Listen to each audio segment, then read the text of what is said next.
Welcome to Fiction Audiobooks. If you enjoy the content, like and subscribing would be greatly appreciated. If you have any recommendations for novels, comment below. Please join my Patreon at https://www.patreon.com/fictionaudiobook. Chapter 444, Chapter 444, The Mission Cannot Be Aborted. Noah really did shoot down that bullet. It sounded absurd, but that was exactly what happened. Constantine, the only one who understood what was going on, merely tilted his head and dismissed it. He could feel that Noah had started using magic. He just didn't intend to say anything about it. They were out having fun. So why ruin it? Wick's mind was in chaos. He couldn't connect the men who had dodged a sniper shot and then shot a bullet out of the air with the one who had fumbled slightly while changing a magazine. If he hadn't seen it himself, he would have thought he was losing his mind. What kind of world was this? Why were people like this appearing? Was this man even human? If not for the fact that Noah was wildly firing a gun with terrifying accuracy, and his close relationship with the director of S.H.I.E.L.D., Wick would have thought he was a magician. He had almost guessed it. But experience limited imagination. Noah didn't care what anyone thought. He raised his head and looked toward the shooter. Dozens of meters away, concealed perfectly, he still saw him clearly. Bucky. The man looked dazed. His will was gone, replaced by cold conditioning. A completely brainwashed agent. Yet even so, he showed that expression. That alone said everything. Either Noah's move was too inhuman, or Noah simply wasn't trying to be human anymore. Bucky took a sharp breath. Then he turned and left without hesitation. Noah stared at the fleeting figure on the rooftop, stunned. What just happened? The Winter Soldier, retreating. He stood there for a long time. No more attacks came. Only then did Noah lower the gun, drop it to the ground, and turn back toward Fury and the others. His plan had failed. He hadn't expected to scare Bucky off. Did I just accomplish something? As he walked, Noah considered it. It really was something remarkable. The Winter Soldier never quit. Never retreated. Scaring him away like that, decades ago, that would have left the Red Room utterly confused. When Noah reached Fury's group, he glanced over them. Aside from Wick, who was clearly unsettled, everyone else was calm. That made sense. Everyone except Wick already knew who he was. Everything handled. Fury looked around, then up at the building. Too bad one escaped. Can't chase him. You know why.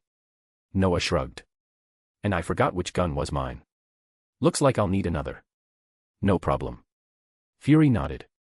Hill's on the way. Someone will take over. He snorted.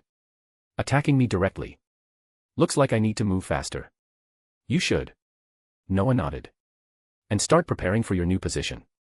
He paused. How are Coulson's preparations? Don't worry. Fury replied simply. He's a professional. That much was true. Coulson wasn't just a good agent, his management skills were solid. Fury trusted him to handle S.H.I.E.L.D.'s collapse. The new organization would absorb most of S.H.I.E.L.D.'s responsibilities anyway. That would shrink its scope and make things easier to control, especially from a distance. The only discomfort was sentimental. An organization founded by people like Howard Stark and Peggy Carter, fading like this. But it couldn't be helped. S.H.I.E.L.D. was already terminally ill. Left unchecked, no one knew what it might become. By the way, Noah suddenly asked, what are your plans now? Or do you need me to take you somewhere? Fury thought for a moment. I'll stick with you for now, he said. Hydra won't give up that easily. It's safer. I'll have Natasha investigate. Noah raised an eyebrow. Just Natasha? He remembered how close she'd come to dying back then. If Steve hadn't reacted fast enough, things would have ended very differently. Sam Wilson was also involved this time. Future Captain America. One Natasha won't be enough, Noah said. Call Rogers. He won't refuse, especially when it comes to Hydra. Fury froze for a second. Then he nodded. That's a good idea. Natasha alone would struggle. Hydra was dangerous and meticulous. She was excellent, but not invincible. Someone strong. Someone who hated Hydra. Steve Rogers fit perfectly. Even without Noah's reminder, Fury would have gone to him eventually. I'll need a way to pull him out, Fury muttered, rubbing his chin. Then he looked back at Noah. And you? What are you doing next? Causing trouble, Noah replied calmly. Vigo Terasov. You know him. Oh. Fury narrowed his eye. You found him. Yeah. He's at one of his bars. Noah glanced at Wick. He knows the place. A bar. Fury smiled faintly. What if I lead Steve and Hydra's assassins there? Then, Noah said, spreading his hands, it'll be a good show. Find 30+ advanced chapters. And for more fan fiction. Backhand index pointing down. Backhand index pointing down. Support link, patreon.com/RioRaRyu. More bonus chapters. Every 250 power stones equals bonus chapter. Give me more power stones. Chapter 445, no point talking to you. I'm saying, are you sure you can still handle a gun? Please. That's nothing for me, alright? Don't forget, we did missions together 19 years ago. Oh, right. You didn't fire a single shot and got captured immediately. How could I forget? Damn it. Can't you talk about something else?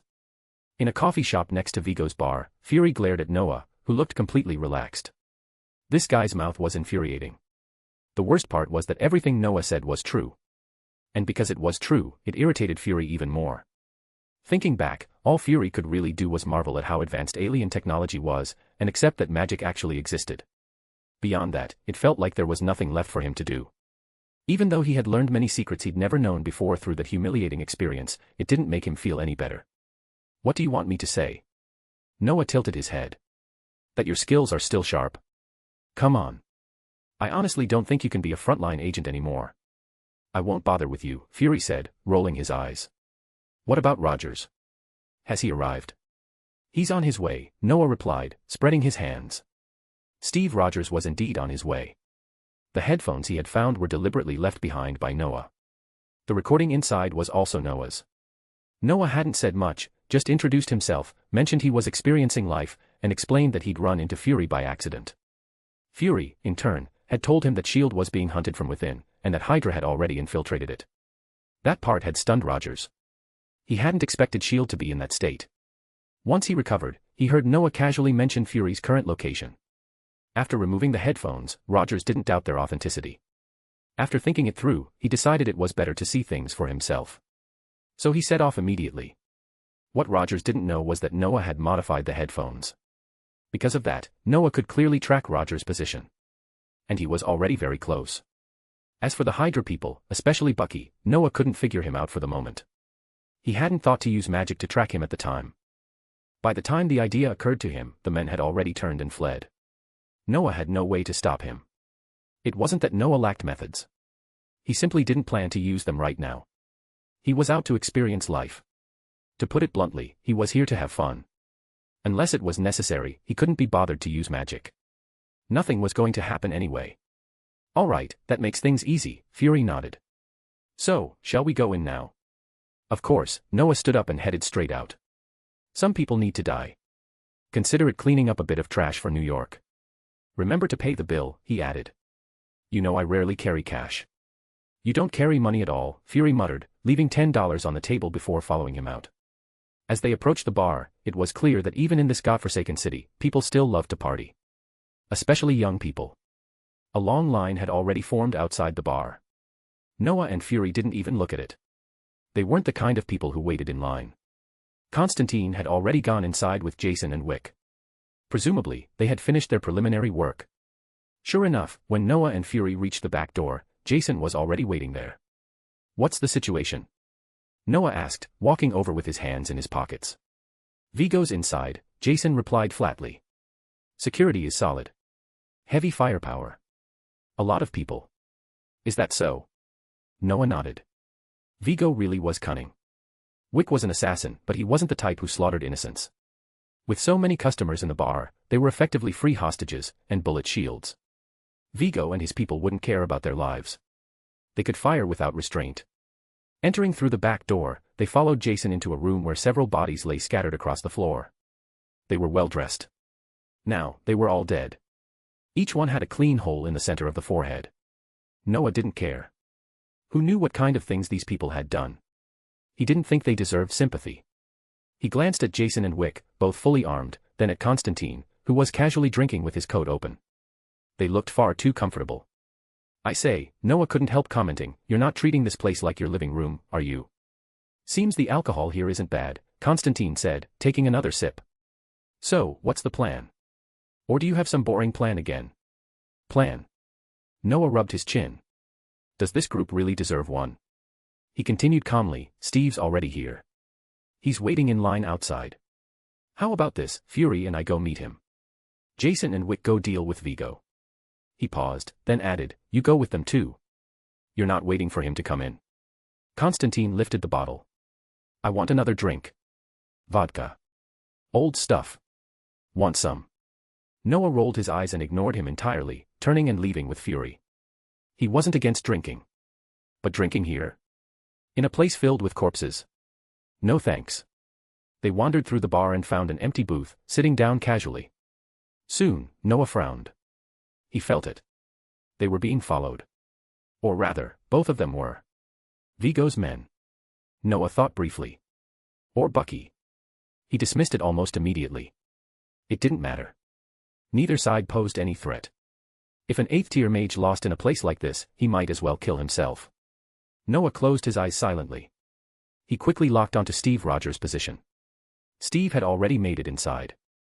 How he did it was anyone's guess. Since he was in, Noah needed to guide him. Otherwise, Steve would probably never find them. Jason and Wick moved deeper into the bar without a word. Constantine followed behind, bottle in one hand, cigarette in the other. He didn't take this so-called operation seriously at all. To him, this was a vacation.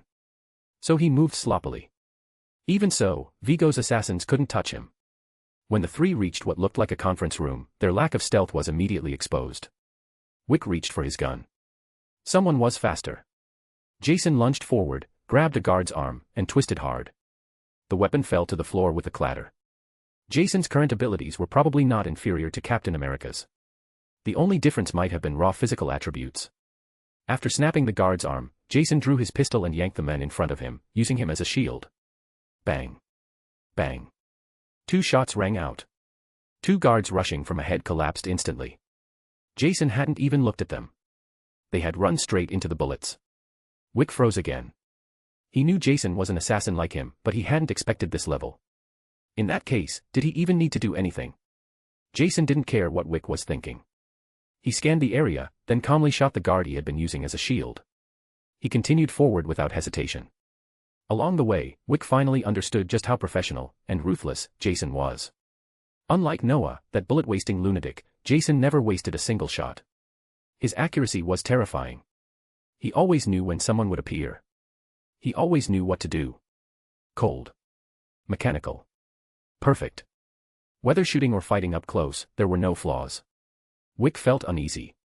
Someone like this was genuinely frightening. If they ever went back on their word, would he even survive? By the time these thoughts settled, Jason had already cleared most of the guards. With Constantine casually leading the way, the three arrived outside Vigo's office. Wick never imagined it would be this easy. Go on, Constantine said, leaning against the wall and looking at the closed door. 5 people inside. It's your turn. Be careful. I understand. Wick took a deep breath and nodded. Thank you. No need, Constantine replied lazily. Your business has nothing to do with me. If it weren't for some bored guy wanting to do boring things, and dragging me along, I wouldn't care about you at all. Find 30+ advanced chapters. And for more fan fiction. Backhand index pointing down. Backhand index pointing down.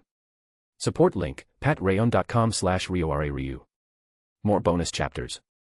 Every 250 power stones equals bonus chapter. Give me more power stones. Chapter 446, Chapter 446, The Men Behind the Mask. Steve Rogers walked into the bar, cautiously surveying his surroundings. The security personnel immediately stood out to him. Almost all of them were clearly well-trained, and they were equipped with solid weapons. That made him uneasy. He didn't understand why Noah, a wizard, would choose a place like this to meet. Or is this just a trap? Rogers continued deeper inside as the noisy music hammered against his eardrums. Then, suddenly, a voice appeared in his mind. Clear. Familiar. It sounded exactly like the voice in his earpiece. It was Noah. Rogers recognized it instantly. In his perception, only Noah could do something like this. The voice wasn't entering through his ears at all. It was resonating directly inside his brain. Is this guiding me? Rogers frowned, then decided not to resist it. He followed the guidance toward the location Noah had mentioned. As he passed through the dance floor, Rogers sharply caught the sound of gunfire. His instincts told him to go check it out. But after a brief hesitation, he chose not to. A bar like this, paired with that level of security, made one thing clear. The owner's background was anything but simple. Possibly even a former villain who had gone legitimate. Looking for trouble here wasn't smart. Moving forward, Rogers soon reached a much quieter area. This was the booth section. In the center stood a small stage, where a young woman was singing with emotion. Rogers had no interest in it. Frankly, he didn't understand modern music. Or maybe he just couldn't adapt to it. After a quick scan, he spotted Noah and Fury sitting in a corner, drinking alcohol and other beverages. Your spot was hard to find, Rogers said as he walked over. After a moment's thought, he sat down directly, picked up a beer, and took a sip. Don't pretend, Noah said, looking at him and spreading his hands slightly. He lowered his voice. No one else can hear what we're saying. Rogers nearly spat out the beer. He forced it down, wiped his mouth, and looked at Noah. All right. Then why pick this godforsaken place? Because someone came here to deal with the owner's personal grudges, Noah replied calmly. So we came here to meet. Rogers nodded. That explained the gunshots. It also confirmed his suspicion that the bar owner wasn't a good person. He didn't know who Noah was helping, but if Noah was involved, it meant the person probably wasn't bad. In Rogers' eyes, Noah was a wizard with very firm principles. No wonder I heard gunfire earlier, Rogers said after thinking for a moment. Then his expression turned serious. You left me a message saying that all of S.H.I.E.L.D. is. Fury should explain that better, Noah interrupted directly. He glanced to the side. You know, if you hadn't moved, and if I didn't know, I really might not have noticed there was someone else sitting here. Fury shot Noah a dark look. Then he gathered his thoughts and began recounting everything he had experienced and discovered. As Fury spoke, Rogers' expression grew heavier. He fell into silence, clearly shaken by the situation with Hydra. After listening through the earpiece earlier, Rogers had already realized the problem was severe. But hearing it directly from Fury made him understand something worse. He had underestimated it. Even after estimating Hydra's infiltration into S.H.I.E.L.D. was deeper than he imagined. Noah didn't take part in the intelligence exchange. He propped his chin up and scanned the surroundings, searching for the person who had been tracking them earlier. Soon, he noticed a man wearing a hat who kept glancing in their direction. Noah's eyes narrowed. After observing him carefully, Noah immediately recognized who it was. Bucky. It seemed Fury really was experienced. He had known Hydra wouldn't let him go. And now, it was obvious. Fury's every move was under Hydra's watch. No wonder he had chosen to fake his death before. He understood Hydra far too well. But things were different now. With Noah around, Fury no longer needed to do that. Noah shook his head as he watched Bucky slowly approach. He could tell Bucky was preparing to act. More than that, Noah sensed something else. An emotion. Suppressed. Agitated. Especially when Bucky looked at Steve. Could it be the original Bucky?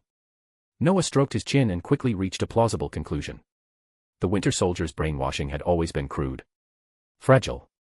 It relied on forcibly implanting a new ideology through specific trigger phrases, reinforced by drugs.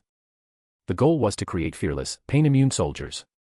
In essence, a distorted variant of a super soldier. The requirements were far harsher than Rogers' transformation, which had turned an ordinary man into a super soldier. While Noah was thinking, Bucky had already drawn close. Noah glanced at Rogers and Fury, who were still talking. Then he looked at the tightly stationed security personnel. Didn't they hear the gunshots earlier? Maybe Constantine and the others were too efficient, Noah thought. Never mind. I'll help out. Might as well give Rogers some exercise. With that, Noah pulled out his pistol. Rogers and Fury froze. Before either of them could ask what he was doing, Noah flicked his wrist and pulled the trigger. Bang.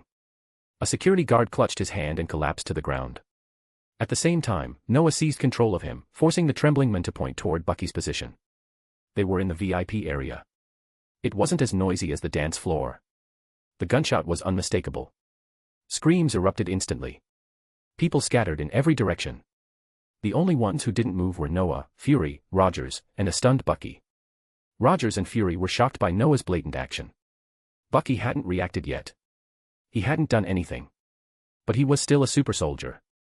Once he realized he'd been exposed, he counterattacked immediately. He drew his pistol and fired several shots straight at Fury. They never reached him. The 7 bullets vanished the moment they neared Noah and his companions. Bucky's attention was fully on Fury. That gave a nearby security guard an opening. A heavy punch landed squarely on Bucky's face. Bucky, still confused about the disappearing bullets, didn't even react. Maybe he didn't care. The punch knocked his mask clean off. What? Rogers had been watching the men Noah had disrupted. The moment he saw that face, he gasped and stood up. It was Bucky. That face was unmistakable. You know him? Fury asked, surprised. Rogers didn't answer. He charged forward. Bucky frowned. The mission had failed. Staying here made no sense anymore, especially after being exposed. He turned and ran. Rogers didn't hesitate. He accelerated instantly and gave chase. Along the way, Vigo's security guards tried to intervene. It didn't matter. Ordinary men couldn't interfere in a fight between two super soldiers. A chase worthy of a Hollywood blockbuster unfolded. The two pursued each other, casually dealing with anyone who got in their way. Noah watched with clear interest. Fury stood there, still processing everything, even after Constantine arrived. Whoa. Constantine said, a cigarette hanging from his mouth as he dropped into a seat beside Noah. Jason and Wick stood behind him, looking slightly stiff. What's going on here? Nothing special, Noah said, spreading his hands. Those two clearly know each other. And the guy being chased by Captain America is obviously controlled. Controlled. Fury latched onto the word instantly. His thoughts raced. Controlled. And he knew Steve Rogers. A line formed in his mind. Someone who knew Steve had to be from World War II. Among the Howling Commandos, there was only one man who had supposedly died. Fury's eyes widened. Bucky, he blurted out. Bucky Barnes. How is that possible?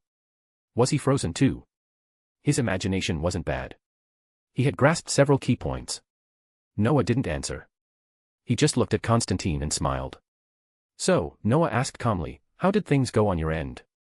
Smooth, Constantine replied casually. All done. No problems. Find 30+ advanced chapters. And for more fan fiction.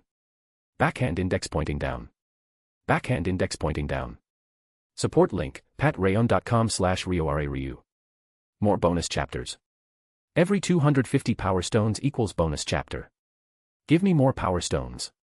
Chapter 447, Chapter 447, when the fighting loses its charm. With Constantine's help, Wick dealing with Vigo was never going to be difficult. Jason moved first. Fast. Precise. The guards didn't even have time to react, let alone send a signal. As for surveillance, it had already been handled before Noah and Fury arrived. The so-called control room was nothing more than decoration. Wick found Vigo and forced him to cancel the bounty. Facing Wick's calm, emotionless stare, Vigo had no room to resist. He made the call under watch, his voice steady only because fear had already hollowed him out. What he didn't expect was that the ordinary-looking man beside Wick would suddenly raise a gun and fire without hesitation. Vigo never even understood what happened. He was already on his way to hell, reuniting with his son. Wick hadn't expected Jason to be that ruthless. But by the time the body hit the floor, it was already over. There was nothing left to say. He stepped forward and gently closed Vigo's unwilling eyes, sending off a former partner. When everything was done, they left immediately. That was when they saw Rogers and Bucky outside, locked in what could only be called a love-hate battle. It had to be said, watching two super soldiers fight was far more engaging than any gunfight. Neither used firearms. They relied entirely on their bodies, dodging bullets and tearing through enemies. The scene left Wick speechless. If it were him, he would have been riddled with holes already. He's being controlled, Constantine said. Aren't you going to do something? Unlike Wick and Fury, who were watching with interest, Constantine and Jason looked bored. Either of them could have done what was happening now. Jason's body had already fully recovered, and Constantine didn't even need to be mentioned. Constantine walked over to Noah. He could feel it. Noah was planning something. After knowing each other for 20 years, Constantine understood him very well. I am, Noah said, taking a sip of beer. But let them sort it out first. Oh. Constantine grabbed a beer as well. So you're just enjoying the show. Your sense of humor's getting darker. Maybe, Noah said, spreading his hands. We struggled for 20 years. Might as well enjoy things now. 20 years. Constantine rolled his eyes, then paused. You're counting your school years too. Noah smiled and didn't answer. If he really thought about it, calling his school days glorious wasn't wrong. His time at Hogwarts was legendary, plain and simple. There was no better word for it. His name appeared in textbooks. Most of the current ministry officials had been his classmates. Not only that, they were members of the Mage Alliance. Noah Fennell was praised endlessly. The name itself seemed to carry power. Any current Hogwarts student, even recent graduates, looked at it with admiration. Sometimes Noah felt it was excessive. Eventually, he stopped caring. He looked back at Rogers and Bucky and rubbed his head. Both were strong. The surrounding soldiers had already been cleared out. The battlefield belonged to them now. But the situation wasn't balanced.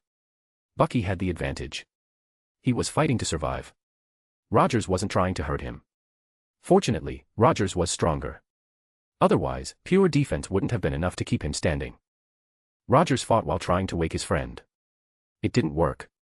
Bucky had never visited the Captain America Memorial. He hadn't seen his former self. His suppressed consciousness remained asleep. What surfaced instead was cold hostility, mixed with unfamiliar emotion that quickly turned into anger. Rogers was knocked down more than once. "This can't go on," Noah muttered. No one knew how long this would last. Worse, one mistake could mean Bucky killing Rogers. Steve was ruthless toward enemies. Toward his own people, he was absurdly soft. In another timeline, he'd nearly been beaten to death by Tony over Bucky. Of course, Tony had held back. If he had simply taken to the air and bombarded the ground, neither Rogers nor Bucky would have survived. Noah shook his head. Rogers hit the ground again. That was enough. Noah spread his hands. Golden light bloomed around his fingers. He wasn't playing anymore. As a wizard, especially a Camartage wizard, bullying ordinary people already felt questionable. Letting this drag on felt pointless. The sudden shift caught Wick's attention instantly. That faint golden glow had nothing to do with technology. And in that moment, Wick finally understood what these people really were. Wizards. His thoughts spiraled. Damn it. They're wizards. He and his wife had been traveling during the Battle of New York. They had seen that war with their own eyes. How could he forget how terrifying wizards were? What he hadn't expected was that some of them were this bored. And their gun skills were ridiculous. If no one knew what Wick was thinking, he would have taken it as a compliment. The magic took effect. Bucky, still 10 meters away, suddenly went limp. His body collapsed, arms and legs pressed together, as if invisible chains had locked him in place. Rogers understood immediately. He sighed, walked over, and lifted Bucky up. No matter how much Bucky struggled, Rogers carried him back slowly and placed him before Noah and the others. "Thank you," Rogers said seriously. "Mr. Fennell." "No need," Noah replied. "It'd be a waste if you died." "I don't think I would've," Rogers said, forcing a smile. Then his expression turned solemn. "Mr. Fennell, this is my friend. Bucky Barnes. We fought together in World War II. There was an accident. We all thought he died." He hesitated. "Do you know what happened to him?" Noah did. He explained it simply. An assault on a German stronghold. Zola. A special weapon. A shattered train car. Steve's shield knocked away. Bucky grabbing it to cover him. Returning fire. Being blasted off the train. Hanging on. The railing breaking. Falling into the ice. Everyone believed he was dead. Now he was here. Alive. Unrecognizing. Joy and confusion twisted together in Rogers' chest. "His situation is similar to yours," Noah said. "But he has two consciousnesses. One exists only to carry out missions. The original is suppressed through a crude method. There are signs of freezing and drug use. Someone experimented on him, then preserved him. That was all. But it was enough." Rogers' eyes lit up. This confirmed it. The man in front of him was Bucky. After 70 years, his friend was still alive. As for Hydra, control, and everything else, none of that mattered right now. This was his best friend. No matter the cost, he would bring him back. "Sir," Rogers said after a brief pause, looking straight at Noah. "Can you save him?" Wizards were terrifying. Mysterious. Capable of things beyond reason. If anyone could do this, it would be one of them. "Yes," Noah said, nodding. "And it won't be difficult." "That's great," Rogers said, finally smiling. For the first time since the fight began, relief showed on his face. Find 30+ advanced chapters. And for more fan fiction. Backhand index pointing down. Backhand index pointing down. Support link, patreon.com/RioRaRyu. More bonus chapters. Every 250 power stones equals bonus chapter. Give me more power stones. Chapter 448, Chapter 448, What if we call it SWORD? New book. Food Wars, not about food. Solving Bucky's problem was genuinely simple for Noah. As a camouflage sorcerer, he wasn't just proficient in spatial magic. Soul magic was also well within his skill set. He had briefly considered asking Captain America for something in return, but after thinking it through, Noah realized Steve Rogers was broke. Not literally. On the contrary, Rogers was extremely wealthy. He'd been frozen for 70 years, but his military status never lapsed. His image had been used endlessly for propaganda. The back pay alone would be astronomical, not to mention portrait rights. But none of that mattered. He had nothing Noah wanted. Money wasn't an issue for Noah anymore. With ARC existing as both an organization and a company, his finances were loose to the point of being careless. While he couldn't compare to Tony Stark, or ancient magical families with centuries of accumulation, he wasn't greedy either. In the magical world, he was already considered a tycoon. So Rogers' money held no appeal. As for anything else, there was nothing. If this were 15 years ago, Noah might have asked for a vial of blood. Now. Forget it. I'll just be a good person. After failing to come up with anything worth taking, Noah decided to help for free. Bucky was still struggling on the ground. Noah hooked a finger. The next moment, Bucky was lifted into the air, floating directly in front of him. No warning. No explanation. Noah raised his hand and slapped Bucky's chest. Hard. The action stunned everyone present. Rogers froze. Fury stiffened. Wick's eyes widened. Was he killing him? What are you? Rogers blurted out. Quiet, Constantine cut in calmly. Noah's helping you. But you're an ordinary person. You can't see what he's doing. So it's better if you shut up. Rogers fell silent. He truly couldn't see anything. Among everyone present, only Constantine understood what had just happened. And even he was surprised. That seemingly casual slap had cleanly extracted two distinct consciousnesses from Bucky's body. No hesitation. No resistance. Noah glanced once, made a choice, and banished one of them. Then he placed the remaining soul back. The entire process took less than 10 seconds. Clean. Direct. Finished. Constantine didn't even consider the possibility that Noah had made a mistake. The two consciousnesses were fundamentally different. Even Constantine wouldn't confuse them. Let alone Noah. Done. Noah clapped his hands. Just a simple conscious entity. Nothing serious. I see. Rogers exhaled slowly. Thank you, Your Excellency. He had no idea how many methods Noah possessed. Looking at Bucky, now unconscious on the ground, Rogers could only choose to trust him. He had no other choice. He hadn't known Noah long, but one thing was clear, this wasn't someone who lied. And Noah was decisive by nature. So Rogers waited. Noah didn't dwell on it. He had other things to handle. He turned and looked at Wick, who had grown noticeably more reserved. After witnessing Noah's abilities, Wick clearly didn't know how to face someone like this. That reaction made Noah chuckle. John Wick, the man who would wipe out an entire family over a dog, was acting cautious in front of a sorcerer. Thinking about it, Noah didn't blame him. If Wick hadn't just watched someone casually pull souls out of a body, this probably wouldn't be happening. No need to be nervous, Mr. Wick, Noah said lightly. Let's be straightforward. You help me with something, and I'll give you a brand new identity. Your Excellency Sorcerer. Wick took a deep breath. Is this still about finding the person above the high table? Exactly, Noah nodded. Find him. Tell me who he is. And you'll have a new life. A new life. Wick murmured. After a moment, he nodded. I'll do it. But I have a question. Go ahead. Do sorcerers have resurrection magic? Yes, Noah replied slowly. But all of it is extremely evil magic. I don't think you'd want your wife revived only to be hunted by exorcists and sorcerers.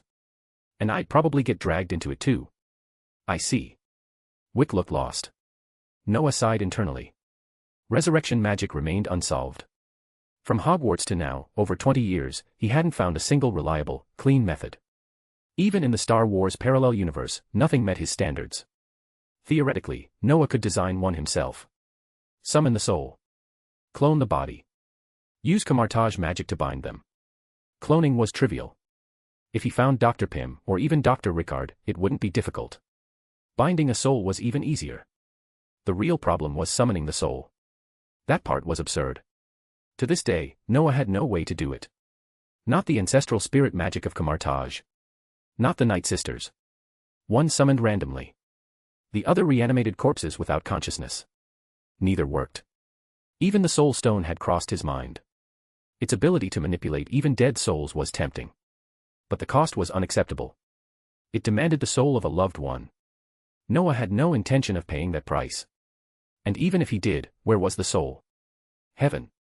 Hell? Someone else's hands? Too many unknowns. He dropped the thought. There were other paths. Eastern islands. Hidden villages. Strange dimensions. All of that could wait. Turning his attention back, Noah looked at Fury. The Hydra agent is dealt with. What's your next move? DC, Fury answered immediately. I need to report. And the helicarriers still need to be handled. This mission failed, Noah said, rubbing his chin. They'll probably accelerate their plans. Let Steve handle it. He's here, and he's capable. Fury glanced at Rogers, who was still beside Bucky. After thinking it through, he nodded. If Hydra got the news, they'd act fast. They needed someone who could respond immediately. Steve Rogers fit that role perfectly. Fury still felt uneasy, but he had no better option. By the way, Noah said casually, what are you planning to call your new organization? HM. Oh. Fury paused. I haven't decided yet. Why? I have a suggestion, Noah said. What do you think? Oh. Fury looked interested. Let's hear it. How about SWORD? Noah said. Sentient World Observation and Response Department. Specifically for interstellar matters. Fury's eyes lit up. Great name, he said. Hey, how did you come up with that? Find advanced chapters. And for more fan fiction. Backhand index pointing down. Backhand index pointing down. Support link, patreon.com/RioRaRyu. More bonus chapters. Every 250 power stones equals bonus chapter. Give me more power stones. Chapter 449, When Thunder Begins to Stir. New book. Food Wars, not about food. SWORD. Fury didn't hesitate at all before agreeing. In fact, he found it more interesting than S.H.I.E.L.D. With aliens appearing one after another, they needed an organization that could communicate with extraterrestrial civilizations and clean up the mess they left behind. So Fury didn't think much further and directly approved the name Noah proposed. Noah was a little surprised by how easily it was settled. He chuckled quietly to himself. There had never really been a SWORD in the Marvel Cinematic Universe, at least not before his transmigration. Creating one out of thin air felt amusing. If that stole the spotlight from Abigail Brand or Carol Danvers in the future, so be it. Noah didn't care. Who knew if they'd even show up? Creating it first wasn't a problem. And since we're copying, Noah continued casually, let's copy properly. S.H.I.E.L.D. has helicarriers, right? Redesign them into broadswords. Even if they all get destroyed this time, just make Tony pay for it. He's absorbed so much of my Star Wars tech already. I don't believe he can't make this. In the end, Noah still hoped Fury would place the order with Tony. Stark Industries or ARC, it didn't matter which name was used. Both were his territory. Still, Noah preferred Arkansas. After all, ARC was his creation. Its purpose was to merge magic and technology, or at least attempt to create something beyond Earth's current limits. He didn't say any of that out loud. It would sound too deliberate. Besides, Fury was poor. At least on the surface. Who knew how much this guy had skimmed over the years? HM. Where is this? Bucky slowly woke up. He looked around in confusion. The environment felt too sci-fi. There was nothing like this in his memories. Except for the corpses scattered everywhere. You, who are you? He lifted his head, looked at Rogers, and froze. Steve. Bucky. Rogers' voice trembled slightly. Noah shook his head. He had no interest in watching this continue. This pair gave him the same feeling he'd had watching Sirius Black and Remus Lupin back in the day. Or Loki and Thor. Disgustingly mawkish. Unbearable. He turned and looked at Wick. After a brief pause, Noah waved his hand. The pistol in Wick's grip flew straight into Noah's. He used magic openly this time. With practiced movements, he removed the magazine. Then he curled a finger. A bullet flew out and landed in his palm. Faint golden magic flowed from Noah's fingertips and seeped into the bullet. Slowly, the glow faded. The orange-yellow bullet now carried a subtle rhythm. Noah casually tossed it forward. The bullet floated in front of Wick as Noah calmly reassembled the gun. Wick reached out, took the bullet, and examined it carefully. He could feel something inside it. Power. Looking closer, he noticed faint markings carved into the surface. Runes, at least, that was his best guess. This bullet contains my magic, Noah said plainly. Under normal circumstances, it can save your life at least 3 times. And when you find that damned Arab, he added, fire this bullet. I'll appear. Wick thought for a moment, then clenched the bullet tightly. Noah patted his shoulder and leaned closer, whispering. If you shave your beard, cut your hair, wear a black trench coat, longer leather boots, and sunglasses, you'd look much better. Constantine heard every word. His face darkened immediately. He didn't know exactly what image Noah was describing, but after thinking it through, he realized it didn't overlap with his own style. So he stayed silent. Especially after hearing Noah's final sentence. You'll be called Thomas Anderson from now on. Or just, Neo. After handing the bullet to Wick, Noah left immediately. Fury assigned the mission of destroying the 3 helicarriers inside S.H.I.E.L.D. to Rogers and Bucky. With that settled, he could head to Washington, D.C. to meet the higher-ups without concern. Rogers and Bucky didn't refuse. Bucky had already learned about his situation from Fury and Steve. It wasn't complete, but it was enough. Enough to make him furious. He chose to act without hesitation. To prevent them from getting lost, since one of them was even less familiar with the modern world than Steve, Fury sent Natasha along. It was, simply put, a dream team. In the original timeline, Steve handled this alone. This time, he had backup. And not just any backup, the original boss was on his side. Failure wasn't an option. Noah didn't worry about it.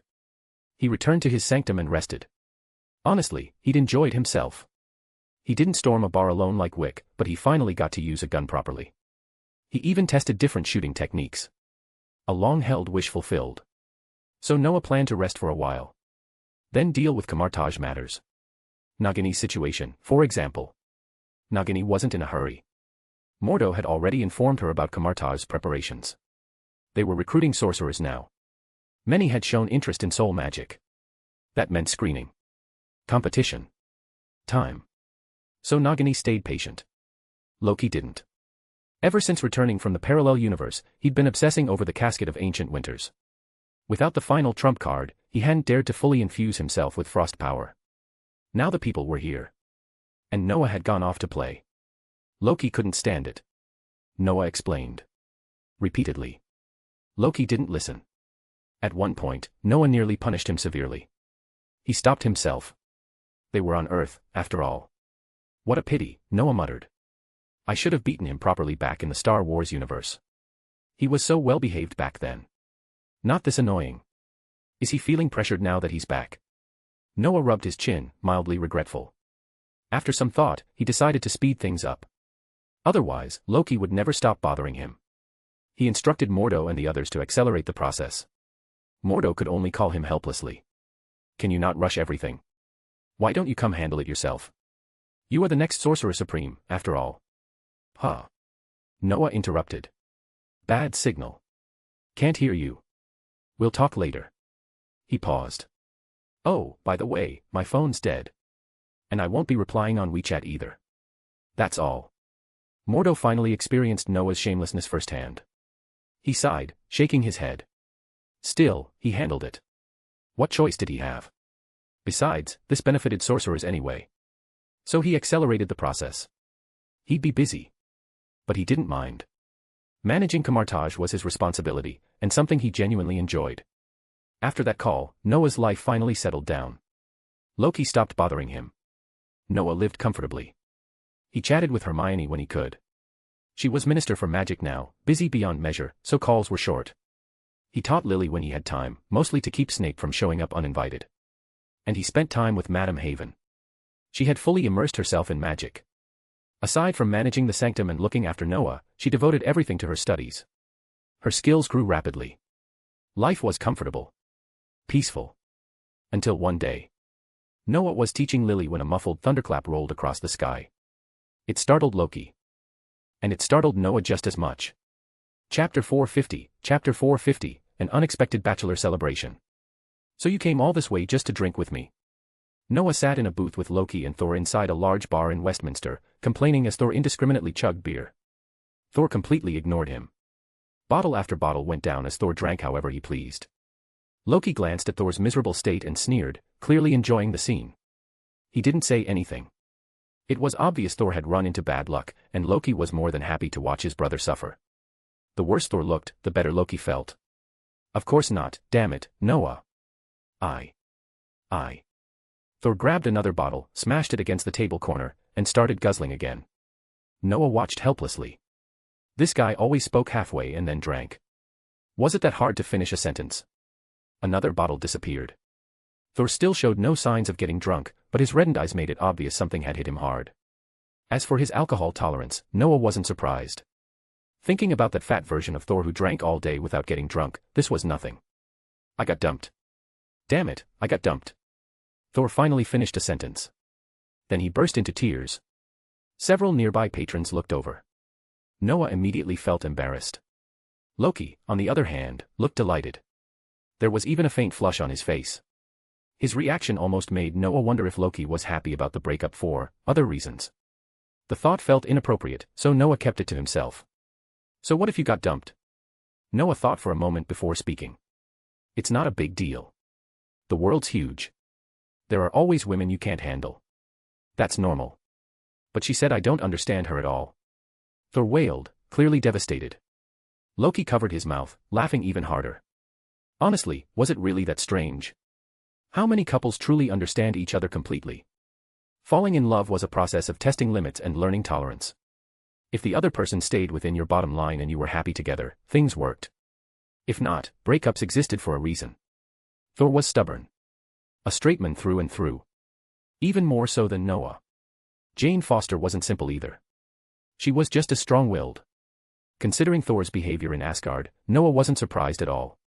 They broke up in the movies too. Budget reasons or not, the outcome was the same. There was nothing Noah could do. Well, maybe your personalities just don't match, Noah finally said. So it's not your fault. But I really like her.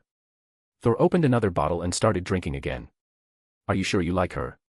Loki finally spoke, barely holding back his laughter. Or do you just like her body? Noah added calmly. If that's the case. Loki's eyes lit up as he glanced at Noah and continued seriously. Then you've really gone too far, Thor, Noah sighed, putting on a grave expression. The two of them spoke in perfect sync.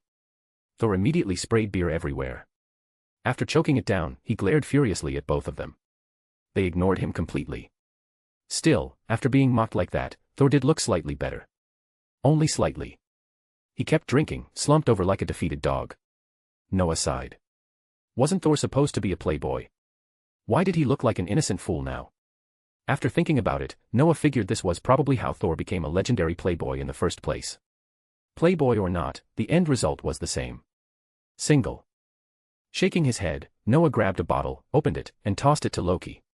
Then he opened another for himself and raised it halfway. All right, Noah said, looking at Thor. Today's worth celebrating. Congratulations on becoming a bachelor again. Cheers. He drank it down in one go. Thor slammed his bottle on the table and followed suit. Only Loki hesitated. He looked at the bottle in his hand, then at Noah. After a moment of internal struggle, he decided to stay quiet and drank as well. All three of them had absurd physiques. To them, beer was basically water. In no time, all the bottles were empty. Ah, that's nice, Noah smacked his lips. I haven't drunk like this in ages. Ages. Thor opened another bottle. You're barely in your 30s. A baby. What do you mean, ages? Did you start drinking in the womb? Noah was speechless. Since when did this guy talk like Loki? He glanced at Thor, unimpressed. I transmigrated, all right.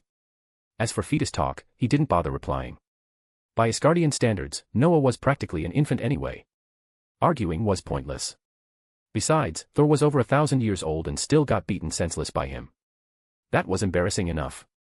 None of your business, Noah said, opening another bottle. And honestly, I never liked your relationship with Miss Foster. Oh. Thor squinted. Why? I was happy. Happy? Noah sneered. You live worlds apart. Who knows when you even see each other? And that more than friends thing of yours, did it even happen? No. Thor blushed. Platonic.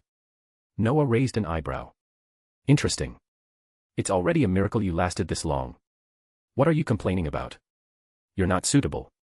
What does platonic mean? Thor frowned. And how are we not suitable? Plato was a person. Ask Tony. Noah waved him off. That's mortal knowledge. Not my field. Ordinary people are more passionate. And as for suitability, haven't you noticed the gap between you two? How big is it? Noah rolled his eyes. Huge didn't even begin to describe it. For Thor, a few decades were nothing.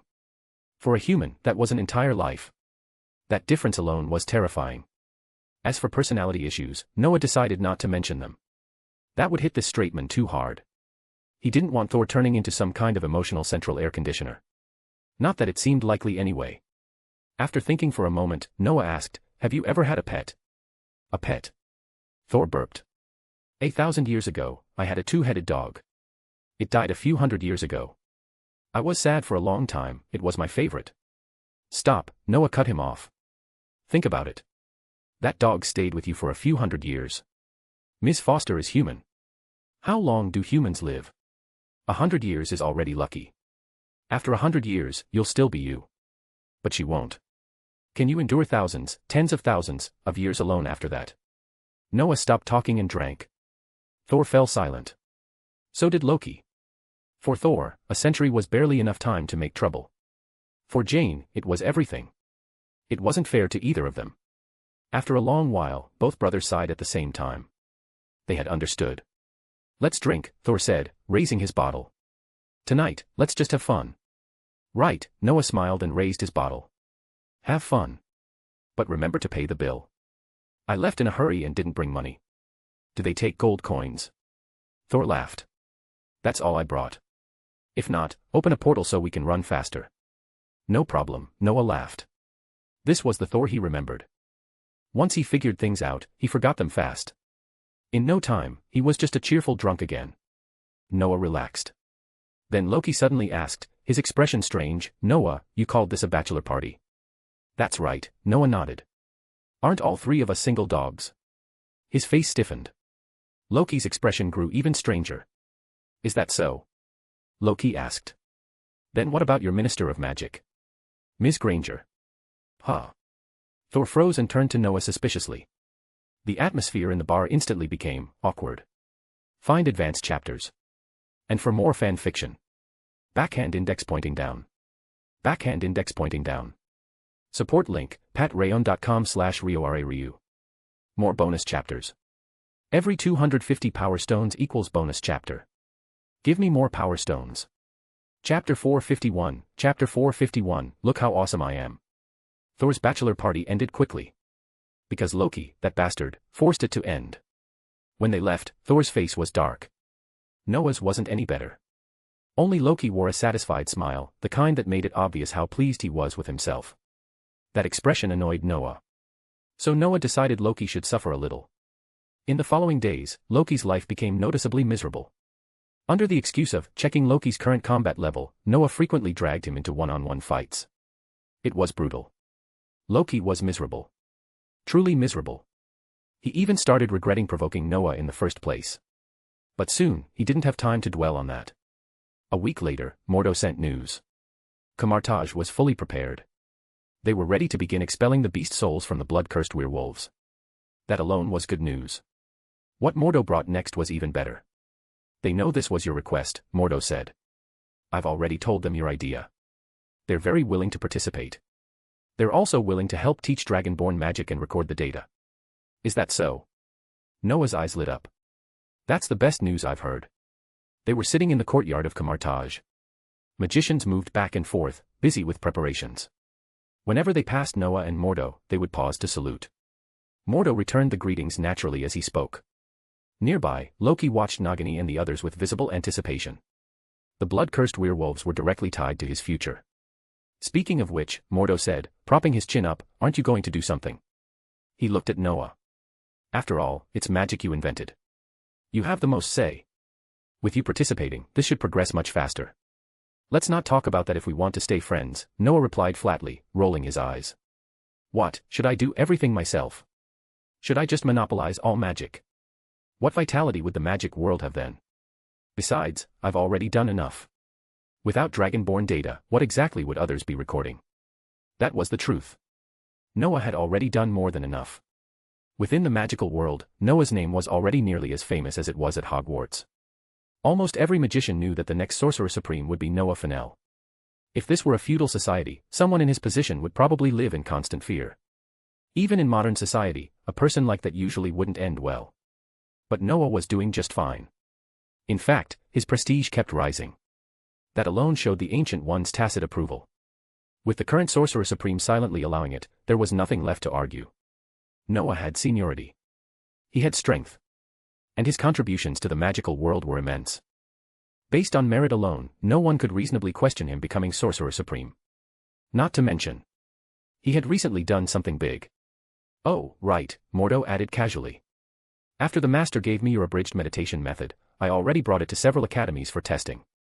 If everything goes well, it should spread to academies worldwide within a few years. Is that so? Noah nodded. That's great. He didn't value the meditation method himself. But for apprentices still learning magic, it was something unimaginable. If Noah had that back then, well, it probably wouldn't have made him worse than he was now. His own meditation method was far superior anyway.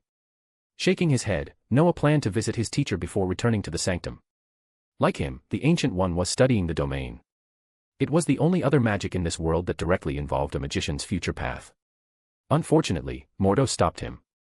Noah, don't go, Mordo said. The Master asked me to tell you not to look for her this year. She wants you to work harder too. Otherwise, it looks like you're just idle and experiencing ordinary human life. She's made some new discoveries. She'll probably be out in a few months. Maybe a year.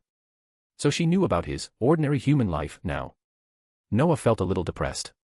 He shook his head and stopped thinking about it. It wasn't that he'd become lazy. If anything, Noah was more diligent than ever. Every night, once he entered the system space, he had 8 times more time than others. He used it carefully. He reread magic books again and again, whether he'd already mastered them or not. After reading, he studied the 2 gems. The help they provided was immense. He needed to fully understand them. Then came practical combat. Honestly, his opponents had become increasingly abnormal. Their skill levels matched his. Their combat experience was absurd. Some had special abilities that were downright irritating. Noah couldn't gain much advantage over them. At best, it was 50-50. But he didn't mind. Combat experience grew. His control over his abilities improved. That was enough.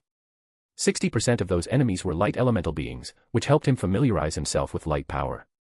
Even if the system simulated it using unknown forces, the effect was real. As for domain research and integration, the system handled that. Noah received daily reports. The progress was excellent. At this rate, integration would be completed within a few years. That speed was exaggerated. Aside from the lack of light power and the slight difficulty of integrating time and space, everything else was perfect. Noah had even thought about reporting the progress to the Ancient One. Now, there was no point. She was deeply immersed in research. One inspiration at this stage was worth more than 100 reports. After replying casually to Mordo, Noah decided to return to the sanctum. Loki stayed behind. He wanted to observe Kamartar's methods firsthand, as well as the records and results afterward. Noah didn't care. He nodded once and left. But just as he reached the teleportation circle, his phone rang. After answering, Noah immediately changed direction. He went to New York. Hey, Noah, what do you think of my new base? It's all right, Noah replied. When did you start building it? They were standing beside a reservoir on the outskirts of New York. Noah looked at the newly built tower with a strange expression. He genuinely hadn't known Tony had already built this. Wasn't this guy always making movies? When did he find the time to build a new Avengers tower? Probably after the Battle of New York, Tony said with a grin. When my old building got destroyed, I built this one. Is that so? Noah rubbed his chin. Wasn't Tony supposed to be dealing with Killian around then? Noah shook his head and stopped thinking about it. How's your movie? He asked. Filming going well. Wrapped up already. Editing now, Tony said proudly. Should release this Christmas. Remember to come to the premiere. All right, Noah nodded. I'll go. By Christmas, most things this year should be settled. He'd have time for family and friends. And he really should ask his girlfriend out. Sometimes, Noah felt like he was single. Like when he'd been drinking with Thor recently, he'd subconsciously forgotten he even had a girlfriend. That wasn't right. He needed to be more proactive. There was still time, though. No rush. Following Tony inside, they soon arrived at his office. Jarvis even greeted Noah directly. "Let me guess," Noah said, sitting down wherever. "You didn't call me here just to show off the building. Magic problem? Or are you almost done researching the Star Wars tech?" Tony smiled and clapped his hands instead of answering. A platform rose from the floor with a soft beep. A small figure emerged and looked at Noah curiously. Noah froze. "BD-1, he said. "You actually made it." "Of course," Tony replied proudly. "A powerful companion droid. I heard you really like this little guy." "Who told you that?" Noah frowned. "Thor. It must have been Thor. Loki hasn't left my place, and Wong hasn't mentioned you visiting. By the way," Noah added, "you didn't just make one, did you?" "Of course not," Tony said. "You gave me too much tech. I can't master all of it, but I learned a lot." "So?" Noah asked. "So today's about showing you my results," Tony said. "Victor helped me build the factory. I think we can start shipping products. Find advanced chapters. And for more fan fiction. Backhand index pointing down. Backhand index pointing down. Support link, patreon.com/RioRaRyu. More bonus chapters. Every 250 power stones equals bonus chapter. Give me more power stones. Chapter 452, Chapter 452, Tony Stark, Professional Gossip. Tony and Victor's factory had been under construction for some time. Victor had handed most of the work to his apprentice, which explained the speed. Noah wasn't surprised. In the magical world, progress was always faster than in the mundane one. They lacked heavy industry. They had magic. Things that were impossible for ordinary people became trivial with spells. Finishing a factory in under a year wasn't worth mentioning. What Noah actually cared about was what Tony and Victor planned to produce. Life in the magical world was improving. Wizards' demands were increasing. Innovation in everyday magical items was overdue. "So," Noah said, stroking his chin, "what exactly have you and Victor been cooking up?" "A lot," Tony replied after sitting down and thinking. "Pretty mixed. Magic TVs that connect to the internet. Household stuff. Basically, anything you can think of." There were too many items to list. Even Tony couldn't remember them all. The fusion of technology and magic involved countless design details. After a moment, he gave up explaining and took Noah straight to the lab. The place had everything. Magic phones. Magic air conditioners. Electronic products infused with magic were everywhere. There were no weapons, but it was still overwhelming. "All of these are from you and Victor?" Noah asked, glancing at the air conditioner before picking up a phone. "What do they do?" "Simple," Tony said, pointing casually. "The air conditioner uses a magic core. I modified it so it absorbs energy on its own. It adapts to any weather." "So heating and cooling," Noah said, nodding. "What about the phone?" "No charging. No charging. I also modified the signal source," Tony said lightly. "You'll have reception anywhere." "Everest. The East African Rift Valley. Doesn't matter." Noah's eyebrow twitched.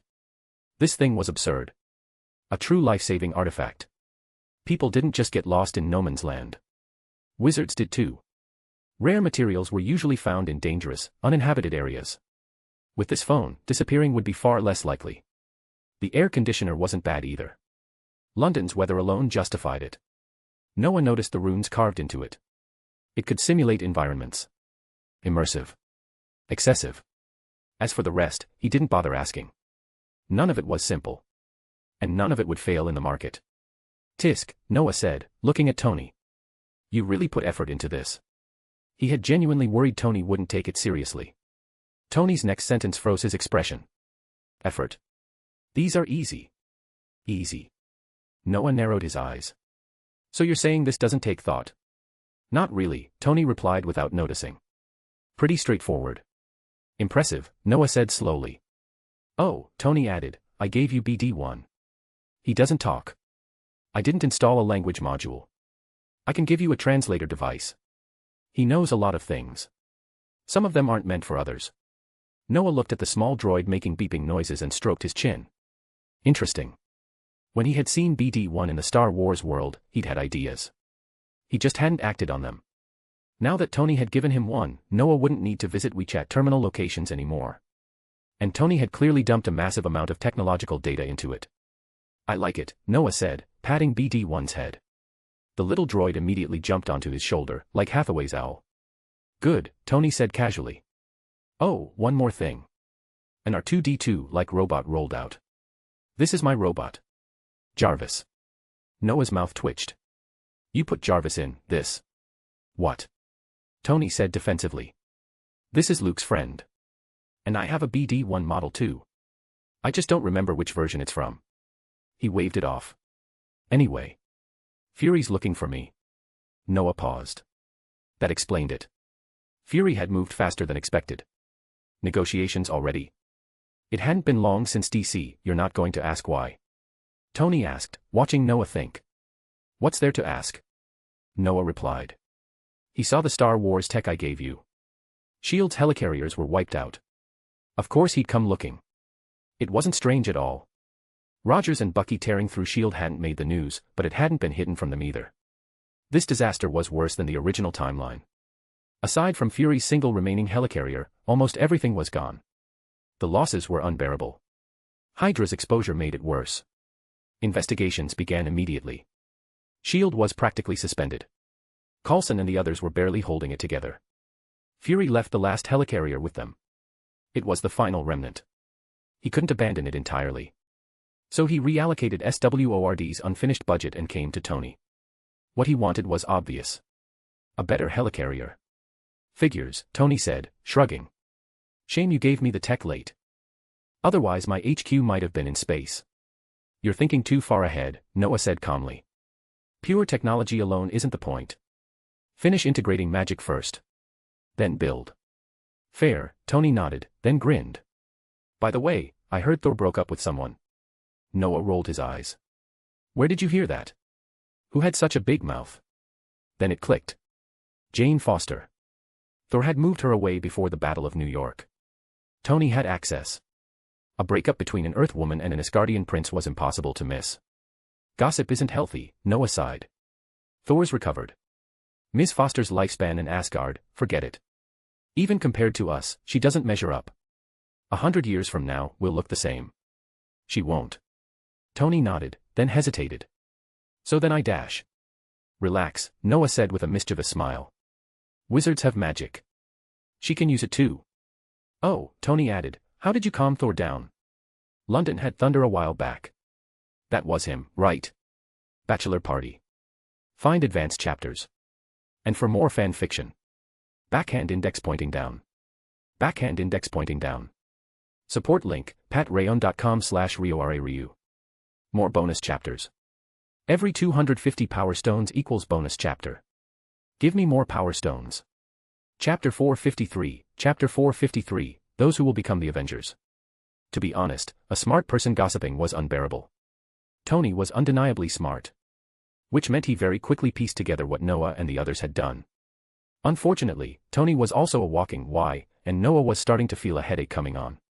Using lifespan to trick Thor had been easy enough. But Tony had followed Noah around for a long time, and Noah hadn't hidden much from him. Because of that, Tony knew perfectly well how Noah handled problems. If one kind of magic didn't work, he'd use another. If that still didn't work, he'd just drag the other party onto his side and be done with it. With the resources Noah had, all of that was completely achievable. Tony saw it clearly. Left with no better option, Noah finally told the truth. The reason was simple. Their personalities weren't truly compatible. From a distance, things were fine. But frequent contact and small disagreements would inevitably lead to problems. Once Noah explained it like that, Tony immediately understood. He had nothing more to say. It wasn't his business anyway. Gossiping was fine, but prying too far wasn't. All right, enough of that, Tony said, shaking his head with a smile. What about Fury's ship? What about it? Noah tilted his head. Then he realized. Oh. I get it. Money talks. You're such a money grubber, Tony rolled his eyes. He turned to the R2-D2-shaped robot. Jarvis, project my designs on the big screen. Yes, sir. Jarvis's voice was unchanged, cold and mechanical, just like Noah's system. But its efficiency was excellent. In moments, multiple helicarrier designs appeared on a screen that rose from the floor. Noah didn't understand any of it. He also didn't understand why Tony was explaining this to him. So he stayed quiet and waited. These are the finalized designs, Tony said, pointing at the projections. Most are based on old SHIELD blueprints, plus the information you gave me. You could say they're combined. Combined. Noah stroked his chin. Why not design something completely new? I wanted to, Tony said helplessly. But the cost is too high. And the tech you gave me is tens of thousands of years ahead of this era. I don't have a better way to bridge that gap. Fair enough. Noah thought about it for a moment. That did sound right. As for what era the Star Wars universe belonged to, maybe even Lucas couldn't explain it. It wasn't his universe anyway, and Noah didn't care much. He'd already messed that world up beyond recognition. Anakin wouldn't die. Yoda wouldn't either. He even had a Night Sister apprentice now. And a kid named Cal. With Yoda personally teaching him for years, and with his own talent, Cal's future strength wouldn't be inferior to Luke Skywalker. Not someone who'd only trained for a few months. At that point, pinning down an exact era didn't matter anymore. What mattered was that the timeline and technology there were far ahead of this world. That universe really is charming, Noah sighed. Especially those untouched planets. The feeling is great. Too bad you didn't invite me, Tony complained, then continued. Since we can't start from scratch, combining them is the best option. He sounded genuinely frustrated. Being limited by the era was something Tony hated. The feeling was awful.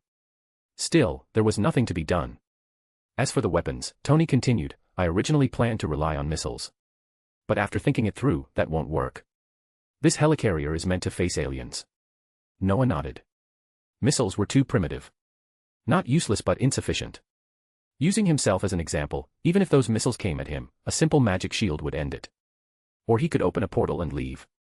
Slow weapons like that were meaningless against capable enemies.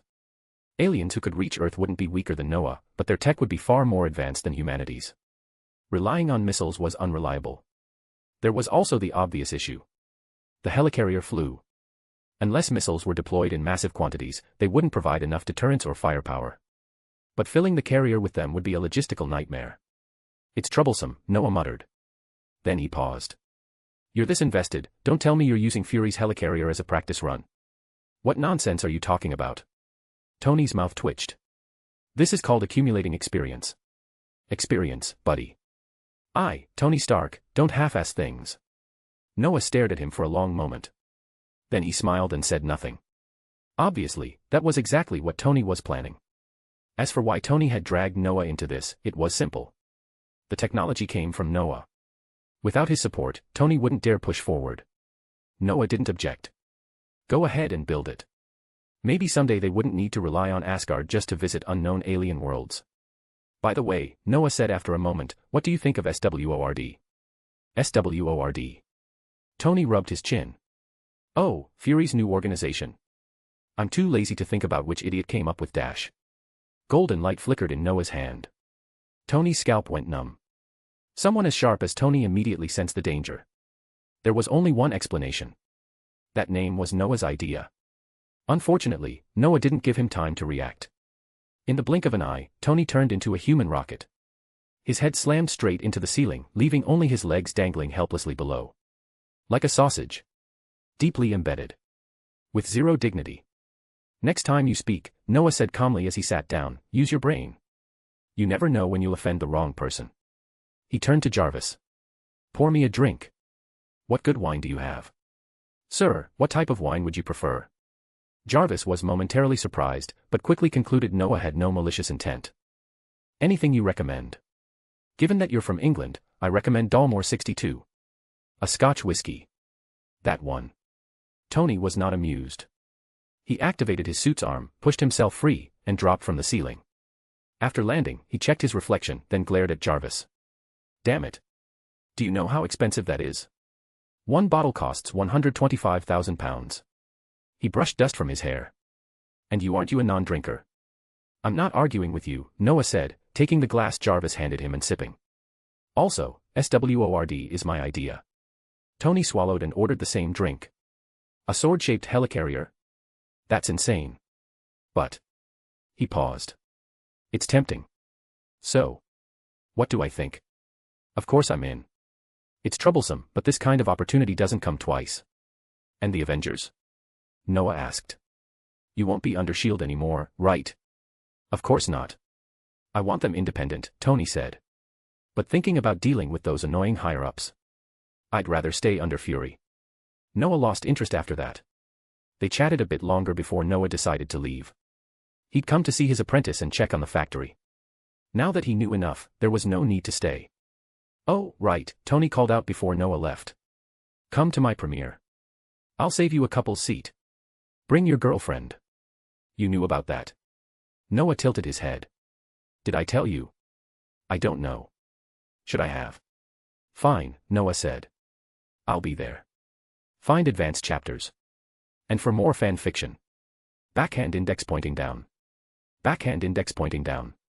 Support link, patreon.com/RioRaRyu. More bonus chapters. Every 250 power stones equals bonus chapter. Give me more power stones. Chapter 454, Chapter 454, The One Who Finally Returned. After leaving Tony's place, Noah went back to the sanctum to rest. Honestly, the busyness of this period had far exceeded his expectations. But he didn't feel tired. He'd had fun. Looking ahead, there really wasn't much left to do this year. Wait for news from Wick. Decide whether to visit a certain underwater location in Europe. And take Hermione out for Christmas. If he thought carefully, the only thing that gave him a headache was that underwater location. More precisely, whether he should go find the long-lost one sleeping there. As an Assassin's Creed fan, Noah was genuinely irritated by the current state of assassins. He wanted to meet the pioneer who founded the profession. To see how this person viewed the present situation. Or maybe the person had already given up and was just waiting to die. Of course, Noah wasn't about to rush in blindly. The opponent was a Tier 9 expert. Noah was only a Tier 8, Level 9 wizard. That gap mattered. In his memory, that person was either an assassin or a warrior. At the very least, a human. Which meant one thing. In close combat, even at their weakest, they would still overwhelm Noah. Noah wasn't stupid. He wasn't suicidal. So before meeting that assassin leader, Noah planned to properly visit his teacher first. He could bring out the recent gains provided by the system. He could also discuss this visit in advance. If my teacher helps, Noah stroked his chin, this won't be a problem. If it goes smoothly, I might even pull him out. The thought wasn't bad. If he could bring that person out, they'd gain another top-tier expert. And the hidden benefits didn't even need to be mentioned. That person had always pursued balance. Noah didn't agree with that. If we're talking balance, how does that compare to the grand worldview of League of Legends? The so-called balance of ordinary humans does have meaning. But the scale is too small. He shook his head and stopped thinking about it. At the very least, he had to catch that Arab first. As for Wick, that guy was ruthless. To complete the mission, he directly killed ISF Terasov inside the Continental Hotel to reclaim what was his. It wasn't as satisfying as killing a high-table member personally. But under Winston's manipulation, Wick's situation became desperate. Surrounded on all sides. Forced to flee into the desert to survive. Of course, this was all planned by Wick and Winston themselves. Otherwise, how could he be driven into that situation and still escape alive? Noah didn't know how it would all end. And he didn't care. He'd been focused on studying his gems lately. The Time Stone and the Space Stone. In some sense, they were forbidden powers. Noah had already explored space. Combined with his physique, there were no real issues. Aside from tier limitations, things like crossing universes, he was unrestricted. Within the Milky Way, as long as he knew the coordinates, he could go anywhere. Time was different. That power frustrated him. Like Doctor Strange, Noah could only control it through a medium. A weapon. The system's integration speed for space and time was actually fast. The system was right. Although time and space didn't naturally attract each other, as infinity stones, they could neutralize and stabilize one another. Integration wasn't difficult. The real problem was fusing them with his original domain. That part was troublesome. Progress was steady, but clearly slower than before. Still, this slow pace was probably far faster than what the Ancient One had achieved through personal research. The system's computational power was absurd. Noah had once seen a simulation. The speed, the branching calculations, the instant discarding of failed traits. It was terrifying. 1 second of system computation equaled weeks of Noah's own effort. After that, Noah stopped caring how the system worked. It wouldn't listen to him anyway. And it wouldn't harm him. A few months later, Mordo sent him a message. The Ancient One had emerged. Noah didn't hesitate. He went straight to Camartage. He'd wanted to see her for a long time. She hadn't been there last time. So fast. The moment he stepped out, he ran into Mordo. Mordo looked at him in surprise. I just sent the message. You're already here. Noah looked at him oddly. Why was Mordo here? Why are you here? I sent the message from here, Mordo replied. Who knew you'd arrive this fast? Noah stroked his chin. Was that strange? For magicians like them, time differences barely mattered. Let's go, Mordo said. Why are you spacing out? The master just came out. Since you're here, let's head in. I thought I'd have to wait days and was planning to go out first. Go out where? Noah asked blankly. Are you pimping again? What nonsense are you talking about? Mordo's face darkened. I'm going to New York to see a sorcerer. He was once severely paralyzed. Now he can move. He followed the master for a while. What's wrong with me visiting him? Oh. That guy. Noah nodded. He remembered him, the guide who once led Doctor Strange. Unlucky. Paralyzed in body. And in the original timeline, personally killed by Mordo. But things were different now. Mordo wouldn't fall into darkness. Doctor Strange wouldn't obtain the Time Stone. The guide would still be a guide. At least he wouldn't die tragically. So that's how it is. Noah nodded and followed Mordo into the courtyard. By the way, how's Victor doing? Doing what you told him to do. That single sentence almost confused Noah. Doing what I told him to do. Was his arrangement that obvious? Noah stared at Mordo for a long moment. If everyone knew, wouldn't Caecilius notice too?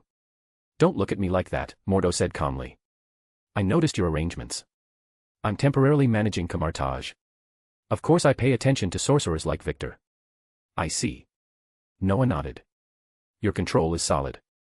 But did Caecilius notice? Relax. Mordo smiled. Because I knew it was you, I deliberately increased patrol intensity there. Caecilius won't notice. Victor's better than him. And he uses technology, no magical fluctuations. Noah laughed. Victor really had his methods. He'd probably been caught planting listening devices or something, and Mordo had found out. So Mordo increased patrols.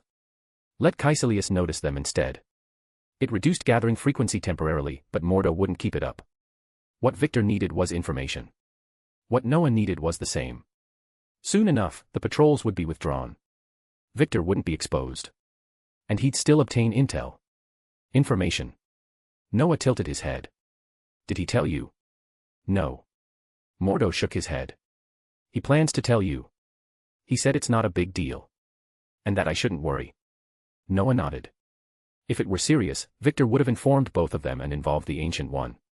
Since he hadn't, it probably wasn't important. While talking, they arrived at the Ancient One's courtyard. Mordo stopped. Noah looked at him in confusion. Why aren't you going in? The master wants to see you, Mordo whispered.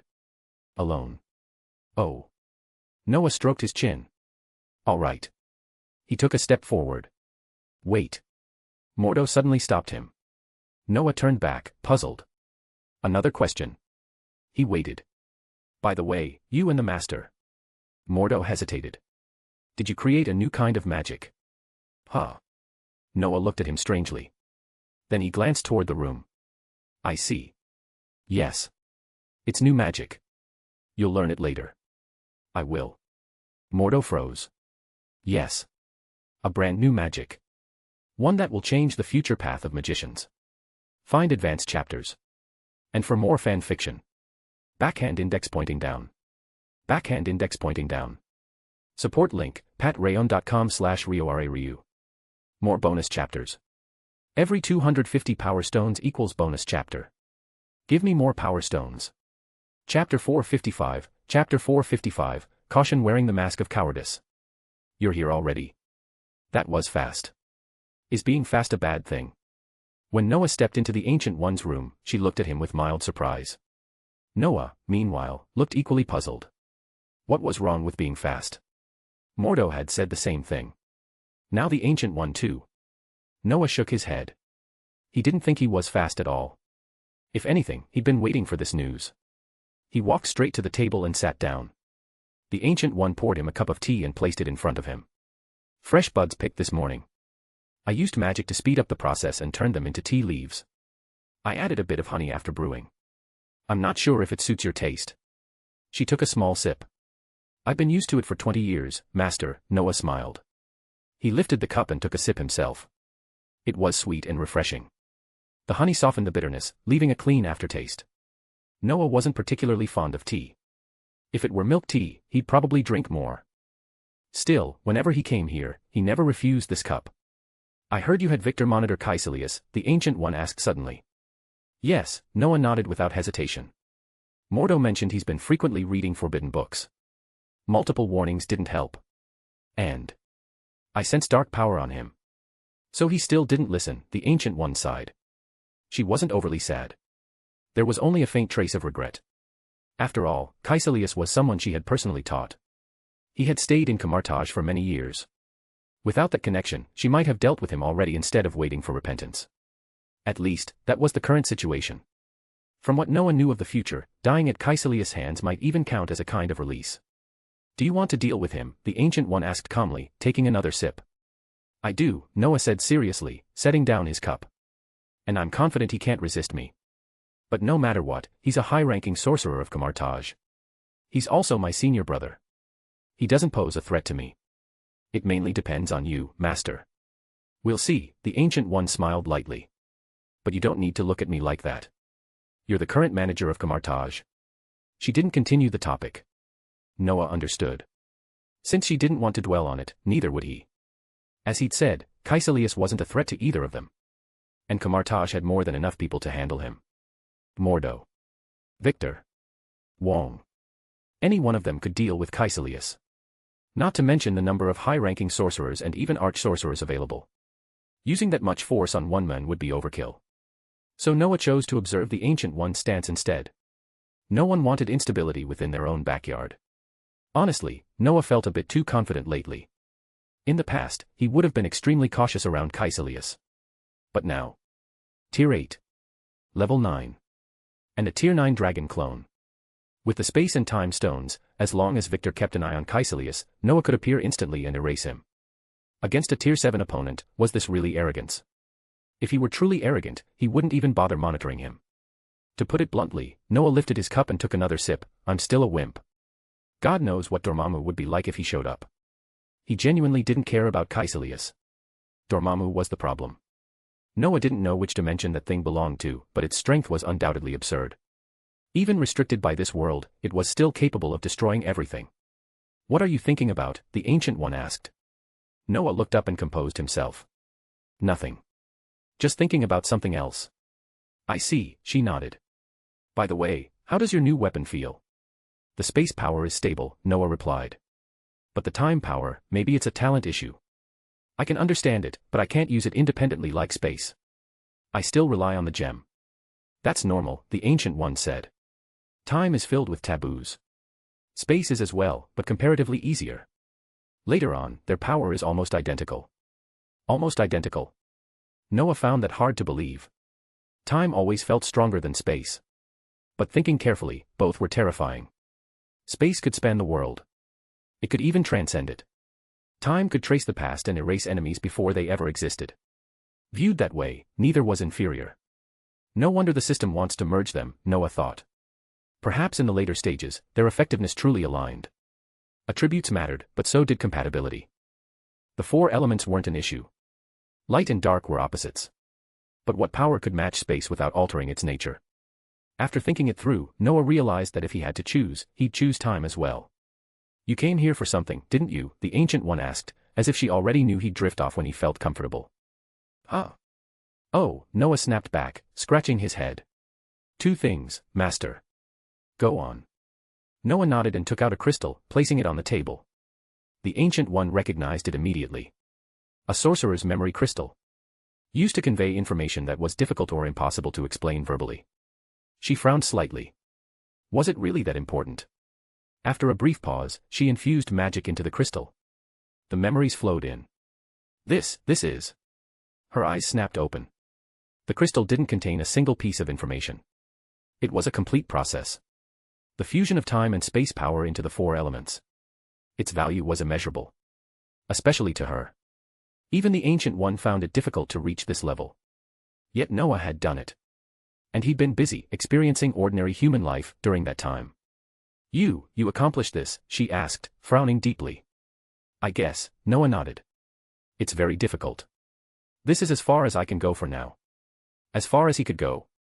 The Ancient One almost wanted to knock him on the head. Only 2 people in this world could use such domain-level magic. And she was a peak tier 10 existence. Even for her, it wasn't easy. Yet Noah spoke like this was trivial.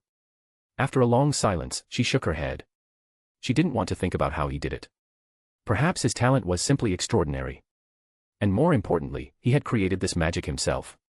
It seems I'll be benefiting from your brilliance, she said with a wry smile. You really are amazing, Noah. Probably, Noah nodded. Every time I attempt the fusion, there's a feeling. If it fails, there's nothing. If it succeeds, there's excitement. And if there's danger dash. Don't say it, the Ancient One interrupted. That's your talent. You are a guide for sorcerers. A guide for the future. I'm very glad to have a student like you. Noah smiled. He felt the same. He didn't continue the topic. Instead, he told her about his potential visit to the being hidden beneath the European Sea. Go, the Ancient One said calmly. She's dangerous to you, but her weakness is obvious. Figure out how to take away her weapon. And inform me before you leave.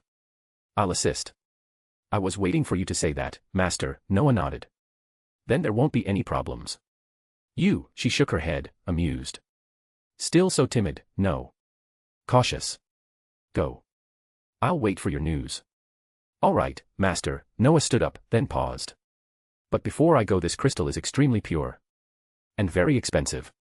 Find advanced chapters. And for more fan fiction. Backhand index pointing down. Backhand index pointing down. Support link, patreon.com/RioRaRyu. More bonus chapters. Every 250 power stones equals bonus chapter. Give me more power stones. Chapter 456, Chapter 456, I think you're brainless. Noah, did you make the Master angry?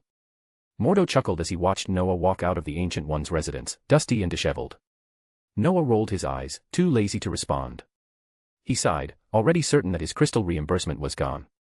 That crystal had been nearly perfect in quality. Of course, he hadn't paid for it.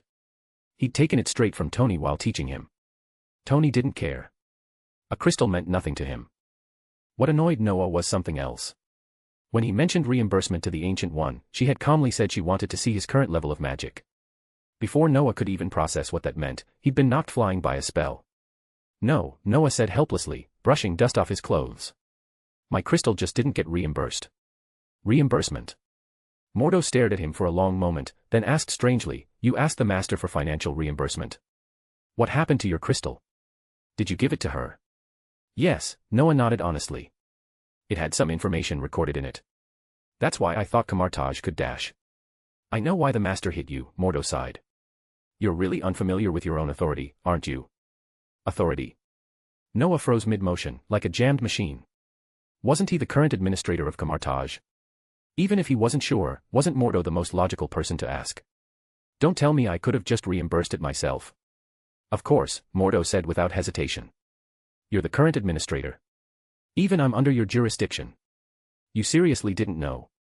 Well. No need to explain. I understand. Noah returned to Camartage with a dark expression. He genuinely had no face left. It was too embarrassing.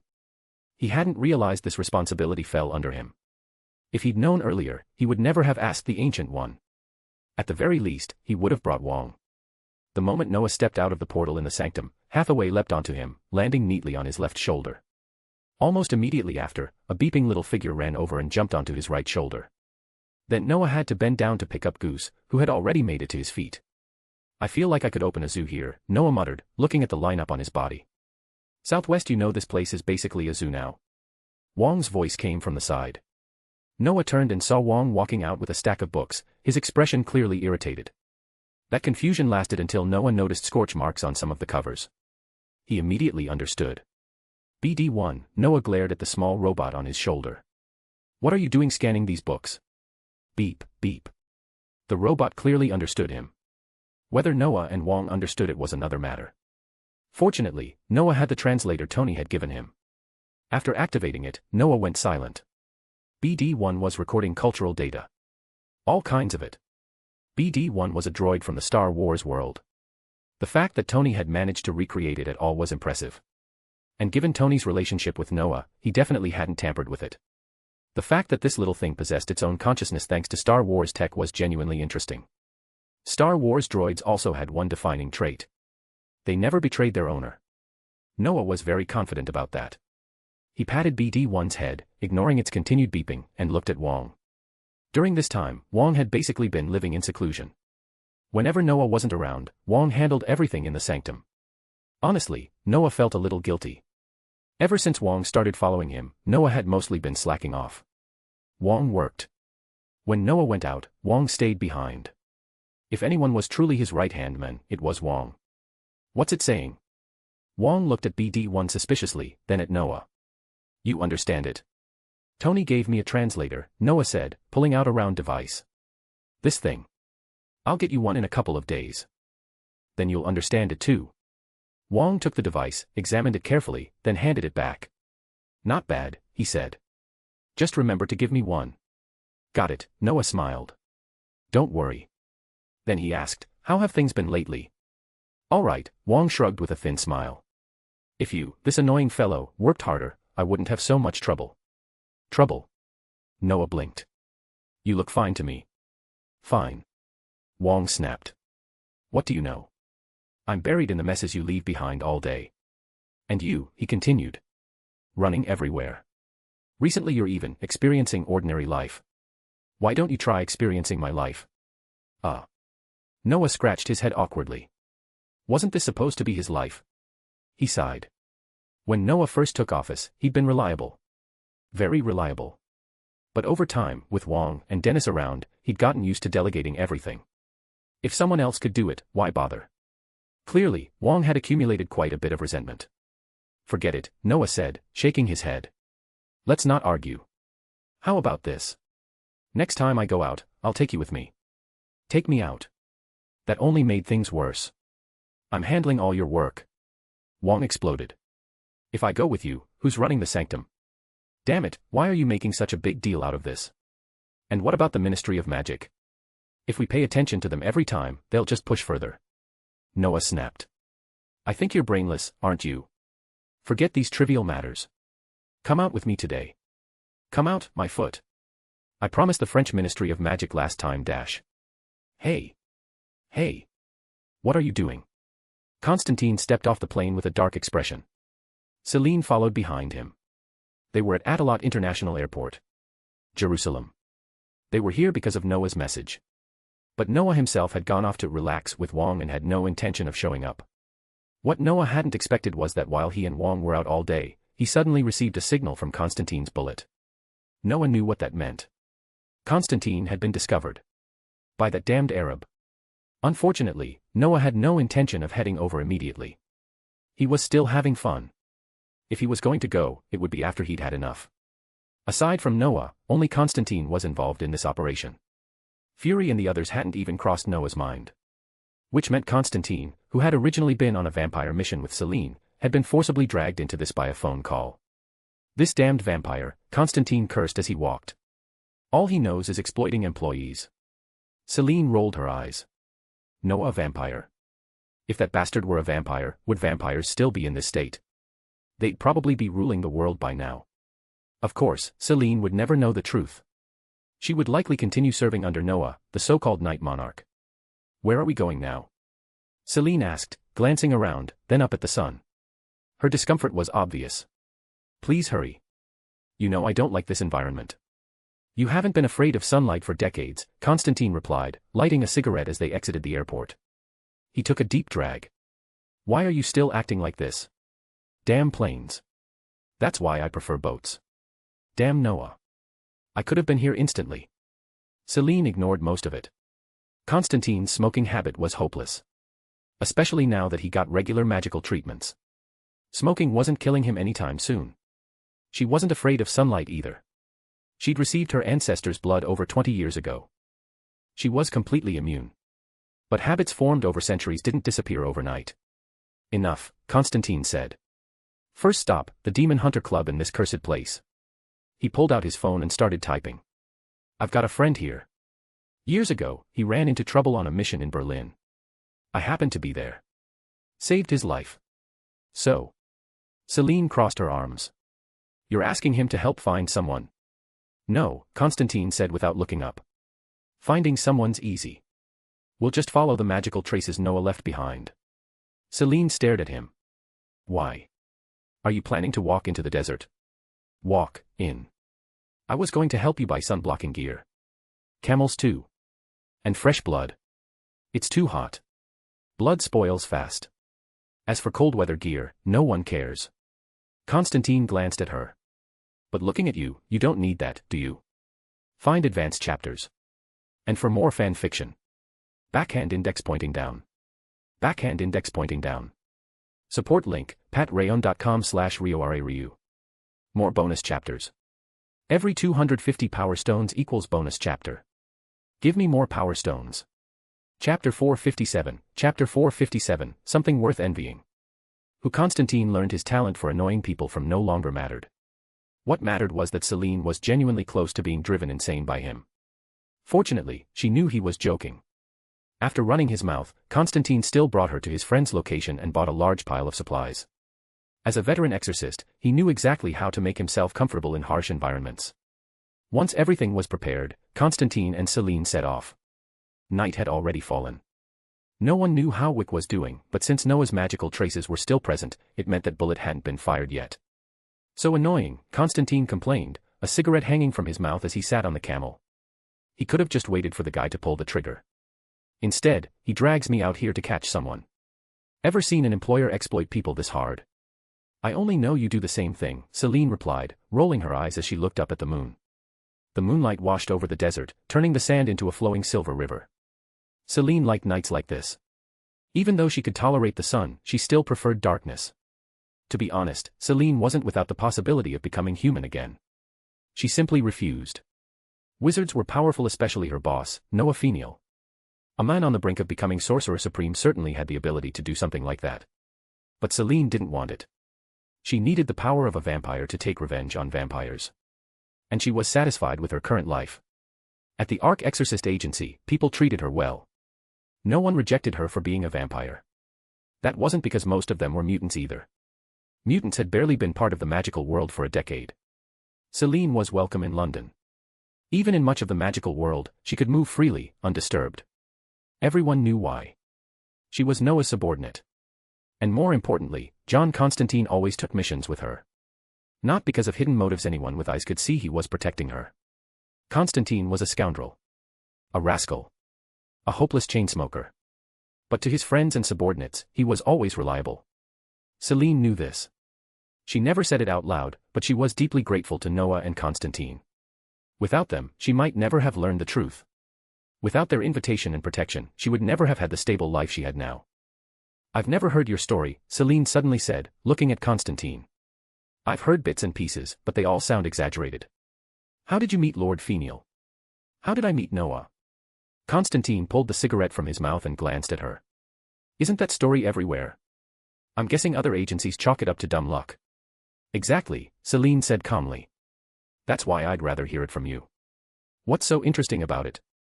Constantine muttered, putting the cigarette back. He was just a top-tier wizard back then. Brave. Smart. He and his sister went to Los Angeles on a trip. I happened to be there too. With a trace of nostalgia, Constantine began telling the story. More than 20 years ago. Surrounded by powerful beings. Even weakened on Earth, their identities alone were enough to crush an exorcist. Back then, he had been desperate, simply waiting to die. Then he met a wizard. Just a first-year student from a magic academy. And that wizard became his lifeline. Who could have imagined it? The exorcist living in despair would become the head of the world's most powerful exorcist organization. The young wizard would walk a path that led toward the Sorcerer Supreme. Fate had turned on that single encounter. Celine listened quietly, completely absorbed. She had heard the story before, but hearing it from Constantine himself felt different. More real. More alive. Constantine spoke at length, recounting experiences from those years as if he wanted to empty them all out. By the time he finished, the sky had begun to brighten.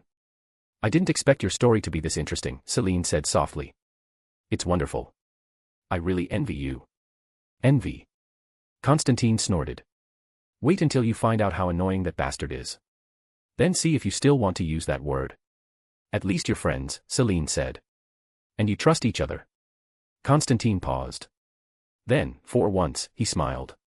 Enough talking. We're almost there.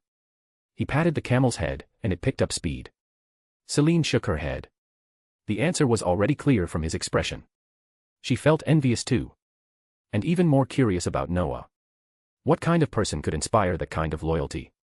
Of course, fear still lingered in her heart. Noah was the one who had destroyed her former vampire clan with his own hands. Soon, they reached the source of Noah's magic. The area was flat. Dozens of tents were set up, with a central one that looked especially luxurious. Noah's magic radiated from that very spot. Around the camp, men in white and black robes patrolled, faces hidden behind veils. They looked ordinary. They weren't. They were elite assassins. Looks like this is it, Constantine said, stopping the camel. He scanned the area, then jumped down. This place. Celine followed. They look like ordinary people. They are, Constantine said, pulling out a cigarette. He lit it slowly. Now you see how bored that damned Noah is. He made me deal with a bunch of normal people. And he's so bored he's running around with a gun himself. Even with his status, doing this feels a bit much, Celine said hesitantly. He only retaliates after they attack, Constantine replied. And he uses magic subtly. No one notices. He walked forward, ignoring the assassin's warnings entirely. To Constantine, they might as well not exist. He wasn't an ordinary person. After years following Noah, he had gained countless benefits: camouflage techniques, meditation methods. He had become something far more dangerous than most wizards. Ordinary assassins didn't even register. Then the gunshots rang out. Constantine stopped. He lifted his head slightly, disdain on his face. Ripples appeared in front of him, like water disturbed by falling stones. All right, he muttered. You fired first. That makes this easy. Bullets filled the air in front of him. Some spun wildly. Others hung nearly motionless. Every single one was stopped. Not a single bullet touched him. The assassins froze. They had never imagined such a scene. Damn it, wizards, someone whispered. Constantine didn't give them time to think. The cigarette stayed in his mouth. One hand in his pocket. The other slowly lifted. Find advanced chapters. And for more fan fiction. Backhand index pointing down. Backhand index pointing down. Support link, patreon.com/RioRaRyu. More bonus chapters. Every 250 power stones equals bonus chapter. Give me more power stones. Chapter 458, Chapter 458, don't let him die too easily. What's happening outside? At the center of the camp, inside an exceptionally luxurious tent, Wick knelt weakly as gunshots and explosions echoed in the distance. The controller sat high on his platform, frowning slightly before quickly regaining his composure. This wasn't unusual. The high table existed behind the ordinary world. They belonged to it, yet were clearly separate from it. Kings in the shadows. They controlled assassins, criminals, and intelligence networks spread across the globe. They were feared everywhere. Some believed such an organization was necessary. Others believed it should never exist. Either way, attacks and assassinations were nothing new. The controller was used to it. What puzzled him was that Wick had been found only last night, yet trouble had arrived today. Still, he didn't consider Wick the cause. John Wick had been thoroughly inspected upon entering the camp. Aside from his personal effects, there was nothing suspicious. It's a pair of unfamiliar individuals, esteemed controller. A man entered and reported respectfully. A man and a woman. The controller lifted his cup of yak milk wine, thinking. Just the two of them. Yes. Only one man and one woman, the attendant confirmed. But they're extremely strong. Extremely strong. The controller smiled faintly. He drained the cup in one gulp before speaking slowly. Then let my blood relatives handle them. The attendant paused, then nodded and withdrew. The controller didn't have many blood relatives. But that didn't mean there were none. A few years ago, two people sharing his bloodline had joined the high table unaware of their origins. That ignorance was why they'd survived. The controller only needed one of them. Out of mercy, he'd kept their entire team nearby. Good food. Good lodging. The attendant recalled their names. The young man leading them seemed to be called Desmond Miles. This will be over soon, the controller said calmly after the attendant left. He turned his gaze to Wick. So, John. Have you considered my gift? Wick lowered his head, staring at the tools laid out before him. He wasn't sure whether the men and woman outside had come for him. If they had, things were simple. If not, his situation was far worse. He didn't know how many killers were in this place. But he knew one thing. He wasn't giving up his wife's ring finger. After a moment, Wick decided to act based on circumstance. If needed, he'd fire the bullet hanging around his neck. His last trump card. His only lifeline. As he hesitated, the noise outside intensified. Too close. This was the high table's base. Everyone here was elite. Why was the chaos approaching the tent? And fast. Wick felt uneasy. Did Fennell really send them? What's going on? The controller noticed too. For the first time, disbelief surfaced in his eyes. A single man and woman breaking through his camp. Unless the report was wrong and this was a multinational strike force, none of it made sense. And if it were, he would have known already. The sounds grew closer. This time, the controller felt it. Real danger. He glanced around, then felt a brief surge of relief. At least Wick hadn't handed over his gift yet. John. The controller spoke slowly. I'll give you a chance at redemption. A chance? Wick asked evenly. The controller didn't care about his tone. I'll give you weapons. Ammunition. Go kill the two outside. That's your redemption. That's how you return to the high table. And Winston? Wick asked quietly. If you handle them, you won't need to kill Winston. I'll send someone else. I see. Wick nodded and stood. Weapons were brought over soon after. There were barely any attendants left near the tent now. Most had already joined the fight.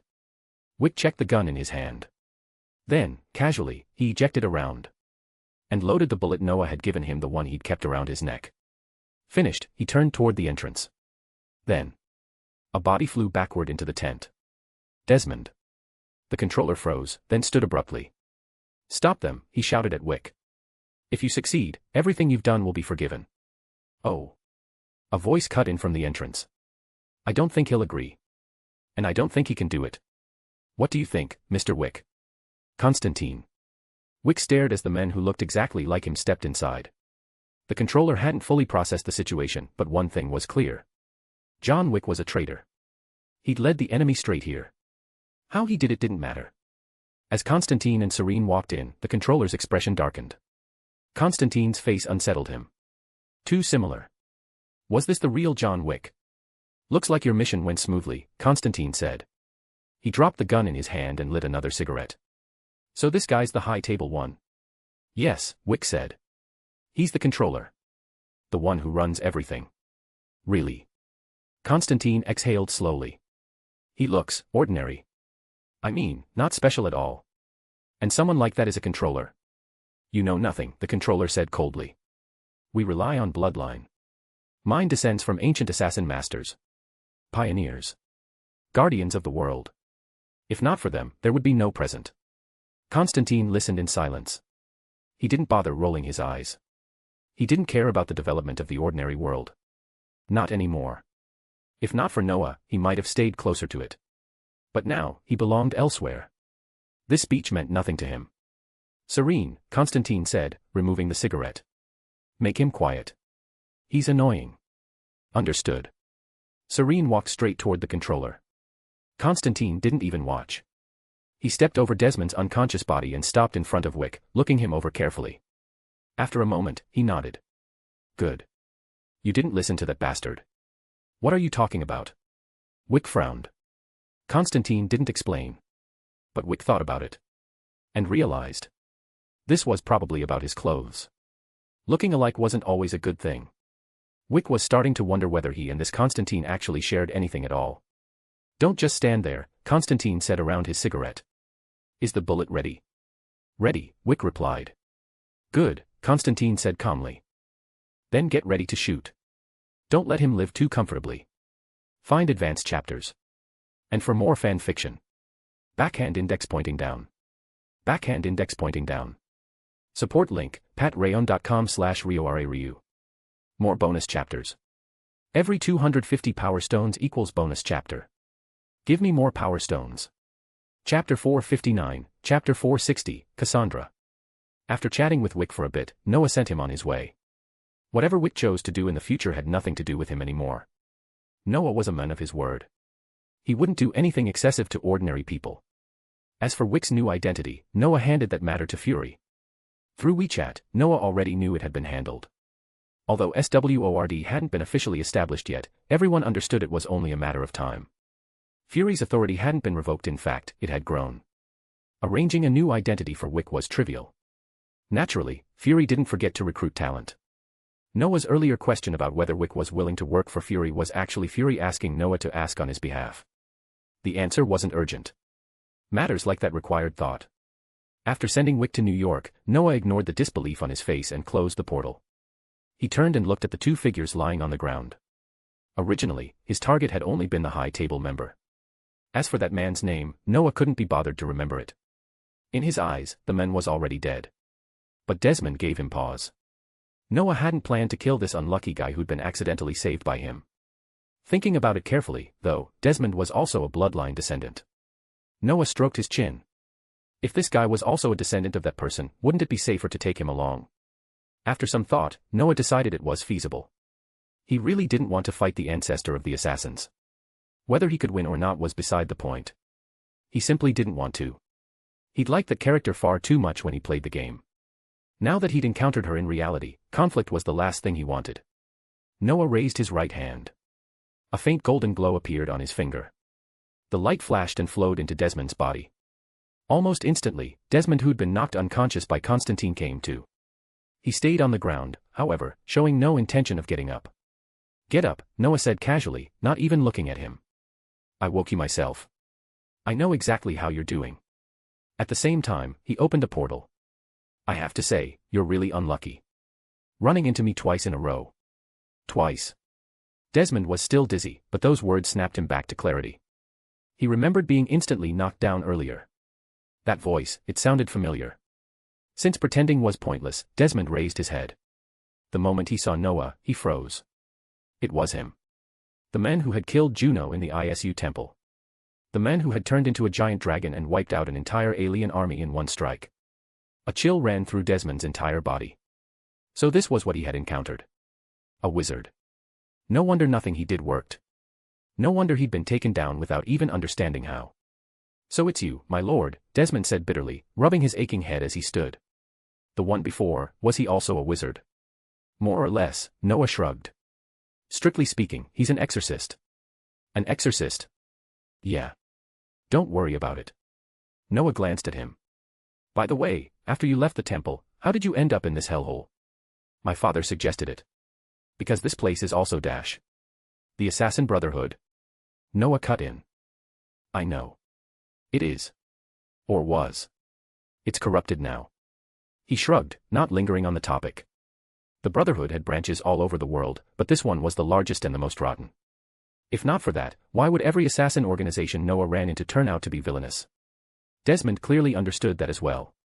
With ancestral memories, he knew exactly how far the Brotherhood had fallen.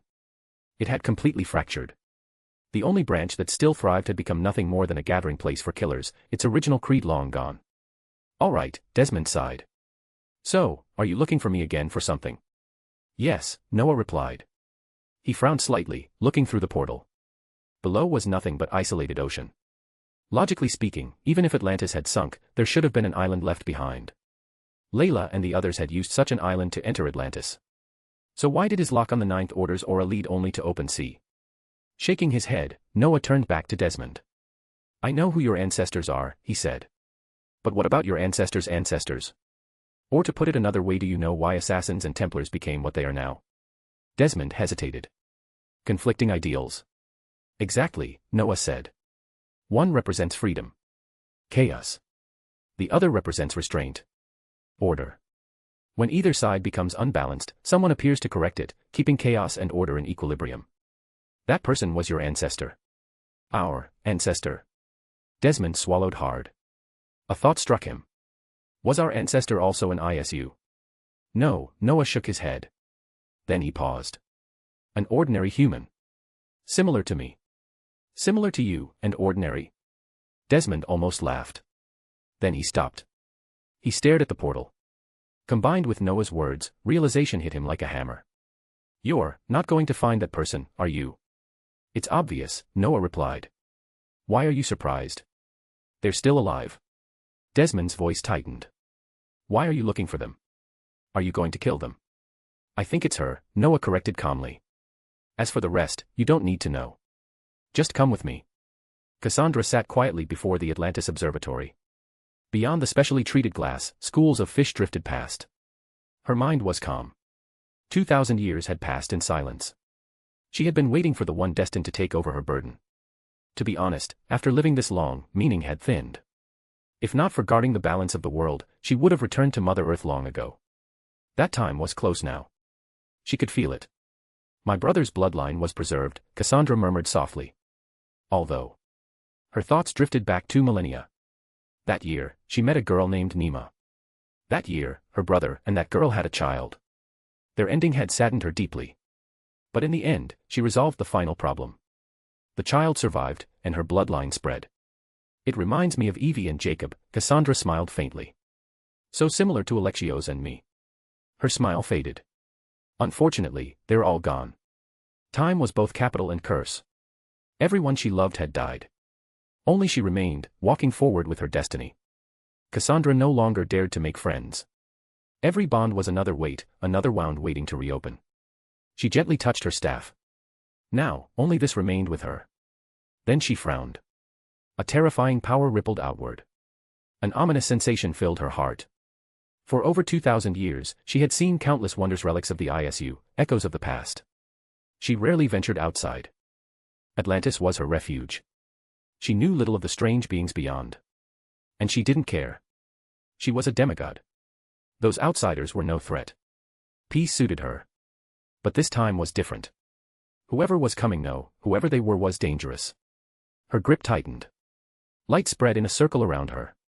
Power she hadn't used in millennia began to stir. She focused, ready to strike. Then. She felt it. A bloodline. Identical to her own. From her brother's descendants. What? Cassandra froze. The light circle opened fully. A young man emerged, carrying another. Both carried the same bloodline. Faint but unmistakable. Cassandra's gaze sharpened. Ancient power surged.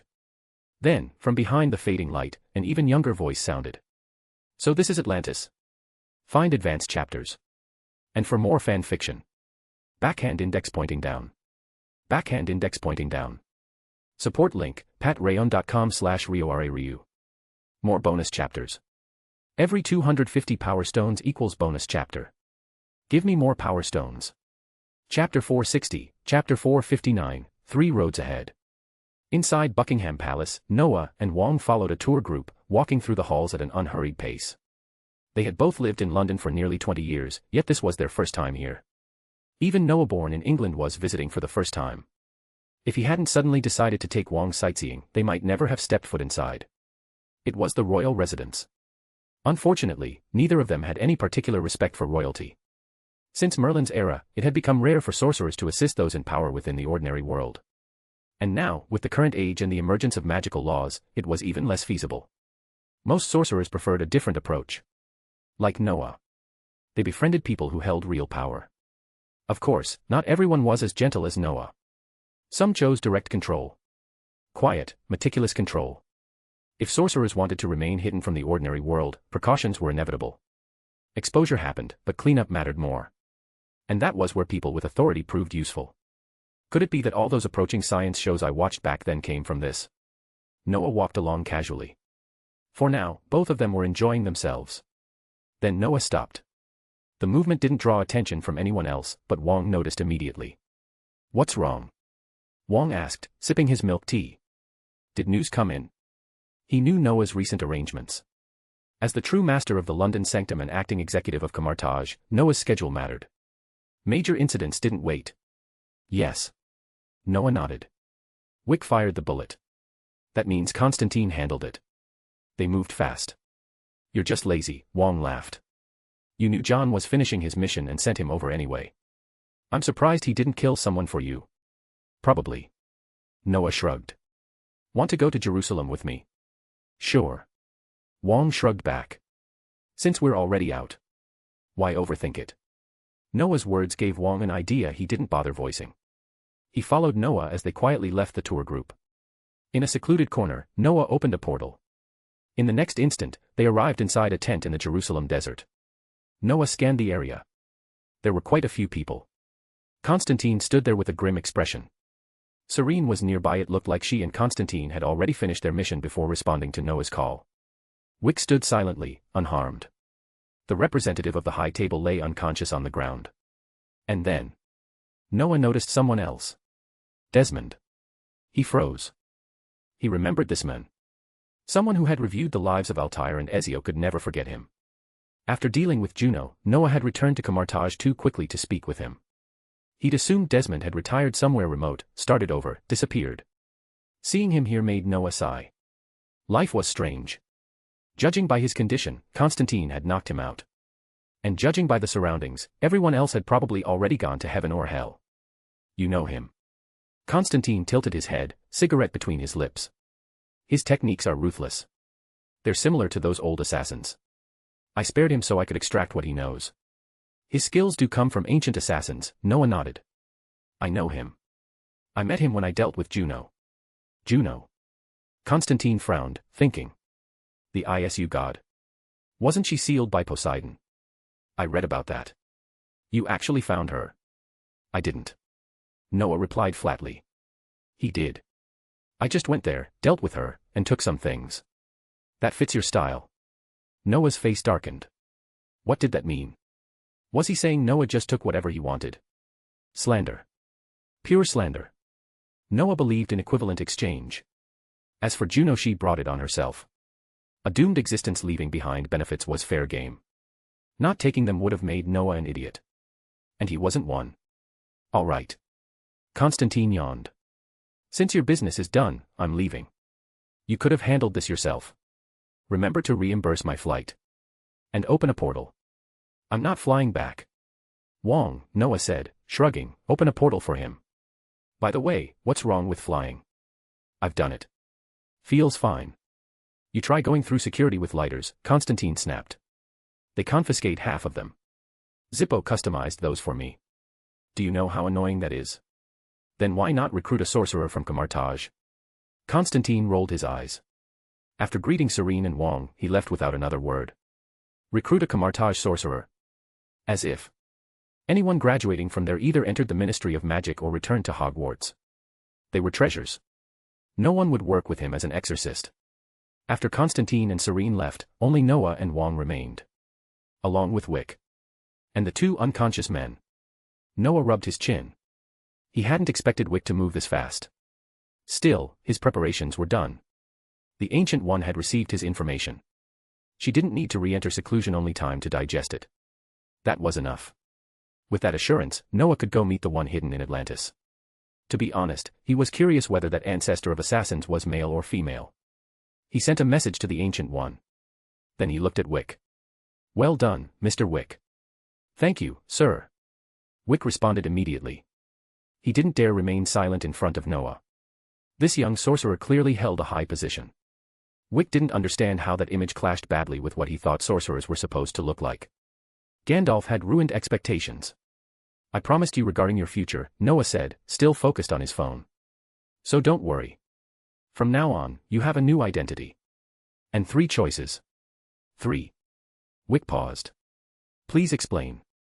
First, Noah said calmly, my friend former director of S.H.I.E.L.D., Nick Fury is forming a new department called SWORD. He needs people. Your abilities guarantee you a position. Joining an official organization. It's your choice. Noah didn't look up. Second. You can take over the high table. Their intelligence network and assassin system are excellent. It doesn't align with most people's values, but it effectively governs assassins. That makes it necessary. Take over the high table. Wick swallowed. Either option meant a clean start. A legal identity. Or absolute control. Both were tempting. As for the third, Noah glanced at his phone, smiled faintly, and put it away. Disappear. Live as an ordinary person. Start over. I dash. Don't rush. Noah interrupted him. Take your time. When you decide, go to 221B Baker Street in London. Find Constantine. Find advanced chapters. And for more fan fiction. Backhand index pointing down. Backhand index pointing down. Support link, patreon.com/RioRaRyu. More bonus chapters. Every 250 power stones equals bonus chapter. Give me more power stones. Chapter 461, Chapter 461, The Magician. Noah adjusted Atlantis' coordinates several times before finally locking onto a suitable landing point. To be honest, he wasn't afraid of water. As a wizard who could survive comfortably in outer space, seawater meant nothing. He just didn't want to come out looking like a soaked chicken. More importantly, Desmond was with him, along with the controller, who still hadn't woken up. He needed a stable landing spot. Based on the fragmented memories from the last time he transformed into a dragon, Noah kept pushing the coordinates downward. He had no idea how deep Atlantis had sunk over the years, so he could only probe layer by layer. Eventually, he found it. This place really isn't simple, Noah muttered, locking onto the final position. To be honest, Wong said flatly, clearly uninterested in indulging him, if you weren't looking for the owner of this place, we wouldn't need to come at all. Aren't you interested in a previous civilization? Generally interested, Wong replied. Let bygones be bygones. I study magic, not archaeology. Damn it, Noah snapped. If you know you're studying magic, why do you have zero curiosity? I'll leave curiosity to others, Wong said calmly. I'll just enjoy the results. Noah stared at him. He genuinely hadn't expected something that shameless. Thinking about it more carefully, though, it seemed Wong had always been like this. He never cared much for research. He preferred mature, established knowledge. Noah rubbed his chin. Different personalities made different kinds of magicians. It wasn't a problem. Noah himself wasn't particularly fond of research either. His thirst for knowledge simply pushed him forward without him noticing. Shaking his head, Noah looked at Desmond, who was carrying the controller on his back. Let's go, Noah said. It's your ancestor anyway. Bloodline-wise, at least. You want me to go first? Desmond swallowed. No matter how he thought about it, it sounded like being sent to die. Exactly, Noah waved impatiently. You go first. Relax. Normally speaking, there's no danger. You said, normally speaking. Are you going or not? Desmond sighed. Then he stepped through the portal with the controller on his back. Wong glanced at them but said nothing. He could tell Noah had already placed high-level defensive magic on everyone. That alone made Wong uneasy. Was the opponent really that dangerous? Still, he didn't speak up. With Noah around, there weren't many things in this world they couldn't handle. Looks fine, Noah nodded when Desmond passed through safely. That made Wong frown. Is the opponent that troublesome? Not bad, Noah replied. Probably ninth order. What the F***CK? Wong's expression changed instantly. Ninth order. Noah, let's get out of here. We can't fight something like that. Relax, Noah said. I've already contacted the master. She's watching us. And don't forget, he added, I'm ninth order too. You're going to reveal your other body. Other body? Noah rolled his eyes. That phrasing sounded ridiculous. He shot Wong a glare, double-checked the surroundings, then stepped through the passage himself. The moment he did, a terrifying aura locked onto him. Instantly. The next second, cracks spread across Noah's body like shattered glass. His magic shield had been destroyed.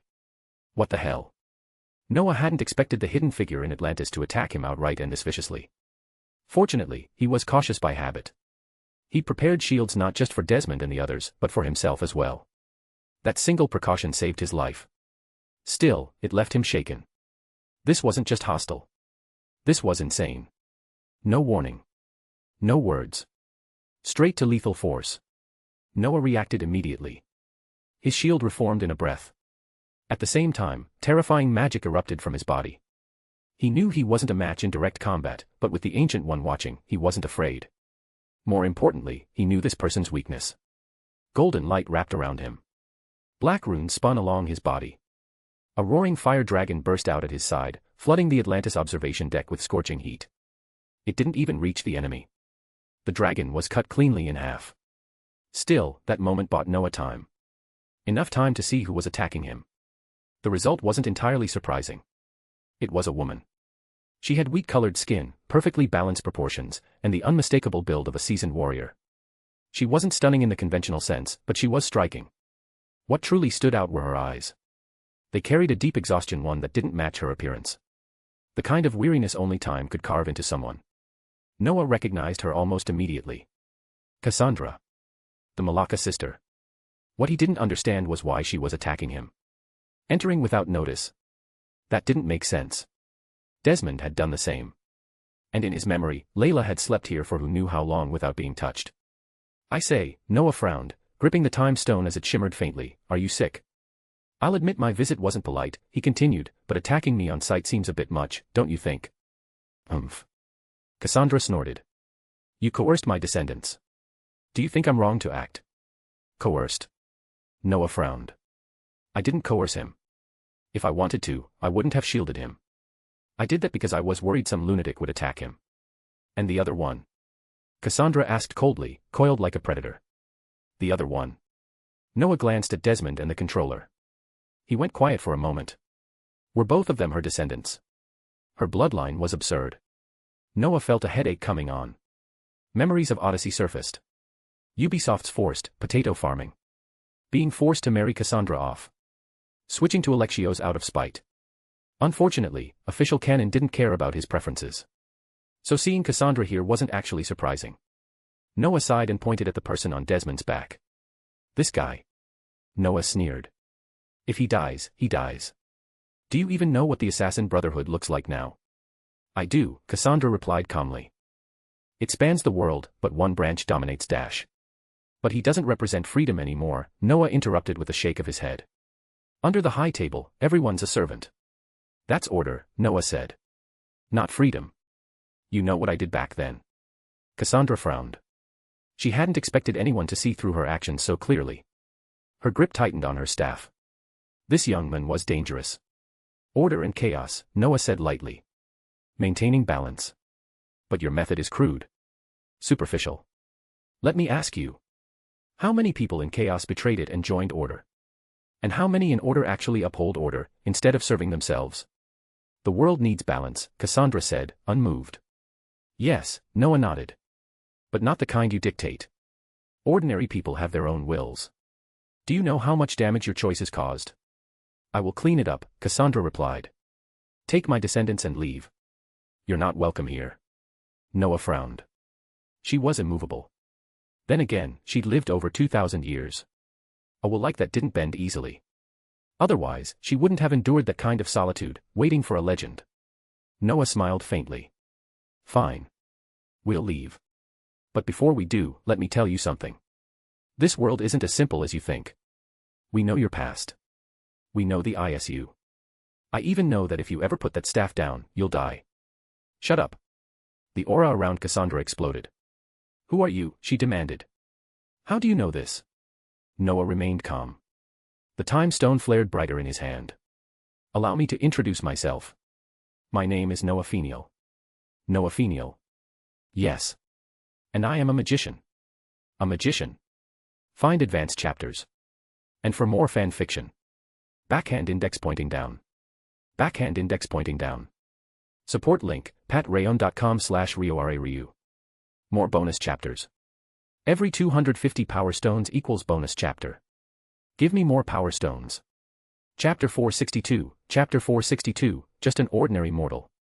A sorcerer? Cassandra looked at Noah strangely, then glanced at Wong, who remained silent but visibly alert. She hadn't expected that answer. Having lived for over 2,000 years, Cassandra naturally knew the concept of sorcerers. She had always believed they were inventions of bored storytellers. Fiction. Something meant to entertain. And yet, here one stood before her. Honestly, Cassandra had always assumed that anyone with special abilities derived their power from the ISU. But from her first exchange with Noah, she had felt it clearly. The power he wielded was completely foreign. It had nothing to do with the ISU. That unsettled her. She hadn't lived in isolation all this time. Over the centuries, she had encountered many individuals with strange abilities. Some were weak.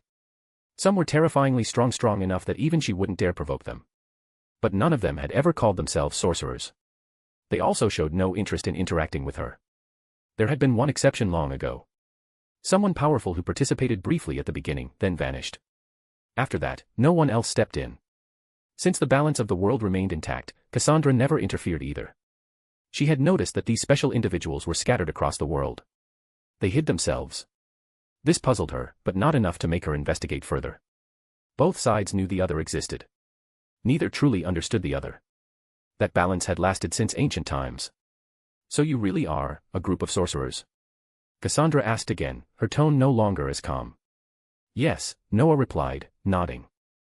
Although I don't know when it began, some of our sorcerers have recorded your story. Your past. And even parts of your future. Cassandra's eyes narrowed.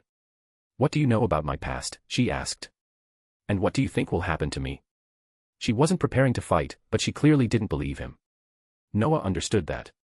If a stranger showed up and said things like this, he wouldn't believe them either. Right now, he sounded like a lunatic. He didn't mind. If persuasion failed, he would leave.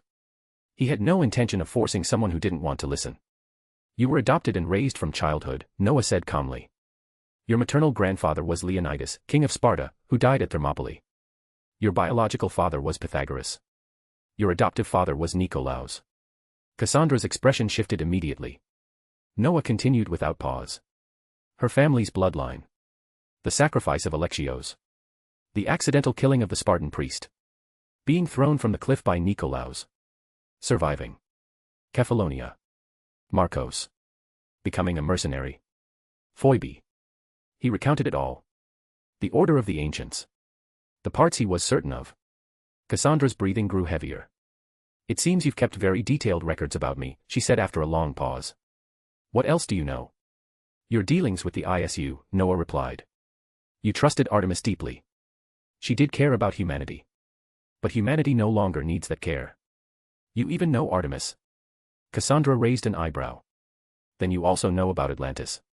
The underworld. Of course, Noah said. That was precisely why he had sought her out. Her journey to the underworld was legendary. And it mattered. Noah didn't say that part aloud.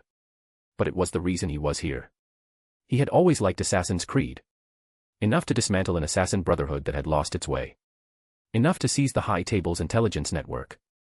Enough to use its leader's bloodline to find her. Everything he did had a purpose. If persuasion worked, good. If not, he would leave. I also know about Juno, Noah continued. She's gone. Completely dissipated. Cassandra stared at him. You killed her. Yes, Noah answered without hesitation. Everything she knew is now in my mind. I appreciated what she provided. You're powerful, Cassandra said slowly. But that shouldn't have been enough. She was sealed for too long, Noah replied. Her power had already declined. And my abilities restrained her. The outcome was inevitable. Cassandra thought back. So the defensive energy earlier, that was you. Yes. Though even without me, someone else would have stepped in. Earth isn't as weak as you think. Its sorcerers are formidable, even on a universal scale. There was unmistakable pride in his voice. Cassandra could hear it. From the Ancient One to apprentices. From Camartage to magical academies. Noah explained the hidden side of the world without holding anything back. In truth, Cassandra fit the magical world better than the ordinary one. Her strength. Her lifespan. She wasn't human in any normal sense. And Earth didn't need her to shoulder so much alone. Asgard. Odin. Preparations already made. The magical world. Asgard, even a ministry of magic. Cassandra muttered, her expression mirroring Roger's confusion from years ago. So the special individuals I encountered were sorcerers. Not all, Noah shrugged. Vampires. Werewolves. Other creatures. The magical world has everything. Ghosts. Spirits. Anything you can imagine. And your lifespans? Cassandra asked. They're long too. Very, Noah replied. If I don't want to die, a few thousand years is nothing. Silence. For the first time, Cassandra felt she wasn't an anomaly. She wasn't alone. Then her gaze fell to the staff of Hermes. Her silence deepened. Her longevity came from this staff. Not herself. So she was still different. Your situation is special, Noah said suddenly. How so? Cassandra asked. I've never seen someone so powerful relying entirely on an external object to stay alive, Noah said. You were deceived. Her grip tightened. Deceived. Don't misunderstand, Noah added calmly. I can help you solve this. And what comes after? You'll help me, she asked. Why? I need your help, Noah replied. Nothing against your will. And you'll gain more than you lose. The ISU left Earth long ago. Whatever problem you have now may be their doing. He met her gaze. We're all Earthborn. Mortals who made it this far. Think carefully. Cassandra was quiet for a long moment. Then, she said finally, let's see what you can do. Find advanced chapters. And for more fan fiction. Backhand index pointing down. Backhand index pointing down. Support link, patreon.com/RioRaRyu. More bonus chapters. Every 250 power stones equals bonus chapter. Give me more power stones. Chapter 463, Chapter 463, Cassandra's question.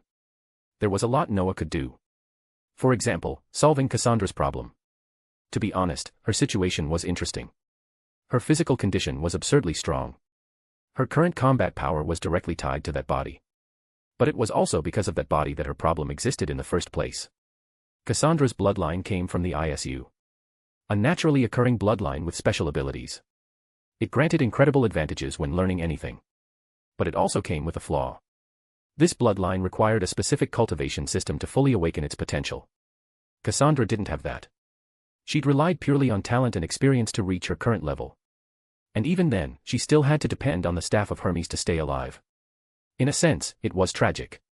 Because she always stood on the side of ordinary humans instead of the ISU, neither Poseidon nor Alethea ever told her the truth. As for Juno, that lunatic was already far beyond sanity. Expecting her to explain anything would have been a miracle. Coincidentally, Noah had obtained all of this from Juno's memories. That was why he claimed he could solve Cassandra's problem. The issue of lifespan could be split into two parts. One was the life force Noah had absorbed from the giant beast he killed in the Star Wars universe. He already had experience with that magic. Yoda and Anakin were living proof. He'd only used it twice, but that was enough. Any follow-up problems could be handled later. The second part lay in Juno's memories. They contained cultivation methods used by the ISU. While those methods differed greatly from what Noah had observed when fighting Juno, they were perfectly suited for Cassandra. Of course, there was a condition. Cassandra had to agree to Noah's terms. Honestly, someone who'd lived for more than 2,000 years was bound to be lonely. It wasn't that Cassandra refused to make friends. It was that every friendship ended in separation. Over and over again. That kind of cruelty wore a person down. Humans were social creatures. Very few could endure endless solitude. Ordinary people couldn't live as long as Cassandra. But sorcerers could, especially after the birth of life absorption magic. If Cassandra accepted Noah's terms, she wouldn't just solve her physical problems. She could also regain the emotional bonds she'd been forced to cut off. As for what Noah wanted from her, only two things. First, information related to the underworld. Second, that she help rebuild and reorganize the High Table. Noah had no intention of abandoning it. Everyone involved understood that. As for who would run it, Noah had two candidates for now. One was Wick. The other was this ancestor of assassins. And Desmond wasn't off the table either. If needed, Noah could just have Wick and Desmond run it together. If ability and courage weren't enough, they'd make up for it with numbers. Noah was flexible like that. These are your conditions? Cassandra asked after listening quietly. Her expression was calm, but her eyes were slightly unfocused. And this is what you can do? Yes, Noah nodded. In short, I'll let you live normally again. Experience emotions you lost. And I'll fix your body so this problem never comes back. And you sorcerers would accept me? Cassandra asked, half amused. I don't interact much with ordinary people, but that doesn't mean I don't need to live. Don't think I don't know what sorcerers are. I'm different from you. You are, Noah shrugged. Strictly speaking, you're an assassin or a warrior. But you're not an ordinary human either. If we're being precise, you belong to the world's side. That wasn't wrong. Otherwise, mutants wouldn't be part of the magical world. Not all of them were like Eric or Charles. People like Logan existed too. So Noah's stance wasn't unusual. As for why no sorcerer had approached her before, the reasons were simple. First, no one knew her attitude. Sorcerers weren't blind. They'd noticed her actions in the ordinary world, and those actions didn't align with sorcerer principles. Second, she was too strong. Sorcerers weren't idiots. Even if they were reckless when young, they learned quickly. They might be crazy, but they weren't suicidal. Can you really make that decision?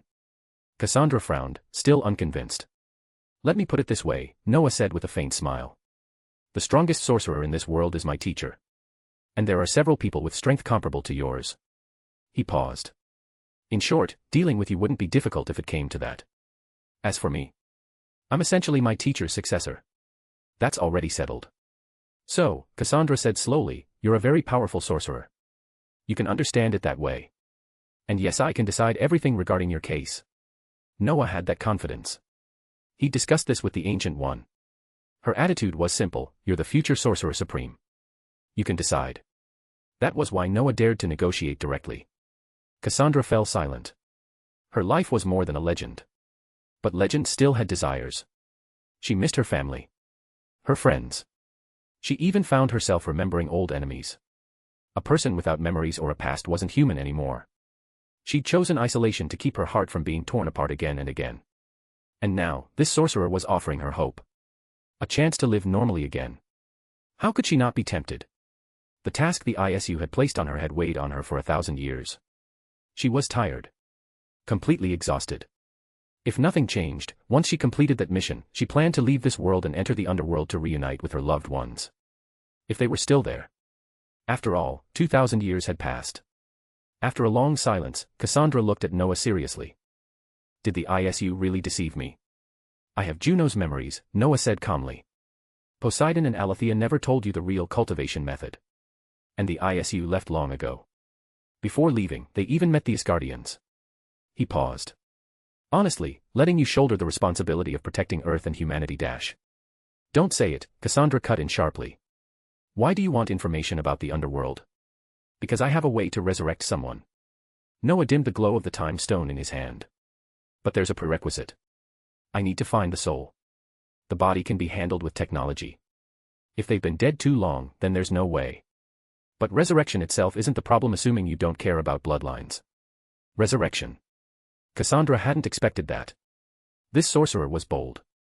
Bold enough to touch a forbidden domain. She was tempted. Truly tempted.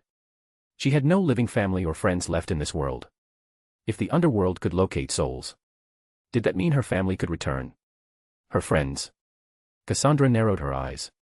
After a long silence, she smiled faintly. To what extent can technology restore a body, she asked. I'm not ignorant of these things.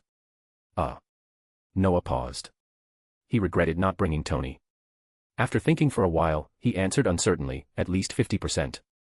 This needs a professional answer. I'm a sorcerer. This is a blind spot for me. Then he directly called Tony. Tony's newly developed phone proved its worth. This place was underwater and surrounded by natural interference, but the magic Star Wars hybrid tech ignored all of it. The signal wasn't perfect. But it connected. Damn it, Noah, Tony snapped. Do you know I was sleeping? Shut up, Noah said flatly. I need something. How's your cloning tech? The Star Wars data should cover this, right? Cloning. Tony muttered, already moving. Hold on. After flipping through data, he replied, no problem. The cloning project is complete. As many bodies as you want. Then answer me this, Noah said. Using me as an example, how much of the original can be replicated? With you. Tony paused. Your powers? No. Impossible. But a normal body? No problem. Bloodline included. He added, souls are still a no. That's enough, Noah said. Thanks. He hung up. Find advanced chapters. And for more fan fiction. Backhand index pointing down. Backhand index pointing down. Support link, patreon.com/RioRaRyu. More bonus chapters. Every 250 power stones equals bonus chapter. Give me more power stones. Chapter 464, Chapter 464, A Body Without a Soul. So you just grabbed me like that? Tony looked aggrieved as he stared at Noah and Wong inside the laboratory of the new Stark Tower, now renamed the Avengers compound on the outskirts of New York. Not far away, Pepper was talking quietly with Cassandra. No choice. Noah sighed and shrugged. Who knows what got into her? He genuinely didn't know what had pushed Cassandra this far. At first, he thought her doubts were reasonable. Anyone would hesitate at the idea of cloning a body and stuffing a retrieved soul into it. No matter how you looked at it, the process sounded absurd. So Noah called Tony. He put the call on speaker. Cassandra heard everything. And then she snapped. In Noah's words, she went completely mad. She insisted on testing the magic herself. Noah told her clearly this had never been tested. She didn't care. That left Noah stunned. Was living really that unbearable? To be honest, Noah could tell that Cassandra didn't place much value on life or death anymore. After learning how the ISU had used and deceived her, she seemed ready to abandon everything she had carried for centuries. Noah had given her hope. She didn't fully trust it. So she chose herself as the experiment. If it worked, she would live on, help Noah, manage the high table, and tell him everything she knew about the underworld. Juno had memories of it, but Cassandra had entered it herself. She had fought Hades. That authority couldn't be replaced.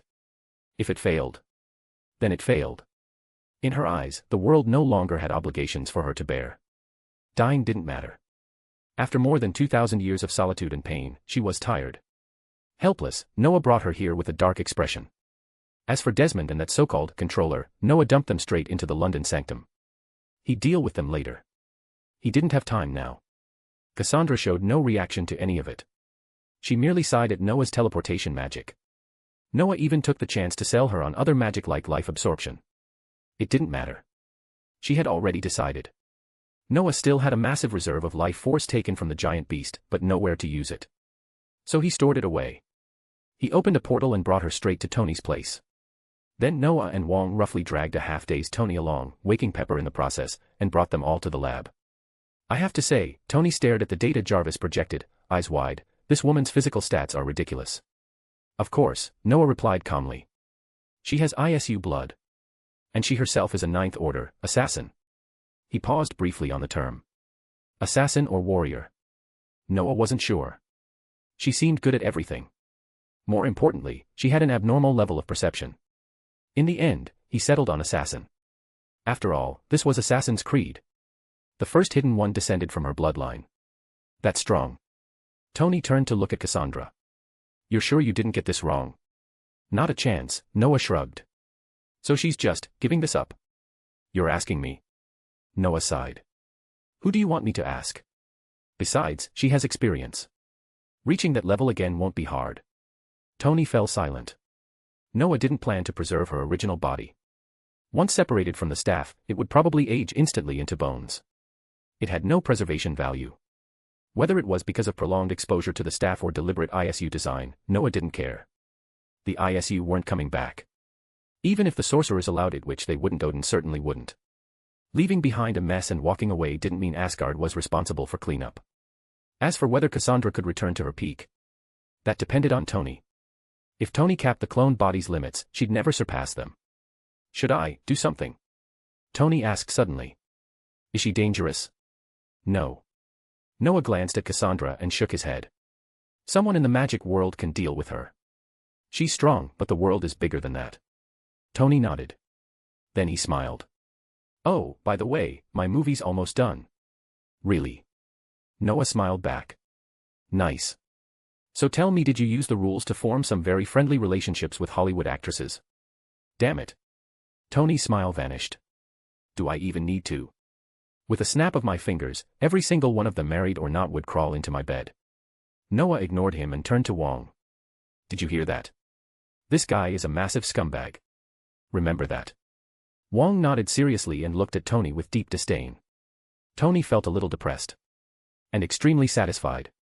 Unfortunately, Noah didn't share that confidence. And even if he did, he wouldn't use it. Looking at the data again, Noah asked, if you recreate her body perfectly, how long?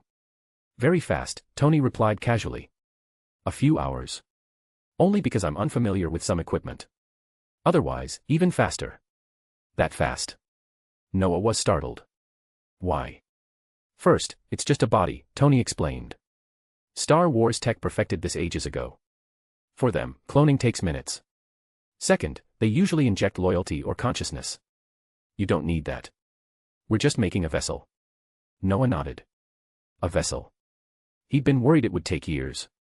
Or worse, some cliché where a baby had to grow up. If that happened, he'd need the time stone. Thankfully, none of that was necessary. A few hours later, the body was complete. A woman lay there, as if asleep. She looked almost identical to Cassandra. Fairer skin. No scars. No strength. An ordinary human body. And one more thing. Why isn't she wearing clothes? Noah tilted his head. Seriously? Tony rolled his eyes. She was just cloned. I'm leaving this to you. And I'll shut down all surveillance. What's that supposed to mean? Noah frowned. Why do I feel insulted? Your imagination, Tony smiled. Just remember to show me the experiment data. Could be useful. Tony and the others left. The room fell quiet. Cassandra looked at the sleeping body for a long time. Then, slowly, she lowered the staff in her hand. Find advanced chapters. And for more fan fiction. Backhand index pointing down. Backhand index pointing down. Support link, patreon.com/RioRaRyu. More bonus chapters. Every 250 power stones equals bonus chapter. Give me more power stones. Chapter 465, Chapter 465, how does it feel? Cassandra felt like she was dreaming. In that dream, two magicians brought her brother's descendant to her. They were very young, yet possessed abilities that even she found astonishing: spatial teleportation. The one in front told her his name was Noah. He also told her that the ISU had deceived her. Cassandra had her own desires. 2,500 years of life had almost erased her memory of kinship, friendship, and love. Loneliness had long since taken root. Everyone she knew, even her own descendants, had died before her eyes. She had no companions, only a mission, waiting for the next person who would inherit the burden. Then this wizard named Noah appeared. Something inside her stirred again. She wasn't sure if Noah was deceiving her, but one thing was undeniable: she could feel the immense life force within him. Not only Noah, but also the slightly plump man beside him. He was weaker than Noah, but still far beyond ordinary people. That kind of life force meant longevity. And these magicians, their lifespans would not be short. With such vitality, loneliness would no longer be inevitable. Cassandra envied them. That was why she hesitated. Join them, or refuse. The two choices circled endlessly in her mind. In the end, she decided to try. I've carried the ISU's mission for too long. I'm tired, she thought. And after this man arrived, I felt a terrifying will watching me. It was the first time she had sensed something like that. Even more dreadful than Poseidon. She knew that if that existence wanted her dead, she would have no chance to resist. That realization confirmed Noah's words. This world was far larger than she had imagined. And she could tell Noah wasn't lying. So she chose to try, no matter the result. Maybe I'm crazy, she laughed at herself. Or maybe I'm just tired of living. After watching Noah perfectly recreate her body with technology, her resolve solidified. If it succeeded, perhaps she could see her loved ones again. If it failed, it didn't matter. Looking at that young, vibrant body, Cassandra smiled. It was her younger self. Untouched by hardship. Without power. Yet she could clearly feel the bloodline connection. Remarkable craftsmanship, she said softly. I never imagined technology could reach this level. When only Noah remained in the room, she slowly set her staff aside. In that instant, she felt her body collapsing. Her life force drained away. For the first time, fear surfaced. Death itself didn't frighten her. Her hands had been soaked in blood since antiquity. If anyone had killed the most people personally, it was her. But the process of dying. That sensation. It was unbearable. Perhaps this really is a dream, she murmured. Mother Earth. I return to your embrace. Her body felt lighter. Lighter still. As if floating, returning to where she belonged. Then. A terrifying force dragged her back. In that instant, it felt like she woke from a dream. Everything was real, yet unreal. She struggled to open her eyes and vaguely saw Noah's hand glowing with golden light. She herself seemed to be held firmly under his control. What is happening? Cassandra murmured. Reality and illusion blurred together. Before she could think further, darkness fell. Then. Pain. Intense pain surged through her body. Her consciousness snapped back. So did her sense of touch. It was like waking from a dream. Unreal. Yet painfully real. How does it feel? A familiar, yet unfamiliar voice sounded beside her ear. I didn't expect your soul intensity to be so low. But thinking about it, that's normal. You lived over 2,000 years without training your mental strength. Fortunately, I noticed in time. Otherwise, you'd be a vegetable. A vegetable. She knew the word, but not why it applied to her. Before she could think more, a sharp pain pierced her mind. Memories flooded back. Memory stimulation magic, the voice continued. Created so magicians don't forget important things. Luckily, I understand soul magic. Otherwise, you'd remember nothing. I'd rather remember nothing, Cassandra complained inwardly. The pain intensified. 2,500 years of memories. It could have been an instant. Or a century. Her head felt like it was about to explode. She wanted to scream. Then a mysterious power poured into her body. The pain eased. Sorry, the voice said. Lack of experience. I forgot how vast your memories were, and this body is basically blank. Some functions couldn't keep up. But I fixed it with magic. No need to thank me. I'd rather kill you, Cassandra said weakly. Then she froze. She had spoken. Her voice echoed near her ear. And more importantly, she could move. Oh. The voice carried a hint of amusement. Seems the magic worked well. Honestly, in your current state, killing me is wishful thinking. A test. Who am I? Noah Fenial, Cassandra replied weakly. An annoying magician. You can drop the annoying, Noah sighed. Am I really that irritating to women? You're not the first to say it. Others think so too. Cassandra replied calmly. Then it must be true. Most of the people who say that are men, Noah said. Anyway, I'll replenish your life force. That'll restore your vitality. Life force? Cassandra asked. Noah didn't answer. Instead, a powerful surge of vitality flowed into her body. Her body recovered rapidly. In that moment, Cassandra understood. Noah hadn't deceived her. Magicians truly possessed methods to extend life. She could feel it clearly. Her life force surged, her bodily functions restoring at astonishing speed. All right, Noah said. Try getting up.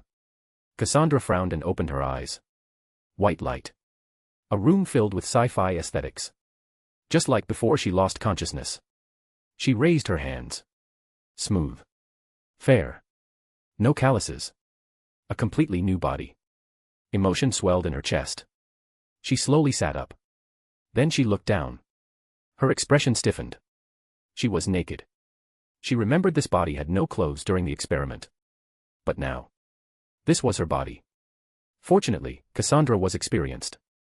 The discomfort passed quickly, and she said nothing. But when she tried to jump off the operating table, her legs gave out. If Noah hadn't reacted instantly, she would have fallen. What's wrong? She frowned at him. You really don't know how strong you used to be. Noah looked helpless.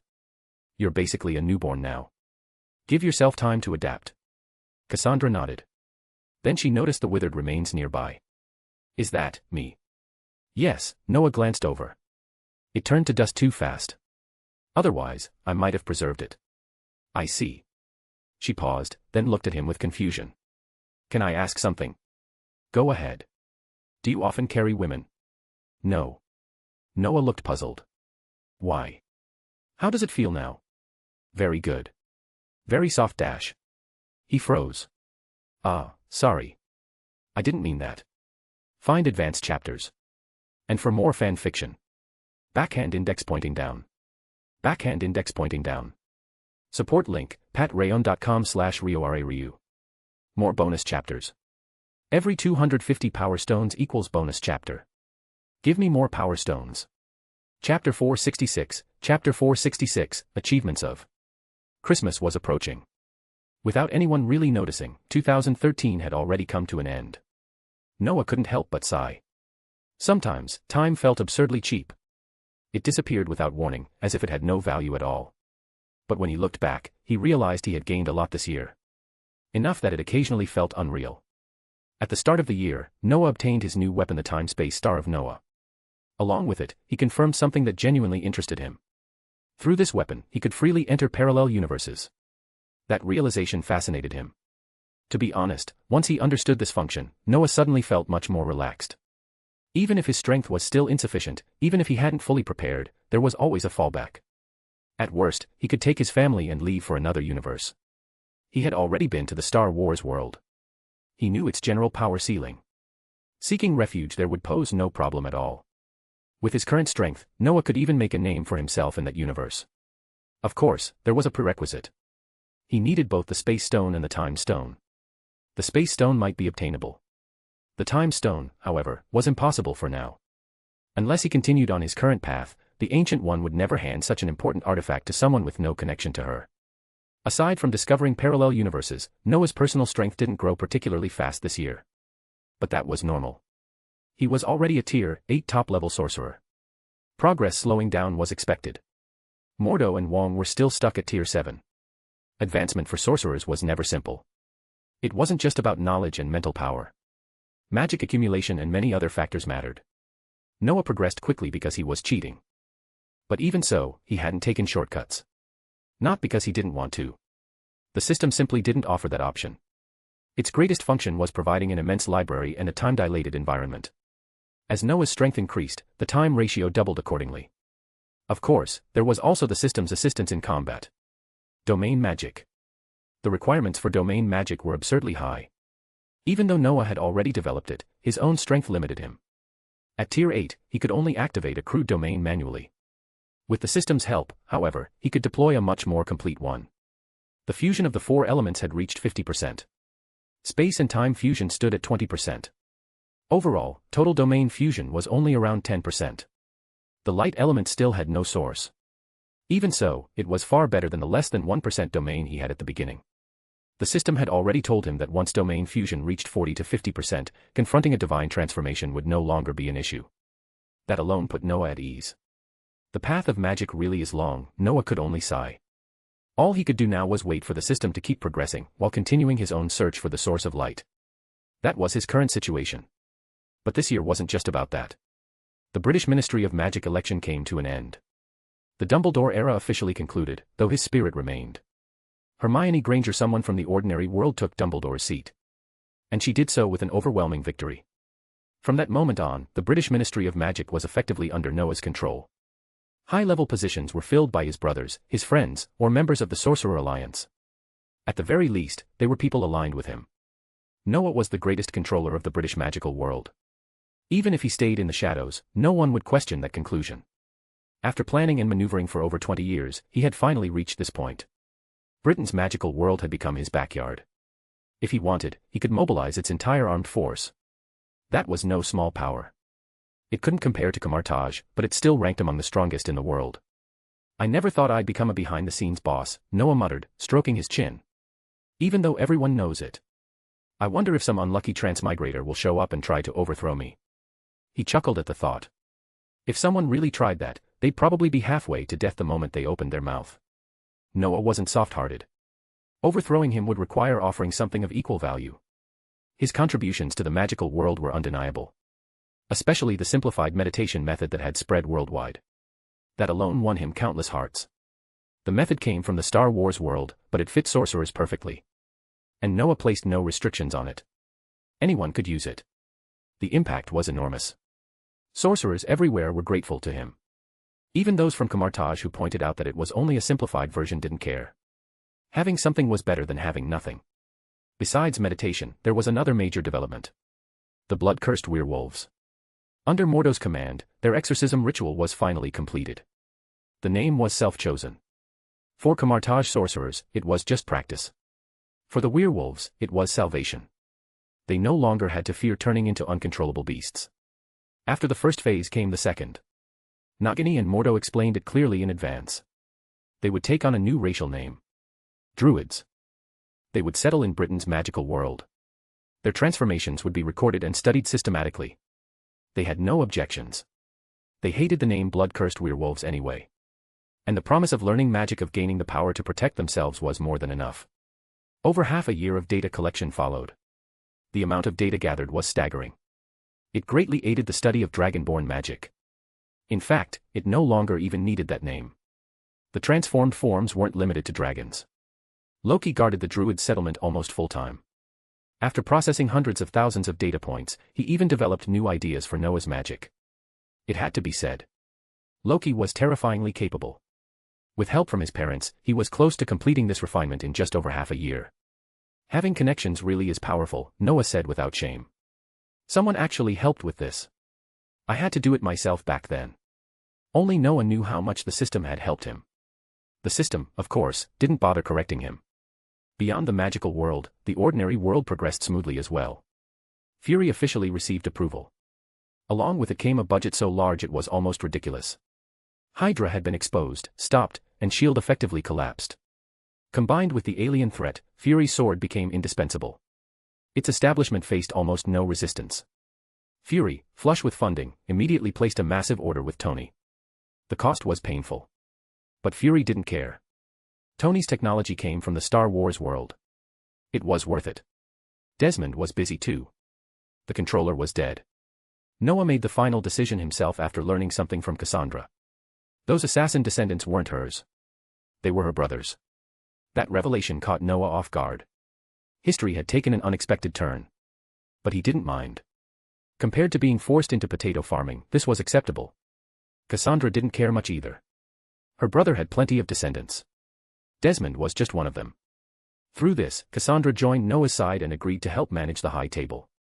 Her situation limited her involvement, though. So Desmond became her proxy. He didn't refuse. He was already part of the high table. The transition was smooth. As for Wick, he chose a new identity and a new path. Fury gave him two options. Keanu Reeves. Thomas Neo Anderson. Which one he picked, Noah didn't know. And didn't care. He had more important things to do now. I wonder if this outfit works. Noah stood in front of the mirror.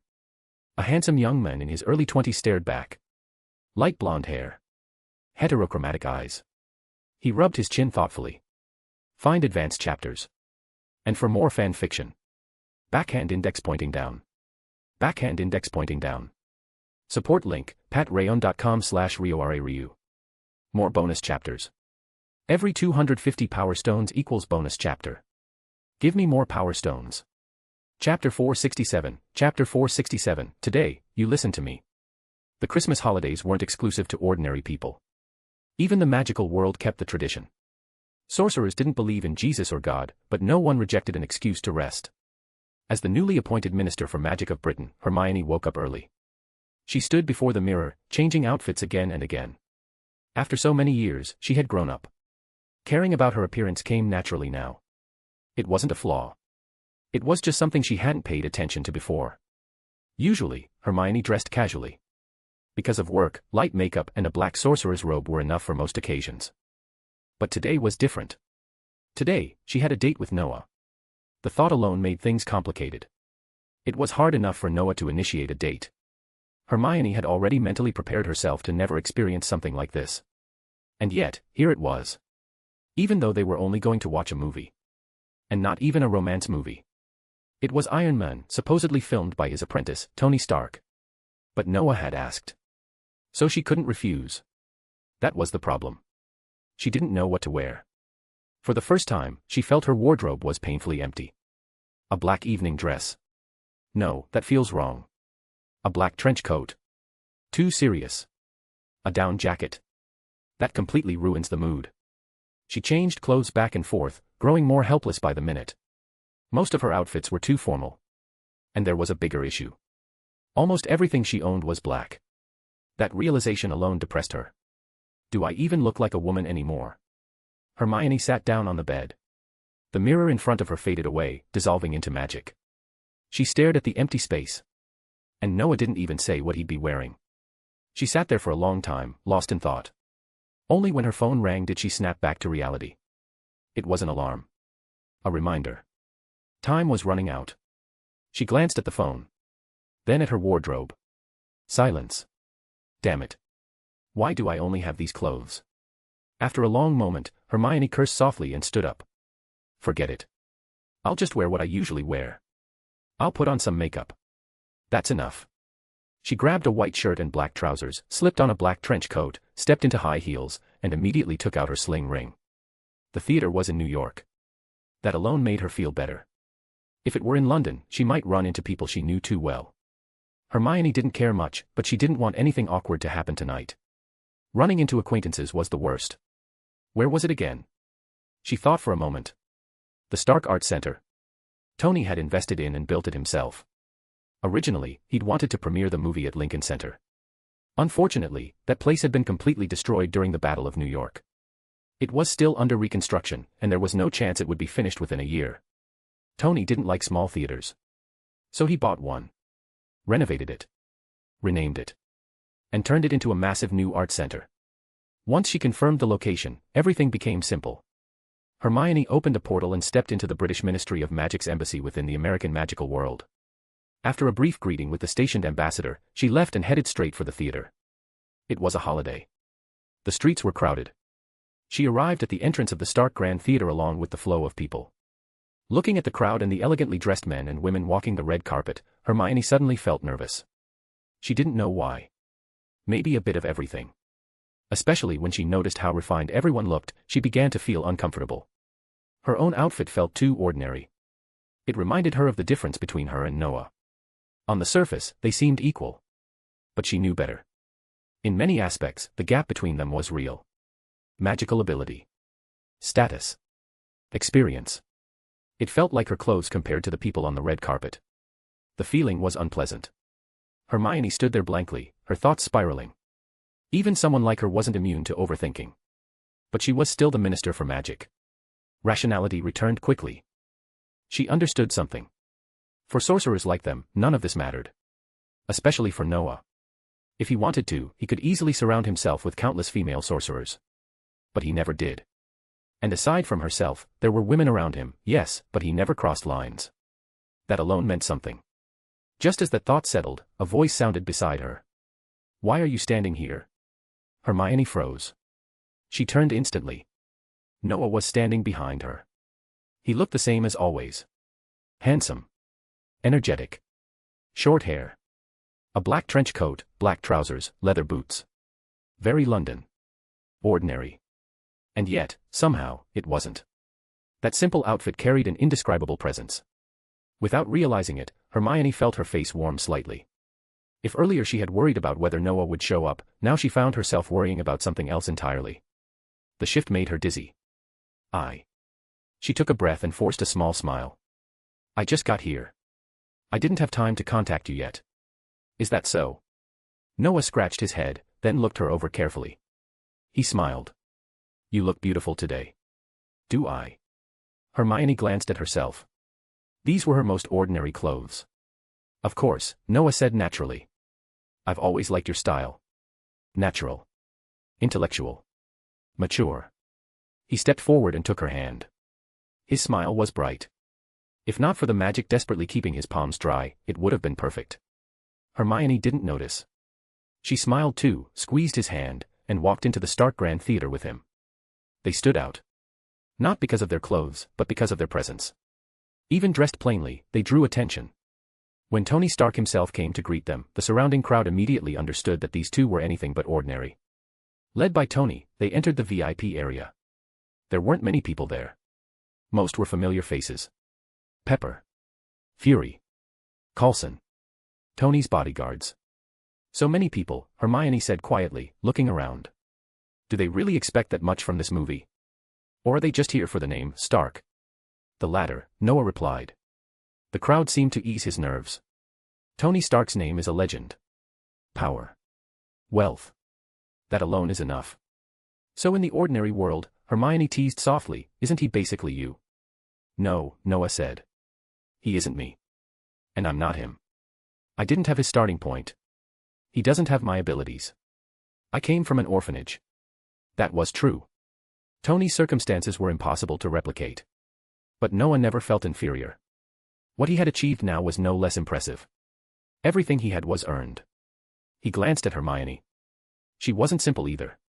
People liked to say her position came from him. But Noah knew how much work she had put in. Organizing the ministry. Implementing reforms. Managing everything with precision. Talent wasn't enough for that. Effort mattered more. Just like in the original story. Holding her hand, Noah felt a strange sense of familiarity. If he hadn't had memories. If he hadn't had the system. Would he be here today? The answer was obvious. Neither Harry Potter nor the Marvel world ever mentioned Noah Fennell. The lights dimmed. Noah leaned closer and whispered into her ear. Actually, you're the most outstanding one. Me. Hermione was startled by the closeness. No. You're the outstanding one. Everyone recognizes that dash. Today, Noah interrupted softly, you listen to me. Understand. She hesitated. All right. I'll listen to you. Then, Noah continued, don't go back tonight. Find advanced chapters. And for more fan fiction. Backhand index pointing down. Backhand index pointing down. Support link, patreon.com/RioRaRyu. More bonus chapters. Every 250 power stones equals bonus chapter. Give me more power stones. Chapter 468, From the Heart. This date marked a clear step forward in Noah and Hermione's relationship. It was rare for the two of them neither particularly proactive to take the initiative like this. The movie itself was excellent, filmed exactly as Noah remembered, maybe even better than what he'd imagined. The audience cheered non-stop. Tony Stark's performance was flawless. But none of that really held the attention of two people whose thoughts were elsewhere. Noah and Hermione talked quietly. About childhood. About school. About their time at Hogwarts. Even about what came after graduating from Camartage and entering the sanctum. What amused Hermione most was Noah's fixation on one thing. He kept wondering why he hadn't gone to Slytherin. It had turned into a persistent regret. Why do you keep thinking about that? Hermione said with a smile. You're a Ravenclaw legend now. If those juniors knew dash. Come on, Noah said helplessly. Back then I thought Slytherin only accepted purebloods. Later I found out they took half-bloods too. No wonder I always felt like I missed something. That damn hat didn't even tell me. Faced with Noah's lingering resentment, Hermione could only smile and let it go. Honestly, she was grateful to the Sorting Hat. She knew Noah wanted Slytherin for its connections and resources. If he'd gone there, he might have developed even further. But he hadn't. He went to Ravenclaw. And because of that, they'd met. Back then, Slytherin's reputation was terrible, and Professor Snape was widely misunderstood. If Noah had gone there, what they had now might never have happened. When the movie ended, Noah and Hermione declined Tony's invitation to stay. Maybe they weren't used to glamorous scenes. Maybe they just didn't care. Tony didn't mind. But others did. Quite a few people were curious about the identities of the young men and women with such unusual presence. They were dressed casually, completely out of place, yet still drew attention effortlessly. These two. Tony said, slightly annoyed, wondering who the real protagonist was. Still, he answered casually. The man's my best friend and a shareholder of Stark Industries. Don't say you haven't heard of him, he's just low-key. And the woman? Tony paused. Let's just say she's the daughter of a head of state. Her influence isn't something you can imagine. I advise you not to ask further. Neither of them is simple. After that, Tony said nothing more. Whether that dampened curiosity was none of his concern. It wouldn't matter anyway. Whatever people tried would be useless. Noah wouldn't even notice. Which was true. Noah had no interest in Hollywood celebrities. The stars in this world were different from what he remembered. A few were familiar. Most weren't. After spending a pleasant evening in New York, Noah chickened out. He didn't keep his promise. In the early hours of the morning, under Hermione's slightly nervous gaze, Noah chose to send her home. Honestly, he was frustrated with himself. Hermione was a little stunned too. But since the decision was made, Noah didn't change it. Hermione guessed what he was thinking, which left her both amused and exasperated. The decisive Noah was surprisingly clumsy when it came to relationships. Almost idiotic. She knew his personality well and could only accept it. At least he wasn't a playboy. Noah, on the other hand, was filled with regret the moment he left. By the time he reached the sanctum, he was mentally cursing himself. Too late. He returned alone. You're back. Wong looked surprised. You came back tonight? Noah rolled his eyes and went straight to his room. Did Hermione reject you? Wong followed. Or doesn't like you? Shut up, Noah snapped. I was the one who chickened out, all right. Wong froze. Then watched Noah leave with a strange expression. He had to admit it was kind of funny. The girl hadn't rejected him. Noah had scared himself. Wong didn't spread it. For sorcerers, time was never scarce. After that Christmas date, life returned to normal. Noah guarded the sanctum. Hermione handled the ministry. Neither had much time. Wong, in particular, dumped even more responsibilities on Noah, claiming it was to prepare him for inheriting the position of Sorcerer Supreme. Noah was helpless. Even if he inherited it, did he really need to handle all this? Look at the Ancient One. She rarely handled trivial matters herself. That was Noah's ideal future. Unfortunately, Wong disagreed. So Noah stayed put, trained, worked, and rarely met Hermione. Fortunately, Noah had invented WeChat. That helped. But why does this feel like online dating? Noah muttered more than once. He was joking. Mostly. His phone was constantly active. Replies every few seconds when busy. Every 10 minutes when not. This went on for months. They still ate together when they had time. They just never crossed that final line. Time passed. One day, as Noah was reviewing an application from the Austrian Ministry of Magic, Cassandra suddenly barged in. "Can you knock first?" Noah looked up helplessly. "You're a bit wild, aren't you?" "I can," Cassandra shrugged. "But you have to answer me first. Someone's looking for you." Since her resurrection, Cassandra had been staying at the sanctum to recover. Apart from Noah, no one else knew the ISU cultivation methods. As for the high table, there was no need to stay in that desert anymore. With Noah's backing, military support, authority, and Fury's help, they'd moved on. Desmond went to New York. Cassandra stayed in London. Her strength had been rising quickly. For now, she was around Loki's level.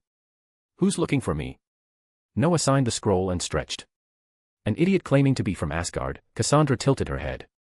"Very strong. Brain doesn't seem to work." "Thor." Noah paused. "What do you mean?" "He challenged me," Cassandra said calmly. "Then limited his strength to match mine." Noah's mouth twitched. That sounded exactly like Thor. Challenging someone like Cassandra while suppressing his own power was asking to be beaten. Noah shook his head and gave up thinking about it. "Fine. Where is he, and what does he want?" "Outside." "He looks embarrassed," Cassandra said. "As for what he wants, how would I know?" Officially returning to the Marvel main storyline. Find advanced chapters. And for more fan fiction. Backhand index pointing down. Backhand index pointing down. Support link, patreon.com/RioRaRyu. More bonus chapters. Every 250 power stones equals bonus chapter. Give me more power stones. Chapter 469, Chapter 469, an inspection that looked like a vacation.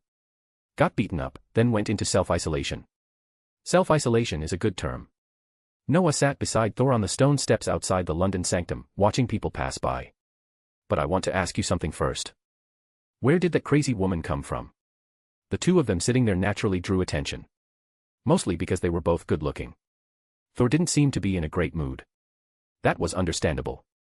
As the Prince of Asgard, a battle-hardened warrior being defeated by a woman whose actual strength was far below his peak wasn't something easy to swallow. Of course, that was only because Thor had deliberately suppressed his power to match hers. If he hadn't, the fight wouldn't have existed at all. And if Cassandra hadn't volunteered to become an experimental subject, she would still be a Ninth Order she-devil. "She's older than you," Noah said casually, a faint smile on his face. "Her name is Cassandra. Strictly speaking, she's a descendant of the ISU." "A descendant of the ISU?" Thor frowned. "Even so, she's far too crazy.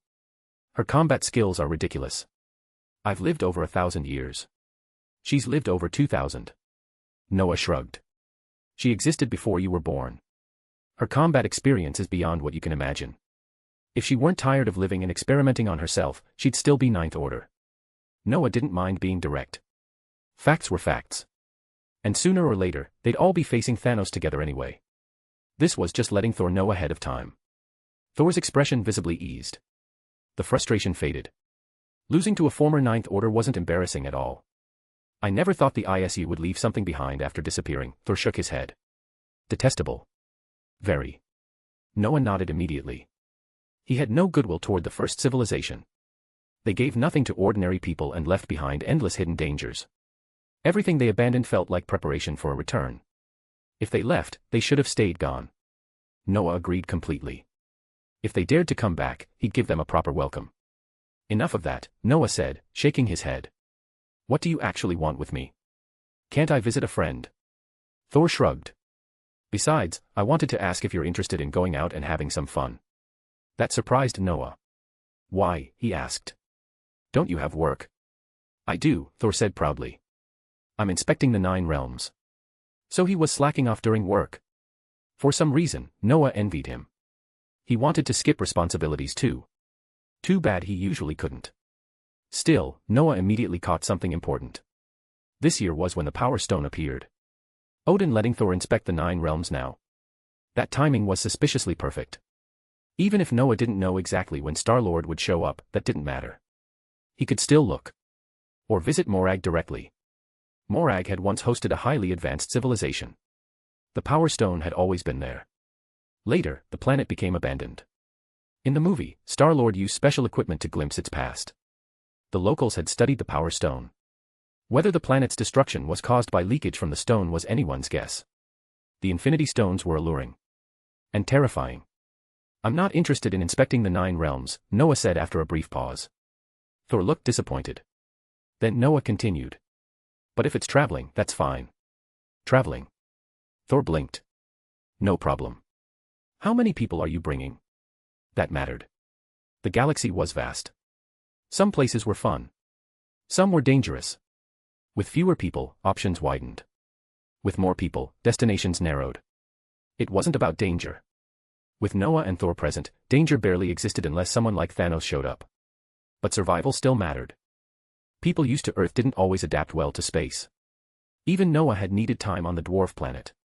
Just you and me, Noah thought for a moment. Maybe one more sorcerer. Who? Thor rubbed his chin. Then his expression changed. No bringing your girlfriend. Relax. Noah smiled awkwardly. I'm bringing Wong. He'd wanted to bring Hermione. Thor clearly wasn't ready for that. So Wong it was. Noah apologized to Hermione silently. He turned back into the sanctum and explained things to Wong. Wong, surprisingly, believed him. But he hesitated.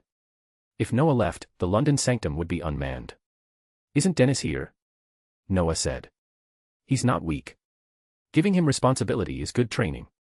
Dennis. Wong hesitated. All right.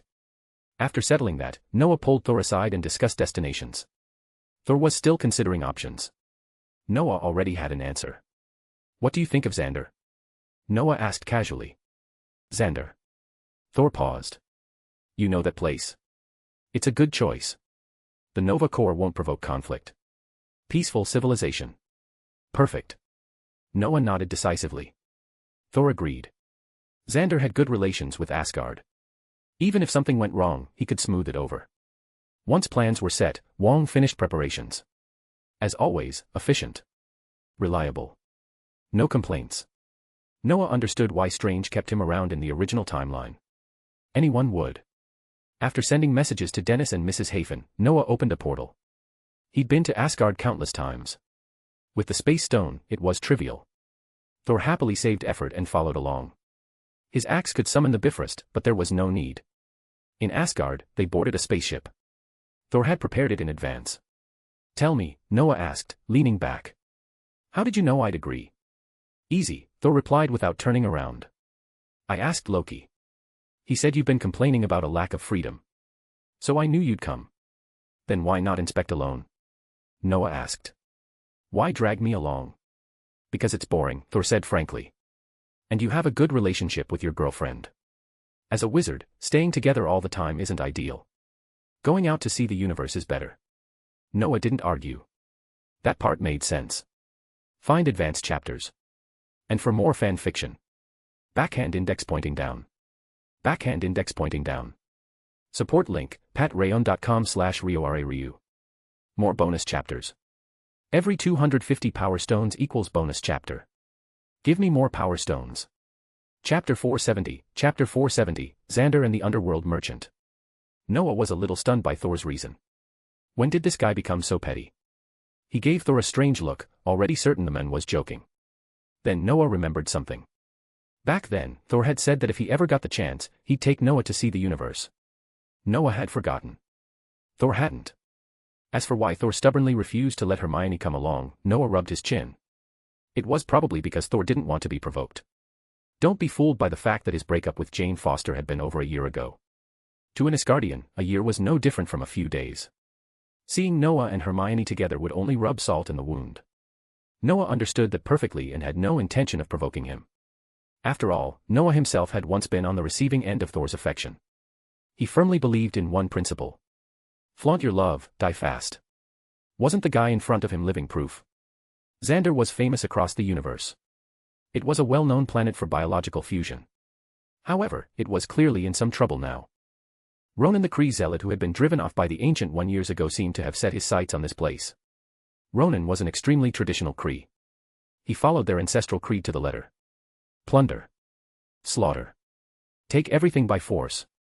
The Kree had risen through fire and blood, carving out one of the 4 great empires of the universe. I wonder if Ronan still remembers that golden light from 19 years ago, Noah thought maliciously. And how pathetic he looked when he ran. By then, the spaceship had already launched. Thor was occasionally very reliable. For example, when it came to cosmic travel. Though he couldn't tell one place from another on Earth, he knew the universe frighteningly well.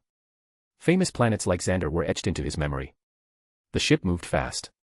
With space jump technology, they soon appeared above Xander. Thor skillfully piloted them into the port. Perhaps because of the Asgardian insignia, the journey was completely unobstructed. "This is Xander," Thor said cheerfully as he finished docking. "Xander."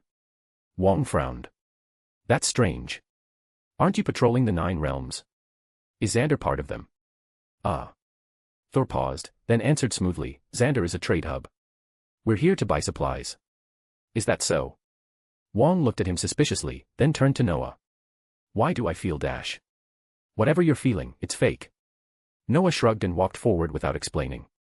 Someone was already waiting at the checkpoint. The moment a ship bearing the Asgardian insignia appeared, the Nova Corps had begun preparations. Asgard enjoyed tremendous prestige in the universe, and Thor Odin's eldest son was well known among high-level civilizations. With Thor's identity as a guarantee, the Nova Corps treated them with extreme courtesy. After confirming his status, they even arranged accommodations, telling them they could rest freely as long as they didn't violate Xander's laws. Everyone involved knew those words were mostly ceremonial. If these people really caused trouble, there was nothing the Nova Corps could do except let them go. Still, appearances mattered. It was about the dignity of a planetary civilization. Strong words on the surface. Flexible handling underneath. Anyone capable of ruling a civilization understood that balance. The Nova Corps was polite, but Noah and Wong quickly ran into a small problem. Aside from Thor, who was fluent in countless cosmic languages, neither of them understood alien speech. Shopping was impossible. Movies made it look easy, everyone conveniently spoke English. Reality was not so kind. The universe had far too many languages. Fortunately, advanced civilizations had long solved this problem with practical technology. Language translators. The Nova Corps personnel noticed the issue. Though they didn't know exactly what species Noah and Wong were, humanoid appearances were common in the universe. They politely provided each of them with a translator. The device was worn behind the ear. Once attached, it enabled communication with most races in the universe. It was extremely common. It even included Earth's 2 major languages, Chinese and English. Noah found that particularly interesting. In this universe, any intelligent being that reached a certain level of civilization or frequently traveled between worlds would carry one. Of course, there were exceptions. Asgard was one of them. They preferred the traditional method. Learning languages directly. Their long lifespans made that feasible. Thor, for example, not only understood most mainstream languages, he could even understand Groot. Asgard's approach couldn't be widely replicated. Lifespans varied too much. Not every civilization was as stable as Asgard. Many wanderers struggled just to survive. They had no time to slowly study languages. And even if you learned one, it didn't mean it would ever be useful again. The universe had too many. Spending decades mastering one only to never hear it again was tragic. Speaking of which, Noah said, tilting his head, "If you ever stop being a prince, could you become a diplomat?" "A diplomat?" Thor rubbed his chin. "If it's the kind that beats people into submission, I'd be perfect." Noah rolled his eyes and ignored him completely. "That's diplomacy. If someone like you became a diplomat, you'd offend the entire universe within a year." Loki really was indispensable. That guy was sly, slippery, and sharp. He never provoked enemies for no reason. And when pushed, he was never weak. Talent like that might not suit the throne, but it was invaluable. Noah shook his head. Loki would probably return after finishing his magic anyway. Following Thor, they headed toward the more lively areas of Xander. With the translator, Noah and Wong weren't worried about communication anymore. But Wong's confusion grew. Supplies? This didn't look like a supply run at all. If that was the case, why bring Noah? Suddenly, realization hit him. He'd been tricked. This was just sightseeing. By the time he figured it out, it was too late to back out. Wong felt utterly depressed. How had he been fooled by these two? Thor, oblivious to Wong's internal suffering, enthusiastically pointed things out. "That's a bar. You can drink anything on this planet there. That's the food street. You can try cuisines from across the galaxy." "Hold on," Noah interrupted. "Before we go any further, do you know anything about underworld merchants?" "Underworld merchants?" Thor paused and thought. After a moment, he shook his head. "I don't think so. Should we ask someone?" "That works," Noah nodded. It was normal for someone of Thor's status not to know such things. But Noah soon realized. He had been an idiot. Because Thor dragged them straight to City Hall. Then, in front of everyone, he directly asked a city official where the underworld merchants were. Noah's face darkened instantly. Wong covered his face. The Xander City Hall staff were completely stunned. The blue-skinned receptionist looked extremely awkward. Answer? Or not answer? As administrators, they naturally knew where those people operated. Knowing was one thing.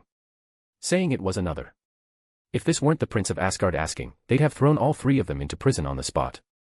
After a long hesitation, the receptionist led them to a secluded area and quietly disclosed several sensitive locations. Afterward, they didn't forget to emphasize one thing. I didn't tell you anything. Understood. Of course, Noah replied calmly. You just showed us out. We heard it elsewhere. We're only buying intelligence. That's normal, right? Of course. I wish you a pleasant trip. Thank you. Find advanced chapters. And for more fan fiction. Backhand index pointing down. Backhand index pointing down. Support link, patreon.com/RioRaRyu. More bonus chapters.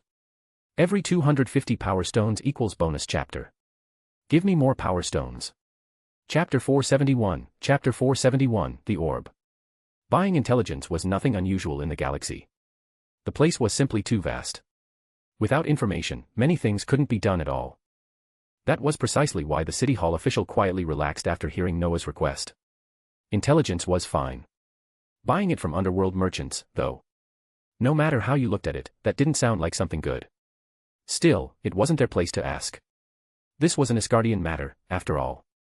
With the coordinates in hand, Noah had no intention of staying any longer.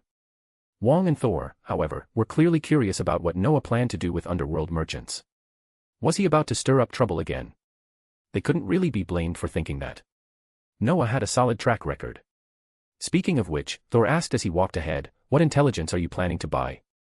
Wong glanced over as well. He already felt tricked, but since they were here, there wasn't much to do about it. Besides, Dennis had been managing the sanctum for years now. Letting him handle things alone this time counted as training. Intelligence, Noah said calmly.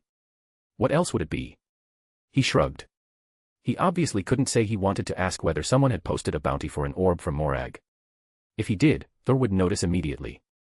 That orb was nothing less than the Power Stone. Over the past few years, 4 Infinity Stones had already fallen into Noah's or Asgard's hands. 3 were on Earth, 1 technically still with Hydra, but that wasn't a problem. Asgard held the Reality Stone as well. Purely in terms of Infinity Stones, very few forces in the galaxy could compare to Noah's side. Infinity Stones were absurdly powerful. As long as the user met the threshold, they drastically amplified combat strength. For Noah, that threshold wasn't an issue. He had even begun absorbing their power into himself. While he was still stuck on the second step, that alone already made him an anomaly in the universe. And more importantly, Noah had no intention of letting Thanos get his hands on any of them. As for the Power Stone, Noah had already considered giving it to Thor. The guy was a genuine warrior. It suited him. The Power Stone wasn't on Xander yet, but Noah remembered very clearly that a certain idiot would come here to submit a mission. Noah's plan was simple. Find out whether anyone had accepted the job. If it was Star-Lord, even better. And given Noah's constitution of, wherever I go, the plot starts, he strongly suspected he could intercept the Power Stone directly. So he chose to ask an underworld merchant. If Star-Lord had taken the mission long ago, Noah would just wait. If it was recent, he would learn from Nebula and War Machine. Intercept halfway. Simple. He was thinking this when an all-too-familiar idiot walked out of the underworld merchant's location. Noah stopped. What a coincidence. He looked at the smug figure and suddenly found the situation amusing. It seemed he didn't even need to go inside. But turning back without explanation felt awkward. That bothered him. After watching the idiot walk farther and farther away, Noah finally sighed. He couldn't sit still anymore. Let's go ask that guy, Noah said, pointing at the man's back. He just came out. He must have taken a mission. Let's see what kind of work they usually do. All right, Thor agreed immediately. He looked the man up and down. Judging by his clothes, he's a Ravager. Their reputation isn't great, but their intelligence network is the widest. I'll admit, your foresight is solid. To Thor, robbing a Ravager wasn't even worth mentioning. No hostility. No goodwill either. Ravagers were everywhere in the galaxy. Noah nodded and followed. Wong hesitated, then followed as well, rubbing his head. Something about this still felt wrong. But this wasn't Earth. Maybe Earth standards didn't apply. Wong had the distinct feeling he'd boarded a pirate ship. Unfortunately, it was too late to jump off. By the time he realized it, Noah had already caught up. Wong could only silently pray that the guy wouldn't panic, and that he'd be sensible enough not to provoke Noah. "Hey," Noah called out. "Mind waiting a moment?" Peter Quill didn't stop. He kept walking. It wasn't until Noah stepped directly into his path that he realized he was being addressed. "Do we know each other?" Peter frowned, confused, but stopped anyway. "No," Noah said calmly. "But I want to talk to you." He looked Peter over from head to toe, even sweeping him with mental perception. Nothing. No cosmic orb. No hidden container. That made no sense. Peter didn't seem capable of spatial storage magic. There were only so many places he could hide something. So where was it? "What do you want?" Peter asked cautiously. But when he noticed Thor and Wong behind Noah, his expression changed. Wong looked ordinary. Thor did not. That physique alone was enough to trigger alarms. "Relax," Noah said, shrugging. "We're not here to hurt you. I just want to talk." "I don't think Peter hesitated, then changed his mind. "Just say it." He wasn't stupid. Being raised by Ravagers made him cautious by default. These people were dangerous. Getting involved with them felt like a bad idea. Then, his gun flew out of its holster. It landed neatly in Noah's hand. A second later, it disassembled itself midair, piece by piece. Peter froze. He understood immediately. Refusal was not an option. His expression flipped into an awkward smile. "Interested in making a buck?" Noah asked. With another wave of magic, the gun reassembled itself and returned to Peter's hand, as if time had reversed. Making a buck. Peter blinked. Money was his life goal. Break free from the Ravagers. Make enough credits. Live freely. That alone made Noah's words tempting. Still, he was confused. This guy clearly wasn't weak. Why look for him? He didn't ask. Everyone had secrets. Knowing too much got people killed. "Yes," Noah said. "But first, I need to confirm something." Peter narrowed his eyes. "What?" "Have you completed the Cosmic Orb mission?" Noah watched him carefully. This situation was strange. It was the first time Noah had arrived before something clearly happened. But timing wasn't the issue. Context was. The most reasonable explanation was that Star-Lord had only just accepted the mission. Maybe he was here confirming details or payment. That made sense. Not every event had to unfold exactly as remembered. If Noah recalled correctly, Yondu had negotiated the job. Star-Lord took it proactively, planning to grab the item first and run. That was the starting point of everything. Steal the orb. Sell it on Xander. Then. Ronin happened. The buyer backed out. Gamora suggested nowhere. And things spiraled. What orb? Peter's mouth twitched. He pretended ignorance. Poorly. Even Thor and Wong could tell he was lying. "What's the cosmic orb?" Wong asked curiously. Noah thought for a moment. "A small object with mysterious power," he said. "During one of my cosmic travels, you know which one, I sensed it had some connection to me." "Connection?" Thor frowned. Wong did too. "That thing wouldn't happen to be I don't know," Noah cut in, shaking his head. "That's exactly why I want to find it." And that was the truth. Find advanced chapters. And for more fan fiction. Backhand index pointing down. Backhand index pointing down. Support link, patreon.com/RioRaRyu. More bonus chapters. Every 250 power stones equals bonus chapter. Give me more power stones. Chapter 472, Chapter 472, Thor's wallet has no bottom. What Noah and the others were talking about was clearly something only they understood. Peter Quill, who had been standing there listening the entire time, was completely dumbfounded. After a brief pause, he looked at Noah with unconcealed disdain. "Connected to you? Why not connect every treasure in the universe to you while you're at it, then you can steal everything legally?" Of course, Peter didn't dare say any of that out loud. Instead, he shrugged and repeated himself. "I'm sorry. I really don't know about this orb you're talking about. Maybe you should ask around with the underground merchants." "Stop pretending," Thor cut in before Noah could speak. "Your acting is worse than my brother's." Thor had experience. Being fooled by Loki over and over again had taught him how to tell lies from truth. He might play dumb around Loki, or even genuinely fall for it, but he had no patience for outsiders. You don't need to be nervous, Noah said calmly, spreading his hands toward Peter. What I want to discuss with you is exactly this. He would have preferred to move somewhere quieter, but Peter's body language made it clear he wouldn't agree. Standing in public, with guards nearby, probably made him feel safer. Just business? Peter asked warily, already prepared to shout if things went wrong. Yes, Noah replied. Otherwise I'd have knocked you out already and taken you away. Then I'd interrogate you properly. You don't look like someone who's good at keeping secrets. Peter really wanted to turn around and leave. That was insulting on a personal level. But after thinking it through, he realized that if he tried to leave now, these people would probably act immediately. As for calling the guards, as an interstellar thief, Peter avoided guards by instinct. Getting them involved would only cause him trouble. With a helpless sigh, he looked at Noah and the others. So, you want to buy the orb from me? Buy. Noah paused. More or less. But let me ask you something first. You just accepted this mission, didn't you? Not just that, Peter blurted out. I came here to buy supplies. Damn it, how did you know I took this mission? I didn't, Noah said casually. I just asked. Peter felt like his brain was short-circuiting. Unlucky. Incredibly unlucky. He came to Xander to stock up, and somehow ran straight into people trying to intercept his mission target. For the first time, he seriously questioned whether the orb was even worth it. He shook his head hard. Treasure or not, it wasn't his problem. He was just a ravager. Holding onto something like that would only bring disaster. He had no interest in getting himself killed. In fact, he was starting to wonder whether even going after it was a bad idea. Can I ask, Peter said after a long pause, what exactly is that thing? A very special treasure, Noah replied, rubbing his chin. If you haven't retrieved it yet, it'd be better if I went with you. Why? You might run into trouble alone. Trouble? Peter scoffed.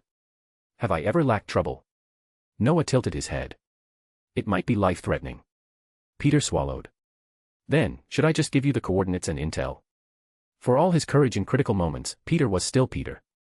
The words life-threatening flipped an internal switch. He hadn't lived long enough yet. I don't pick locks, Noah said, patting his shoulder. That's why I said we'll go together. Between the orb itself and Ronan's forces, either step could get Peter killed. Retrieval was dangerous. Opening it was worse. Peter glanced at the group and suddenly felt this wasn't such a bad deal. More people meant better odds. And if Yondu showed up, he could always say he was forced. His moral compass had never been stable. Noah didn't care. Ronan had once been driven off by Captain Marvel.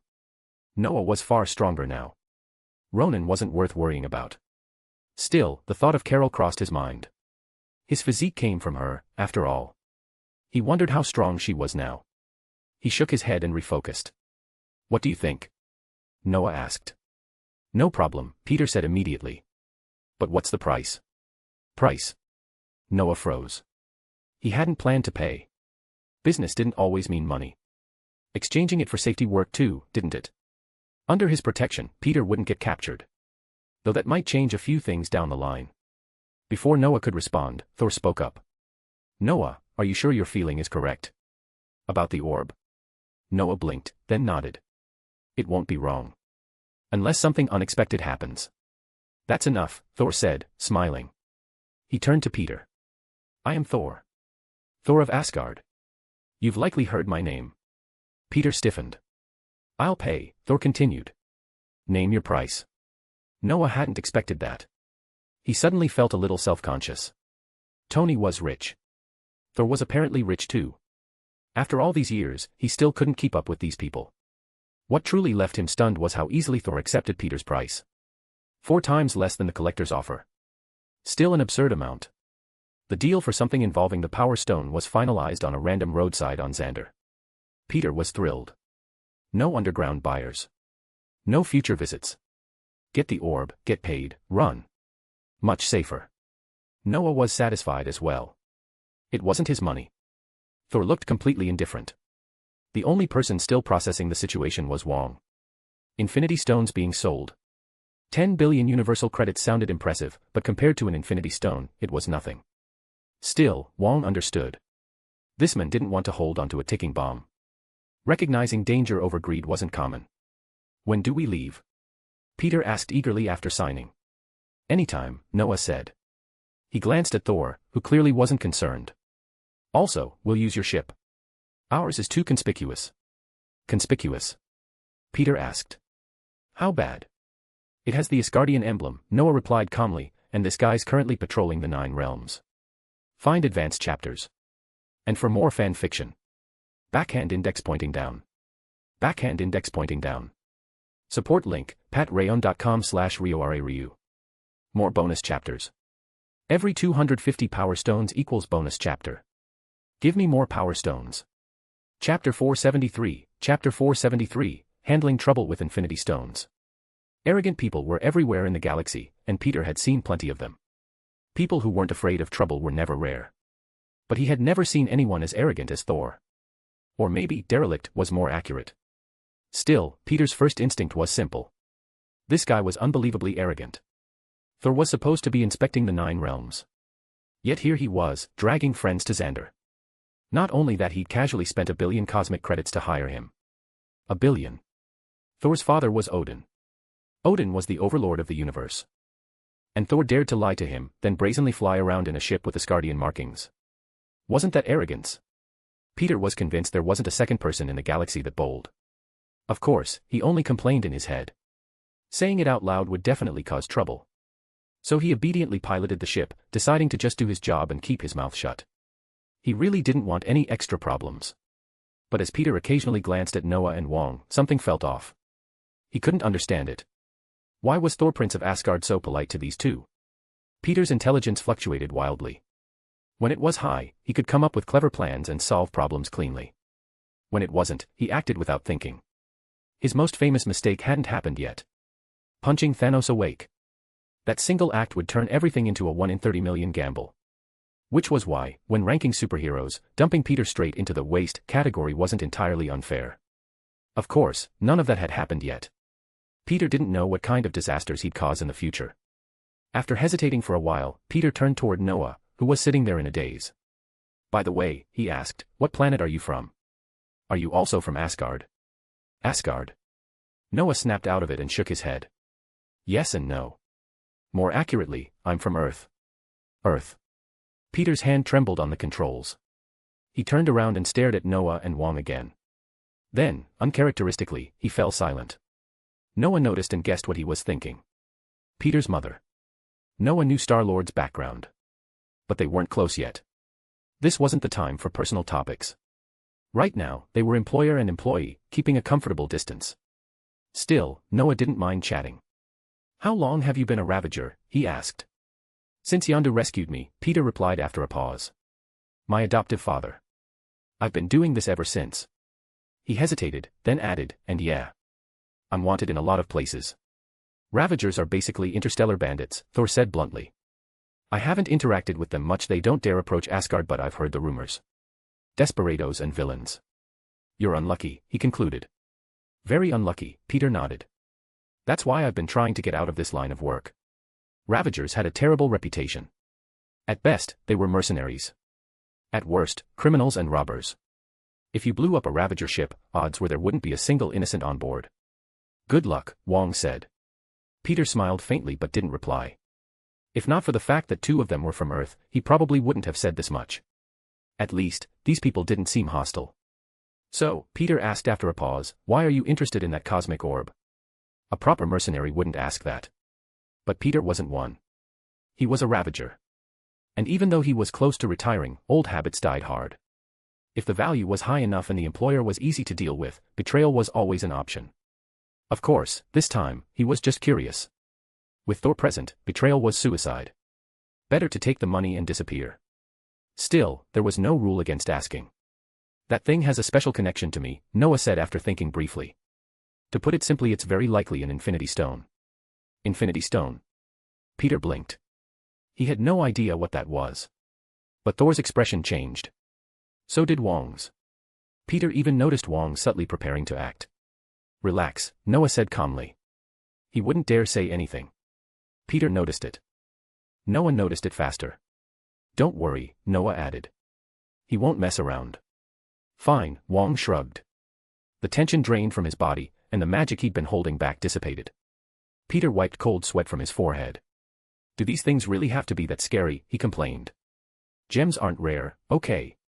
I went through all this trouble, even prepared to fall out with my adoptive father's gang, all for a gem.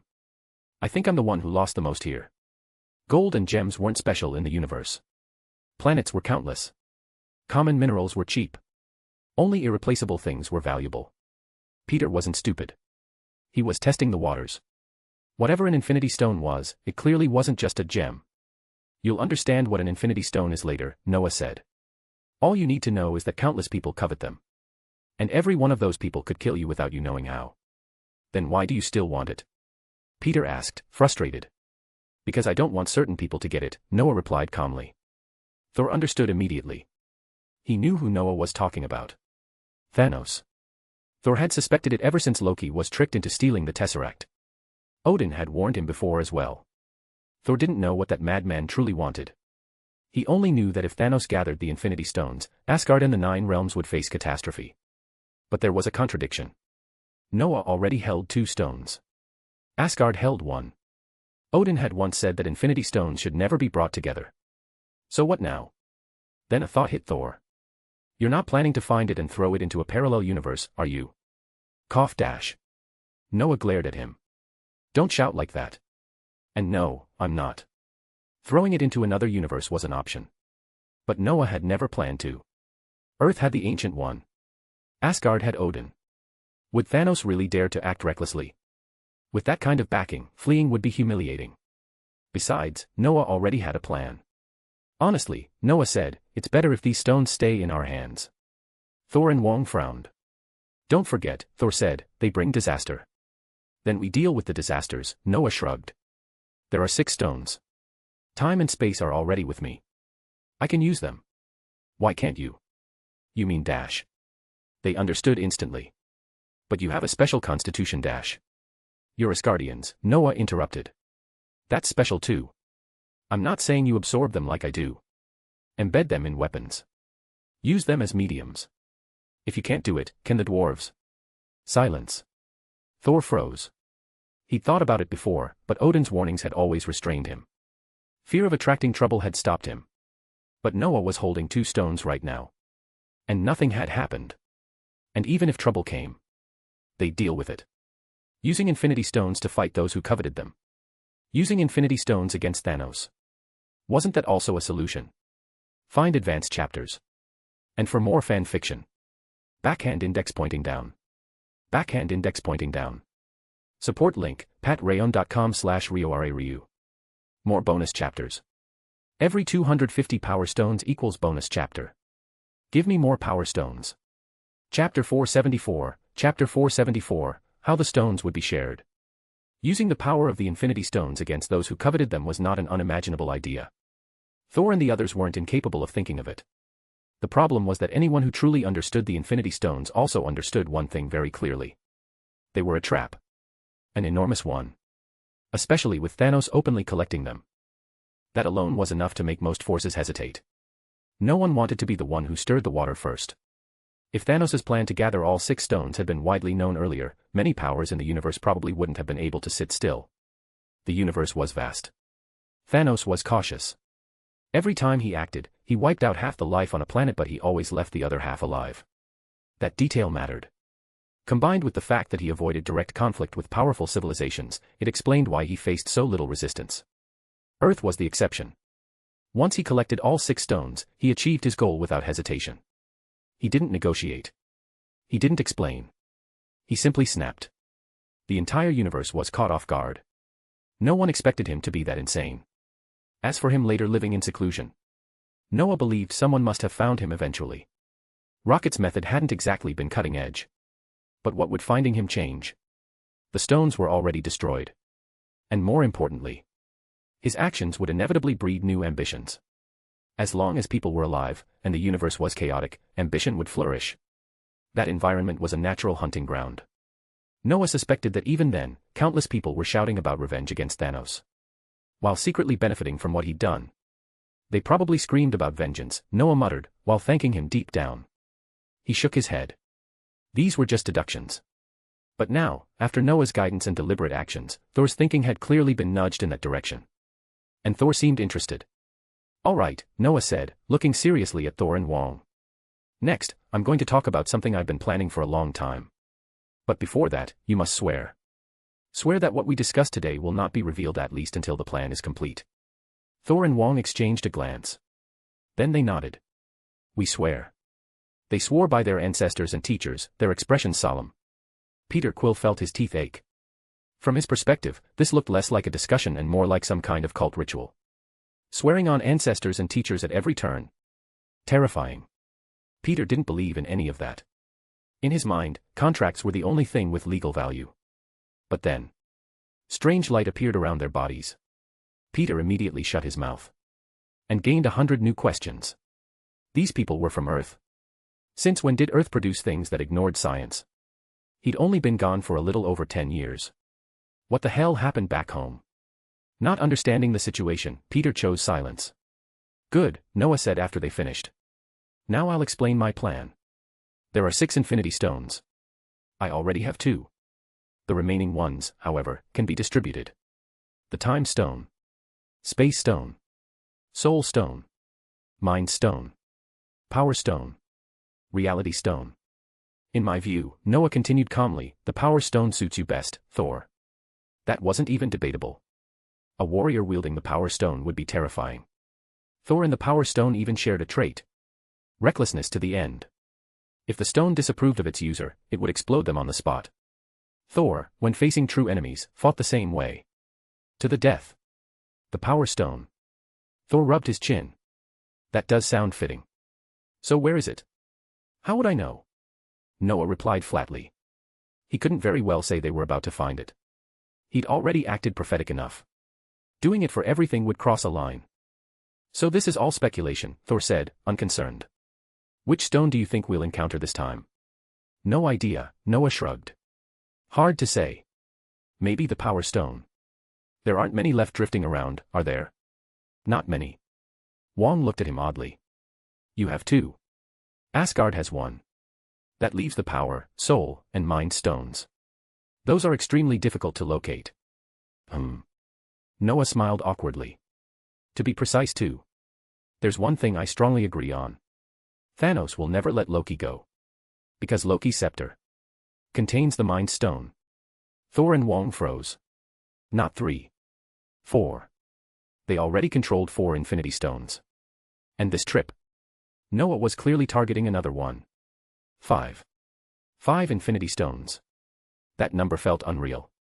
Others might search their entire lives and never find one. They were approaching control over nearly all of them. Both Thor and Wong stared at Noah. He wasn't joking. Wait. Thor snapped back to reality. Loki's scepter wasn't that taken by S.H.I.E.L.D. Close enough, Noah replied.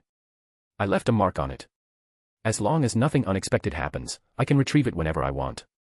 Thor pressed a hand to his forehead. The headache deepened. From his perspective, even without marks, Noah could probably ask and have it handed over immediately. This realization only made things worse. 5 stones. Distributed properly. They could resist any force coveting them. Tell me, Thor asked at last, what's your distribution plan? It's simple, Noah said. If we obtain the Power Stone this time, it goes to you. The Time Stone and Space Stone are already integrated into my weapons. I won't remove them. So you'll hold 2? Wong asked. Yes. Noah nodded. 2. One aligns with my constitution and abilities. The other is the legacy of Camartage. I will not give up either. Thor and Wong both nodded. It made sense. The Space Stone had reshaped Noah's body and powers. The Time Stone was the cornerstone of Camartage. As the future Sorcerer Supreme, Noah had every reason to guard it. As for the remaining stones, Noah continued, the Reality Stone should stay in Asgard. Give it to Loki. He paused. Truthfully, the rest were awkward. Many people could wield them. The future Scarlet Witch would excel in mind-based power. Loki was a master of illusion.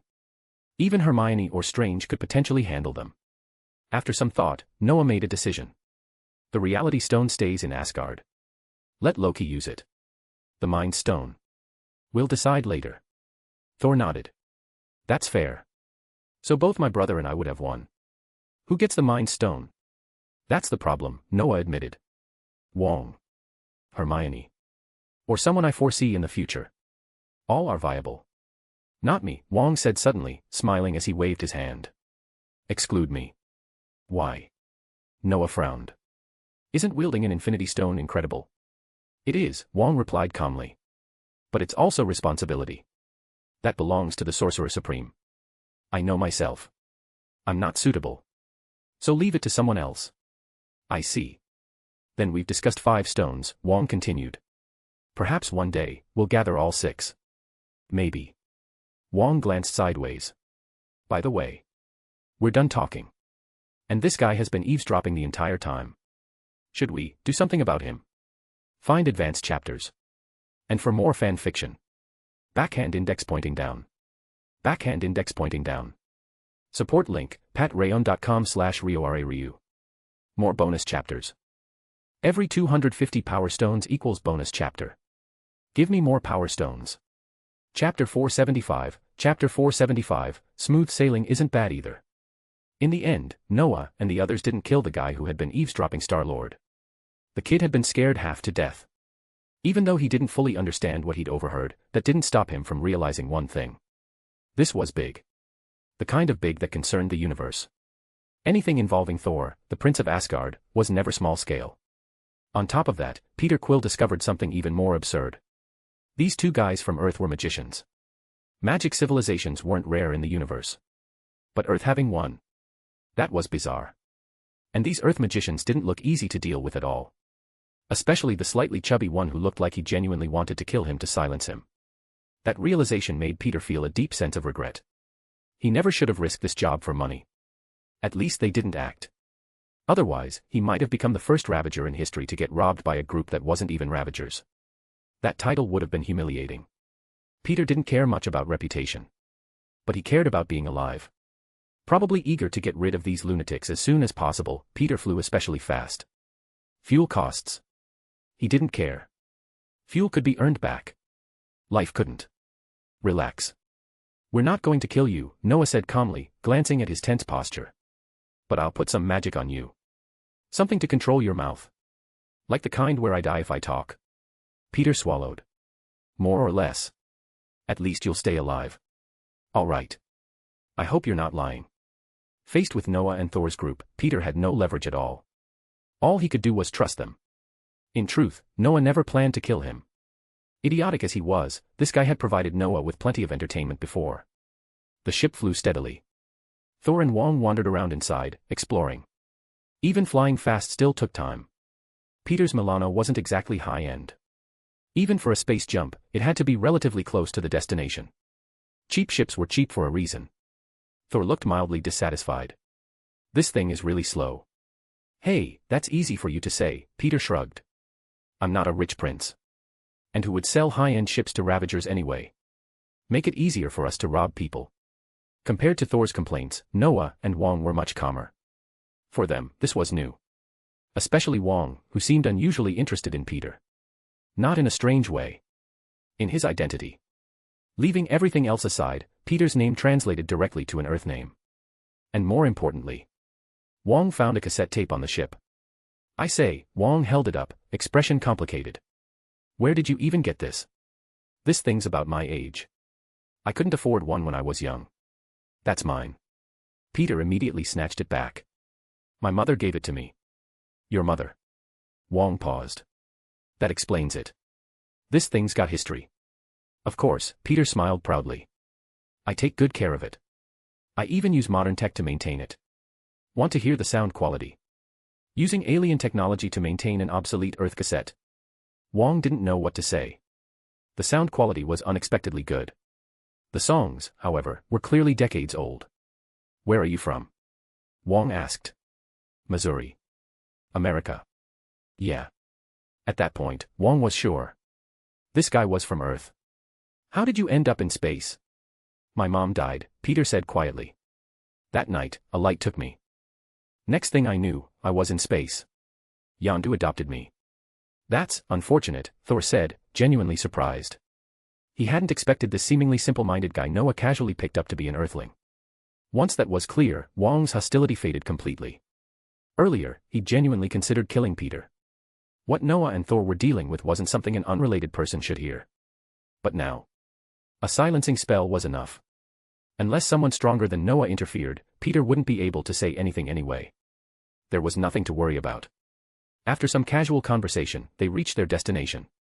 Morag. A dying planet. Its civilization had either been destroyed long ago or had fled before that happened. None of that mattered to them. Noah, Wong, and Thor were the same kind of people in this regard. They didn't concern themselves with the life or death of unrelated civilizations.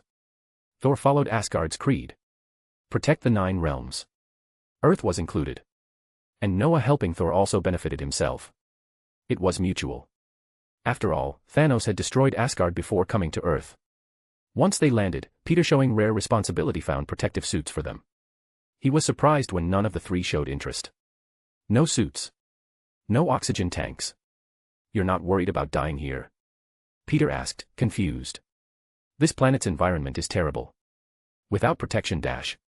Relax, Noah smiled, patting his shoulder. This is nothing to me. He wasn't exaggerating. Noah had experienced far worse environments in the Star Wars world. Zomidar's conditions were nightmarish. Compared to that, this was mild. All right, Peter muttered. He didn't know if they were bluffing, but he stopped asking. He put on his own gear, a metallic disc that adhered to his body and projected an energy shield. Convenient.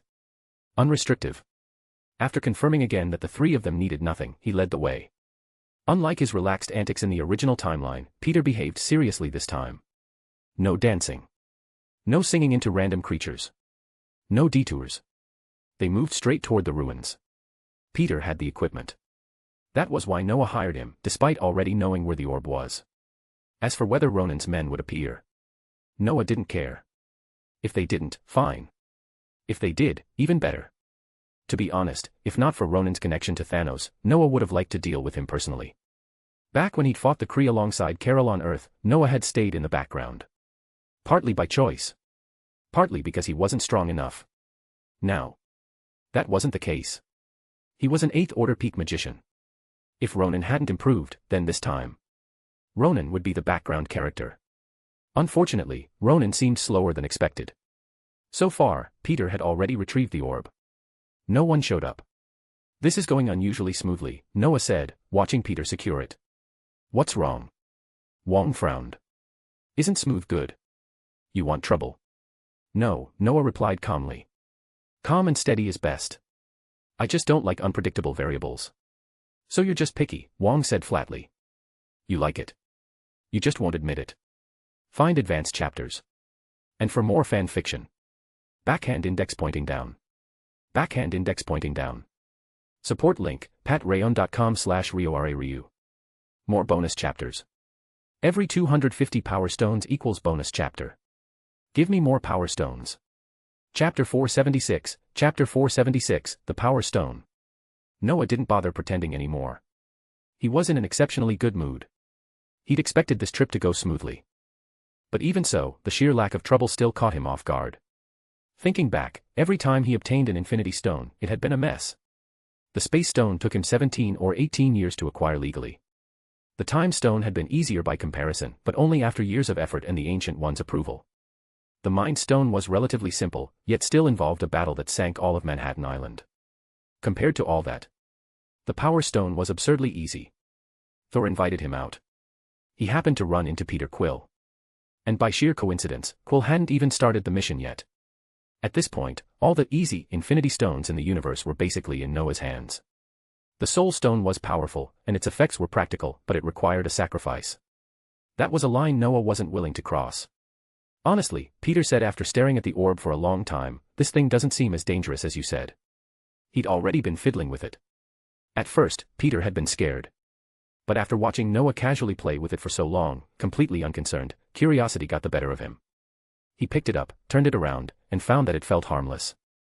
Of course it doesn't, Noah said, spreading his hands. It's locked. You can think of the orb as a password box. It seals the Infinity Stone inside to prevent direct access. To open it, you either need the correct password or a specialized decryption device. It was the same principle as the Tesseract. Both were shells. The difference was that the Power Stone was sealed much more thoroughly. Its power was too unstable. Noah even suspected it had developed some form of consciousness, like the Soul Stone. Otherwise, how would it judge whether someone was qualified to use it? Or maybe it was just picky. So, Wong asked, holding the orb, you're planning to find this device? Why bother? Noah said. There are plenty of ways to open it. You could even do it yourself. What? Wong froze. For example, Noah continued calmly, just use spatial magic and extract the gem directly. Wong went silent. After a moment, he realized that was absolutely possible. He immediately handed the orb back, afraid that if he kept holding it, curiosity might get the better of him. Then what's the plan? Thor finally asked. And are you certain which Infinity Stone this is? I'm not, Noah shrugged. But we'll know soon enough. They didn't wait long. After the Milano left Morag and put some distance behind them, Peter stopped the ship on a planet completely unsuitable for life. Storms raged non-stop. The environment was catastrophic. Everyone put on protective suits and stepped out. Noah casually erected a defensive barrier. The storm became irrelevant. The orb rested in Noah's hand. Originally, he planned to simply extract the power stone with spatial magic. Now, he changed his mind. He wanted to test this container. Just by looking at it, he couldn't tell what it was made of. But something designed to seal an Infinity Stone clearly wasn't ordinary metal. Or perhaps the material itself suppressed Infinity Stone energy. Golden magical energy flowed into the orb. Noah paused. The shell itself was surprisingly ordinary. Just slightly tougher than most metals. The real problem was inside. The interior was covered in dense, incomprehensible runes, high-level suppression arrays specifically targeting the power stone. They were extremely powerful. What surprised Noah wasn't the runes. It was the metal. He could twist it apart effortlessly. No wonder there were imitation orbs, Noah muttered. They probably didn't have these runes. He studied them closely. They were far beyond his understanding. No wonder it could lock the power stone. But who made this? He didn't linger on the question. Instead, he had the system record every rune, every connection, every trajectory. Who made them didn't matter. What mattered was their value. As for why the collector's device could open it, that was obvious. The rune structure had deliberate gaps. It was designed to be opened someday. This is interesting, Noah said quietly. Once the data was recorded, he filled the gaps with his own magic. He might not be able to brute force it like specialized equipment, but understanding the essence allowed him to bypass the mechanism entirely. The runes began to glow. The orb moved on its own. Layers separated. Components unfolded with mechanical precision. In moments, the shell disassembled completely. A purple gem hovered in the air. The moment it appeared, immense power erupted outward, not destructive, but overwhelming. It wasn't attacking. It was declaring itself. The power stone. Wild. Violent. Like a beast ready to explode. Wow, Thor said, staring. I think I know what this is. He looked pleased. Looks like our luck's good, Noah nodded. Even knowing what it was, he still felt its pressure. This is the power stone. Peter and Wong leaned in, then quickly backed away. Damn it. This thing feels oppressive. That's normal, Noah said. Its true danger is beyond imagination. At least, he added, it's perfect for certain natural-born warriors. At the same time, the system began extracting its energy. Noah hadn't forgotten his long-term plan. 4 stones done. 2 remained. The Mind Stone wasn't urgent. It was on Earth. The Soul Stone would have to wait. Probably another 2 years. At least until the Ancient One completed her divine transformation. All right, Noah said, clearing his thoughts. He looked at Thor. Try it. This is yours. Thor scratched the back of his head. I just came out to hang out with you. Didn't expect something like this. Enough, Noah waved him off. We're in this together. I'm the future Sorcerer Supreme. And you're the future King of Asgard. Of course, Thor grinned. So, how do I use it? Use it. Noah scoffed. The world shattered like glass. Wong and Peter vanished. They were dragged into the mirror dimension. Thor was left alone. Peter didn't even have time to ask what happened. Thor understood immediately. He took a deep breath. Then grabbed the power stone. Instantly. Unimaginable power exploded outward. Even from the mirror dimension, they felt it. A vortex formed. More terrifying than the planet's storms. The force was tearing reality apart. Holy hell. Peter shouted. This thing is insane. It's fine, Noah said calmly. This is the tame version. That stone can destroy a planet. Find advanced chapters. And for more fan fiction. Backhand index pointing down. Backhand index pointing down. Support link, patreon.com/RioRaRyu. More bonus chapters. Every 250 power stones equals bonus chapter. Give me more power stones. Chapter 477, Chapter 477, a satisfying result. Watching the imminent explosion and Thor's twisted yet stubborn expression, Peter collapsed to the ground. Especially after hearing Noah say that the gem could easily destroy a planet. Peter was standing right at the center of that power. At that moment, he was convinced he was dead. Even though he didn't understand why he was still alive, he didn't dare hope it was luck. Relax. This is the mirror dimension, Noah said, glancing at the stunned Peter and explaining helplessly. You've heard of it, right? Even science is researching it. The mirror dimension. Peter swallowed. That thing science still can't explain, and you can just use it like this. Because it's not difficult, Noah shrugged. We're trained for it. Space is mysterious, sure, but it's not a big deal. You people are really, absurdly amazing, Peter muttered, nearly choking on his words. Good thing we came here. Otherwise, who knows what would have happened to my ship. What would have happened was obvious. It would have been completely destroyed. They wouldn't have died, not even Peter, but drifting helplessly in space was not an experience Noah wanted on his record. At the very least, he didn't want a line like Gem Operation Error. Sorcerer Supreme Noah and the King of Asgard drifted through space together. Thor subduing the Power Stone took some effort, but it wasn't as bad as expected. 5 to 10 minutes later, he gradually stabilized. At that moment, Thor looked strange. His entire body was faintly suffused with purple light. He was clearly exhausted, but the important part was that he wasn't injured. Noah watched as the newly formed storm slowly dissipated. That was enough. He opened the mirror dimension and led Wong and Peter out. Thor was still recovering. When he saw them, he forced a weak smile. If the environment weren't so harsh, he would have laid down and fallen asleep on the spot. Did it work? Noah asked, observing him carefully. More or less, Thor replied. His body ached, but he extended his hand anyway. The purple power stone rested obediently in his palm. This thing has its own will. It wasn't easy, Thor said. Fortunately, it accepted me. Otherwise. Noah nodded. He didn't ask further. After his own experience with the space stone being dragged across the universe like luggage, he knew these trials were different for everyone. Asking wouldn't give him anything useful. The matter was settled. They could leave. As for Peter's payment, Thor had no intention of making things difficult. The only issue was that Thor didn't carry money, cards, or anything remotely similar. So they had to return to Xander. Currency still existed, but most transfers relied on biometric verification. Peter's ship clearly didn't support that. As for why Peter hadn't asked for a deposit, the answer was simple. He had been scared stiff. Looking back now, the entire encounter felt like a nightmare. Honestly, Peter said after boarding the Milano, finally relaxing, what's going on with Earth now? Why are there so many mages? Earth always had many mages, Wong replied calmly, pointing at Noah. They usually stay hidden. Selection works like his case. Most enter mage academies. Mage academies? Peter stared at Noah. That's actually real. Very real, Noah said, shrugging. The magical world is far larger than you think. Magical communities exist everywhere.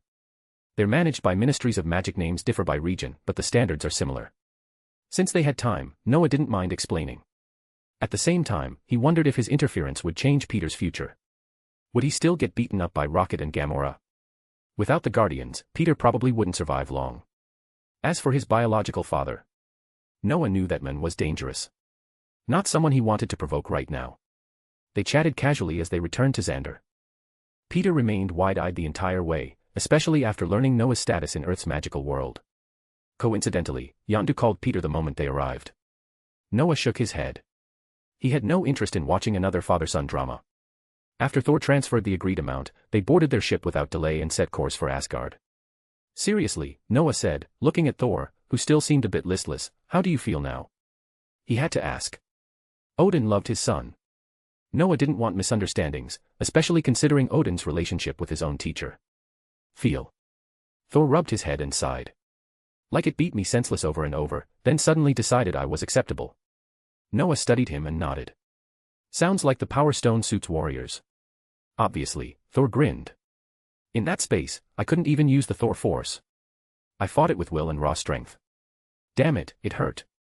So every gem had a temper. The time stone seemed gentler. Or maybe it simply entrusted the Ancient One to choose. As for the space stone, Noah realized that without his physique and magic affinity, that trial could have easily killed someone. His situation was not reproducible. Absorbing Infinity Stone power directly usually ended one way. Death. Oh, Noah said suddenly, stroking his chin. How are you using the Power Stone? Using. Thor paused, then understood. You mean absorbing it like you did, or wielding it? Something like that. I treated it as a comrade in arms, Thor replied. I already have lightning. I don't need other power. And it has its own will. A comrade in arms. That was new. Noah hadn't sensed anything like that from the time or space stones. If they had consciousness, they never showed it. At least Thor hadn't made the mistake of absorbing the stone. Noah could do it because of the system and Carol's physique both irreplaceable. Anyone else trying would have died. A smart choice, Noah said, patting Thor's shoulder and casting a recovery spell. So, by our standards, what's your level now? Thanks, Thor said, feeling better almost immediately. Your system. Let me think, 8th tier, level 7. 7, Noah corrected, glancing at his panel. 8th tier, level 7, Thor repeated, nodding. Strange way to measure. But if I use the Power Stone, I don't think it's weaker than your dragon transformation in New York 2 years ago. 9th tier. Noah's eyes lit up. That was a very pleasing outcome. Find advanced chapters. And for more fan fiction. Backhand index pointing down. Backhand index pointing down. Support link, patreon.com/RioRaRyu. More bonus chapters. Every 250 Power Stones equals bonus chapter. Give me more Power Stones. Chapter 478, Chapter 478, something is definitely wrong with the Thor family. With the Power Stone and his current level, Thor reaching 9th tier was already a very satisfying result.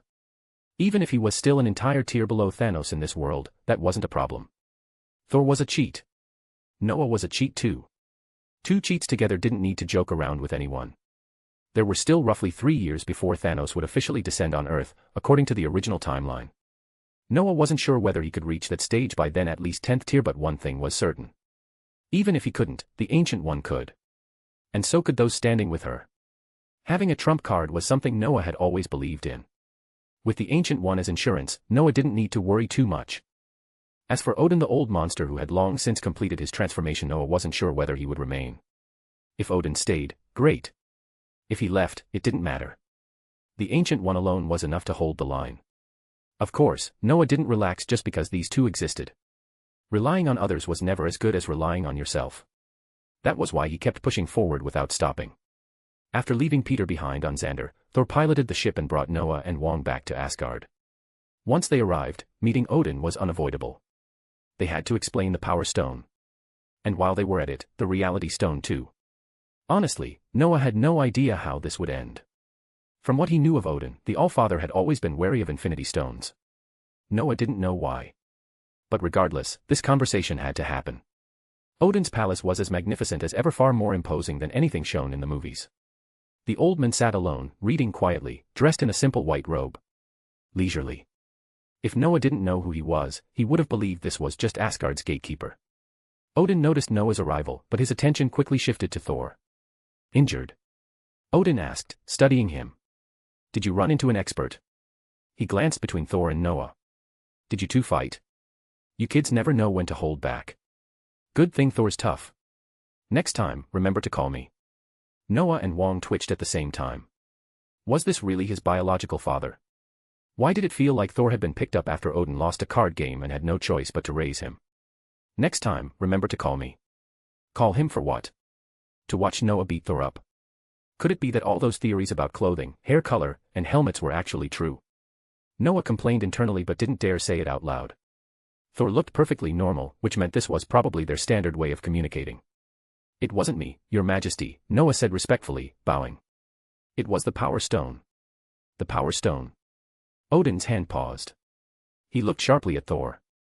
Did you fight someone who possessed the Power Stone? No, Father, Thor said helplessly. I fought the Power Stone. As he spoke, Thor pulled out the purple gem. The stone radiated a deep violet glow. Odin fell silent. Another Infinity Stone. After a long pause, he sighed. Explain. From the beginning. Thor put the gem away and began recounting everything. Skipping his inspection duties. Going to Earth. Finding Noah. Noah sensing an infinity stone. Hiring a Ravager. Obtaining the stone. And finally, Noah's plan. You're saying you intend to control the infinity stones yourselves, Odin said, looking at Noah, and use them against those who covet them. There was disbelief in his voice but only briefly. Yes, Noah nodded. I can see fragments of the future with the time stone. Thanos, right. It seems you're quite skilled with it, Odin said calmly. So you intend to dash? Snap his fingers, Noah said, tilting his head. Exactly. Then we won't even let him think about snapping one. Silence followed. Odin leaned on one hand, eyes lowered, thinking. Thor and Wong exchanged confused looks. Thanos? Snapping fingers. They didn't understand, but neither of them was stupid. Whatever Thanos planned, it clearly wasn't good. Are you confident? Odin finally asked. Suitable wielders aren't easy to find. With Asgard's reality stone included, we already have 5, Noah said. He raised his hand. Magic surged. 5 illusory infinity stones appeared in midair, vivid enough to seem real. Odin looked up, then nodded for him to continue. 2 are mine, Noah said flatly. No negotiation. The blue and green stones vanished. These 2 count as 1. One is Kamartaj's inheritance. The other suits me perfectly. You're greedy, Odin chuckled. Fine. We'll treat them as 1. The rest. The Power Stone belongs to Thor, Noah said without hesitation. He earned its recognition. Otherwise, it wouldn't have beaten him half to death. Complete recognition. Odin studied Thor again, then nodded. That's true. He's done well. Continue. For the Reality Stone, Noah said, Loki is suitable. The Reality Stone. Odin laughed. That's a stretch. The Mind Stone suits him better. He paused. By the way, do you have the Mind Stone too? It's on Earth, Noah said. Probably only Thanos knows. Since it's there, let an Earth magician hold it. Why keep passing it around? You little rascal, Odin said, shaking his head. I won't interfere with your plan. But why Loki? Why? Noah's mouth twitched. Did he really have to explain it was to balance the number of stones between Asgard and Earth? Otherwise, why insist that time and space counted as 1? Asgard had many talents, but realistically, only Thor and Loki were qualified. Not by strength. By status. In a kingdom this feudal, only royal blood could wield such things. Odin knew this. He just wanted Noah's opinion. Noah thought for a moment, then smiled. He's not qualified yet, Noah said. But he will be. Once he stabilizes his form and fully masters the casket of ancient winter's dash. He stopped. His smile faded. He realized Odin's real meaning. My son is still under your watch. This made Noah irritated. Couldn't you help at least a little? All right, Noah sighed. I get it. I'll go back and push him harder. As soon as possible, Odin said with a chuckle. Though you don't need to rush. I can already feel his changes. Ugh. Noah wanted to curse. You can feel it, and you're still asking me. Then why ask at all? Noah said helplessly. Because I want you to supervise him, Odin replied calmly. He learns too fast. He's already begun pouring the casket's power into himself. Noah nodded. That was Loki getting carried away. He hadn't fully mastered the magic, yet he was already forcing it. That was asking for trouble. Noah resolved to have a serious talk with him. Then he paused. Wait. Odin knew. Noah looked at the old man's relaxed expression and felt his eye twitch. Was this guy spying too? Seriously. The whole Thor family had issues, didn't they? Find advanced chapters. And for more fan fiction. Backhand index pointing down. Backhand index pointing down. Support link, patreon.com/RioRaRyu. More bonus chapters. Every 250 power stones equals bonus chapter. Give me more power stones. Chapter 479, Ronan moves. In Noah's opinion, Odin's entire family had issues. Every last one of them. Thor. Loki. Even Hela with that bizarre hairstyle. None were normal. The only one who seemed remotely normal turned out to be a peeping Tom. Noah could understand doing it for your children. But doing it like this? He stared at the old men in silence. Odin smiled back calmly, completely unconcerned that his secret had been exposed. That realization left Noah speechless. Maybe this was the pinnacle of shamelessness.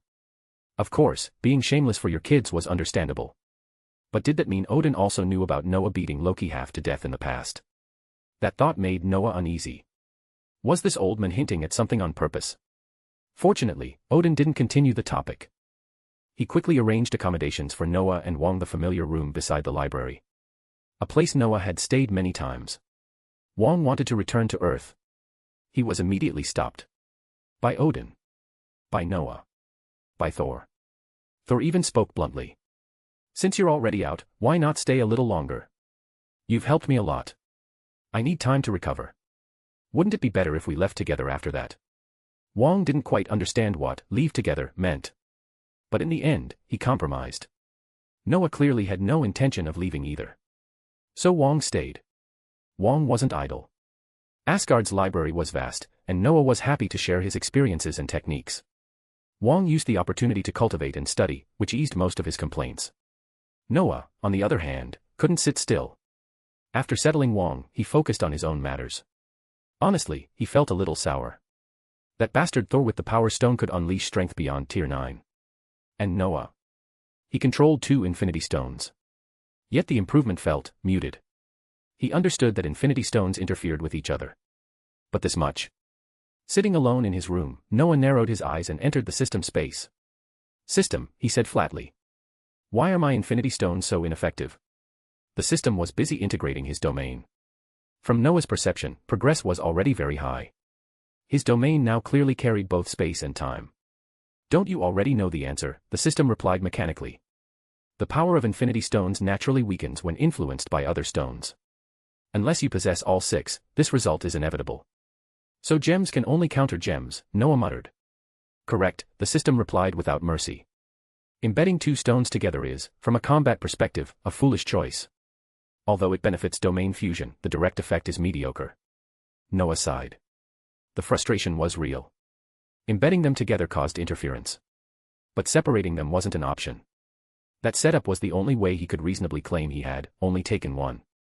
Otherwise, explanations became troublesome. However, the system continued, auxiliary functions remain unaffected. You can still manipulate time. You can still traverse space freely. Noah nodded. That much was true. The star of time and space was now primarily used to amplify magic. Everything else was secondary. But those secondary effects were hardly weak. Combat wasn't always about raw force. Thor smashed. Noah calculated. Unless he ran into a system space monster, he usually crushed opponents anyway. He'd grown accustomed to the stone's support. Blowing up planets didn't interest him anymore. You need to be hard yourself to forge iron, Noah muttered. Domain fusion progress, he asked, changing topics. Stable, the system replied. Integration of time and space remains difficult. To fully manifest both within your domain, further improvement is required. You are still somewhat weak. Smooth is good, Noah said calmly. My growth rate is already absurd. And it was. No one in magical history had reached the brink of Tier 9 in their early 30s. No one. His Tier 9 dragon form alone could annihilate Chitauri armies with a single breath. In this universe, Tier 9 was already classified as, do not provoke. Such beings could erase planets. Noah knew how ridiculous his current position was. And he knew something else just as clearly. He was no match for Thanos. Not yet. Thanos was Tier 10. A threshold between God and mortal. Fail to cross it, and no matter how strong you were still mortal. Noah understood this deeply. Which was why he remained cautious. Overconfidence only led to tragic endings. Like Ronan. That idiot wasn't even strong, Noah scoffed internally. Held the Power Stone and thought he could challenge Thanos. And then he said something like, how could a mortal like you? In the end, wasn't he turned to dust by Star-Lord? Noah chuckled. If Ronan hadn't died like that, it would have disappointed everyone. If you stripped the blue paint, gave him golden hair, and normal skin, maybe fewer people would have wanted him dead. After all, he looked like an elf king. An annoyingly handsome one. Sometimes Noah wondered if, after getting coordinates from Odin, he should go mess with that guy when he went to bother Gandalf. Just to see the reaction. But it was only a thought. Gandalf annoyed Noah, sure. Turning a mage into a melee fighter was a sin. But he was still a Maya. A demigod. Noah didn't know what tier that placed him at. If it was Tier 10, that would just be self-inflicted trouble. Noah never looked for trouble he couldn't handle. Noah paused. Speaking of Ronan, how's Peter doing? Did he meet Rocket yet? And is Gamora already hunting him? He suddenly realized something. With the plot already disrupted, something big was probably coming. Whether the Guardians of the Galaxy still existed was questionable. And if they didn't, what would that brain-dead Ronan do? Noah rested his head in his hands. Then he stopped thinking about it. Not his problem. Whatever happens, happens. He sighed. I should focus on my own issues.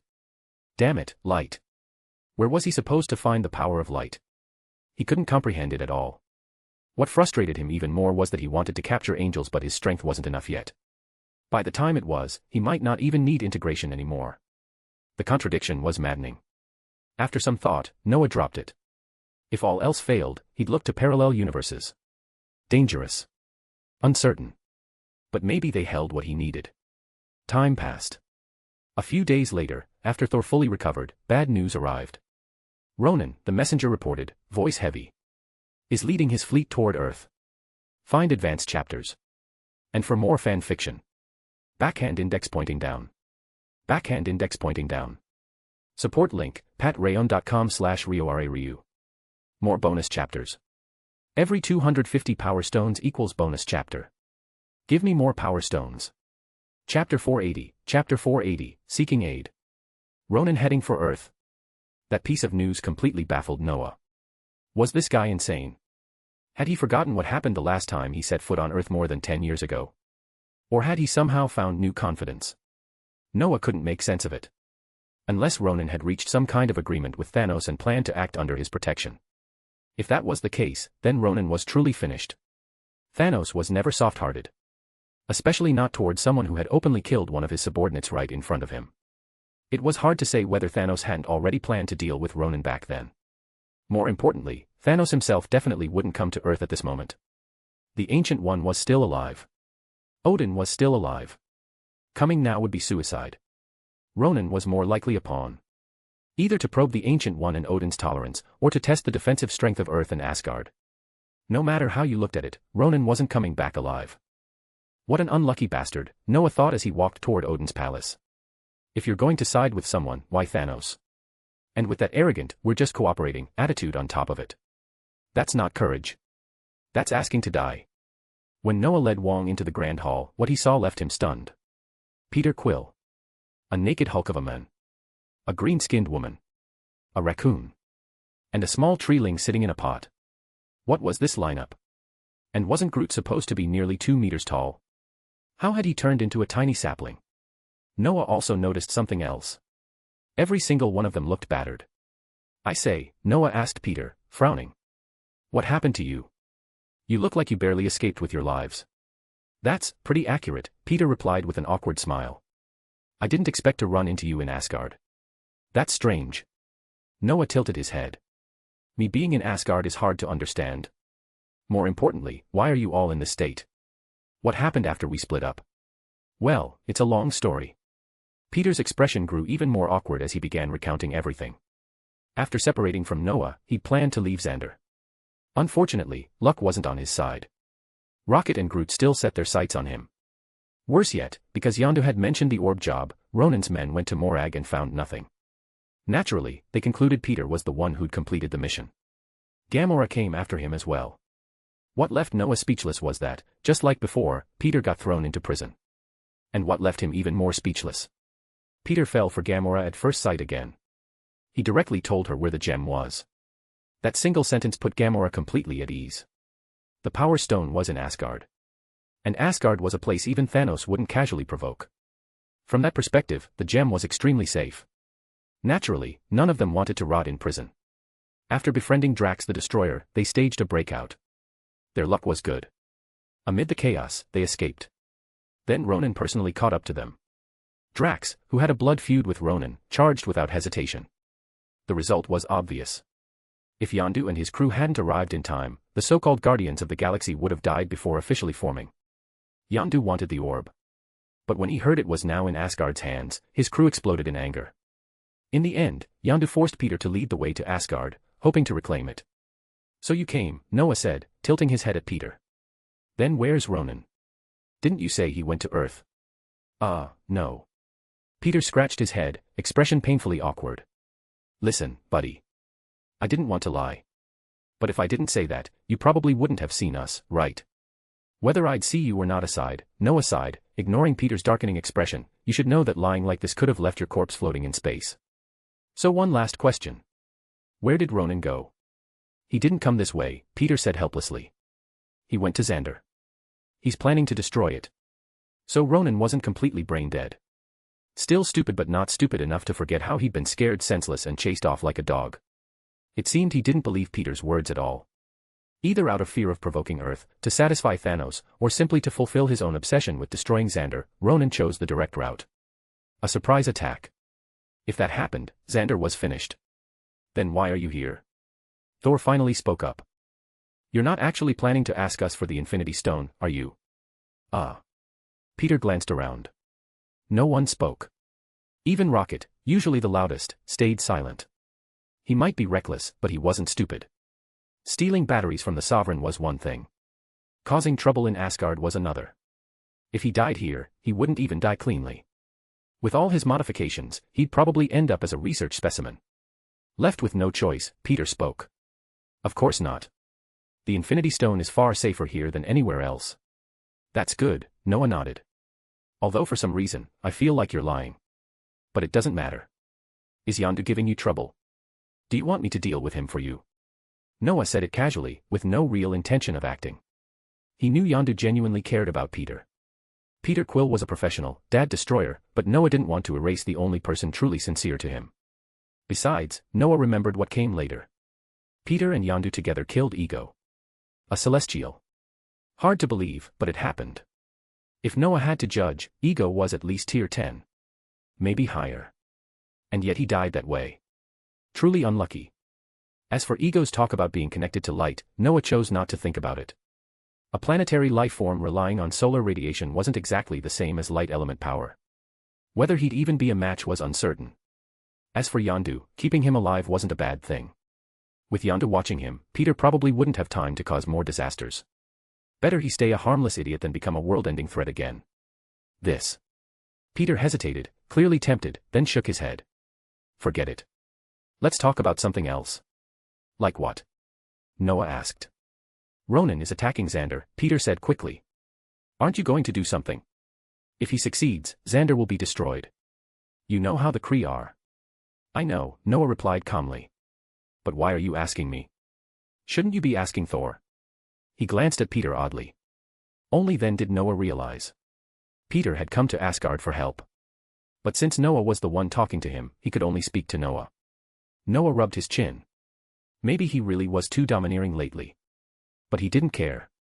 As a future Sorcerer Supreme, being indecisive wasn't an option. And speaking of invasions. Noah vaguely remembered that Ego had quietly interfered with a lot of things on Earth. Looks like I'll need to clean that up properly when I get back, Noah thought. Missouri, right? He lifted his gaze. Thor. Peter. And Odin, seated to the side, deep in thought. Noah noticed Odin had been watching Peter earlier. It seemed the old king had noticed something. Father, Thor asked hesitantly, clearly conflicted. What do you think? You want to go? Odin asked, snapping out of his thoughts, a faint smile on his face. Yes, father. We have no obligation to protect Xander. No alliance. But dash. If you want to go, Odin said calmly, then go. It's a good chance, Odin continued, to let the universe witness the deterrence of Asgard's next generation. Find advanced chapters. And for more fan fiction. Backhand index pointing down. Backhand index pointing down. Support link, patreon.com/RioRaRyu. More bonus chapters. Every 250 power stones equals bonus chapter. Give me more power stones. Chapter 481, I'm going to take the blame. With Odin's permission, Thor was ecstatic. Ever since obtaining the Power Stone, he hadn't really had a chance to properly test his strength. But in Noah's view, there was no need to test anything at all. The Power Stone was simply too violent. It was outright bullying. If it were the old Thor, he might still need to exchange a few blows with Ronan. But now. Could Ronan even withstand a single axe swing? Noah seriously doubted it. Which was perfect. Less interference later. What money? Yondu stared, then finally realized what Noah meant. He was both angry and amused. You're asking us for money? Yes, Noah nodded, then pointed at Peter, who looked like he wanted to swear innocence. He said you hired us. That's the least funny joke I've ever heard, Yondu shook his head. Then he turned to his crew. Send them down. They're guests from Asgard. Be careful. If you still want to survive in this galaxy. So you're not paying? Noah tilted his head, then looked at Wong. Haven't seen you fight in a while. Interested? You really know how to stir trouble, Wong muttered, rolling his eyes. Then he walked forward. Xander's sky was blue. The weather was perfect. Yondu's mood was not. They were sitting in a bar, drinking. Looking back at Noah and the others, fear filled Yondu's eyes. He had been terrified. Just 10 minutes ago, his entire ship had been beaten down by that seemingly plump, simple-looking man. Not beaten. Crushed. Every Ravager on board was taken out. Effortlessly. What made it worse was that Yondu could tell the man was holding back. Like an adult playing with an infant. No. Like an infant playing with a toy. Yondu had even tried a sneak attack. His whistle arrow hadn't even scratched the man. Firearms were useless. Everything was useless. Utterly helpless, Yondu had no choice but to concede. He glared at Peter. Peter looked innocent. Yondu felt cursed. He knew Peter hadn't hired them. These people were just looking for an excuse. An excuse to act on Xander. The only question was why. To stop Ronan. Or to grab a share afterward. Either way, it didn't matter. Ravagers already had terrible reputations. If they were involved, there would be no rewards. Only blame. And when Yondu learned that the blonde man was Odin's son, the Prince of Asgard, his mood worsened. Asgard's heir had shown up. This was no longer a simple incident. This was an attack on Xander. Yondu felt trapped in a whirlpool. The bitterness made him too tired to even scold Peter. He even regretted letting Peter try to buy the orb back. Captain, Kraglin whispered. What do we do now? What else? Yondu sighed. Let them handle it. These big shots don't think like us. Damn Peter, Kraglin muttered. Don't be stupid, Yondu shook his head. He's probably miserable too. He got dragged into this for nothing. Kraglin froze, then nodded. He wasn't particularly smart, but he was loyal. When others betrayed Yondu, only he stayed. Otherwise, they wouldn't have survived long enough to clean up their own ship. Then. An air raid siren wailed across Xander. Evacuation orders echoed through the city. The crowd panicked. Yondu stood up and patted Kraglin's shoulder. This is probably when we take the blame, he said quietly. He walked outside. The sky was covered by a massive black warship. Ronan had arrived. He had come to destroy Xander. If I really become a public enemy of the universe, Yondu thought, I'd rather die. I wonder if those bastards would even hold a funeral for me. Then. He froze. A figure appeared in the sky. Golden light spread outward. It transformed into a colossal dragon. And in the next instant, Ronan's massive warship exploded. Find advanced chapters. And for more fan fiction. Backhand index pointing down. Backhand index pointing down. Support link, patreon.com/RioRaRyu. More bonus chapters. Every 250 power stones equals bonus chapter. Give me more power stones. Chapter 482, far too fragile. Looks like they're here, Noah said with a smile and a shrug. He sat in Xander's control room, watching the massive black warship projected across the giant screen.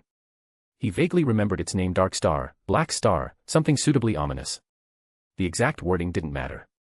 What mattered was its presence. The ship loomed like a living predator, metal wings flexing as if preparing to strike. Its design was undeniably impressive. Powerful. Intimidating. Unfortunately for it, Noah had already seen better. Star Wars technology had raised his standards. That alone drained most of his interest. Right now, the only thing Noah cared about was whether Ronan knew anything about Ego. He hadn't thought about it before. But not long ago, Noah remembered Ego's words, the ability to connect with light. That memory made him curious. If Ronan knew something, Noah would extract his soul and read it himself. If not, then Ronan could die. Either way, Ronan wasn't leaving alive. As for whether the Kree would cause trouble afterward, Thor was standing right there. Problems like that were made for Asgardians. Thor was tall, broad, and perfectly suited to being blamed. Noah was very satisfied with this arrangement. Thor wouldn't mind. If the Kree had an issue, they could take it up with Asgard. Odin had ruled peacefully for millennia, but that peace had been forged through blood.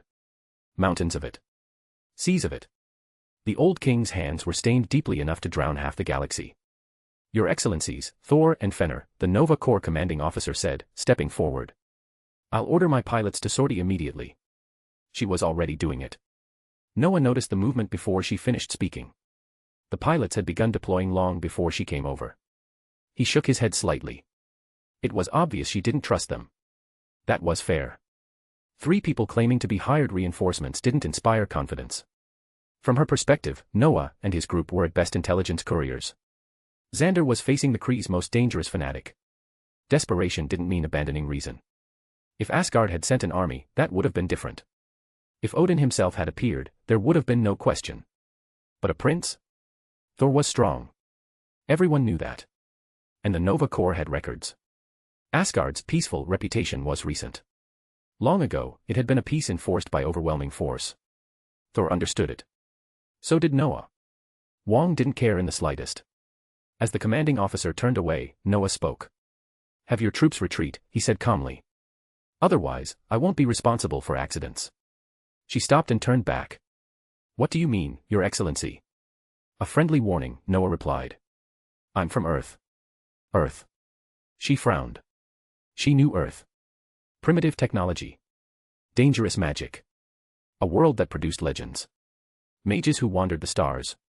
And above all, the supreme sorcerer. Her expression shifted as realization set in.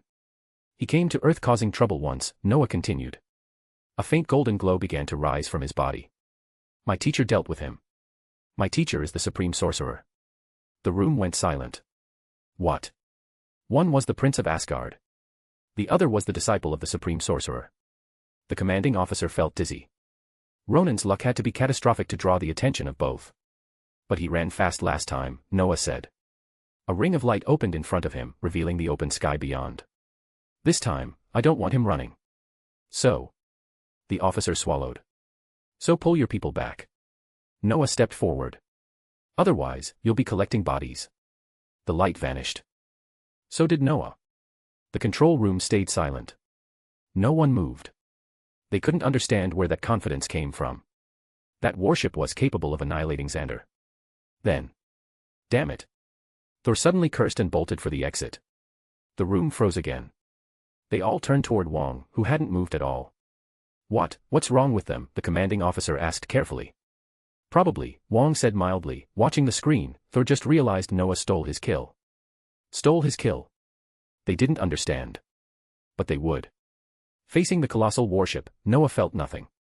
He had completely forgotten about letting Thor handle the mooks and saving Ronan for later. Golden light erupted around him. Black runes spiraled outward. In an instant, a massive dragon took form. The temperature across Xander spiked violently. It felt like the sun had crashed into the planet. Even civilians hiding deep underground felt the heat. The warship reacted immediately. Cannons aligned. Target locked. Noah didn't wait. The fire dragon surged forward. At the peak of 8th tier power, Noah didn't need complicated spells. Even his simplest techniques carried catastrophic force. This dragon alone had taken time to shape. It was not a joke. The roar split the sky. Nova Corps pilots who had just launched were forced to retreat immediately. The collision between Noah's magic and the warship obliterated everything nearby. The result was absolute. Ronan's ship didn't explode. It vanished. Why is it so fragile? Noah muttered, staring at the blazing void. He had used his standard output. The same one he used sparring with Thor. That was it. Damn it, Noah. Thor's voice boomed through the comms. You went too far. Oh right, Noah said. Sorry. But seriously, I don't get it. It's way too fragile. Ronan's probably gone too. Fragile. Thor snapped. Then maybe control your magic better. I use this exact output on you, Noah shot back. If anything, your physique is just absurdly durable. Thanks. But you still stole my kill. Can you stop saying that? Noah said irritably. Ronan might be vaporized. I still had questions for him. Find advanced chapters. And for more fan fiction. Backhand index pointing down. Backhand index pointing down. Support link, patrayon.com/RioRaRyu. More bonus chapters. Every 250 power stones equals bonus chapter. Give me more power stones. Chapter 483, so that's how it is. Noah could be stubborn. Sometimes unreasonable. But this time, he wasn't wrong. In the current situation, Ronan was very likely dead. That was awkward. Under Noah's attack, the massive warship had been blown apart into burning fragments. Finding a survivor inside that wreckage would be difficult, to say the least. Noah shook his head and slowly descended from the sky. Thor followed behind him, his expression dark. When they landed, they ran straight into the Nova Corps' commanding officer and several other commanders rushing over, along with pilots who were just finishing their descent. Everyone's gaze instinctively locked onto the source of the destruction. The battle had been absurdly short. Just a few seconds. But the impact was overwhelming. That was Ronan's flagship. A Kree warship. It had its own energy shield. And yet that shield hadn't even lasted a second. They had watched it collapse instantly under the pressure of a gigantic fire dragon, followed by the warship itself being rammed and detonated into flaming debris. Wreckage still burning had fallen straight into Xander's urban districts. Fortunately, Noah's warning had arrived early. The damage was limited to property losses. Casualties were nearly non-existent. As for the Nova Corps pilots, none were hurt. Noah had been faster than they were. They'd barely taken off when the ship exploded. That alone avoided a disastrous outcome. Noah had come to deal with Ronan, not to watch the Nova Corps' Air Force get wiped out like in the original timeline. In that sense, he'd done them a favor. Your Excellency Fenner, the commanding officer swallowed before asking, is it resolved? Of course, Noah nodded, then sighed lightly. They were careless. They didn't even manage to block a single spell. Now we'll have to trouble you. The Nova Corps officials felt even more depressed. Careless? A joke. Their shields had been fully activated. And he was saying they hadn't blocked a single spell. Who could block that? If that fire dragon went on a rampage across Xander, the planet's civilization would be gone in no time. And this man looked regretful. Was he regretting blowing up the ship too easily? Suppressing her thoughts, the commanding officer hesitated. You mean the wreckage? Or search for survivors, Noah said directly. Ronan, if possible. Alive is best. If he's dead, so be it. I understand. She immediately gave orders. Noah glanced once, then turned and left. On Xander, he wasn't worried about being hard to find. As they walked toward the bar, Noah knew Yondu and his crew would be waiting. That had been arranged. Thor, however, was visibly unhappy. Now that it was over, he couldn't hide it anymore. You scoundrel. Thor finally snapped. Why were you so impulsive? We agreed he was mine. I couldn't help it, Noah sighed. How was I supposed to know it would end like that? He paused. Honestly, what did you think of that warship? Thor thought briefly. It looked impressive. But it still can't compare to Asgardian combat vessels. But it wasn't bad, right? Noah spread his hands. Which means it was still strong. I just attacked the way I normally do when fighting you. Who knew it would turn into this? Thor stared at him. Then realized Noah was dodging the topic. But the deed was done. After glaring at him, Thor said nothing more and followed him into the bar. Noah chuckled. Thor clearly wasn't going to press the issue. Still, Noah couldn't help imagining what would have happened if Thor had attacked with the Power Stone. The result would have been worse. In the original story, Peter that idiot had used the Power Stone to blast Ronan directly. Even after tanking a specialized missile, Ronan still fell. Peter's bloodline hadn't even awakened yet.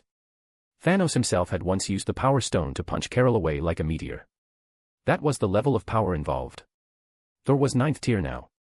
Even without the Infinity Gauntlet, his strike would have been terrifying. Possibly worse than Noah's. One axe swing might have split Xander's downtown in half. After realizing that, Noah felt relieved. Letting Thor attack would have meant unavoidable compensation. Though, to be fair, Thor could probably afford it. When they reached the bar, Noah was surprised. Yondu and his crew were standing stiffly at the entrance. Especially when they saw Noah and Thor approaching. Fear was written all over their faces. Yondu wanted to strangle Peter. That damned brat hadn't told him they were terrifying to this extent. He dismissed Peter's stories as nonsense. Mirror dimensions. Long-distance teleportation. Subduing the Power Stone. All bullshit. Except it wasn't. Yondu finally realized something. They really had come to save Xander.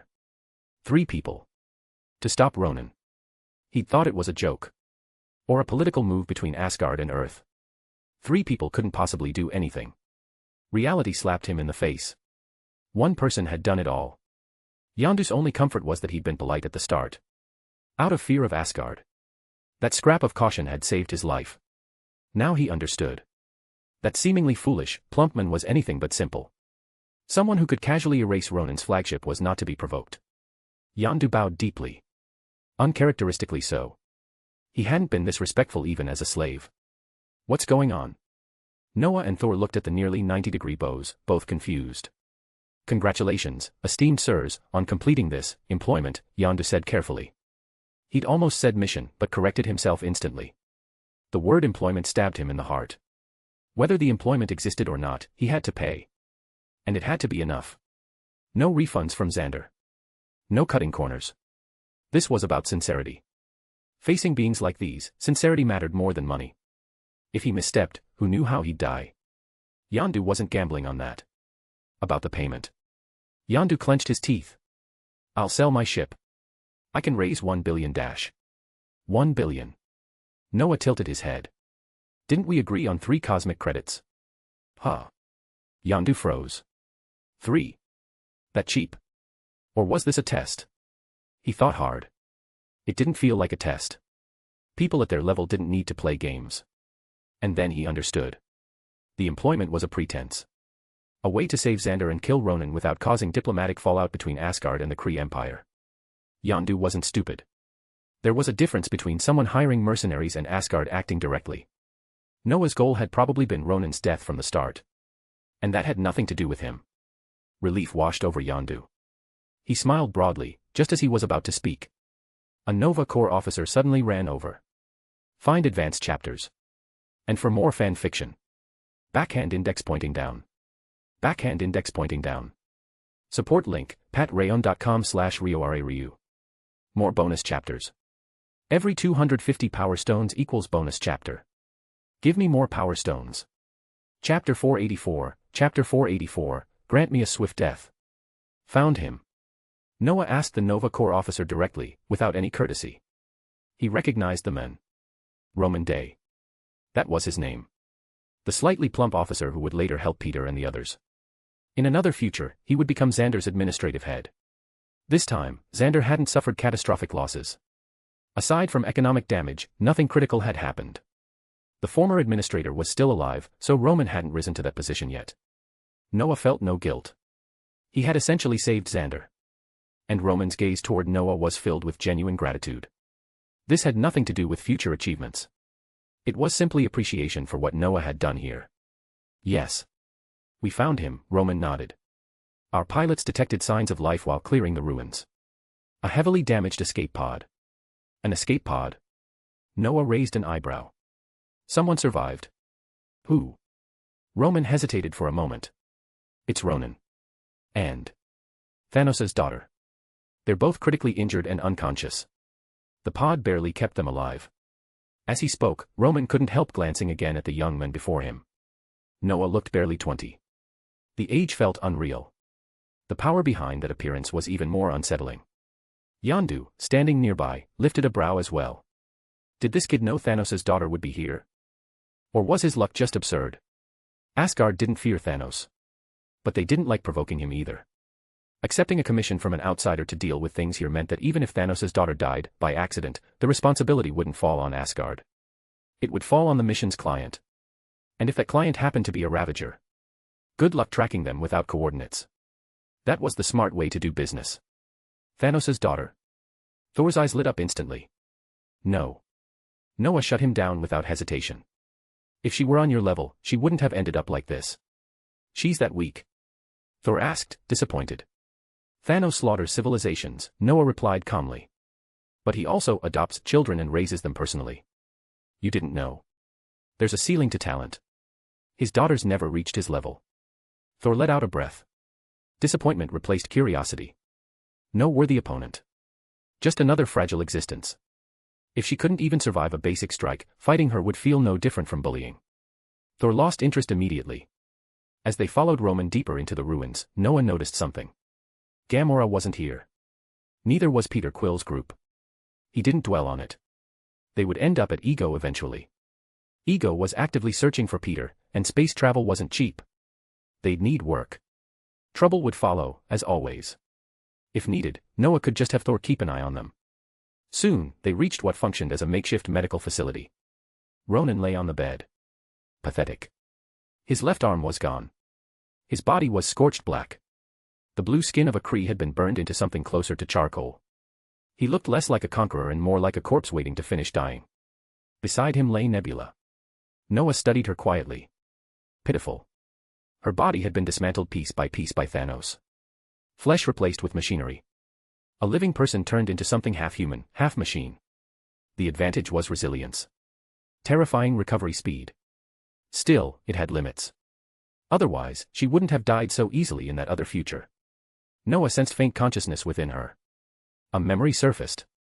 Her brain, too, replaced. How did she retain her self-awareness? Noah wondered briefly. He shook his head. That could wait. Keep an eye on her, Noah said flatly. Don't let her escape. She'll be sent to Asgard. Whether she heard him or not didn't matter. Then Noah turned back to Ronan. He's in rough shape, Thor commented, amused. Can he even be saved? No, Noah replied calmly. There's no need. He stepped to Ronan's bedside. Noah raised his hand. Clawed his fingers through empty air. A faint golden glow seeped from Ronan's chest. Slowly, Noah lifted his hand, fingers tightening like he had grabbed something invisible. To everyone else, his hand was empty. The scene felt wrong. Unnatural. Thor felt it.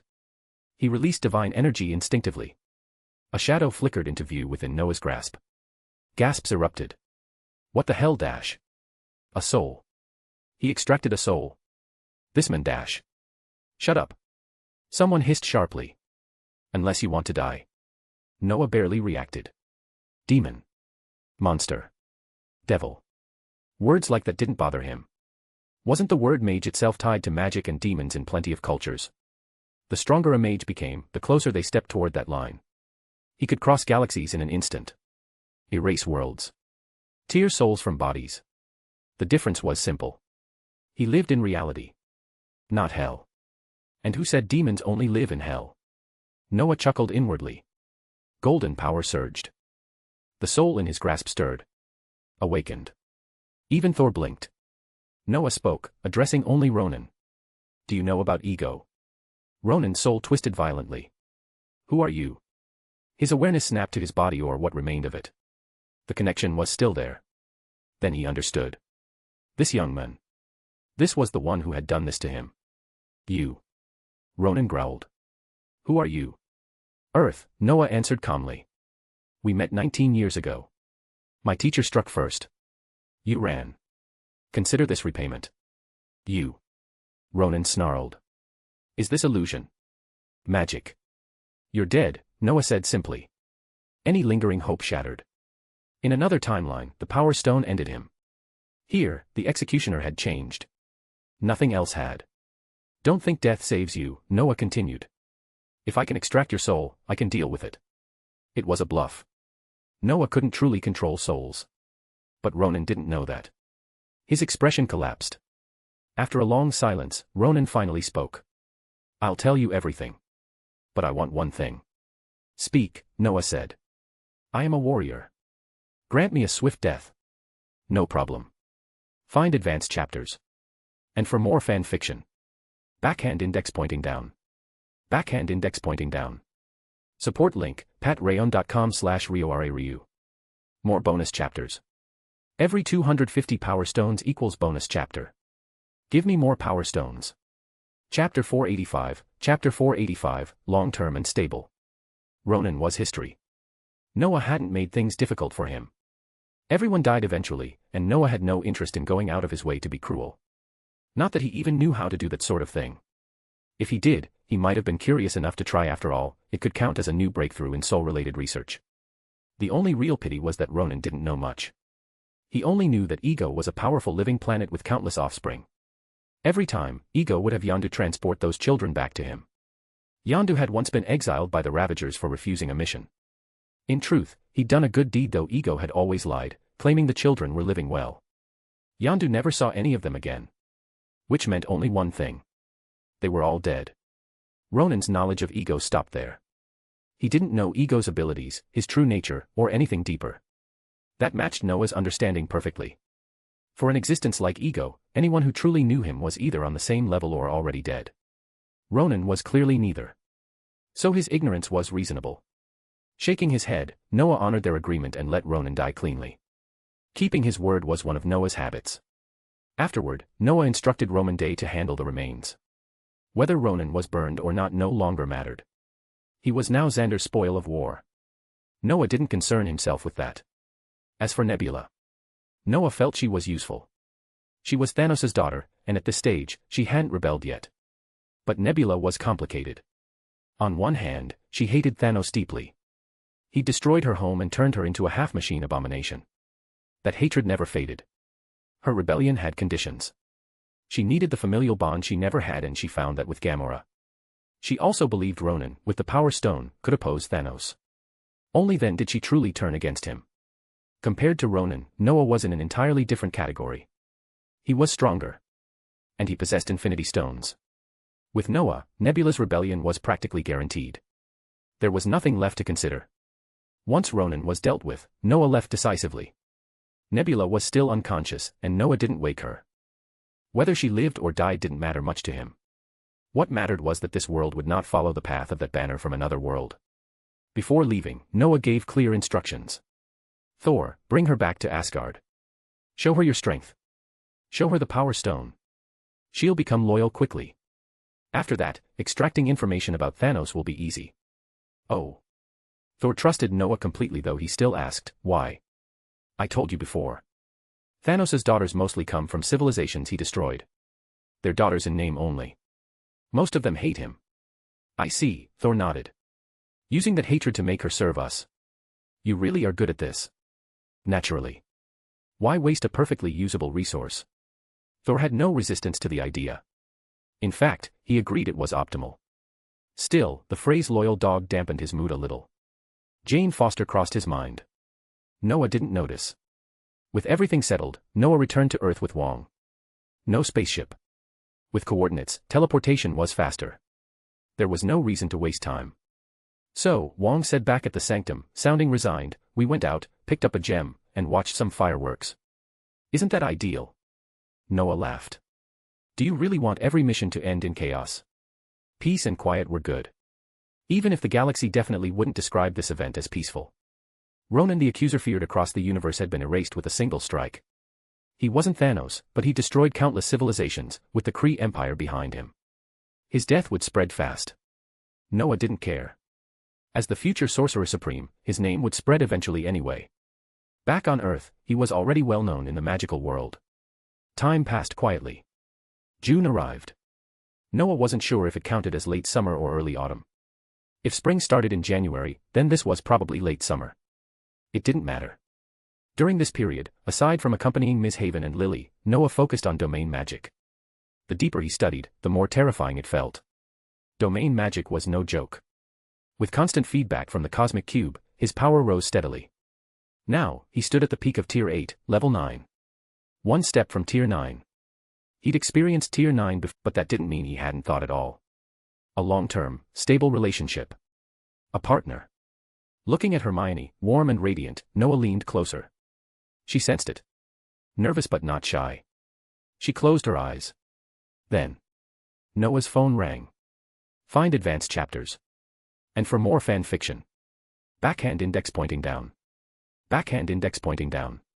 Support link, patreon.com/RioRaRyu. More bonus chapters. Every 250 Power Stones equals bonus chapter. Give me more Power Stones. Chapter 486, Chapter 486, grant me a quick end. Found him. Noah asked the Nova Corps officer directly, without bothering with pleasantries. He recognized this man. Roman Day. The somewhat plump guy who had helped Peter and the others back then. In another future, he would have become Xander's administrative officer. Not this time. Xander hadn't suffered devastating losses. Aside from economic damage, everything was still under control. The previous administrator was alive, so Roman Day naturally hadn't taken that position. Noah felt no guilt about it. From any angle, he had saved Xander. And Roman Day's gaze made that clear. Gratitude, plain and sincere. Yes, Roman Day nodded. Our pilots found signs of life while clearing the ruins. A life detector picked up movement inside a damaged escape pod. An escape pod? Noah raised an eyebrow. Someone survived. Who? Roman Day hesitated briefly. Ronan. And Thanos' daughter. They're both critically injured and unconscious. The pod was badly damaged, but it barely kept them alive. As he spoke, Roman Day couldn't help looking again at the young men in front of him. Too young. No matter how he looked at Noah, he didn't seem over 20. That made it unsettling. Not just his age, his power. It inspired real fear. Yondu, standing nearby, also frowned slightly. Was this coincidence? Or had this young man already known he would encounter Thanos' daughter here? Either way, it was uncomfortable. Asgard didn't fear Thanos. But they didn't want unnecessary trouble with him either. If they were hired by outsiders and someone happened to die during the mission, that would just be bad luck. Asgard wouldn't be responsible. The blame would fall on the employer. And if the employer was a Ravager, good luck finding them. That was the smart play. Operate in places that hated Thanos or didn't fear him at all. Thanos' daughter. Thor's eyes lit up immediately. Don't even think about it, Noah said flatly, the moment he saw Thor's expression. If she were anything like you, she wouldn't be lying half dead right now. She's that weak? Thor asked, disappointed. Thanos wipes out civilizations for fun, Noah replied calmly. But he also takes in orphan children and raises them personally. You didn't know that. There's a limit to talent. His daughters aren't him. Thor sighed. He didn't ask how Noah knew all this. He was disappointed for two reasons. No worthy opponent. And a potentially interesting individual turning out to be fragile. If they couldn't even endure a basic attack, there was nothing to test. Thor suppressed the brief spark of interest he'd felt. Not worth it. As they followed Roman Day deeper into the ruins, Noah noticed something. He hadn't seen Gamora. Or Peter Quill's group. He didn't dwell on it. They'd end up on Ego sooner or later. Ego was actively looking for Peter. Interstellar travel wasn't cheap. They'd need work. Would they stir up trouble? Probably. But Noah could always have Thor keep an eye on them. Soon, they reached a makeshift medical area. Noah finally saw Ronan. Pathetic. His left arm was gone. His body was burned beyond recognition. The blue skin of a Kree was scorched dark, almost unrecognizable. As for Thanos' daughter, Nebula. Noah studied her quietly. Pitiable. Her body had been dismantled piece by piece, replaced with machinery over time. A living person reshaped into a half-machine existence. The benefit was obvious. Extreme vitality. Terrifying recovery. Still, there were limits. She wasn't like Logan, whose regeneration bordered on absurd.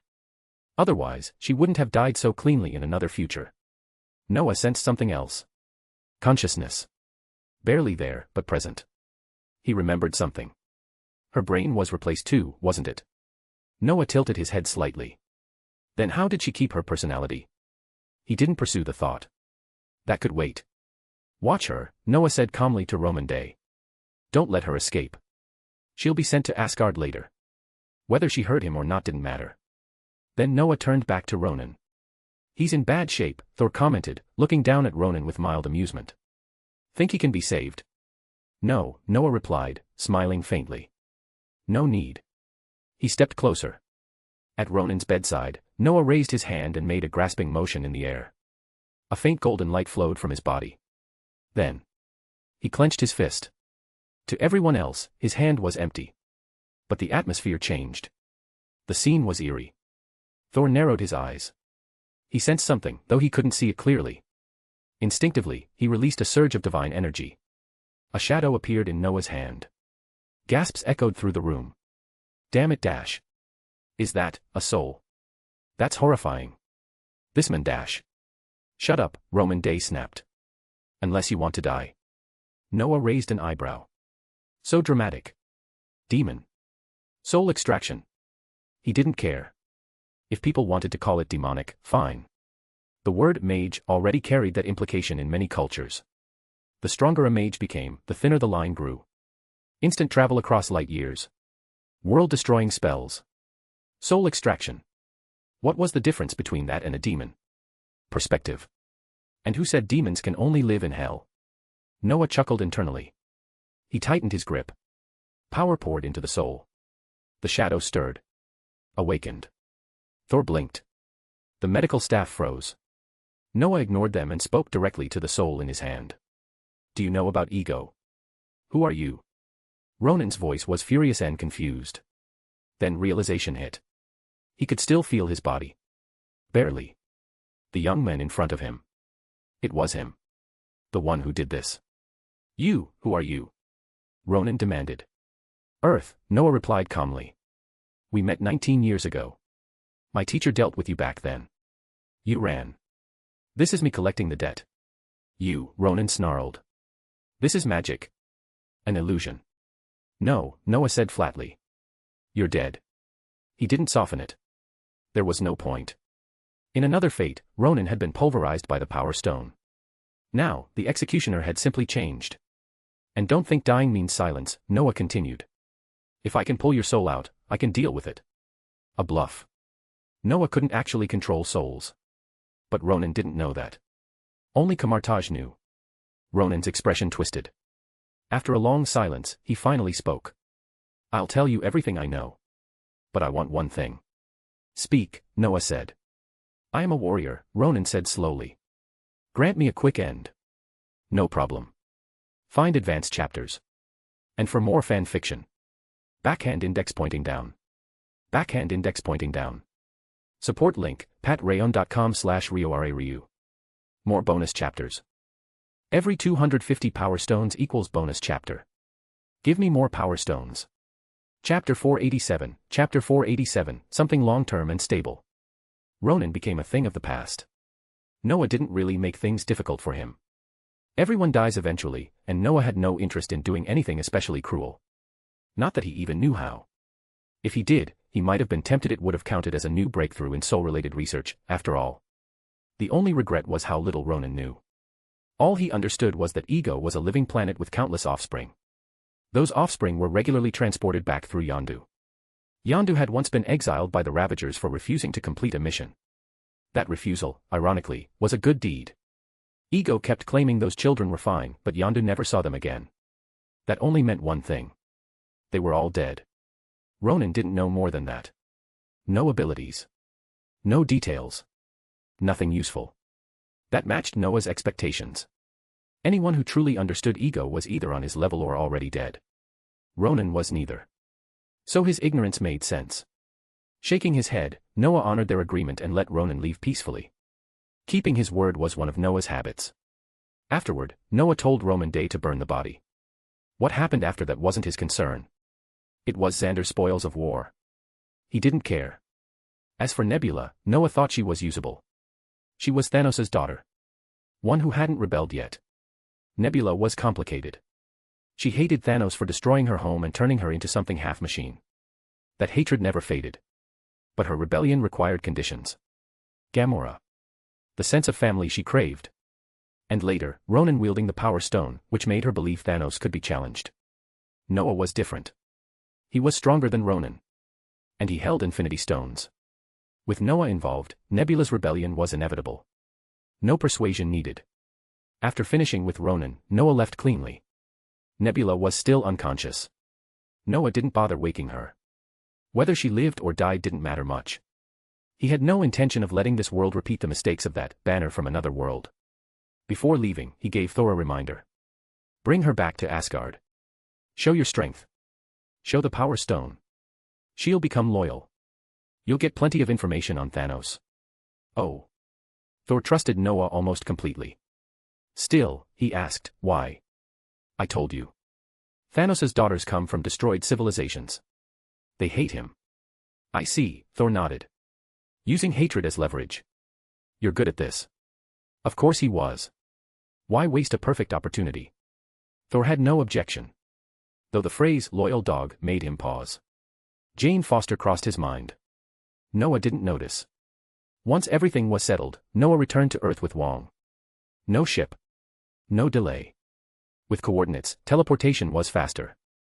So, Wong said back at the sanctum, sounding mildly helpless, we went out, took a gem, and watched fireworks. Isn't that ideal? Noah laughed. Do you want every mission to end in chaos? Peace was good. Even if, on a galactic scale, what he did was anything but peaceful. Ronan the Accuser was infamous across the universe. Backed by the Kree. Feared by countless civilizations. And now, gone in a single strike by a mage. That news wouldn't stay quiet. Noah didn't care. His reputation would spread sooner or later anyway. Back in the New York sanctum, time passed quickly. June arrived. Noah wasn't sure whether that counted as late summer or early autumn. It didn't matter. He spent most of his time studying domain magic. The more he learned, the more terrifying it became. Combined with the steady feedback from the cosmic cube, his growth was stable and relentless. He had reached the peak of Tier 8, Level 9. One step from Tier 9. He had experienced it before, but experience and ownership were different things. His Big Chin clone was still just a trump card. Even now, he couldn't fully control it. That was fine. It was a rare day off. After finishing Wong's assignments, Noah went out. This time, he wasn't the one being doted on. He was the one doing the doting. Hermione was with him. Dating you is difficult, Hermione said softly, holding his hand and smiling. It is, Noah admitted, lifting her hand and kissing it. But we can always steal time. The ministry was running smoothly under her. If she found the right people, she could even become the next Professor Dumbledore. Dumbledore had been diligent. He delegated power freely. Sometimes too freely. But he trusted the younger generation. Noah didn't expect Hermione to be that hands-off. But sharing burdens meant more time together. Not once every 6 months. And texting doesn't count, Hermione said. I know, Noah laughed. I'm already training people, she added. Harry's doing well. He's my secretary now. Kate's serving as deputy head of magical law enforcement. That's good, Noah nodded. They're all finding their place. Kids.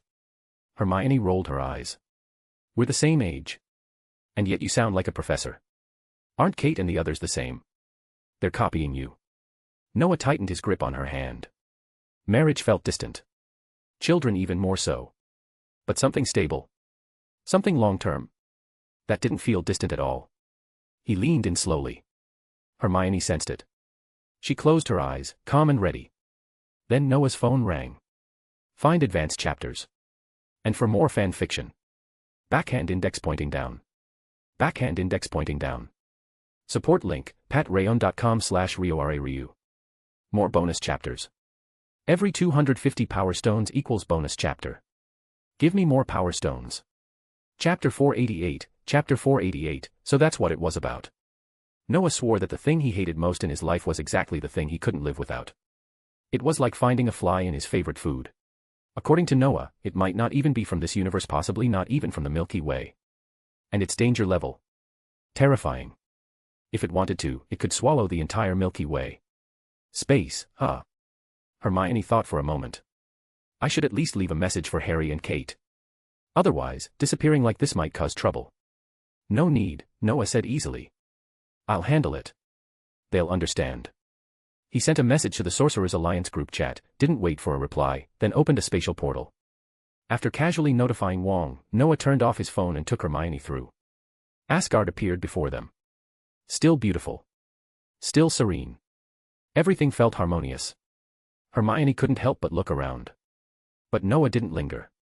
He took her hand and headed straight for Odin's palace. The guards didn't stop them. They clearly recognized Noah. That kind of unimpeded access left Hermione quietly stunned. It was the first time she truly realized that Noah's influence wasn't limited to Earth. It extended into other civilizations. Welcome, Noah. Thor was waiting at the entrance. He stepped forward immediately. Hey, Thor, Noah said flatly. Honestly, I really didn't want to come. He rolled his eyes. I was about to do something very important when some idiot's phone rang. That feeling is awful, you know. Thor's expression turned strange. Hermione's eyes widened slightly. After a long pause, Thor showed an expression only men could understand. There was obvious sadness in it. He patted Noah on the shoulder. Then turned and left. Was what I said that bad? Noah asked, glancing at Hermione. Yes, Hermione said carefully. It sounded a bit cruel. He just got dumped, Noah chuckled. So why can't I get back at him for interrupting me? You really are. Hermione sighed, then firmly hooked her arm through his as they walked inside. Odin's palace was as vast and luxurious as ever. And just as empty. Only a few people were present. Loki, who had returned. Thor, already waiting. And Nebula, kneeling on the floor. Loki had come back because his magic was stuck at the final step, a step Noah couldn't help with. Noah had even checked with the system. The system didn't care. It wasn't Noah's problem. So Noah didn't interfere. Loki had gathered enough information, completed the separation into two bodies, one Asgardian, one frost giant, and returned to finish the last step himself. Noah glanced at him and could tell immediately. It was done. Loki was now a true Asgardian. An Asgardian with frost giant blood and frost giant power. "Greetings, King Odin," Noah said smoothly, leading Hermione forward and bowing. Then he turned to Loki. "And congratulations. You finally finished it." "Humph," Loki snorted. "If Father hadn't helped, do you think I'd have done it so quickly?" He glared at Noah, but not too fiercely. Noah had left a deep impression on him. Mostly involving fists and magic. An unforgettable kind of memory. Even now, Loki still had the reflex to shut up before Noah finished speaking. "Of course," Noah replied calmly. "Your Majesty's power is beyond comparison." That was simply a fact. With Loki's issue resolved, Noah felt a bit relieved. The Druids were living comfortably now. Under Noah's protection, anyone who wanted to trouble them had to seriously reconsider. And it wasn't just Noah. The British Ministry of Magic. Camartage. Even independent sorcerers who'd benefited from their knowledge. All of them were watching. That group, once insignificant, had become important beyond their own imagination. Noah shook his head and looked at Odin. Since Odin had summoned him, he clearly had a reason. As expected, Odin smiled and spoke. "Noah, thank you for everything you've done for Loki." "That was his own effort," Noah replied. Then he gestured to Hermione. "This is my girlfriend. Hermione Granger. Current Minister of Magic of the United Kingdom." "Welcome, Miss Granger," Odin said warmly, his attitude far gentler than when he'd first met Jane Foster. "I hope you enjoy your stay." "Thank you, King Odin," Hermione said, steadying herself. "Noah," Odin continued, pointing toward Nebula, "do you remember this woman? She is Thanos' daughter. I assume you know that." Of course Noah knew. What he didn't understand was why Odin was bringing it up now. Noah glanced at Thor. Thor winked at him. And Noah understood immediately. Asgard wanted to dump the hot potato. Nebula had already said everything she could. Keeping her served no purpose. She wasn't strong enough. Her identity was too sensitive. On the other hand, Noah might actually need someone like her. Asgard didn't want to deal with her anymore. Nebula could never truly settle in Asgard. Asgard was conservative. They didn't welcome outsiders. Even vassal races lived on their own worlds. And with Nebula's identity, there was no chance. So there were only two options. Let her go. Or kill her. If Noah hadn't come, Asgard would have released her eventually and washed their hands of it. If she showed up again, Thor would probably split her in half with Stormbreaker. But she was also a technical talent. And Asgard knew Noah wasn't just a magician, he had interests elsewhere. So they called him. To see if he wanted to take over this scrap. If yes, problem solved. If not, they'd let her go on the spot. Find advanced chapters. And for more fan fiction. Backhand index pointing down. Backhand index pointing down. Support link, patreon.com/RioRaRyu. More bonus chapters. Every 250 power stones equals bonus chapter. Give me more power stones. Chapter 489, making use of what remains. So that's how it is. Noah was quick to piece everything together. In fact, it wasn't just him. Hermione had already reached almost the same conclusion, and even Nebula, impulsive and hardly known for her intelligence, understood her own situation clearly. Precisely because she understood it, and because she knew Asgard and Thanos were fundamentally opposed, Nebula behaved with remarkable obedience during her time in Asgard. During questioning, she deliberately and sometimes inadvertently revealed how deeply she hated Thanos. None of this was difficult to understand. Given the origins of Thanos' adopted daughters, such emotions were hardly surprising. On top of that, most of Nebula's body had been modified. It was easy to infer that her childhood had been anything but pleasant. Hating Thanos from the bottom of her heart was only natural. Once this was confirmed, Nebula's life in Asgard became noticeably easier. No one deliberately made things difficult for her anymore. After detaining her for some time and observing her good behavior, Thor eventually released her from confinement. She no longer lived in a pristine, well-equipped, but tiny cell. Instead, she was given a house of her own in a remote area on the outskirts of town. She could move freely. She lived like an ordinary Asgardian civilian. This kind of life was completely new to Nebula. No killing. No endless training. No harsh words. It was comfortable. So she remained obedient. Almost too obedient. She looked as if she truly intended to settle down in Asgard. This left Thor, who had been watching closely and half expecting trouble, completely at a loss. After some discussion, one name naturally came up. Noah. When something went wrong, look for a sorcerer. When nothing went wrong, still look for a sorcerer. Thor embodied this logic perfectly. Without hesitation, he discussed the matter with Odin and summoned Noah. The only one who didn't want Noah to come was Loki. In his view, he had finally escaped Noah. Seeing him again was a nightmare. Unfortunately for him, Odin agreed wholeheartedly. Noah nodded after hearing the situation. It really did feel like reusing waste. Of course, Nebula herself wasn't exactly waste. Her combat abilities might not amount to much in Noah's eyes, but her understanding of machinery and advanced technology certainly wasn't worthless. From another perspective, perhaps Noah was the real waste. At least in terms of mechanics. Let her choose for herself, Noah said after a moment's thought. This is Asgard. She hasn't betrayed it, and most of her crimes stem from her father. If we're not planning to kill her, then let her decide. Woman's kindness, Loki muttered under his breath. The moment he noticed Noah's gaze, he immediately lowered his head and pretended he hadn't said anything. Noah glanced at him. Loki might talk too much, but he clearly knew when obedience was the better option. Odin agreed with Noah's suggestion. He tapped the ground with his scepter and spoke calmly. He first harshly condemned Nebula's past actions. Then his tone shifted. However, given that your plans were thwarted, and your conduct in Asgard has been acceptable, we will not pursue your crimes excessively. Nebula looked up at Odin on the throne.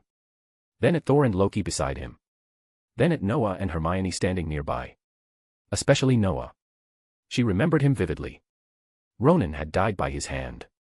Countless of Ronan's subordinates had died as well. Along with an entire Kree warship. Not a small one. A massive behemoth. And it had been reduced to cosmic dust in a single blow. What kind of power was that? Could a single person really do that?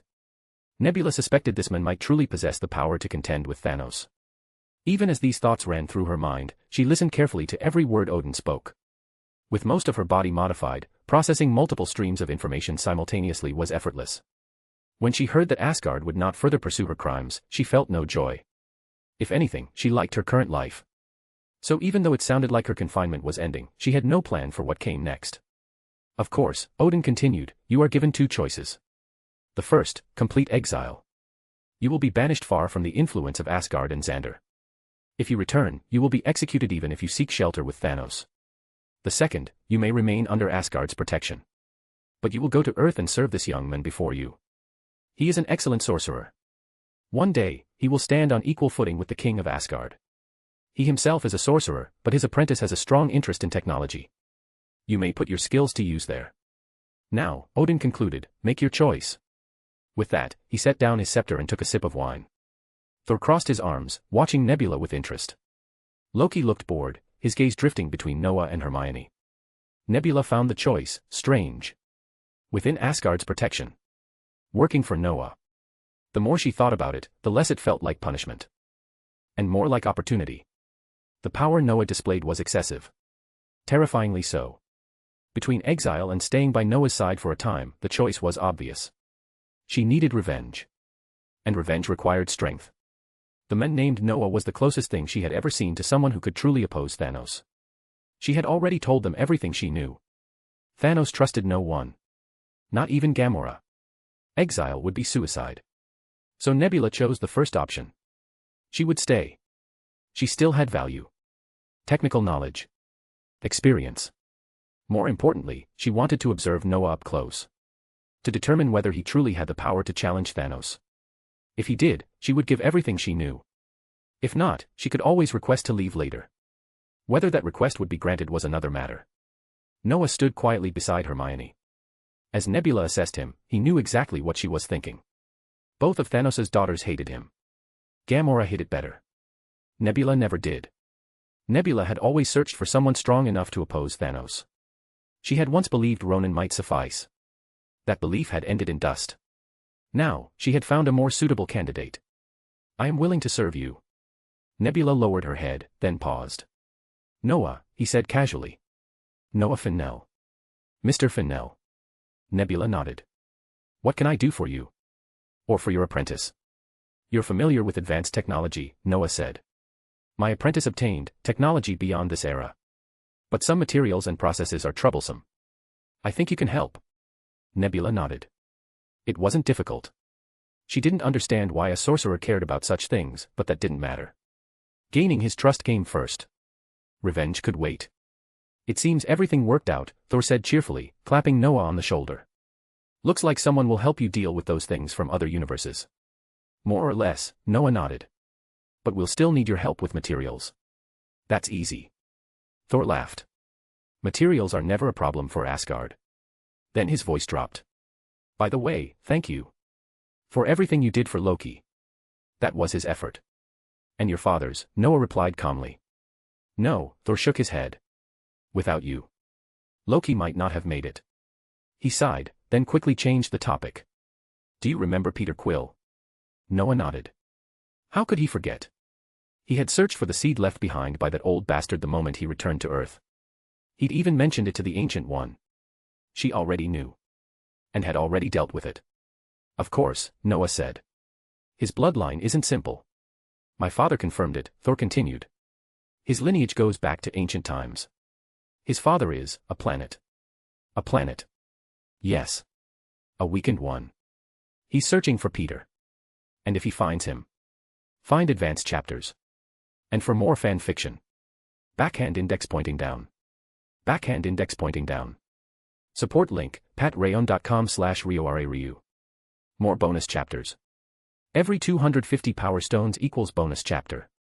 Give me more power stones. Chapter 490, truly terrifying. The favors Noah owed were neither many nor few. But Odin handing out benefits so directly still gave Noah a strange feeling. Of course, Noah knew why. It was for Odin's sons. Among the younger generation, Noah had already taken the lead. Even Thor more or less listened to him. As for Loki, despite his occasional tsundere tendencies, if Noah was genuinely displeased, Loki would sense it immediately and shut up faster than anyone else. That kind of deterrence wasn't something everyone possessed. And Noah's help to Odin's sons was substantial. Loki had received magic from Noah. Even though Noah didn't guide him much afterward, it gave Loki a clear direction. Loki was now a true Asgardian, awakening his intrinsic power, something extremely rare. As for Thor, it went without saying. Noah was the one who helped Thor understand himself. Noah gave him a path forward. And Noah was the one who enabled him to wield the Power Stone. Without Noah, Thor might still have reached great heights one day, but the cost in time and effort would have been unimaginable. So Odin helping Noah was only natural.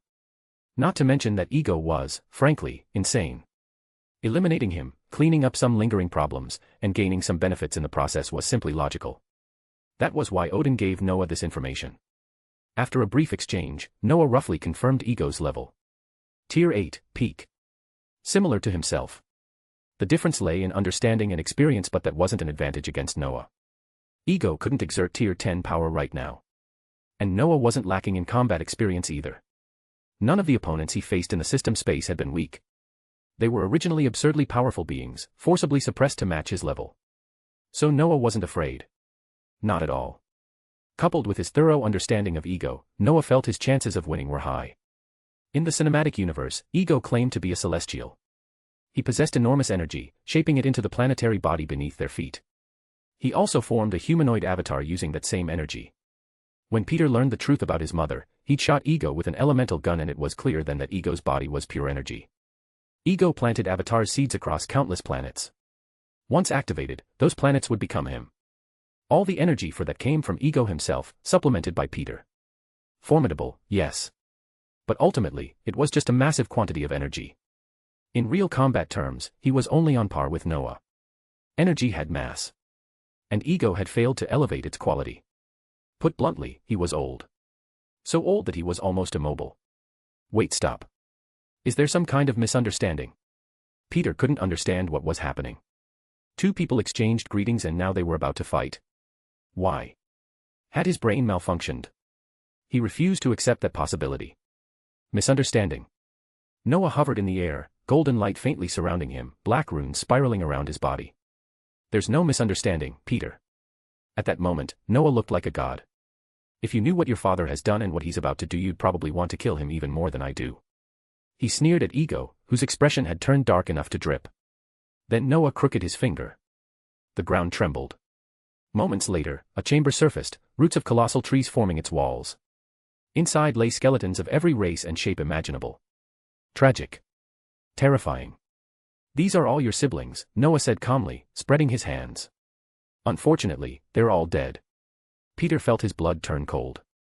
Despite the heat, his limbs went numb. Siblings. Half-siblings. He looked at Noah's serious expression. No joke. Then he turned to Ego. The affectionate fatherly warmth was gone. Only a cold, oppressive gaze remained. Yet when Ego met Peter's eyes, there was still a trace of warmth. That warmth, juxtaposed with the sea of bones, was horrifying.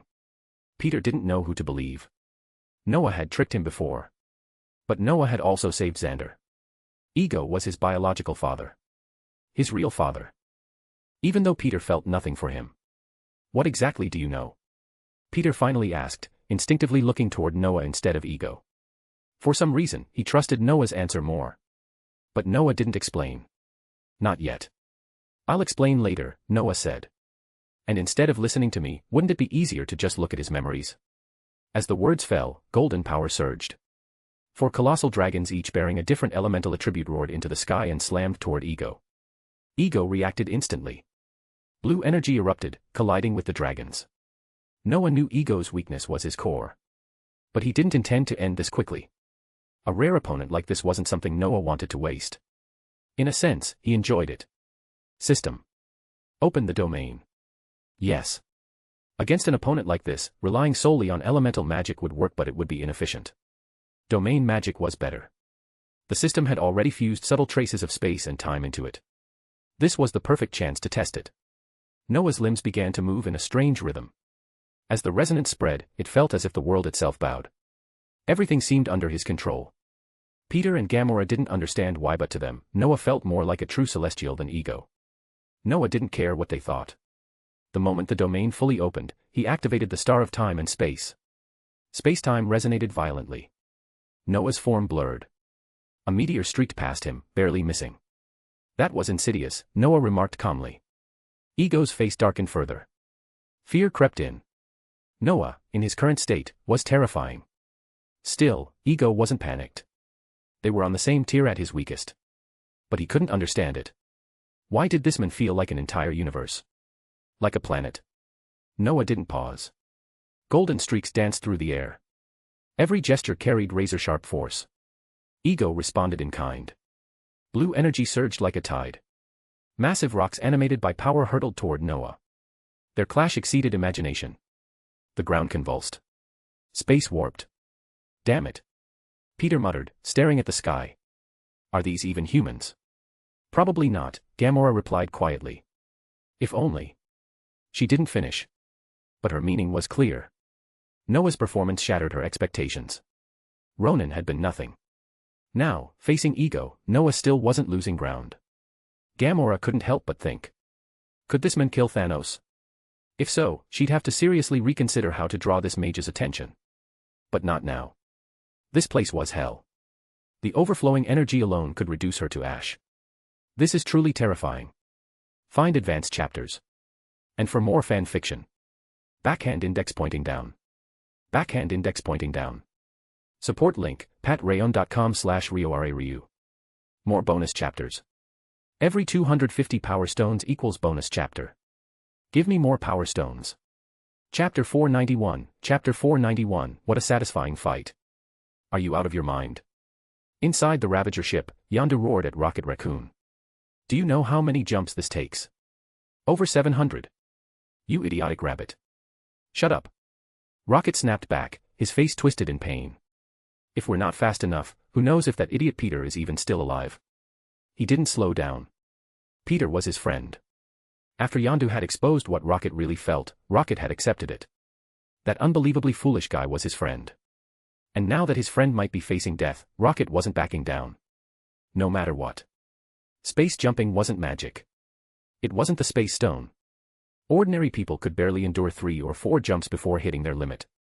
701 go was madness. Absolute madness. Yet no one complained. Yondu cursed Rocket the entire way, but he never took control of the ship. Jump after jump, his face twisted, his vision blurred, and more than once he felt like he was about to black out. Still, he endured. Because he wanted to save his son. Even if that kid wasn't his biological son. After an unknown amount of time, the ship finally passed through the last node and dropped out of hyperspace near a planet's outer perimeter. Yondu slumped back, gasping. "I'm still alive," he muttered. Rocket wasn't much better. Long-distance continuous jumping had nearly killed both of them. Finally here, Yondu exhaled. "Lucky me. Whose luck is bad?" Rocket muttered, then guided the ship toward Ego's planet. Halfway there, he froze. Something was wrong. Yondu noticed it too. From a distance, the moon-sized planet looked like it was coming apart. Landslides. Tsunamis. Shockwaves of power rolling outward, visible even across space. They didn't dare get any closer. Both of them went silent. What the hell was happening down there? Did that idiot Peter actually discover his father's intentions and start fighting back? No. That didn't make sense. Peter didn't have this kind of power. Both of them felt a chill. They didn't know whether to go in. Logically, they should risk it for Peter. But staring at the mushroom clouds blooming again and again across the planet's surface, neither of them moved. They exchanged a look. After a long pause, Yondu spoke. "This ship still has a rescue pod." "He's your son," Rocket said hoarsely, as another explosion lit up the planet. "Not biological," Yondu sighed. "So, we wait?" Rocket asked quietly. This time, Yondu didn't answer. They both stared at the distant planet, watching the constant fireworks bloom and fade. They were impulsive, but not stupid. All they could do now was hope Peter was still alive. "The explosions are getting smaller," Rocket said after a while. Yondu hesitated. "Should we go down and take a look?" Even as he spoke, he was already adjusting the ship's trajectory. Noah was having an extremely satisfying fight. This was the first time he had used his domain outside the system space and enjoyed it this much. Because his opponent was truly powerful. Ego had experience, energy, and depth. And because of physical limitations, he couldn't fully unleash his strength. That made it even better. Within his domain, Noah finally displayed his power without restraint. Mountains collapsing. Oceans raging. These were just side effects. Spatial fragmentation. Temporal stagnation. These were distortions caused by their clash. Ego looked ancient, but his movements were anything but slow. Violent blue energy erupted endlessly, striking at Noah from every direction. But within Noah's domain, those attacks were weakened. Redirected. Warped. And when they couldn't be avoided, Noah simply slowed or stopped them with time. The collision of two Tier 8 peak existences was catastrophic. Spatial tore open repeatedly. Yet despite all of this, no one noticed something strange. Ego's planet wasn't actually damaged. Its appearance changed violently, but its internal energy flow barely shifted. The ancient runic stone pillars embedded throughout the planet were absorbing everything. They were the key. Neither Ego's attacks nor Noah's bombardment could shatter even a grain of sand. "He's protecting his core," Noah frowned. It made sense. This planet was Ego. It was his true body. Fighting on it looked like an advantage, but all the damage was ultimately borne by Ego himself. Noah also knew it was time to stop. Even with his domain, he could only sustain this level of combat for 5 to 10 minutes. That was his limit. He was enjoying it. Learning from it. But if he kept dragging it out, the one in trouble would be him. "Looks like I'll end this directly," Noah sighed, sounding regretful. What a shame. Such a good opponent. The magical storm intensified. With the support of his domain, Noah unleashed overwhelming magic across the entire planet. Ego had no choice but to divert power to defend. And in that instant, silver light flashed across Noah's body. The power of the space stone surged. Noah locked onto Ego's core. His magic erupted completely, transforming from a calm river into a violent flood. Supported by the domain, his casting didn't pause for even a moment, forcing Ego into a brief but critical opening. Now. The ring on Noah's hand flared. Space shattered. Noah stepped through fractured reality and reappeared inside a place that resembled a gigantic brain. No. Ego finally panicked. He admitted Noah was strong. Stronger than Ego himself had been billions of years ago. But now, Ego was Tier 10. If not for age and decay, he wouldn't be limited like this. Noah's domain was a divine creation, but its consumption was terrifying. From Ego's perspective, it couldn't last long. And now he understood. This damn kid knew his weakness. Space magic. Actual space magic. Fear set in. Ego rushed desperately, but Noah activated the time stone. 1 second. That was all it took. Ego froze. Noah reached out and extracted the brain. Everything stopped. The winds calmed. The seas settled. The mountains returned to their original forms. Noah let out a long breath. That fight had been immensely satisfying. If he had the time, he would have continued. But safety came first. Looking at the massive brain and the frozen ego, Noah smiled in satisfaction. With a wave of his hand, shattered space and distorted time snapped back into place. Hermione stepped out of the mirror dimension. "My God," she said, rushing forward and hugging him tightly. "Are you okay?" She had seen everything. "No worries," Noah replied calmly, holding her. He glanced at the sealed brain, then snapped his fingers. Peter and Gamora appeared nearby. Noah still needed to explain things to Peter. He had promised. And Noah kept his promises. But before he could speak, a spaceship suddenly tore through the sky and crashed straight toward them. Find advanced chapters. And for more fan fiction. Backhand index pointing down. Backhand index pointing down. Support link, patreon.com/RioRaRyu. More bonus chapters. Every 250 power stones equals bonus chapter. Give me more power stones. Chapter 492, Chapter 492, I don't want to be stuffed to death by memories. Star-Lord was still in a daze. He hadn't fully recovered from the battle that had almost completely overturned his worldview. That terrifying elemental torrent, he could only describe it that way, and the violent energy fluctuations made Peter feel like he had just witnessed a clash between gods. Strictly speaking, his conclusion wasn't entirely accurate. But it wasn't far off either. Ego should be classified as a celestial. Even if he hadn't truly reached that level, the potential was there.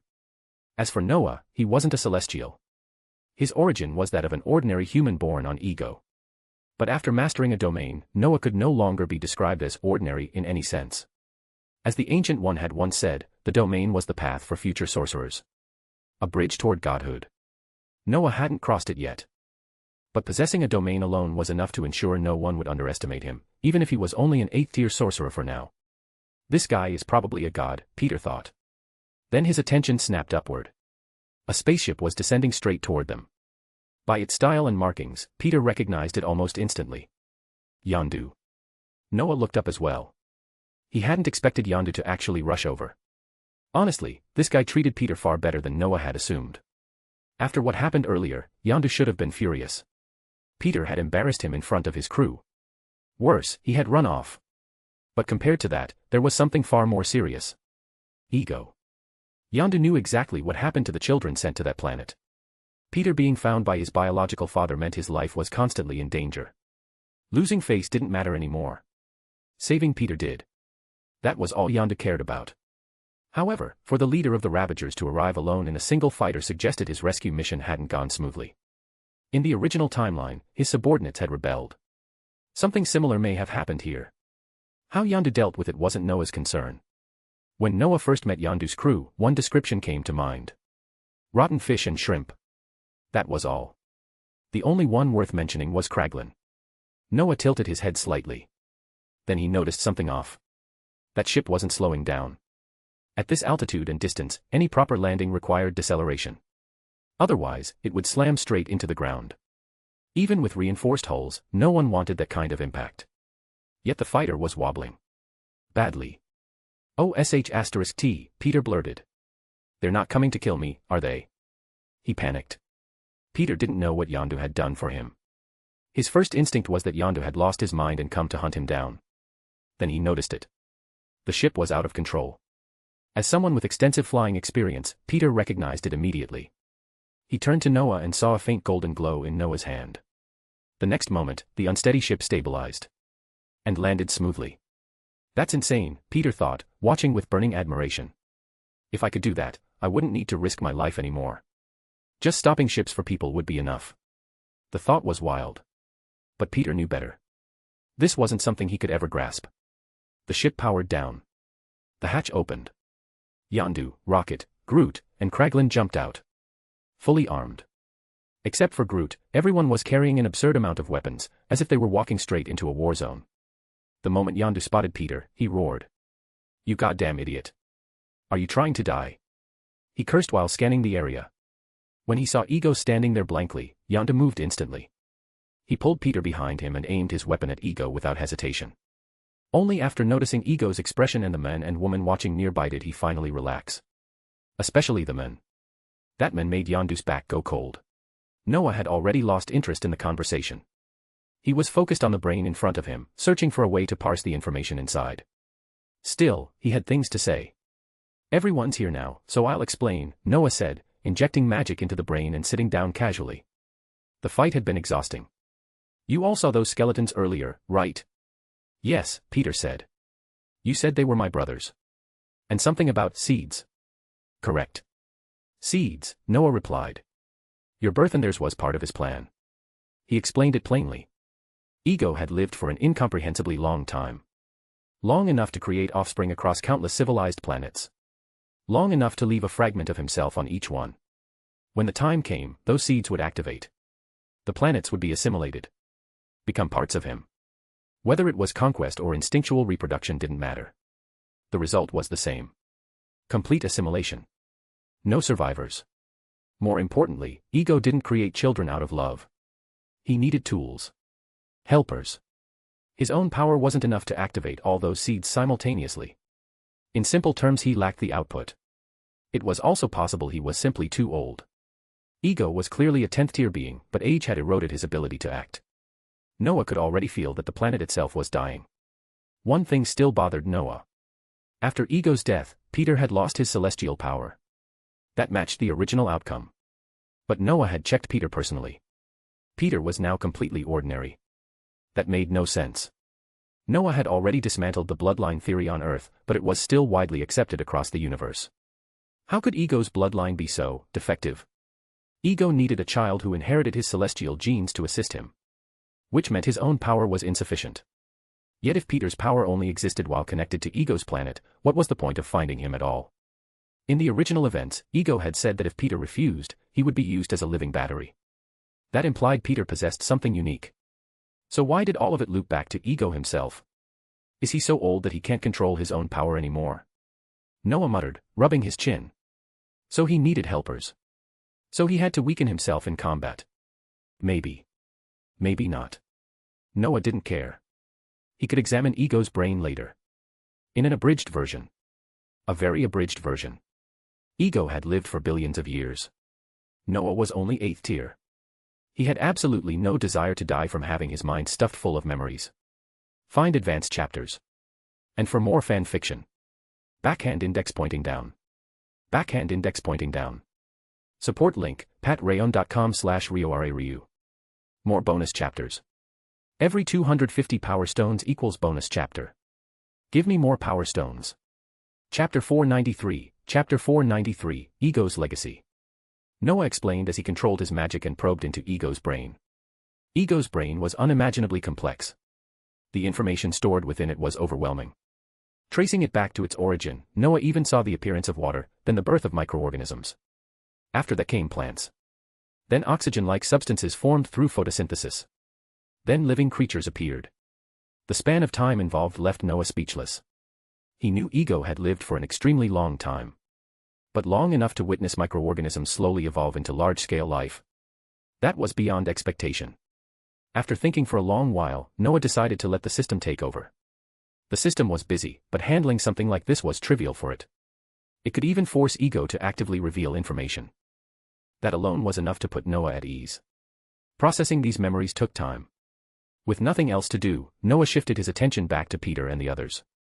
While intermittently reviewing the memories, Noah discovered that Ego's energy reserves were absurdly vast. 10,000 Noahs combined might not match this planet alone. But there was also a crucial problem. Despite gathering such enormous energy, Ego couldn't fully use it. The original explanation had always been vague, but through memory, Noah saw the real reason. First, Ego had spread his power too thin.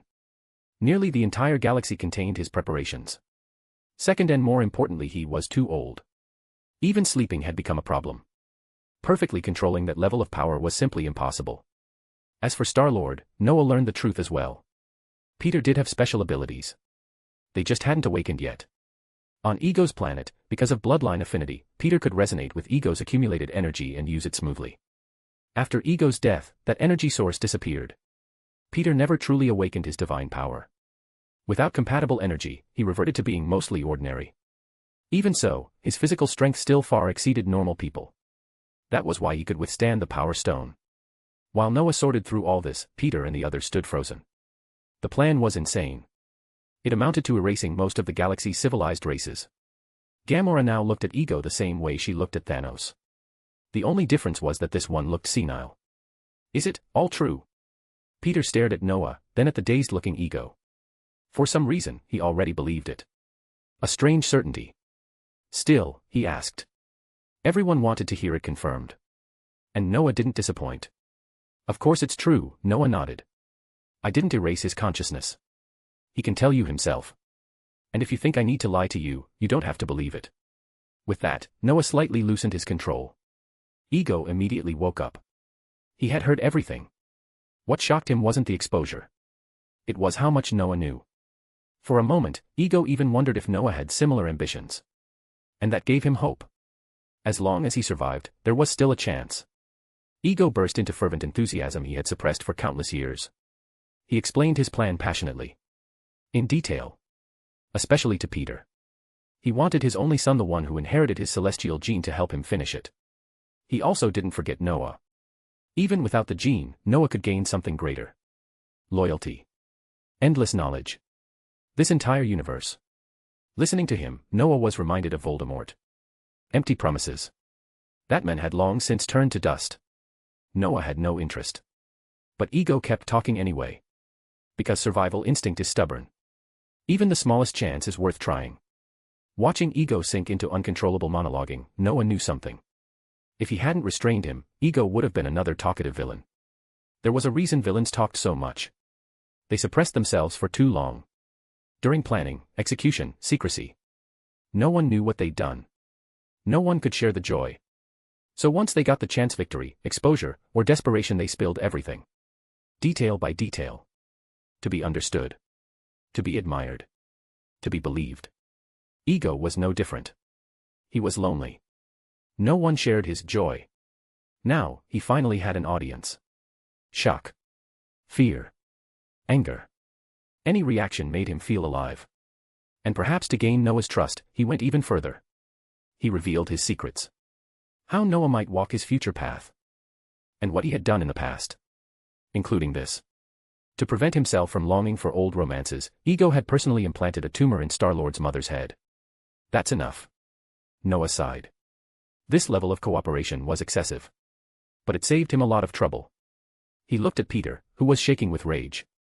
The outcome was clear. You killed my mother. Peter roared. He pulled out his element gun and fired wildly. Then he realized his mistake. His aim snapped to the floating brain. If you shoot, Noah said coldly, I'll make sure all of you die here. The words dropped like ice. Everyone froze. Peter was impulsive. He always was. Otherwise, he wouldn't earn his future reputation. But Noah understood him. Compared to a father who had never existed, his mother was irreplaceable. Learning the truth erased everything else. All Peter wanted was to erase Ego. But Noah wouldn't allow it. The system was accelerating memory extraction. One mistake could ruin everything. Ego was strong. His legacy was even more valuable. He'll die, Noah said flatly. But his memories are here. I need them. These are knowledge. I am a sorcerer. That was all he said. Then he restrained Ego's core again and focused completely. The memories were vast beyond imagination. But with the system, it became manageable. What Noah received were accelerated memories. Condensed. Abridged. Yet the gains were enormous. Most importantly, he witnessed the full evolution of a planet. Seasons became elemental cycles. Storms became transformations. Creation itself unfolded before him. Noah slowly closed his eyes. Under the system's guidance, the vast blue energy of Ego's planet began to surge. It converged. Rushed. And poured into Noah's body. At that moment, Noah was like a celestial. Within that force, he understood countless things. He didn't know how much time passed. Then suddenly. A vacuum. Within it, elements fused. Time and space intertwined. Light and darkness converged. Noah opened his eyes. Power flowed through him. The blue of Ego's planet vanished completely. On his panel, changes appeared. Name, Noah Finnell Nathra. Age, hidden. Sorcerer level, rank 9 level 2, rank 10 level. Find advanced chapters. And for more fan fiction. Backhand index pointing down. Backhand index pointing down. Support link, patreon.com/RioRaRyu. More bonus chapters. Every 250 power stones equals bonus chapter. Give me more power stones. Chapter 494, Chapter 494, Assembling the Guardians of the Galaxy. Tier 9. Dragon Form. Tier 10. Noah quietly sensed the changes within himself. To be honest, he hadn't expected such a breakthrough after inheriting Ego's legacy. Ego was powerful, there was no denying that. But the cosmic cube hadn't been weak either, yet back then, Noah hadn't experienced anything close to this kind of explosive growth. That discrepancy left him genuinely puzzled. More importantly, just moments ago, he had clearly perceived the power of light. Now. Nothing. No clear perception. No resonance. The traces where light and darkness should have converged still ought to exist, yet he couldn't feel them at all. It was frustrating. But even so. As a mage, Noah had an instinctive thirst for understanding. Confusion was unacceptable.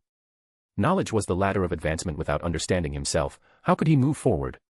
Ego's power is immense, the system replied mechanically. Even after compression, it significantly enhanced your strength. The explanation cleared things up. Ego's power was overwhelming.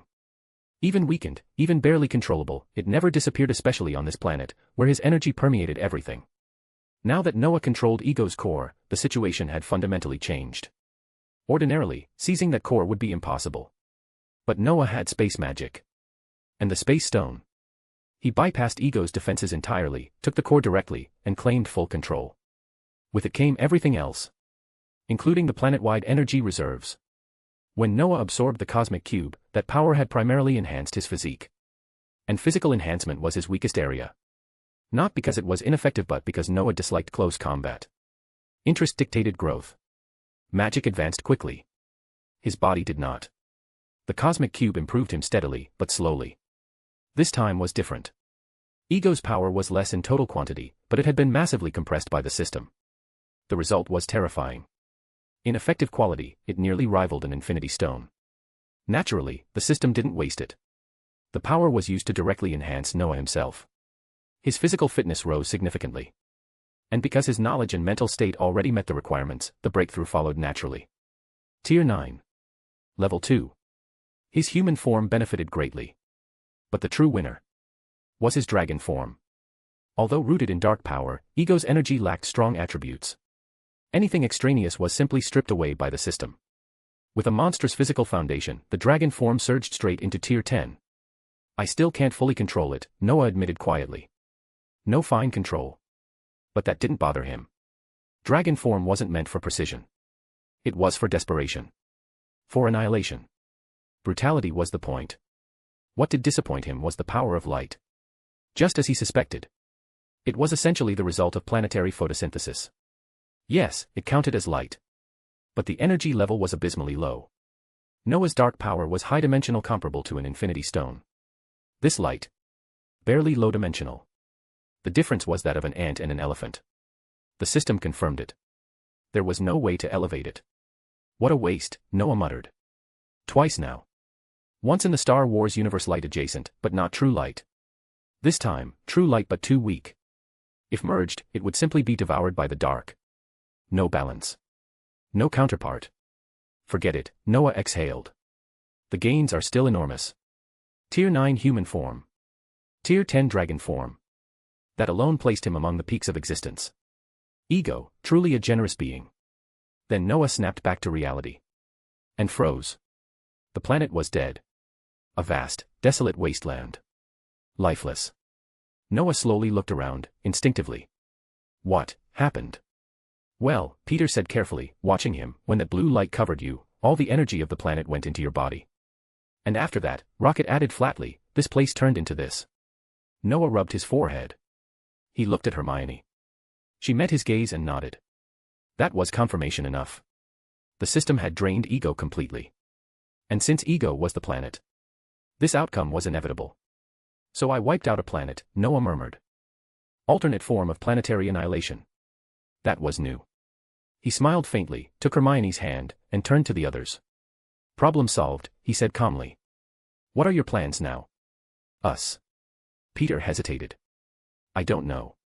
Maybe, just keep going like before. That's not bad, Noah replied. He snapped his fingers. Mantis and Drax appeared. They looked confused but fell silent the moment they saw Noah. They had seen what he'd done. And for Drax, Noah was a benefactor. Ronan, who had personally destroyed his family, had been erased by Noah's hand. Even if the true mastermind was Thanos. Seeing everyone present, Noah spoke evenly. I think you'd be better off sticking together. The galaxy is vast. Some places need help. Some places need to be dealt with. You mean? Yondu caught on instantly. We do that. Exactly, Noah nodded. Form a team. Do good where it's needed. Get paid when appropriate. Whether from clients or from me. At that point, even Peter understood. The rest had already figured it out. This wasn't just generosity. Noah had things he wanted done. And honestly, staying together sounded right. Sir, Gamora spoke first, is there anything specific you need? She watched Noah closely. To her, he was someone who could truly oppose Thanos. Magical materials, Noah said plainly. The rarer, the better. The better the materials, the higher the reward. No problem, Gamora nodded. Where do we find you? Asgard, someone asked. No, Noah replied. Earth. London. I'll know when you arrive. Find advanced chapters. And for more fan fiction. Backhand index pointing down. Backhand index pointing down. Support link, patrayon.com/RioRaRyu. More bonus chapters. Every 250 power stones equals bonus chapter. Give me more power stones. Chapter 495, Romantic Feeling. The Guardians of the Galaxy would appear sooner or later. There were changes, though. They formed much later, and Yondu joined them. Noah actually thought this version was better. A Guardians team with a clear purpose was far superior to their previous scattershot behavior. With Yondu and Rocket Raccoon, two genuinely sharp minds around, Peter Quill might finally be kept in check. Maybe. Noah also had other reasons for letting them come together. Magical materials. Those things existed on Earth and could also be purchased on Xander. The problem was that most Earth mages didn't leave the planet. The ones who did usually felt that Earth restricted their growth, so they found ways to leave. But if magical materials were abundant enough, would they still feel that way? And if I resell those materials, that's another long-term income stream, Noah thought calmly. He wasn't stupid. He might not be obsessed with experiments unless they involved himself, but that didn't mean he avoided them. Ample magical materials were necessary. With enough supply, he could easily open shops in Diagon Alley and Nocturne Alley, then expand into magical communities worldwide. The income would be absurd. And Noah didn't mind alien planets. Going out was also a way to broaden horizons. Before, the problem had always been strength. Without enough power, leaving Earth was dangerous. Now, that problem barely existed. Noah even wondered if he should create something like a tourism department. Let mages travel. Of course, landing spots mattered. Peaceful, stable locations were ideal. Xander no longer had the Power Stone, so Thanos probably wouldn't bother with it. The only real issue would be the Kree, but Xander's defenses were largely intact. Even if they couldn't win outright, they could stall and call for help. Odin might even welcome it. More excuses to expand Asgard's influence. But that wasn't Noah's concern. After seeing off the newly formed Guardians of the Galaxy, Noah prepared to leave as well. This trip had been unexpectedly fulfilling. He was in a good mood. Looking at Hermione beside him, an idea surfaced. Hermione, Noah said casually, how about we fly back? Fly back? Hermione blinked. You mean, without space magic? Noah smiled and nodded. A faint golden glow wrapped around both of them. He had reached Tier 9. At this level, the difference from Tier 8 was absolute. Noah could now traverse interstellar space with his own power. He'd never bothered before. Space magic, teleportation, those were faster and simpler. Noah rarely did meaningless things. But now. He wanted to. He wanted to feel it. The feeling of flying through the stars, like the protagonists he'd once watched. As for what Tier 9 meant, the tens of thousands of Chitauri souls he'd incinerated in one breath could testify. Noah pulled Hermione into his arms, ignoring her startled gasp, and soared upward. A golden meteor crossed the starry sky. Tier 9. And the dragon form at Tier 10. In Camartage, the Ancient One looked at Noah with rare surprise. His growth rate was absurd. Even she felt shaken. Yes, Noah nodded lightly. After absorbing Ego's energy. Even to him, it felt unreal. But it was real. Especially the dragon form. It had crossed the boundary between mortal and divine. That's incredible, the Ancient One said, sipping her tea. I heard about Ego from His Majesty Odin. I never imagined such a lunatic existed. He even left seeds on Earth, though we only found one. Finding remnants left behind by a Tier 10 entity was never easy. Even for her. Ego was cautious. And not weak. As for Noah defeating him. Unbelievable. And yet, logical. Ego was ancient. Older than Earth itself. Even a normal human that old would be toothless and immobile. The fact that Ego could still exert Tier 8 power and occasionally brush Tier 10 was already remarkable. But he never crossed that final threshold. He stagnated. Tier 10 was close to eternity, but not immunity from decay. Without transformation, erosion was inevitable. But there's still regret, Noah sighed. I didn't find what I wanted. What are you looking for? The Ancient One asked. Light element. High-dimensional. The Ancient One frowned. Light was rare. The only similar force she'd encountered came from winged beings who once spread faith on Earth. And light was troublesome. It tempted. It was harder to resist than darkness. Light was pure. And that purity hid its other side. It wasn't less dangerous than darkness, people just didn't see it. Humans needed belief. Light fed that need perfectly. Mages understood this. Some still chose to follow it. That was why Noah had run into that mess in America. To this day, the Ancient One said slowly, I still don't know how many elements your domain holds. Noah wanted more elements. That could only mean one thing. Domain expansion. A mage with a domain and one without were worlds apart. She knew that well. My domain has 4 base elements, Noah said. Plus time and space. Like yours. That's all. She didn't believe him. All right, Noah admitted. My dragon form benefited the most. Tier 10. But I need matching high-dimensional light power. Your dragon form reached Tier 10. This time, the Ancient One was truly shocked. After a long pause, she nodded. Now it made sense. No one would abandon a Tier 10 dragon avatar. I'm sorry, she sighed. I can't help you. Even if I negotiated with Yahweh, he'd refuse. He only grants power to believers. It's fine, Noah replied calmly. We'll take it step by step. The Ancient One changed the subject. You brought your little girlfriend this time. Yes. A faint smile appeared at the corner of Noah's lips. The stars. The warmth in his arms. For the first time, Noah felt something unfamiliar. Romance. Find advanced chapters. And for more fan fiction. Backhand index pointing down. Backhand index pointing down. Support link, patreon.com/RioRaRyu. More bonus chapters. Every 250 power stones equals bonus chapter. Give me more power stones. Chapter 496, Chapter 496, interested in the future. Romance was nothing more than a feeling. For sorcerers, it was something exceedingly rare. The reason was simple. Sorcerers were homebodies by nature, and trying to do something romantic almost always led to complications. Take fireworks, for example. If a sorcerer deliberately set off fireworks, it was very likely that the person watching them wouldn't be admiring the view but instead discussing what magic was used. What light composition? What color ratios? How to optimize the spell structure? These kinds of conversations were practically inevitable. That was why sorcerers were terrible at romance, especially the spontaneous kind. Still, this feeling was worth savoring for Noah. Just not for too long. He had far too many things to do. First on the list was the matter of parallel universes. Before, Noah had been too weak. Even if he went, he wouldn't have been able to properly protect the time stone. More importantly, time didn't flow consistently between universes. From that perspective, there was no need for him to rush at all. There was also a critical issue. The Ancient One hadn't yet reached the level required to send Noah across. Divine transformation wasn't just a complete change of life, it was a complete evolution of power. The Ancient One herself hadn't reached that stage yet. How could she send Noah? Originally, her plan had been to ask King Odin for help once Noah was strong enough. After all, it was a promise she had made, and Odin certainly had the ability to do it.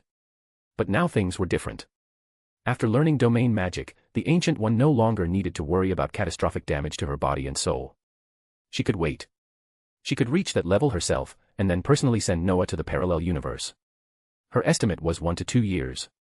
That wasn't long. She could wait. But Noah needed to prepare. I can see fragments of the future around Mr. Banner, the Ancient One said calmly. It seems Thanos from another timeline discovered them. Is that so? Noah nodded slowly. Then this trip is going to be troublesome. Noah knew exactly what that meant. In the original timeline, Nebula from another universe had been accidentally discovered by her present self while attempting to retrieve the Power Stone. That discovery drew Thanos' attention. And once Thanos crossed that line, he abandoned all restraint. He entered the Avengers world with a single goal. Killing. If it hadn't been for Thor's desperate resistance, Steve Rogers lifting Mjolnir, and Thanos' subordinates being underwhelming, that world would have been finished long ago. Noah had always known he would face a nearly full-strength Thanos. Originally, his plan was simple. Show up. Do nothing. Let Tony snap. End of story. But now, Noah had other thoughts. He wanted to test Thanos. Of course, under the cover of Fat Thor. No matter how decadent Thor had become, he was still Thor of Asgard. Stormbreaker. Divine lightning. Even in that state, Thor could hold Thanos' attention. For a long time. If it really comes down to it, Noah muttered, I'll just drag this Thor along too. I refuse to believe we can't take down one Thanos. And if we still can't, then I should just quit. With that thought, Noah bid farewell to the Ancient One. He needed time to think. But after a short while, Noah decided it would be better to see Thor. There was more than one thing he needed to talk to him about. What a busy life, Noah sighed. Just got back, and now I'm heading to Asgard again. When do I ever get real rest? With a wave of his hand, a portal opened. Noah stepped through. Asgard. Teleportation magic had become smoother and smoother for him. Even traveling from Earth to Ego's planet would have been a trivial spell at this point. The Asgardian guards noticed his arrival and showed no surprise. They were already familiar with Noah, the Earth sorcerer. One of them even smiled and went to inform Thor. Not long after, Thor and Loki arrived. By then, Noah had already been escorted into a palace. Such treatment was rare. You're back already? Thor dropped down beside him. So fast. How'd it go? Damn it, my father wouldn't let me leave. Very smoothly, Noah replied with a smile. And the rewards were substantial. He briefly described the battle with Ego, ending with, fortunately, he was too old. Otherwise, I probably wouldn't have made it back. But because of that, I've entered a stronger state. That's amazing, Thor said sincerely, envy clear in his eyes. Congratulations, my friend. Noah smiled but said nothing more. Odin not letting Thor leave was only natural. First, Ronan a Kree general had been killed. That alone required vigilance. Second, Odin was publicly claiming to be near death and grooming Thor for succession. Letting Thor run around freely now would make no sense. And third, Thor didn't need extra powers. He just needed to master what he already had. So the benefits fell to Noah. That pleased the Ancient One. And put Noah in Asgard's debt. Odin handled everything perfectly. Even Loki probably hadn't seen all of this. So why are you here? Loki finally spoke, clearly displeased. To show off. Congratulations. You succeeded. Looking for trouble? Noah raised an eyebrow. Or do you think the rain stopped and now you're impressive again? Loki immediately shut up. The London sanctuary was a lifelong nightmare. Noah glanced at him, amused. Cassandra to the extreme. But Loki wasn't bad. Noah didn't press him. It was only natural for Loki to be irritated. Think about it. He'd chased his brother. Chased his father. Then suddenly, some kid from Earth appeared. A kid his father respected. A kid his brother admired. How could Loki accept that? Especially since Loki knew deep down that Noah was genuinely formidable. Shaking his head, Noah turned back to Thor. I had Peter's group form a team. A team. Thor stroked his chin. You're getting into Ravager business. That's not ideal. Unless you're trying to regulate them. Please, Noah rolled his eyes. I can barely manage one sanctum. I don't have time for Ravagers. I just asked them to do good deeds and help me collect magical materials. I see. Thor nodded. That makes sense. After thinking for a moment, he added, as long as it's within Asgard's territory, I can give them some convenience. Thanks, Noah smiled. I may also need you to talk to Xander. I'm planning to open a travel program. It's hard for Earth sorcerers to get out. Easy, Thor said confidently. Leave it to me. Xander had no reason to refuse. Thor and Noah had saved them before. This really was a small matter. But Thor sensed something. Noah hadn't come just for this. Sure enough, after finishing these topics, Noah's expression turned serious. There's something else I need your opinion on. Thor straightened. Even Loki focused. What is it? Noah looked at them both. What do you think about going to a new parallel universe? A parallel universe. Thor and Loki exchanged looks. They'd been to such places before. They didn't dislike the idea. If anything, it was interesting. Is that it? Loki scoffed. Of course not, Noah replied calmly. Because this one is a different branch of the same world. And it's the future. What? Find advanced chapters. And for more fan fiction. Backhand index pointing down. Backhand index pointing down. Support link, patreon.com/RioRaRyu. More bonus chapters. Every 250 power stones equals bonus chapter. Give me more power stones. Chapter 497, spoiling the future feels way too good. What Noah said sounded complicated. But in simple terms, he wanted to bring Thor to a future parallel world. And not just any world. A world that looked almost identical to their own.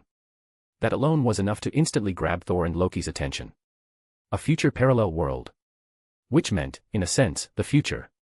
Even though they both knew that parallel universes had no direct connection to their own. Every choice created divergence. Every action led to a different outcome. The future was never fixed and never reliable. Still. Who wouldn't want a glimpse? Even if it wasn't their future, it could still be used as a reference. Thor and Loki exchanged glances. They were tempted. Very tempted. Their hesitation wasn't about damaging that universe. If it changed, it changed. Their own world wouldn't necessarily be affected.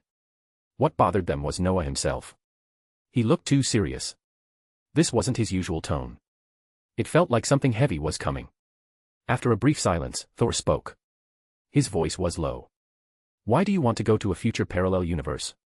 This was confirmed back during the Battle of New York, Noah replied calmly. An idiot accidentally slipped into our universe while searching for the time stone. By coincidence, he ran straight into my teacher. Thinking of that green-skinned figure slumped in a chair with a hat over his face, Noah couldn't help but laugh. That guy was spectacularly unlucky. Running into the Ancient One was bad enough. Trying to snatch the space stone afterward was just asking for it. Fortunately, his teacher didn't pursue the matter further. Otherwise, that universe wouldn't have needed a snap. It would have lost Banner and half its population right then and there. Honestly, anyone would feel a little sympathy. What happened in that universe? Thor asked, clearly intrigued. Even Loki sat down properly. That universe reached around 2023, Noah said after thinking for a moment. Asgard was destroyed. By your sister. Hela. Thor froze. I did what? You triggered Ragnarok, Noah continued evenly. Killed her. Destroyed Asgard in the process. Thor stared at him in disbelief, pointing at himself. I did that. Of course, Loki snorted. You're clearly unfit to rule Asgard. No need to worry, Noah added, glancing at Loki. You were the one who deliberately took the key item needed to trigger Ragnarok. In other words, the two of you destroyed Asgard together and killed Hela. What the hell? This time Loki felt it. He never imagined he'd willingly agree to something like that. But once Noah explained Hela's situation, both of them understood. As long as she remained in Asgard, her power would continue to rise. Eventually, she would reach peak 10th tier. At that point, nothing could stop her. Ragnarok wasn't madness. It was the only solution. Their father had already chosen a new location for Asgard. That was why they made that choice. But that doesn't make sense, Thor suddenly said. Putting everything else aside, my father died. He pretended to be weak, sure, but we all know his real condition. That was the biggest difference between this universe and that one. Because of Noah, Odin had stopped pretending. With Noah helping raise his children, he had no reason to act frail. And even if Hela was terrifying, Thor continued, she wouldn't have reached 10th tier yet. With the Power Stone, Stormbreaker, and my own growth, I shouldn't have lost. Exactly, Loki added, narrowing his eyes. And where were you? Did you die early? Or just choose not to interfere? The Sorcerer Supreme of that world wasn't me, Noah said, spreading his hands. It was someone named Strange. As for you, Thor, you didn't have Stormbreaker yet. And no Power Stone either. And our father. He faked his death to train you. Then went to the realm of death to find your mother. Both of them shot up instantly. Our mother died. Yes, Noah said calmly. During the Dark Elves invasion. She was killed protecting your girlfriend, Jane Foster. How could that wait? Thor suddenly frowned. Didn't that Sorcerer Supreme tell us? He wasn't Sorcerer Supreme yet, Noah replied. And my teacher was preparing for divine transformation at the time. No one was ready. Silence fell. It was a tragedy. And the fact that Noah wasn't the Sorcerer Supreme in that universe only deepened the confusion.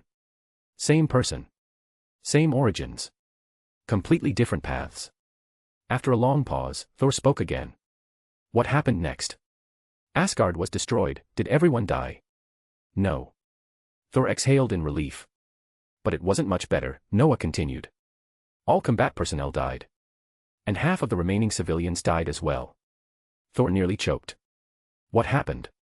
You met Thanos, Noah said simply, glancing at Loki. And he wiped out half your people. Thor slammed his fist onto the table. Loki's expression stiffened. So what about us? He asked slowly. You once said that without meeting you, my ending wouldn't be good. Does that mean we both died? Noah smiled. It was not a comforting smile. Loki felt cold. Thor did too. I'll say this, Noah said. Your brotherly bond is absurdly strong. No matter how much you fight, Thor's most trusted person is you. And you would give everything for him. Thor looked shaken. Loki scoffed but didn't deny it. Thor was nearly killed by Thanos, Noah continued. At the critical moment, you stepped forward. You offered the Space Stone. Loki swallowed. So I didn't just hand it over. Noah raised an eyebrow. Then nodded. You tried to assassinate him while offering it. But the you in that universe was weak. The current you could crush him easily. Let alone Thanos. Loki's face darkened. So I died, he said flatly. For this idiot? Yes, Noah replied without hesitation. You died saving your brother. Thanos kept to his rule half only. Thor survived and was later rescued by Peter Quill and the others. At that moment, Noah felt incredible. Absolutely incredible. The original plot of this world was already shattered beyond recognition. But nothing stopped him from spoiling the future of another universe. Especially seeing Thor and Loki's expressions. Shock. Anger. Silence. Noah was thrilled. Spoiling feels great once. Spoiling non-stop. That's even better. Find advanced chapters. And for more fan fiction. Backhand index pointing down. Backhand index pointing down. Support link, patreon.com/RioRaRyu. More bonus chapters. Every 250 power stones equals bonus chapter. Give me more power stones. Chapter 498, Chapter 498, I want to go too. Loki sacrificing himself for Thor was, frankly, hard to imagine. But it was a fact. Even if Loki himself looked disdainful, even incredulous, it didn't matter whether he believed it or not. Noah believed it. Thor believed it too. No matter how many times Loki insisted that it wasn't him from this world, Thor's gaze never changed. That alone drove Loki nearly mad. But after thinking about it carefully, he had to admit something uncomfortable. If he were truly pushed into that kind of corner, he might actually do it. There was just one prerequisite. Thor had to be the king of Asgard. That thought alone was enough to depress Loki to no end. It meant that in another universe, he had still lost. Again. What's next? Loki finally asked, clearly unwilling to dwell on it any longer. If nothing unexpected happened, he'd probably lose in this universe too. Noah had already explained the reason long ago. Loki hated it, but there was nothing he could do. And perhaps that also proved something. Asgard really did need a king who led from the front, not one like him. Next. Noah rubbed his chin, pretending to think. Then he continued casually. Next, Thor got rescued. A Peter happened to pass by and saved him. Unfortunately, in that world, you hadn't met each other yet. Still, they helped you. It was after that you obtained Stormbreaker. Because of your brother's death and your father's departure, your lightning power fully awakened. After long training, you pushed it to its peak. In the final battle, you nearly killed Thanos with a single axe. And later, you really did behead him with one swing. Noah finished recounting it, visibly satisfied. Spoiling like this felt great. As for how he knew all this, Noah could always blame the time force within his domain. Time itself was already mysterious. A domain built on it was even more so. Compared to Noah and the Ancient One, who could already touch the time force, its manifestations weren't that dramatic. Observing the future, peeking into the past, occasionally altering certain inevitabilities, nothing more than that. But domains introduced far too many uncertainties. Even though Noah's and the Ancient One's domains were both rooted in the four elements, the abilities they expressed were completely different. So Noah wasn't worried about causing trouble by saying this. Besides, this was probably how history was supposed to go. It only went wildly off track because of him. Wow. Thor, who had been feeling heavy just moments ago, instantly perked up. Sounds like I did pretty well in the future, Noah. Idiot, Loki said flatly, rolling his eyes. If it were that simple, why would people from a parallel universe come here hunting infinity stones? Thor was momentarily choked by that, but he didn't care. His mind was still stuck on beheading Thanos and Loki sacrificing himself. You did kill Thanos, Noah said calmly. But that was later. The first time, you could have killed him outright. You didn't cut off his head. He snapped his fingers. 6 infinity stones. One snap.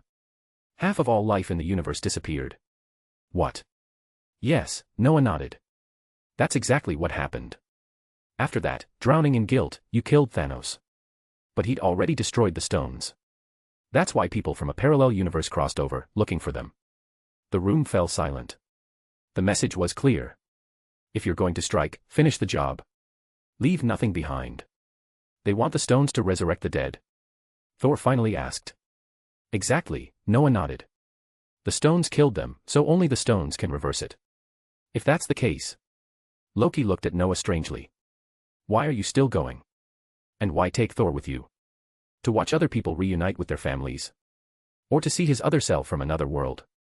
Noah almost laughed. He wisely chose not to tell Thor what his counterpart looked like in that universe. Of course not, Noah shook his head. My teacher told me something.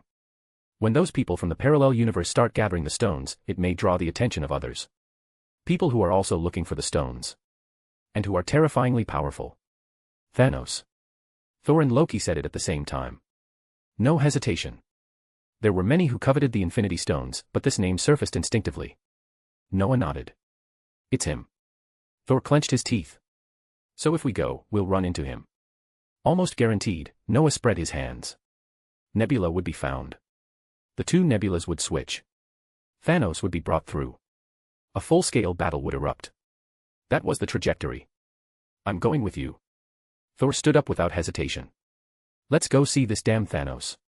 I want to know how strong he really is. If you go in your current state, Noah said lazily, you'd just be cannon fodder. And I don't even have the coordinates of that universe. Thor froze. Then why did you come tell me all this? Didn't you want me to go? First, Noah raised a finger, the coordinates are with my teacher. Second, time between universes is relatively fixed. As long as we set the arrival point, there's no issue. Third, Noah looked at him seriously. You need to talk to your father. This wasn't a trip. It was a real expedition. Against a fully powered Thanos. Without Odin's approval, Thor wasn't going anywhere. Thor slowly sat back down. That makes sense. I'll talk to my father. And I'll train. It's probably best if I don't leave Asgard during this time. Not leaving Asgard. Noah's expression turned strange. Everything was looping back again. In the original timeline, Thor vanished during major events. Back then, he went adventuring. Now, he'd stay and grow stronger. What's with that look? Loki asked. Nothing, Noah shrugged. It's late. I'm heading back. Think carefully. Don't rush. Get past your father first. And raise your strength. Of course, Thor nodded firmly. I'll convince him. And I'll get stronger. Noah nodded and opened a portal. Wait. Loki suddenly spoke. I want to go too. Find advanced chapters. And for more fan fiction. Backhand index pointing down. Backhand index pointing down. Support link, patreon.com/RioRaRyu. More bonus chapters. Every 250 power stones equals bonus chapter. Give me more power stones. Chapter 499, Chapter 499, Old Faces, Unfinished Stones. Noah didn't mind Loki wanting to go with them at all. Anyway, headaches like that were Thor and Odin's responsibility. Simply put, it had nothing to do with him. He just needed to sit back and watch the brothers work it out themselves. Of course, Noah wouldn't be that bored. He felt it was better to return to Earth for now. There was also something else on his mind. Should he retrieve the Mind Stone? Loki wanted to go with them, and Noah thought the chances were high. No matter how he looked at it, it would be a very good training opportunity. But there was a prerequisite.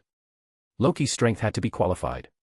As for what counted as qualified, Noah believed it meant fully mastering ice magic and the reality stone of Asgard. Strictly speaking, this wasn't simple at all. But one thing had to be admitted: Loki's talent was genuinely good. Who knew?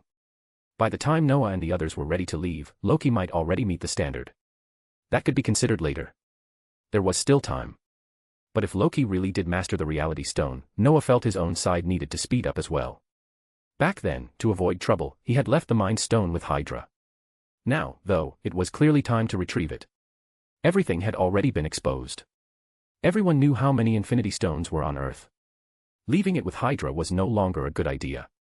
To be honest, if it weren't for that Infinity Stone propping it up, Hydra's shield branch probably wouldn't have survived Fury's full purge. Right now, Hydra was still using the stone for experiments and research, though Noah didn't know the details. But he knew exactly where it was. The power he had left behind was still unmistakably clear. But who should I give this thing to? Noah muttered. After returning to the sanctum through a portal, he couldn't help but think about it. He had considered this question many times before, yet every time the answer changed. As his strength grew and his perspective shifted, he realized that many of his past decisions were, in hindsight, highly debatable. Finished matters weren't worth revisiting. Unfinished ones were. The Mind Stone gave him a headache. He genuinely didn't know who would be most suitable to hold it. In the past, when his strength was insufficient, he naturally wanted to give such things to the most compatible people. Wanda, the Scarlet Witch, was an obvious example. She was drawn to the Mind Stone, and even in the movies, her abilities matched it perfectly. But now, Noah hesitated. Wanda was indeed compatible. But the problem was simple: he didn't even know her. In some sense, they were still hostile. Even if she really was Eric's daughter, so what? They didn't know each other. That was the key point.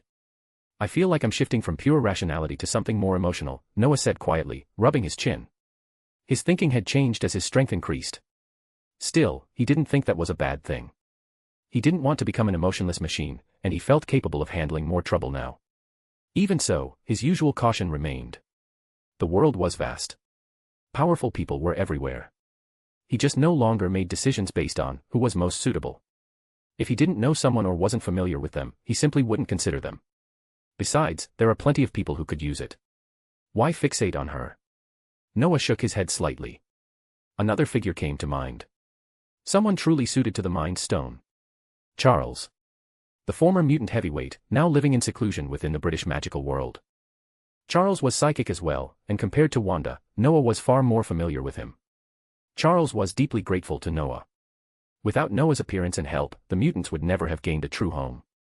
And Charles's own power was terrifying. Noah hadn't seen him in a long time, but he remembered clearly when Noah was still struggling at Tier 7, Charles had already reached Tier 8. It really has been a while, Noah thought. They'd all been busy. Filming movies, promotions, schedules.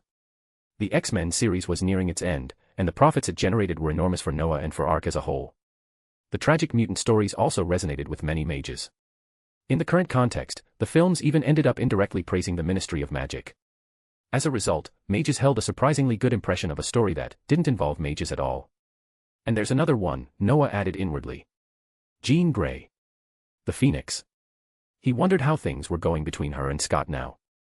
Or whether Logan had already stolen her away. Amused, Noah glanced around and casually opened another portal. He slipped away. His return caused no disturbance.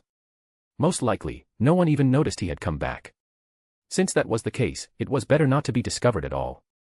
Otherwise, when he wanted to leave again, it might not be so easy. As the strongest truant king, Noah was thoroughly annoyed by trivial affairs.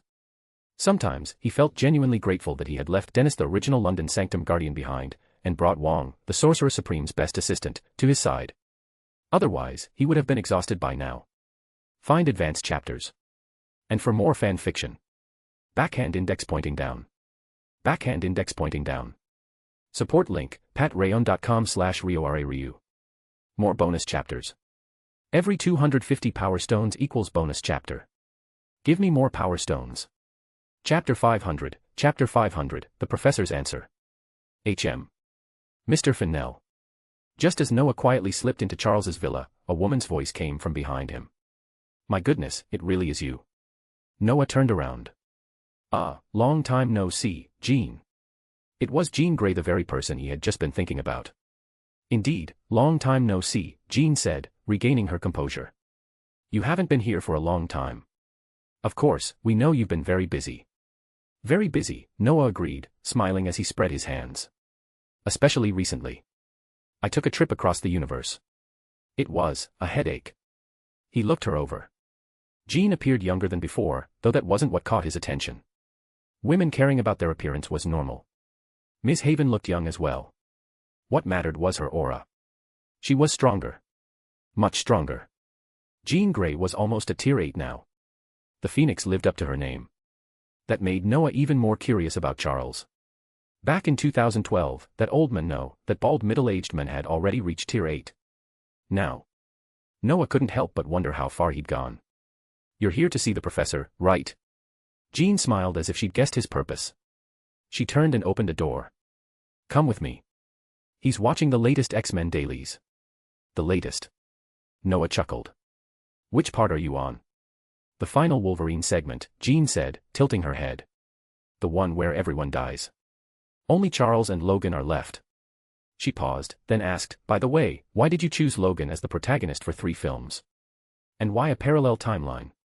Because that kind of future won't happen here, Noah replied calmly. As for Logan, he's more suitable. Protagonists like Charles solve problems too easily. That's boring. He glanced at her. Oh, right. Didn't you already film the past storyline? We did, Jean nodded. Their younger years.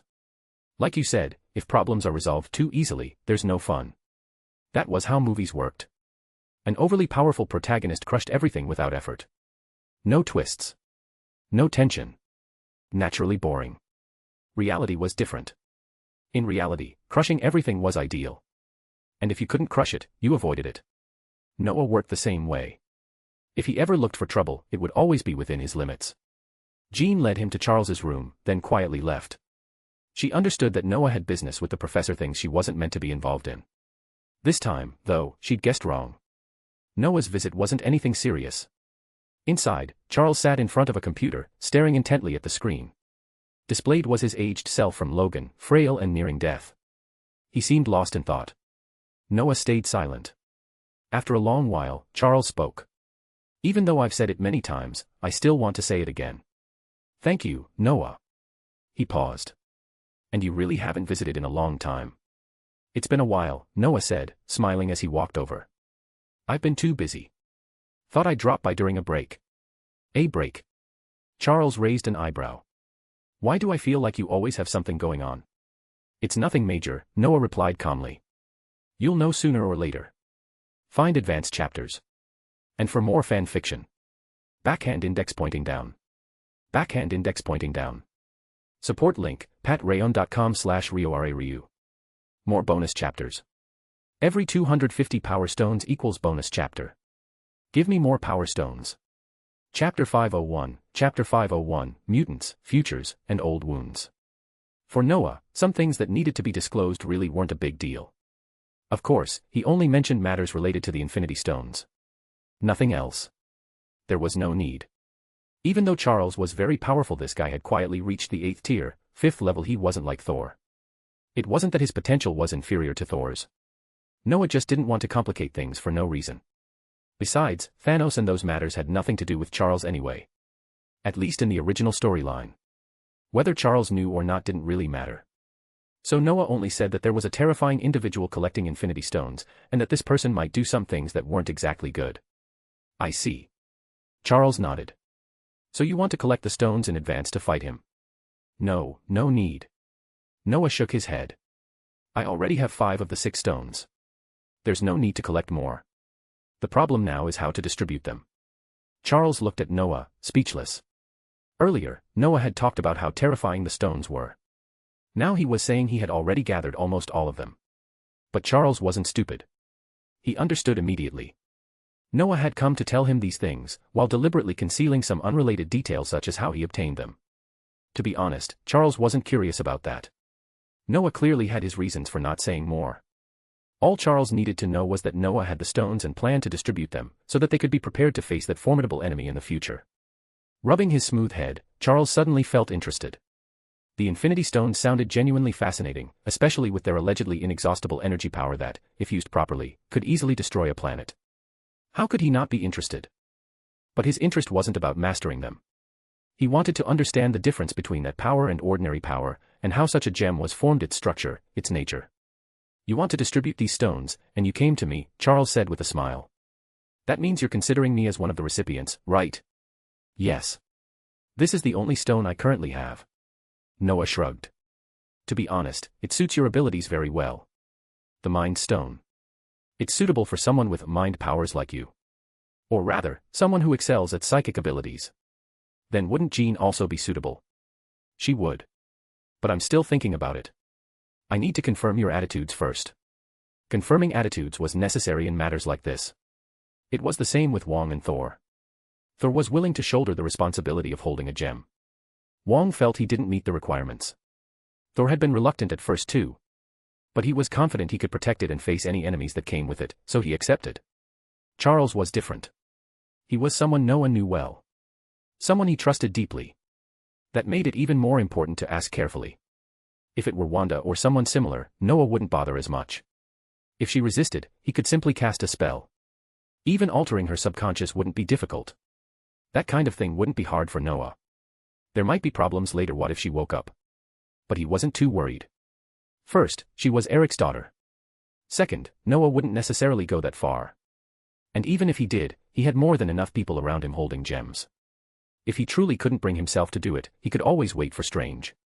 Strange wasn't exactly easy to deal with, but he could still be controlled somehow. The method might be unconventional, but it was undeniably effective. All right. So accepting the gem means accepting certain responsibilities and obligations, right? Charles said. He understood after listening for only a moment. Yes. Because it has to be that way. Noah shrugged.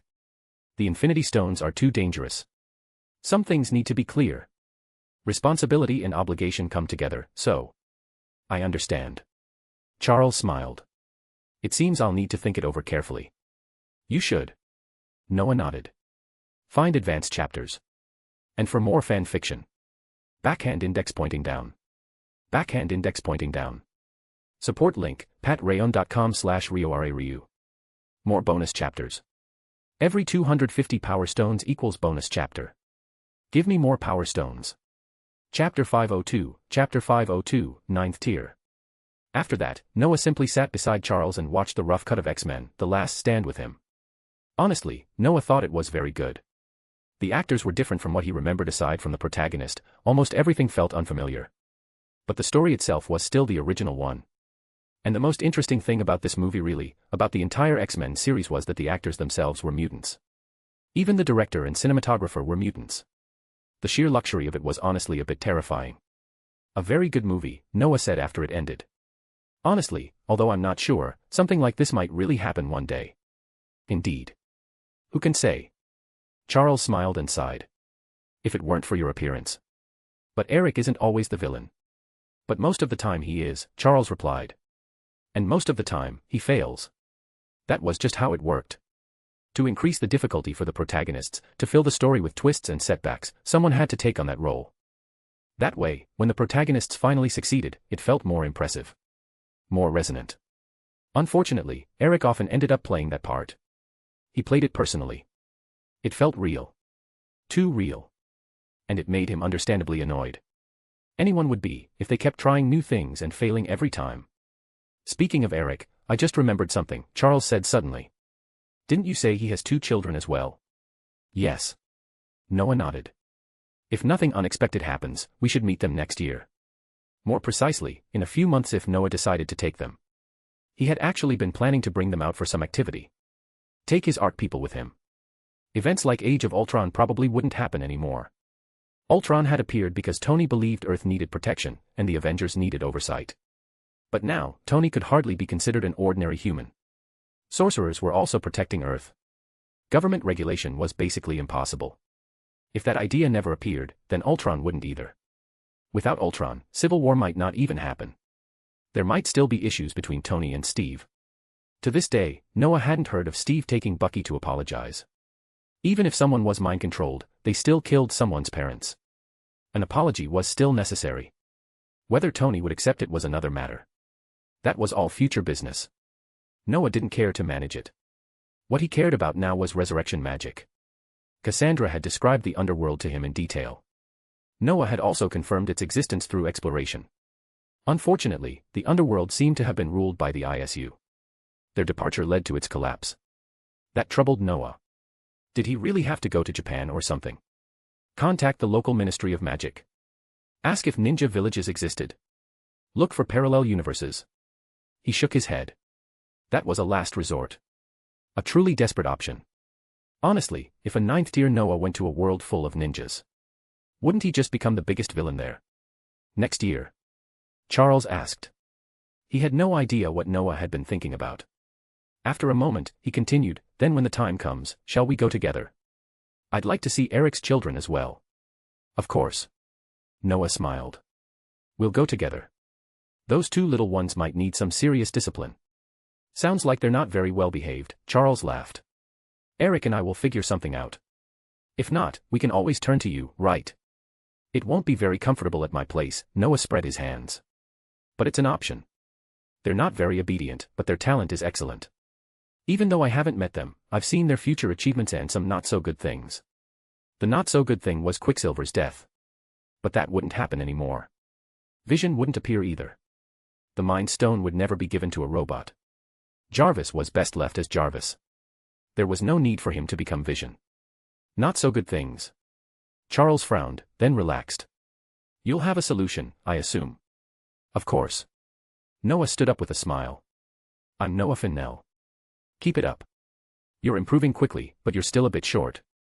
And think carefully about the gem. I'm also looking forward to your next movie. It's very good. It is. It's all your script.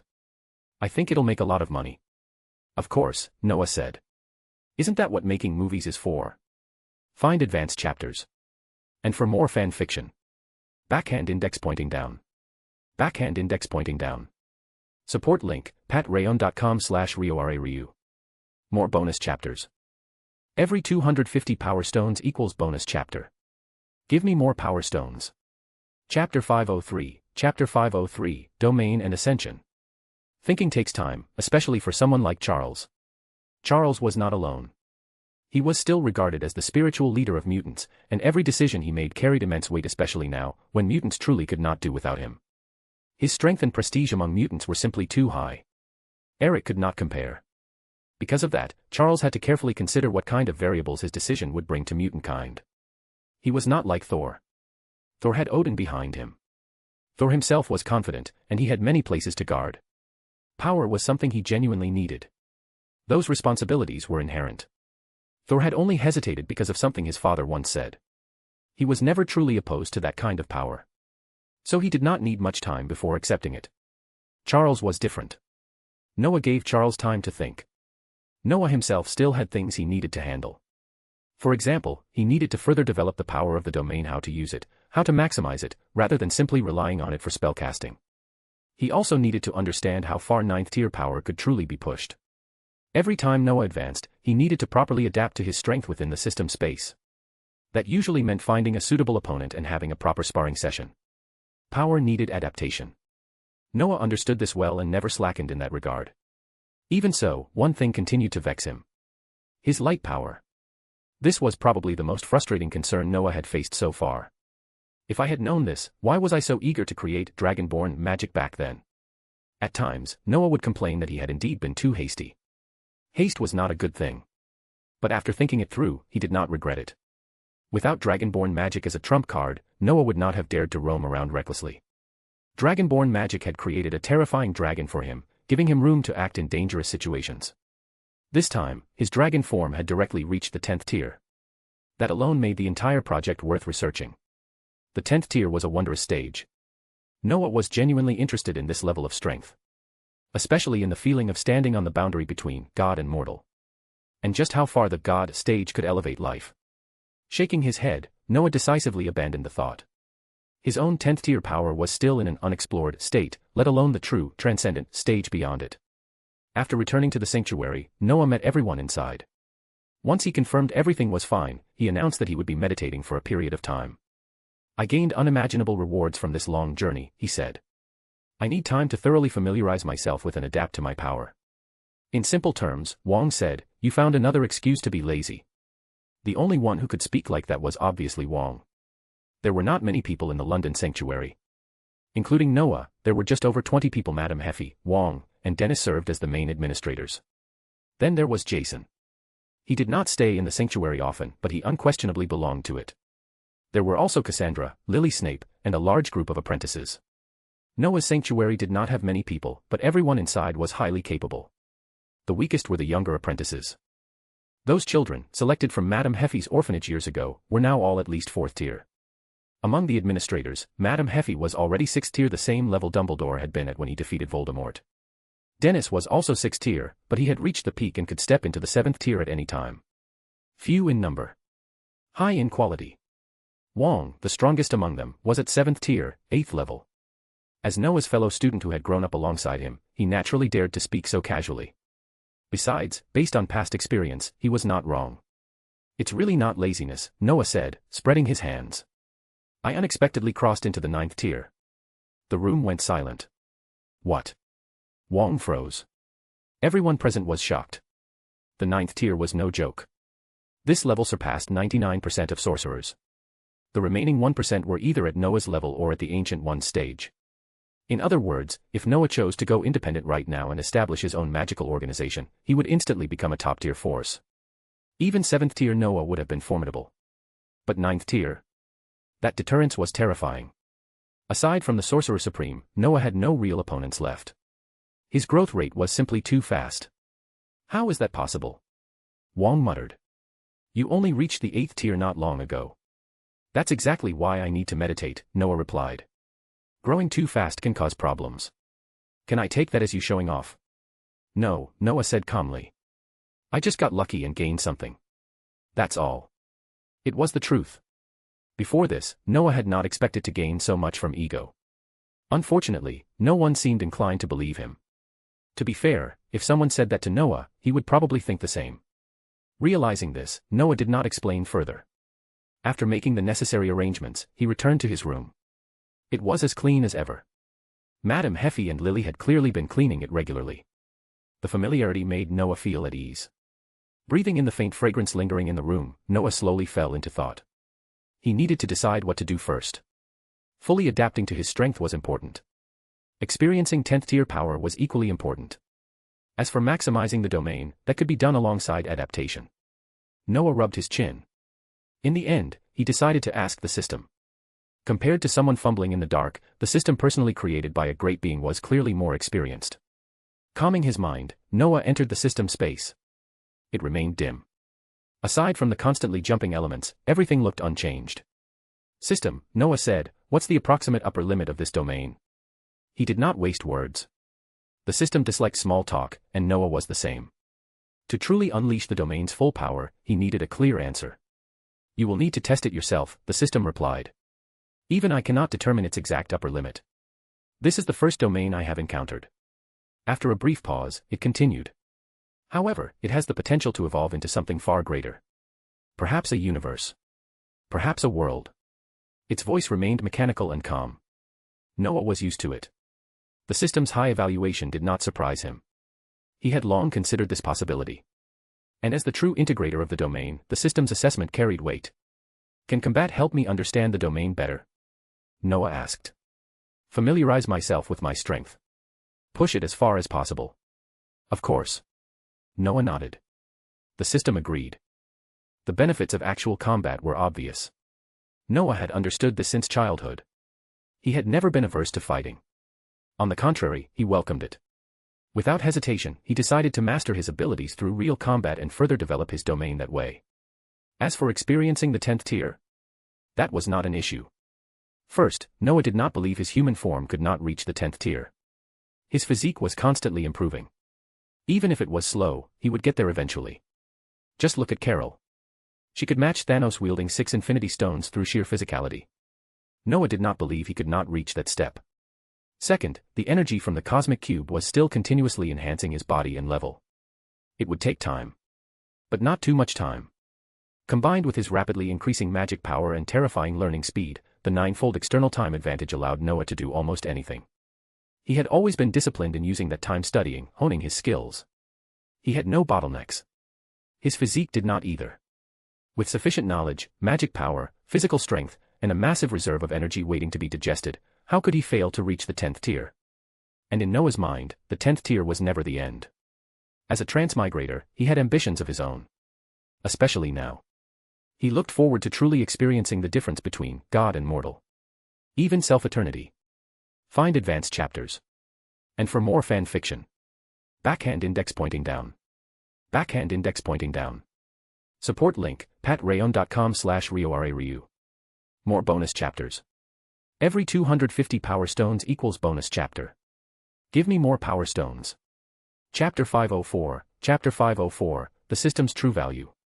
Since he had made his decision, Noah planned to properly experience different opponents during this period. He had fought light attribute opponents for far too long. He was honestly sick of them. He didn't want to see those exquisitely beautiful or handsome faces again, nor deal with power that felt as warm as the morning sun yet was no less destructive than dark magic. These winged bird people were simply too annoying. They had strong power and absurd recovery. Noah had been overturned more than once, even losing while his domain was active. He couldn't outlast them and ended up eliminated. His domain only lasted 5 to 10 minutes. But as long as angels weren't completely killed, they could resurrect from the ashes. Being dragged out and defeated was normal. Noah couldn't stand it anymore. He already knew how to deal with those damned bird people. But thinking carefully, if a single one could give him so much trouble, what about other elemental beings or monsters? So this time, Noah didn't plan to restrict his opponents. He decided to let the system randomly generate them. No matter what appeared, he would face it head-on. As Noah made his decision, the system space began to change violently. Azure energy spread in all directions, and in the blink of an eye, the entire space transformed into an ancient gladiatorial arena. This was Noah's request. He felt more comfortable with this appearance. Taking a deep breath, Noah stepped directly into the arena. He didn't know what kind of opponent would appear. A human. A high elf. A monster. A demon. A dragon. Anything was possible. That was exactly what he needed. After all, who knew what he would face in the future? Uncertainty was the most interesting part. Watching the silver glow forming before him, Noah couldn't help but observe it carefully. He had always wanted to understand what this power truly was. It could simulate almost any force. Although its essence remained this strange silver energy, the characteristics it manifested were constantly changing. Noah genuinely loved this power. He wanted to understand it. Unfortunately, the system had never given him an answer. Or perhaps it didn't know either. It only knew that this power belonged to its creator, and that it could simulate all foreseeable forces. Noah sighed and stopped thinking about it. This was not something he could control right now. It was too terrifying. Enough to make him uneasy. He focused his mind. The silver power began to condense. Then it swelled even further. Its shape grew increasingly familiar. Roar. A deafening dragon roar echoed through the arena as a massive figure materialized. Noah's expression darkened slightly. He hadn't expected his first opponent to be a dragon. And not just any dragon. As the silver power finished transforming, Noah's pupils contracted. This dragon carried Tier 9 power fluctuations. That meant it was exactly equivalent to Noah in human form. And since the system had fixed the opponent's level, it also meant Noah was restricted from using dragonborn magic. What a pity. I was planning to try dragon-on-dragon combat. Noah sighed lightly. Golden light spread across his body. Black runes rotated endlessly around him. The dragon before him was silver. Its body wasn't particularly massive, but it looked agile from head to tail.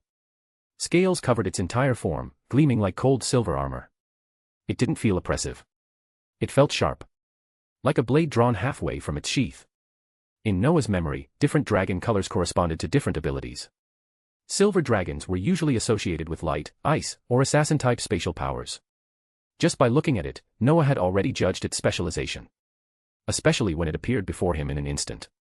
Noah dodged effortlessly with space magic. His judgment was confirmed. Its speed was terrifying. Faster than any dragon Noah could become himself. This was clearly an agile, flexible combatant. The moment Noah dodged, his expression turned grim. He activated space magic again. The dragon followed like a shadow. After several exchanges, Noah finally broke free from its lock. For the first time. Spatial power, truly unpredictable. Noah frowned. His first opponent was already this troublesome. But that only made things more interesting. Powerful. Fast. Skilled in space. There was only one existence Noah associated with that combination. His teacher. The Ancient One. The combat style is different. The body shape too. But it's close enough. A powerful imaginary enemy. Noah felt a flicker of excitement, but quickly suppressed it. The silver dragon roared and attacked again.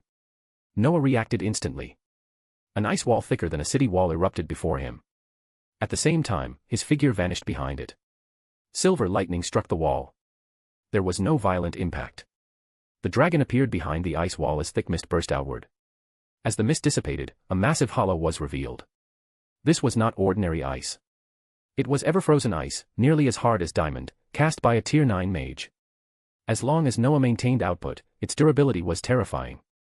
He had only used this level of magic against angels. This time, it was even stronger. A full power strike from an ordinary Tier 9 would struggle to penetrate it. Yet the silver dragon didn't use spatial power.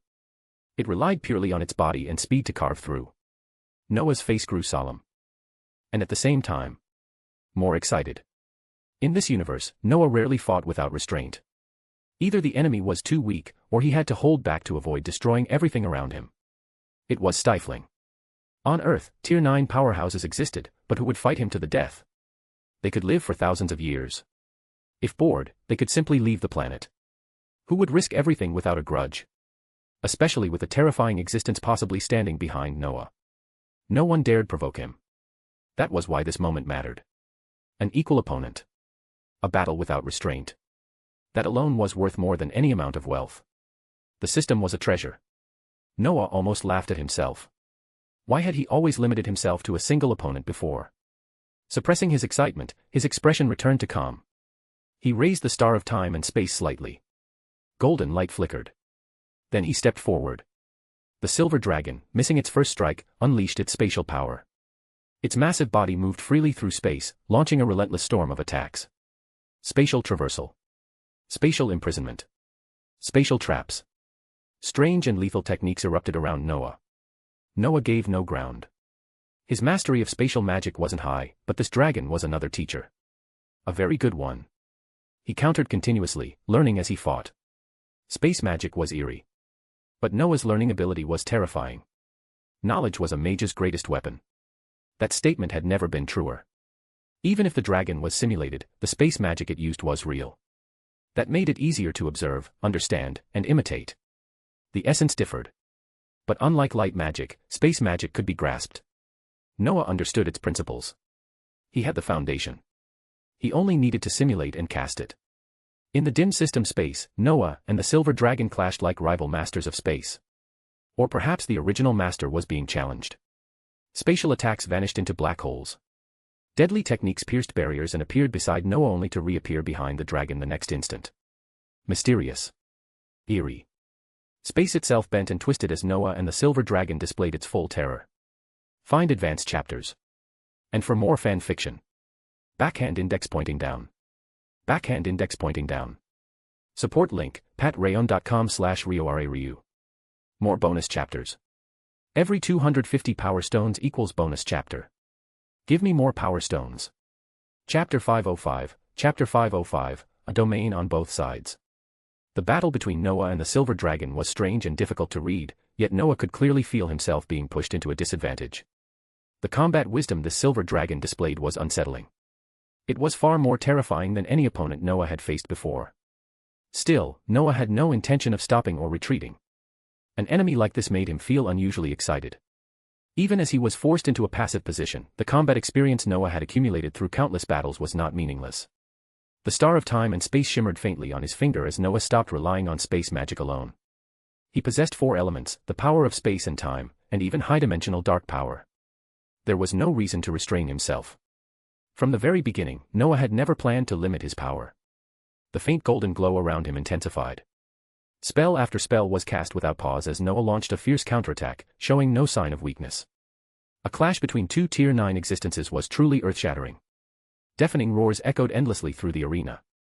Terrifying spatial fissures tore open amid the collisions. If this battle had taken place in the outside world, the surrounding space would have collapsed long ago, especially with two spatial mages involved. The residual energy alone would have been enough to render Earth completely uninhabitable. The intensity of the fight caused Noah to subconsciously deepen his understanding and control of his Tier 9 power. This method was unusual. But it was extremely effective. Backed by his immense magical reserves, Noah cast spells almost continuously. Yet this was not a mindless flood of magic. His opponent was an existence on par with him, even slightly stronger in certain aspects. Overwhelming it with sheer quantity was impossible. Rather than forming a massive magical storm, Noah released spell after spell in rapid succession. Each one was cast with full intent, and each carried terrifying power. This approach consumed far more energy. But it allowed him to adapt to his strength faster. Even so, Noah knew he couldn't afford to exhaust himself this way. Every spell was calculated. Every spell had a purpose. Violent winds and shattered stone filled the air. Extreme cold intertwined with blazing flames. Elemental laws were manipulated and combined, releasing astonishing effects under Noah's control. Yet the silver dragon clearly did not take his magic seriously. Its speed was absurd. Its mastery over spatial magic was even worse. Noah found it almost impossible to lock onto its position. Even when he used spatial power to deliver magic directly nearby, the dragon showed no fear. In its eyes, Noah's spells were either too slow or simply unnecessary to dodge under spatial interference. With no better option left, Noah made a decision. He would use his last resort. A domain. Within the system space, there was no need for verbal commands. In truth, it wasn't much different outside either. Noah only needed a single thought. Instantly, strange ripples spread outward. A terrifying yet subtle power bloomed across the system space. At the same moment, Noah locked onto the silver dragon. A long sword formed from the convergence of four elements sliced through space. The silver dragon immediately sensed the fluctuation and the lethal danger. As it attempted to use spatial transfer to evade, it discovered something horrifying. The space around it had been sealed. The silver dragon roared and poured all its strength into escaping its position, only to realize something was terribly wrong. It wasn't slowing down. Everything else was speeding up. Or perhaps it had been forcibly slowed. Elements surged inward as the long sword pierced space and drove straight into the dragon's body. A clear wound appeared across its smooth, silver scales. The erosion of the four elements forced a painful wail from its throat. Even so, the dragon was far from helpless. Despite its injuries, it swung its massive tail toward Noah with brutal force. Protected by his domain, Noah wasn't harmed, but the distraction was enough. Even a momentary lapse could affect magic. Time magic was still unfamiliar territory for Noah, even with the time stone assisting him. In the blink of an eye, the silver dragon broke free and retreated at maximum speed, escaping Noah's domain. Its vitality is ridiculous, only a minor injury. Noah frowned. That strike hadn't been his strongest spell, but it was far from weak. The four-element fusion, amplified through the domain, carried terrifying destructive power. Even with Noah's domain fusion still incomplete, that attack could have nearly cleaved the moon in half. Yet the dragon merely cried out and endured it. That alone surprised him. What followed stunned him completely. Power fluctuations identical to Noah's suddenly erupted from the silver dragon's body. A refined spatial rhythm spread outward, and right before Noah's eyes, the dragon unfolded a complete spatial domain. What the hell is this? Noah froze. A domain. This thing had a domain. And judging by its scope and completeness, it was terrifying enough to make Noah's scalp tingle. How was this possible? His own domain was still half-formed, yet this dragon's was fully complete. Had the system been lying to him? Stop overthinking. Focus on the battle. The entire system space froze as the mechanical voice sounded in Noah's mind. Possessing a domain is not rare. You need opponents like this for testing. But this thing's domain is actually complete, Noah cursed inwardly. What kind of nonsense was this? If you had chosen a single element as your domain, yours would also be complete, the system replied calmly. However, you chose elemental fusion. Greater potential requires time. As for the effort, that is not your concern. You provide ideas and combat data. I handle the fusion. Haven't I been putting in effort? Noah grumbled internally. Still, it was just a complaint. His mindset quickly adjusted. An opponent like this was even more interesting. With both sides possessing domains, Noah could directly observe how a complete domain maximized combat power and apply those lessons to his own. Taking a steady breath, Noah prepared himself. The frozen space resumed its motion. Instantly, overwhelming spatial pressure crashed down on him. Noah didn't hesitate and activated the space stone within the star of time and space. If the opponent wielded space, then space would answer it. The next moment, Noah realized the silver dragon's domain resembled a pure white field. It looked seamless, yet Noah could feel it could be shattered into countless fragments at any moment, even down to microscopic levels. A black hole suddenly formed behind him. A dragon's roar followed. Noah compressed his domain around himself, golden light surging outward. A silver wall materialized within his domain. The wall of space. Invisible and intangible, yet forcibly given form through the domain. It was pierced instantly. The wall shattered like glass. Space was truly absurd. Noah's expression darkened, though he remained calm. Activating the space stone again, Noah entered something similar to a mirror dimension, but the silver dragon followed relentlessly. Like a shadow. Noah narrowed his eyes. He felt it. He was locked inside the dragon's spatial domain. That blank white space wasn't an area, it was a particle. No matter how many layers of space he crossed, he remained trapped within that cubic boundary. This is troublesome. Noah frowned. If the dragon caught him, defeat would be inevitable. Even though death here would only be an illusion, Noah didn't like the feeling. Under his control, the space stone's power surged wildly. High-dimensional space. Low-dimensional space. Mirror space. Flat space. Noah leapt through space repeatedly, desperately avoiding pursuit. Time power was layered in, slowing everything he could. And all the while, Noah was thinking. Thinking about this domain. This complete spatial domain created by the dragon, or rather, by the system. It was complete, yet unmodified. A pure spatial domain. And within it, Noah found inspiration. Ideas. Ideas for how to reshape his own domain. Find advanced chapters. And for more fan fiction. Backhand index pointing down. Backhand index pointing down. Support link, patreon.com/RioRaRyu. More bonus chapters. Every 250 power stones equals bonus chapter. Give me more power stones. Chapter 506, Chapter 506, The Shape of a Domain. Viewing a domain as a nation, a universe, or even a world, this had been Noah's initial idea. But for various reasons, he had never acted on it. Or rather, he had never known how. This time was different. The silver dragon that displayed a complete spatial domain gave Noah too many ideas. He darted through space, constantly dodging and shifting, like a fly buzzing chaotically through an empty room. There was no elegance to it. Only necessity. Time was running out. Still, Noah wasn't too worried. He still had the time stone. Space, space. Noah muttered, staring at everything that had seemingly materialized around him. Something clicked. Space was originally a relative concept, an abstract construct that defined existence itself. Objects only existed because space existed first. Without a reference frame, existence could not be confirmed. That kind of existence transcended perception. It transcended everything. But Noah wasn't an ordinary person. Even sorcerers weren't ordinary. Ordinary humans needed time to understand space. Sorcerers didn't. Space was just space. And space itself was power. Space separated from time was fixed. The power born from that was the purest form of a spatial domain. At least, that was Noah's understanding. Space contained infinite rules. Noah understood them. He remembered them. But right now, he didn't need rules. He needed purity. Pure space was the foundation of everything. Temporarily abandoning those rules wasn't optional. He was already doing it. Space is necessary for the existence of all matter, Noah thought calmly. Without space, everything disappears. So I need a space. The instant the thought settled, the silver dragon appeared beside him. Noah snapped back to reality. The dragon's massive jaws filled his vision. There was no room to evade, no room to resist. Just before the bite landed, a faint green glow erupted from Noah's body. Ah! He was crushed. Pulverized in a single bite. Time froze. The entire space was sealed, an eerie force circulating through the void. Then, time resumed. Noah reappeared some distance away, completely intact. If not for the faint green glow still lingering on his finger, no one would believe what had just happened. The time stone. Noah rarely used it. But that didn't mean he couldn't. What Strange could do, Noah could do as well.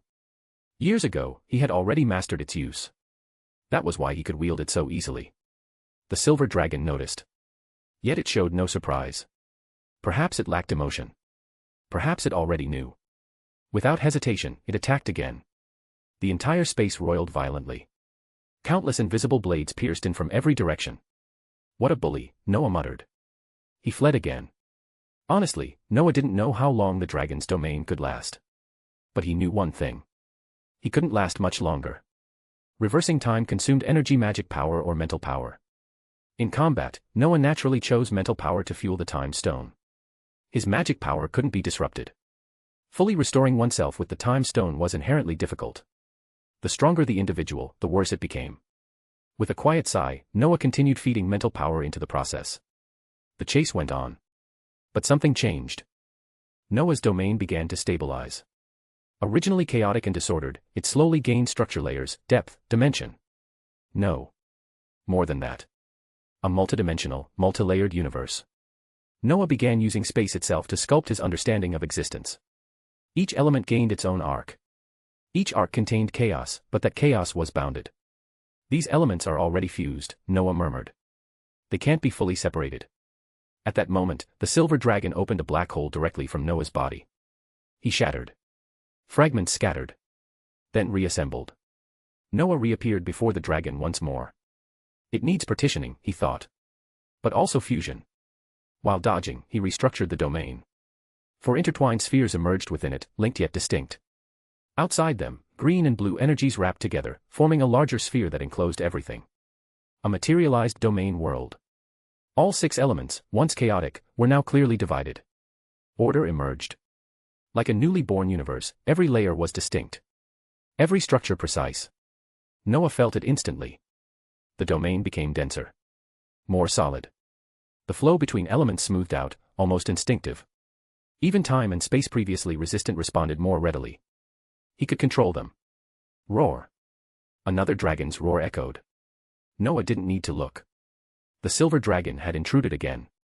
His domain was still wrapped inside the dragon's space, constantly being eroded. This time, the pressure was heavier. Colder.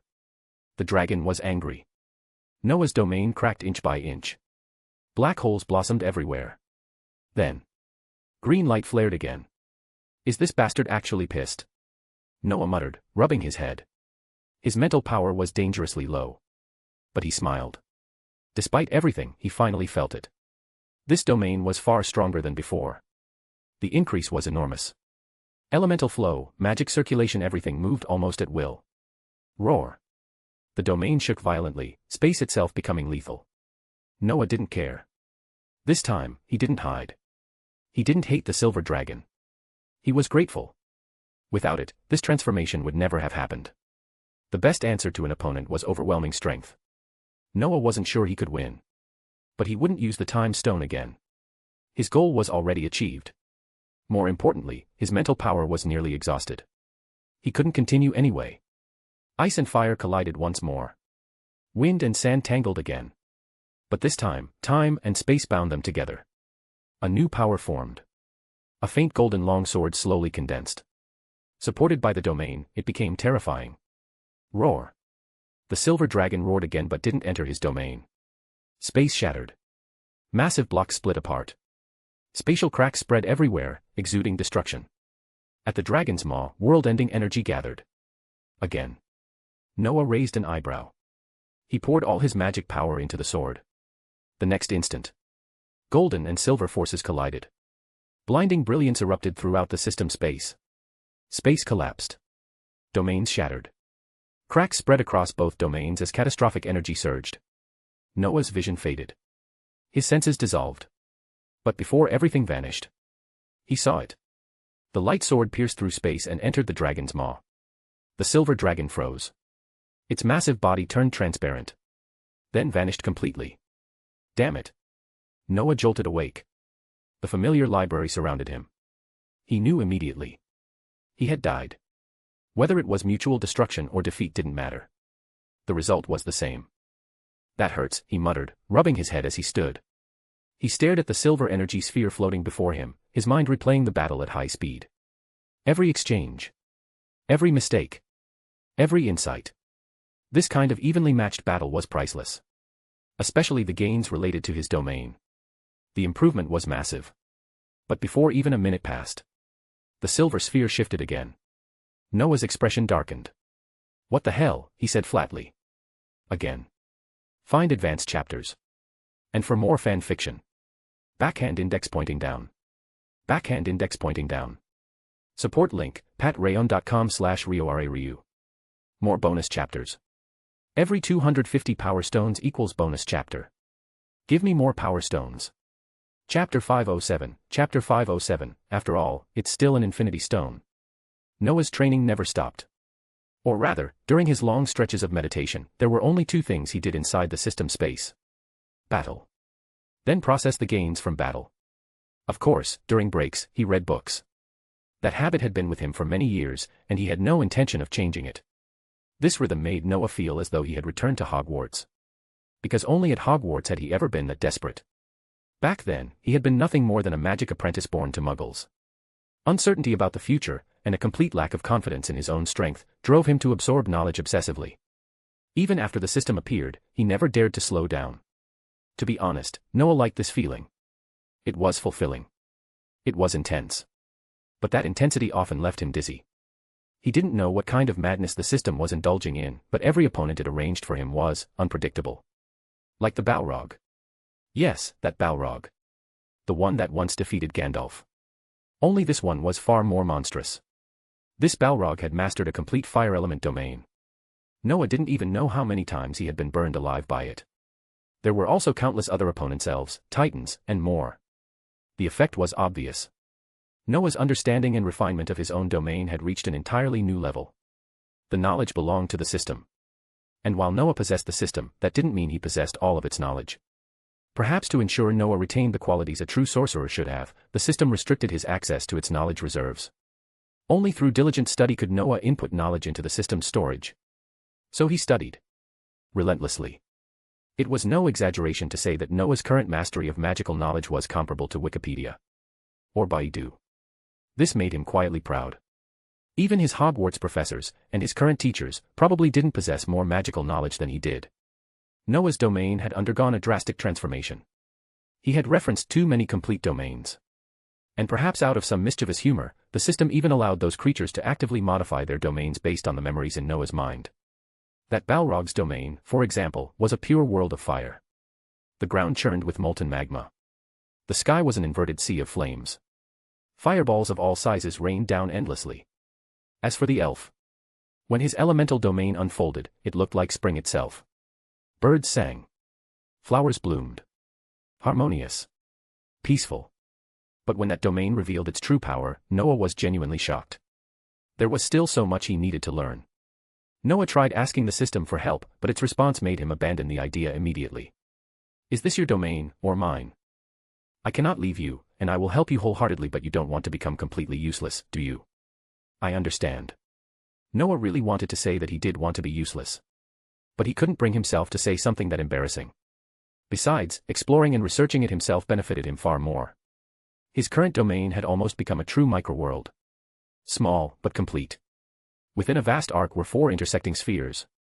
At their intersection existed a new region: land, rivers, wind, and flame. Space existed there. Time flowed. The only things missing were light and darkness. That intersection could already be considered an independent microuniverse. Or even a microworld. It was just too small. So small it was like a speck of dust. Even within Noah's domain, it was no more than a spatial fragment. But that was enough. This was the result of his effort. Small now, but with deeper understanding and the system's continued integration, Noah believed this fragment would one day grow into something terrifying. The days continued like this. Noah never skipped his daily battles. Everyone had grown used to it. And Noah himself felt very comfortable. Until one day, Tony Stark arrived at Noah's sanctuary. Tea or coffee? Noah asked, seated in the reception room, looking at the men across from him after a brief pause. Coffee, obviously, Tony said with a grin. God, I thought you went missing. I couldn't reach you at all lately. What have you been busy with? Things I needed to be busy with. Noah spread his hands. With a casual wave, 2 small halos appeared in front of them. 2 cups of hot tea emerged. Sorry. No coffee. You'll have to make do. I knew it. Tony smiled indifferently. English afternoon tea isn't bad. Would be better with cake, though. Noah shrugged. That clearly wasn't happening. He personally thought milk tea was better for quenching thirst, though far more bitter than the $20 cups he used to buy on the street. Still, the tea and milk flavors were richer. He'd been drinking it for over 30 years. He was used to it.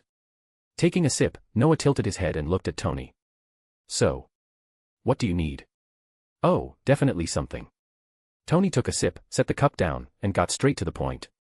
Fury and the others found a new Hydra base. Oh. Noah tilted his head. Not in Sokovia, is it? Huh. Tony froze, then quickly understood. Wait, did you also notice Loki's scepter was there? Loki's scepter. So they had started searching for it. Either they realized the scepter was unusual, or, more likely, they noticed its true nature. After all, it was given to Loki by Thanos. And it contained an Infinity Stone. Even without that, Hydra experiments were never simple. The Battle of New York had reduced Manhattan to ruins, but the aliens had left behind plenty of technology. Tony knew exactly what state S.H.I.E.L.D. was in. Recovering key items was necessary. So this wasn't strange at all. It wasn't even different from the original timeline. Simply put, Noah said, spreading his hands, Loki's scepter is very important to me. So I left a signal on it. I can find it whenever I want. Oh. Tony's interest was clearly piqued. Sounds important. What is it? An Infinity Stone. Noah answered plainly. Dash. Tony spat his tea out. He stared at Noah, eyes wide. Only after Noah nodded did he hurriedly set the cup down. An Infinity Stone. Yes. The kind you said could destroy a planet. Yes. And you let Hydra study it. Tony stared at him. Aren't you afraid they'll destroy Earth? Destroy Earth? Noah scoffed internally. Giving Hydra that much credit was absurd. They talked about order, about eliminating freedom and enforcing obedience. In a way, they were extremists of control. Noah even wondered if they had discovered something about the ISU.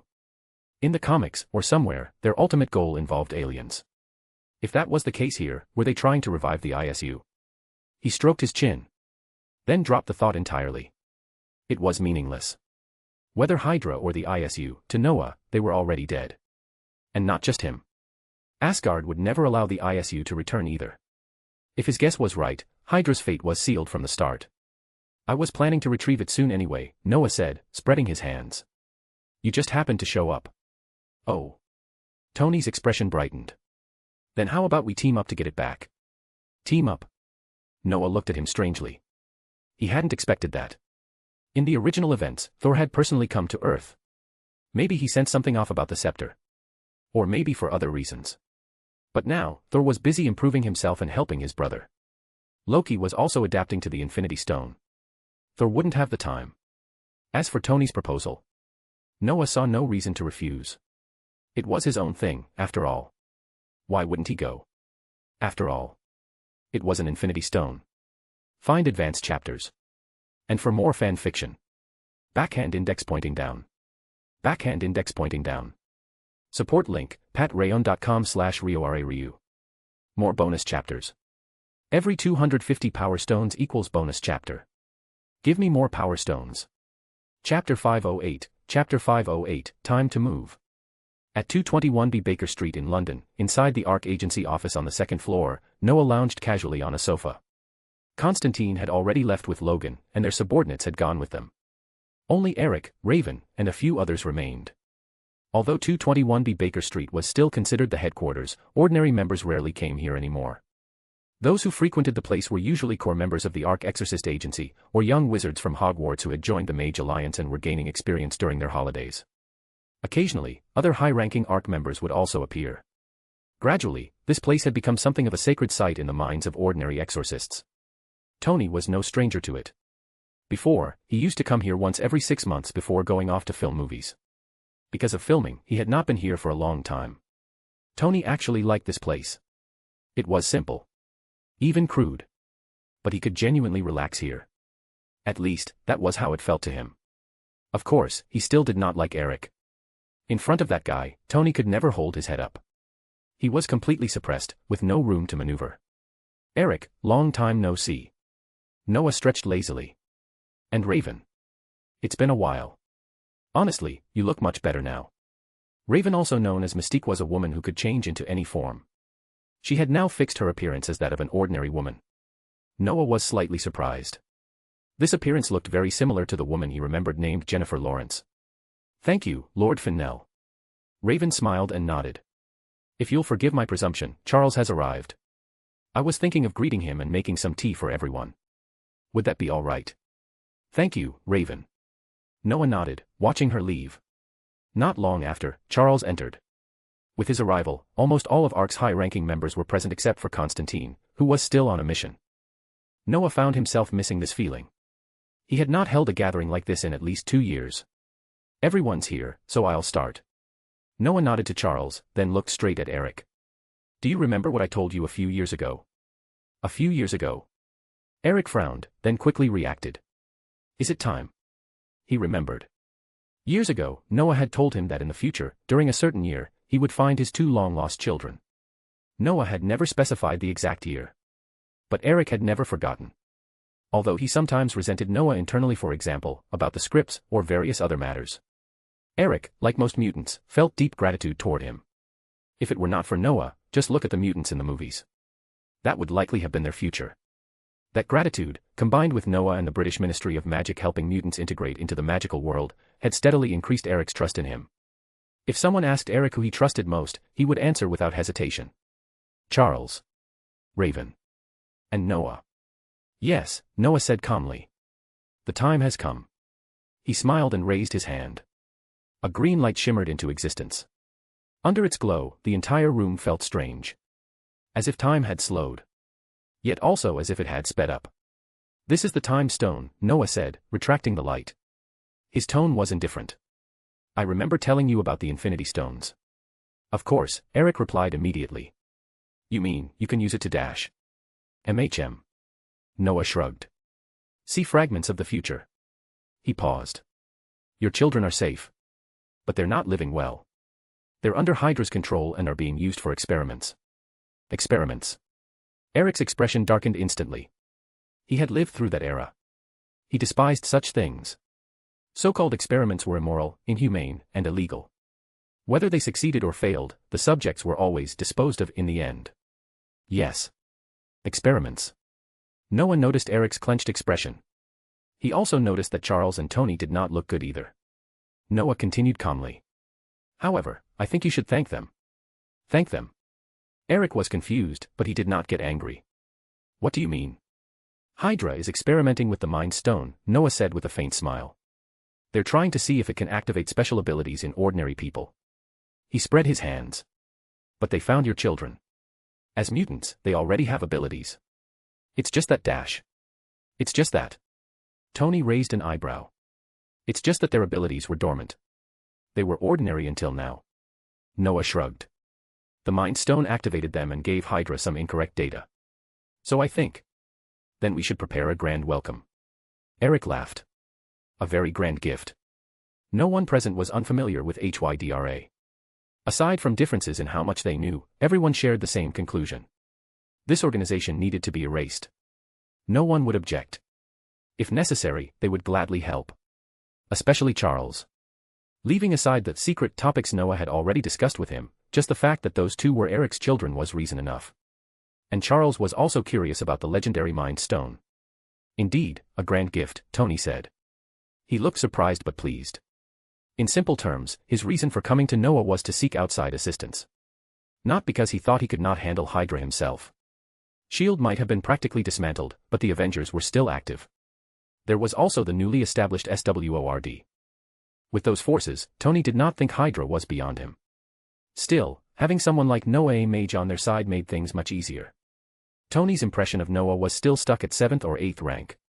Even so, that was more than enough to wipe out Hydra. If Tony knew that Noah could now erase an entire city, his reaction would be memorable. He might even hesitate to let Noah participate at all. Who knew what would happen if Noah's magic got out of hand? Of course, that was just Noah's thought. In truth, the people going this time could probably all destroy a city. None of ARC's core members were weak. Charles went without saying. Eric had also stepped into the 7th rank. A 7th rank mutant who controlled magnetism and had learned magic. That combination was terrifying. "When do we leave?" Eric stood up. "I'm getting impatient." "Don't rush." Noah pointed at Tony. "They're the main force this time. If we act directly, don't you think that's a bit much? Eric glanced at Tony, then nodded reluctantly. It was excessive. They were mages. They lived within the magical world. If they acted openly in the ordinary world, who knew what kind of mess would follow? If innocents were hurt, Eric would end up in court. And the mages' court was no joke. Especially with Noah involved. Eric had no illusions about escaping punishment. Entering the magical world meant obeying its laws. He was used to that. And he did not want to end up with nowhere to stay over something trivial. With that in mind, Eric turned to Tony, clearly displeased. So, when are you moving? We'll notify you, Tony replied, raising an eyebrow. Of course, if your attitude stays like this, we'll need to assess whether you're suitable for the operation. If not, we won't take you. Do you believe I'll tear down your new base? Eric's voice was cold. Don't come crying to Noah when you're homeless. You want to try? Tony stood up reflexively, then immediately sat back down. Looks like I'll have to ask Victor for help. There's a lunatic trying to demolish a house. I'm sure he'll be happy to assist. Victor was an archmage. A legitimate one. Eric curled his lip. He knew Victor. They had met during the New York battle. He also knew Tony was close to him. That fact annoyed Eric more than he cared to admit. Offending an archmage, especially one from Camartage, was not worth it. Enough. Noah rubbed his brow. Both of you. Tony and Eric were always like this. It gave him a headache. Tony, go back and prepare with your people. He turned to Eric. You prepare as well. Noah stood up. We're leaving now. Now. Tony and Eric exchanged a glance, then looked away at the same time. No problem, they said in unison. We're ready anytime. Find advanced chapters. And for more fan fiction. Backhand index pointing down. Backhand index pointing down. Support link, patreon.com/RioRaRyu. More bonus chapters. Every 250 power stones equals bonus chapter. Give me more power stones. Chapter 509, Chapter 509, do you sense it? Why the rush, Tony? Sitting on the plane to Sokovia, Steve looked at Tony with some confusion as he asked. Dealing with Hydra was something Steve had always seen as his responsibility. He had received notice earlier and was already prepared. But he hadn't expected Tony to be even more impatient than him. The departure time had been pushed forward significantly. More importantly, before leaving, Steve had planned to take Bucky out for a walk. He wanted to help him adapt to this era more quickly. Bucky's return had made Steve genuinely happy. Although Bucky had lost his memories from his time as a Hydra assassin, Steve didn't care at all. In his view, those were painful memories. Since they were gone, it was better to never recall them. Bucky was his friend. Whatever he had done as a Hydra assassin wasn't by his own will. Because of that, Steve had always protected Bucky. No matter how many times Fury wanted to look into the matter, Steve refused. As for investigating, Steve would never do that. He stubbornly believed those actions weren't done by Bucky, so what was the point of investigating? Because of this, Steve had no idea about Bucky's connection to Tony. And even less about what Bucky had done. Because someone even more impatient than us has already left. Tony didn't know any of this. He didn't even know Bucky existed. He answered casually while looking at his phone. This departure was indeed rushed. He hadn't even contacted Fury before notifying the Avengers to mobilize. Even though the Avengers had left S.H.I.E.L.D., Hawkeye Barton and Black Widow Natasha, two of Fury's loyalists, were still part of the team. And now they were affiliated with SWORD, meaning they were still, more or less, under Fury's jurisdiction. Tony really should have informed Fury about this operation. Even a simple heads-up would have been enough. But he forgot. So now he had to send an update to Fury and write the action report himself. More impatient than us. Banner also looked at Tony curiously. After thinking for a moment, he asked, Thor. Does he want his brother's scepter back? Not him. Tony shook his head. You all know this guy. Oh no, you all know that group of guys. He put away his phone. With JARVIS's help, the action report was finally completed. Tony felt quite satisfied, and continued cheerfully. In New York, they almost sank all of Manhattan. That sentence alone made everyone understand who he meant. The Battle of New York was deeply etched into every American's memory. Those mages who fought the aliens more accurately, crushed them, had become a hot topic among the public. Who didn't have a magic dream? Who didn't want to become Gandalf? Although those mages floating above New York didn't look much like Gandalf, their actions perfectly matched how ordinary people imagined mages to be. Because of that, from the moment mages appeared during the Battle of New York until now 3 years later, the topic of mages remained near the top of popularity rankings. Some fanatics even started their own so-called magic academies. Of course, they were eventually proven to be scams. Even so, they still attracted huge numbers of people. The appeal was obvious. Tony also knew that Noah had plans to bring the Noah Fennell trilogy to the big screen. Of course it's them. Tony smiled. To be precise, they've probably already arrived. We're the ones who just set off. So if we don't move faster, we might end up as the cleanup crew. They're really terrifying. Hawkeye shook his head. Natasha sighed as well. Compared to Tony and Steve, these two were closer to ordinary humans. Their abilities could, in theory, be developed through training. Combined with their backgrounds in intelligence and enforcement, they instinctively felt uneasy toward mages who wielded overwhelming power. In their eyes, those mages were completely lawless. And because of that power, they were a headache. To them, mages were basically monsters. Terrifying monsters. Are they going to? Banner, on the other hand, felt some fondness toward them. He was a monster himself. Just like mutants. He knew mutants had integrated into the magical world. Sometimes, he wondered whether he should seek out those mages to see if they could solve his problem. Unfortunately, he couldn't find them. Tony kept tight-lipped about it. Even Fury was the same.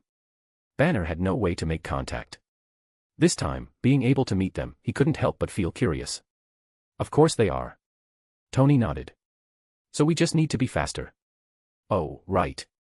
Their target is Loki's scepter. Just give it to them. If they're that terrifying, Steve hesitated, then asked, why do they stay on Earth? I heard they can leave and go into space. They can. Tony nodded. He had complained about this more than once. Noah had never taken him to space. Then why don't they leave? Banner asked as well. For people like them who can destroy a city or a country so easily, isn't Earth too small? It is too small. Tony sighed. After thinking for a moment, he smiled again. As for why they stay, Earth is their home. Is this the place? Eric and Charles hovered beside Noah in midair, calmly watching the battle below. They had arrived yesterday. They hadn't rushed in. Instead, they walked around Sokovia for a while. Partly to help Eric recall old memories. To be honest, none of them were pleasant. His daughter died here. His wife left him here. This godforsaken place held nothing good for him. After one day, Eric left without hesitation. They found a random place to spend the night.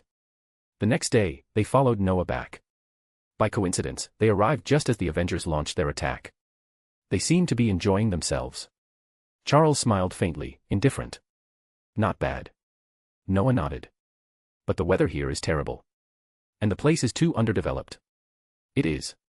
Eric sighed. It hasn't changed much in over 10 years. These defenses are as useless as their archaic appearance. Noah didn't respond. He glanced at the Avengers below and opened a portal. The battle held no interest for him. He was simply too strong now. Even if he stood still and let them attack for a day, he wouldn't be hurt. To put it more bluntly, even if he cast a defensive spell and let them hit it for a lifetime, it wouldn't break. And Tony wasn't even fighting seriously. In Noah's eyes, Tony was wearing an outdated suit. He wasn't using magic at all. He was just going through the motions. Stepping through the portal, they entered the factory interior. Chaos reigned inside. The Avengers' sudden arrival had clearly caught them off guard. The displayed combat power was overwhelming.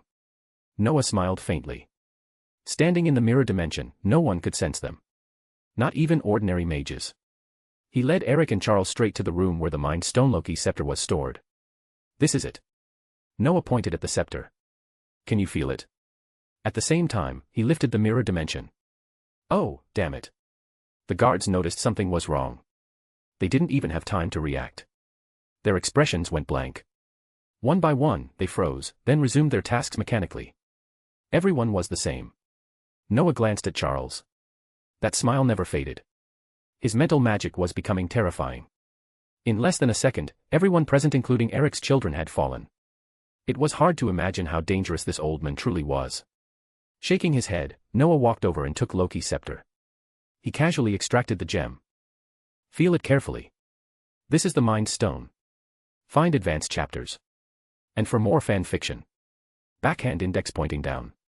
Backhand index pointing down. Support link, patrayon.com/RioRaRyu. More bonus chapters. Every 250 power stones equals bonus chapter. Give me more power stones. Chapter 510, The Truth Written in Blood. The Mind Stone allows its user to enter the minds of others, drawing dreams, thoughts, and intentions directly into their own consciousness. It strengthens mental power and amplifies psychic abilities. When empowered by other stones, it can even simultaneously enter the minds of all existing beings. This was a terrifying gem. One capable of producing immeasurable power. Its abilities were almost identical to Charles's, or rather, several of them directly overlapped with his own. When it came to psychic strength and control, Charles was easily the most exaggerated psychic Noah had ever encountered. Even Jean Grey, the Phoenix, looked like a junior standing in front of him. Of course, Jean had her moments of brilliance, while Charles had always remained mysterious, calm, restrained, and seemingly untouchable. But that wasn't the real point. What puzzled Noah was why Wanda's abilities were also related to psychic power. Eric's power was magnetism. He could manipulate anything tied to it with absolute freedom. Yet his children's abilities had mutated in strangely disconnected directions, not to mention the ones who hadn't appeared yet, or had already died in this world. Quicksilver's power was speed. At least, it should be supersonic speed here. With training and other variables, whether he could approach light speed was still uncertain. His potential was undeniable. It even reminded Noah of the Flash from a neighboring universe. But that power had nothing to do with magnetism. And Wanda? There was even less to say. In this universe, her abilities were frighteningly similar to Charles's. If Noah didn't trust Charles's character, he might have believed Charles had done something questionable behind the scenes. Is this the Mind Stone? Charles and Eric stared at the gem intently. After a long silence, Charles finally spoke. It feels extremely compatible with my power. It is, Noah shrugged. Both are powers of the mind, more accurately, the spirit. It matches you perfectly. So, what have you decided? I'm sorry, Noah. Charles sighed and handed the gem back. I'm afraid I'll disappoint you. I still need time. Or rather, Jean needs time. Noah took the Mind Stone without hesitation. He wasn't particularly bothered. Charles was more than capable, but he carried too many internal concerns. At heart, he was still hesitant. He worried about consequences. About failure. Strictly speaking, Noah was partly responsible. He had never explained what kind of terrifying existence Thanos truly was.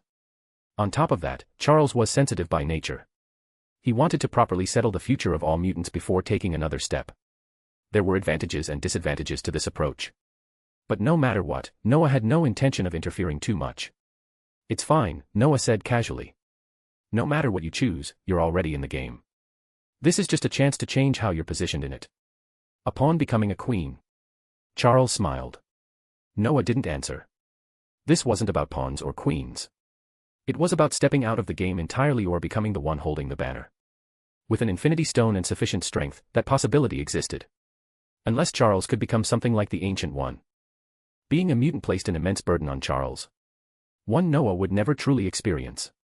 Noah knew from the start what Thanos would do. With his own foresight and protection, he could make decisions without hesitation. Mutants were different.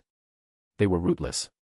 If Noah hadn't persuaded the Ancient One and later Dumbledore, the wizarding world would likely still be arguing over them. Now, they were enjoying a rare peace and wanted nothing to disrupt it.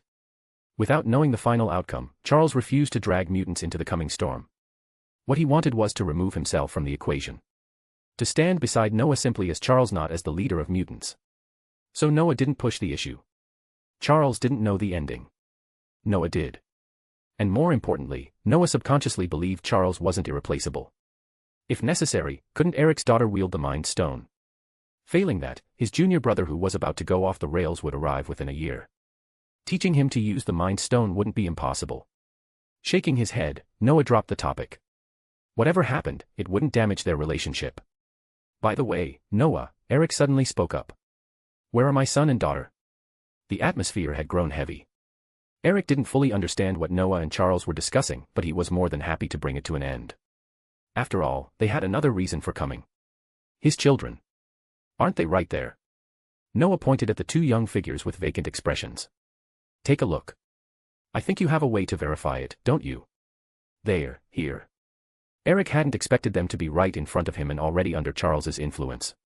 He shot Charles a glare, then looked at Noah with clear dissatisfaction, before immediately moving toward the two youths. Noah simply smiled. Eric extracted a small amount of blood from them and began chanting a strange spell. Bloodline magic. Noah tilted his head. I didn't expect you to learn that. It must have taken a long time. Nearly 2 years, Eric replied with a smile. Most of what's in anecdotal magic records is fake, but there are real things mixed in. Like this. Noah nodded. Anecdotal magic records was closer to a collection of fairy tales than a proper spell book. Some stories were even more exaggerated than Lockhart's nonsense. The author was a notorious liar. Without sufficient knowledge, distinguishing truth from fiction inside it was nearly impossible. Noah could. And this spell was something he had specifically pointed out to Eric. I have to admit, Noah mused, rubbing his chin, this Mr. Liar was interesting. Developing a spell like this and hiding it in a book, he was a genius. A genius. Eric frowned. Then why would he invent something like this? The spell was still running. They had time. With Charles's psychic control in place, no one including Eric's children was aware of anything happening. Cameras didn't matter. If they were recorded, they were recorded. How should I put it? Noah chuckled. He's considered one of the most shameful figures in British wizarding history. Aidan Abenor. Formerly Lord Abenor. Famous adventurer, wizard, and relationship expert. Relationship expert. Charles blinked. Don't tell me it's because he had too many partners and too many children. Exactly. Noah nodded. He seduced countless women, ordinary people and witches alike. Eventually, women kept showing up at his door, and he had to pay them off. So he made this spell. To figure out who was telling the truth and who was trying to scam him. Eric and Charles both fell silent. Watching the spell continue, their expressions grew complicated. For a moment, Eric even considered stopping it. Then how was he exposed? Charles asked quickly, sensing Eric's mood. Why is he a stain on wizarding history? He wasn't exposed, Noah said calmly. He exposed himself. Before his death, Aidan published an article detailing his entire life. How many lovers he had. How many children. How many people he'd deceived. That guy. Eric muttered, stunned. And here's the best part, Noah continued, laughing. At the time, the Ministry of Magic was preparing to award him a Lifetime Achievement Award. They even planned to hang his portrait in Hogwarts. Noah laughed without restraint. I heard they almost arrested his corpse. The embarrassment was absolute. Imagine preparing to honor someone only for them to announce to the world that everything was a lie. And when the ministry tried to settle accounts, they discovered he was already dead. As if he were mocking them. I'm dead. What can you do about it? The only fortunate thing was that the Minister of Magic back then was relatively open-minded. Otherwise, Aidan's books and his magic might have disappeared forever. Including the spell. Now, it fused with Eric's blood, glowing red as it continued to operate. Find advanced chapters. And for more fan fiction. Backhand index pointing down. Backhand index pointing down. Support link, patreon.com/RioRaRyu. More bonus chapters. Every 250 power stones equals bonus chapter. Give me more power stones. Chapter 511, a father you didn't ask for. Confirmed. Yes. Confirmed. They're my children. Inside the laboratory housing the Mind Stone, Eric stared at the magic lingering in his hand, his expression complicated. He had known for a long time. He had been mentally prepared. But once it was truly confirmed, his heart still rippled. Congratulations, Eric. Noah patted his shoulder. Looks like you're about to have a reunion. Maybe. Eric exhaled slowly. I just don't know about these two children. He forced himself to calm down. He genuinely didn't know how to face them, especially since they had no idea he even existed. The explosions outside grew louder, closer. Eric frowned. He hadn't forgotten the group of kids outside who were treating this like some kind of villain hunting game. With a sigh, he decided to take it one step at a time. First, meet them. Then take them back to London. Find a place to drink. Then tell them everything properly. That would probably work better. At least, he hoped so. He wondered how they had lived all these years. Eric, Noah suddenly said. Eric straightened immediately, looking at him. Your kids, they ran out. Ran out. Eric's expression changed instantly. Damn it. This is a war zone. They'll die out there. They're not ordinary people. Are those damn brats ordinary? Eric snapped. Especially Tony Stark, he's a wizard. Hawkeye Barton was dismantling a Hydra stronghold. The structure was continuously firing blue energy beams outward, and the power was clearly abnormal. One look was enough to tell they were Hydra creations based on Loki's scepter. As for how strong they were, Just look at the ground. Every hit produced violent explosions, leaving behind deep craters once the smoke cleared. Troublesome. But not to Barton. For an agile lone agent, this was easy. Draw bow. Loose arrow. Dive behind cover. Wait for the blast. His movements were smooth, practiced. Barton frowned. 3 seconds passed. No explosion. That meant only one thing. Something was wrong with his arrow. He was confident he hadn't missed such a large target, and he definitely would have hurt it. Taking out another specialized arrow, Barton spun cleanly and drew. Then he was slammed into the ground by an unseen force. That was enough. He immediately realized he was in trouble. His previous arrow had been interfered with. Didn't you see her? Barton looked up. A silver-haired man stood nearby, his expression faintly mocking. Barton didn't understand what he meant. Before Barton could react, the man vanished. Barton stood up instantly and drew again. Too late. The figure was already gone. He froze for a split second. That was all it took. He was knocked down. The culprit was obvious. Quicksilver. After teasing Barton, the boy darted off to mess with Captain America as well, then headed straight for the storage area containing the gems. Because he'd seen it.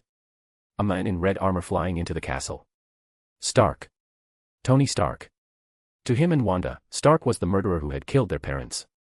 That unexploded missile still bore Stark Industries logo. Clear as day. But just as Quicksilver was about to return to the fortress, pain suddenly stabbed into his mind. It was familiar. Unpleasant. Like something had been erased. He rubbed his head and kept running, but soon noticed 3 figures standing directly in his path.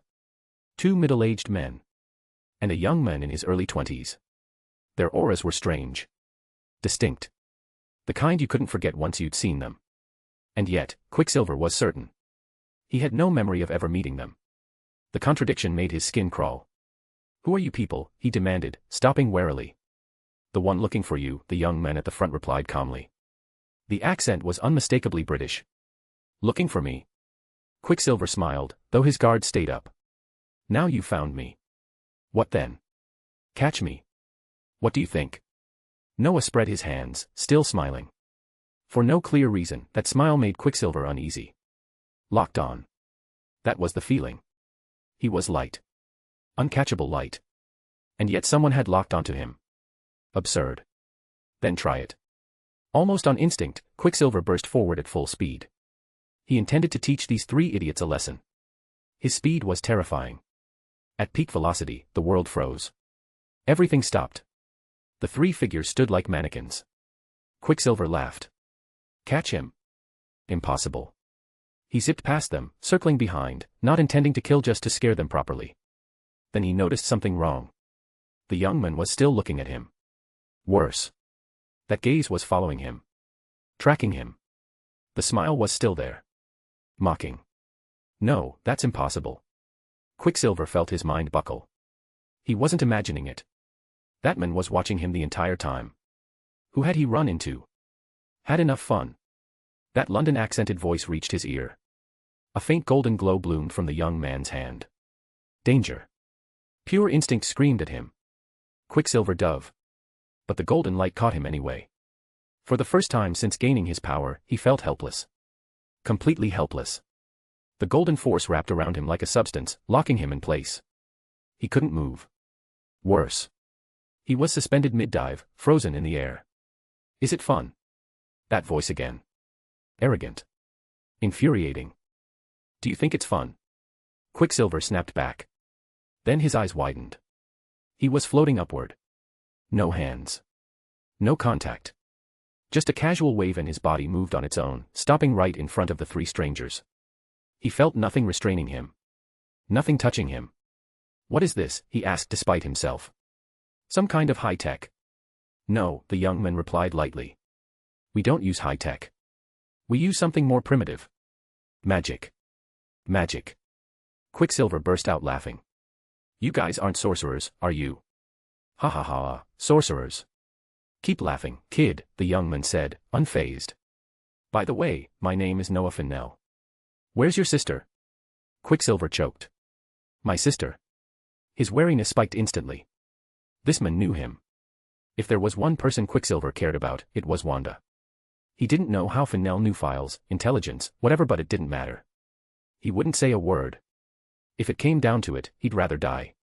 All he could hope was that Wanda wouldn't come looking for him. Because he could tell. Even if she did, she wouldn't be enough. Looks like you won't talk. Noah glanced at his expression and understood the misunderstanding, but didn't bother correcting it. Making things harder for Eric sounded amusing.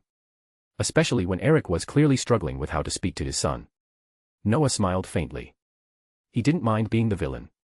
You and your sister were experimented on, Noah said softly, almost whispering. You value her because she's your only family. But don't forget. We're sorcerers. So what? Quicksilver sneered. What are you planning to do? Nothing complicated, Noah replied. A simple spell would be enough to locate your sister. The difference is, after that, I might be in a bad mood. And when I'm displeased, what do you think happens to your fate? What happens? Noah tilted his head slightly. I'll find you a father. How does that sound? Find advanced chapters. And for more fan fiction. Backhand index pointing down. Backhand index pointing down. Support link, patreon.com/RioRaRyu. More bonus chapters. Every 250 power stones equals bonus chapter. Give me more power stones. Chapter 512, a so-called magnet monster. Tony piloted an old model suit straight into the castle. As for the castle's original defenses, they had already vanished not long ago. Even someone as careless as Tony knew exactly what that meant.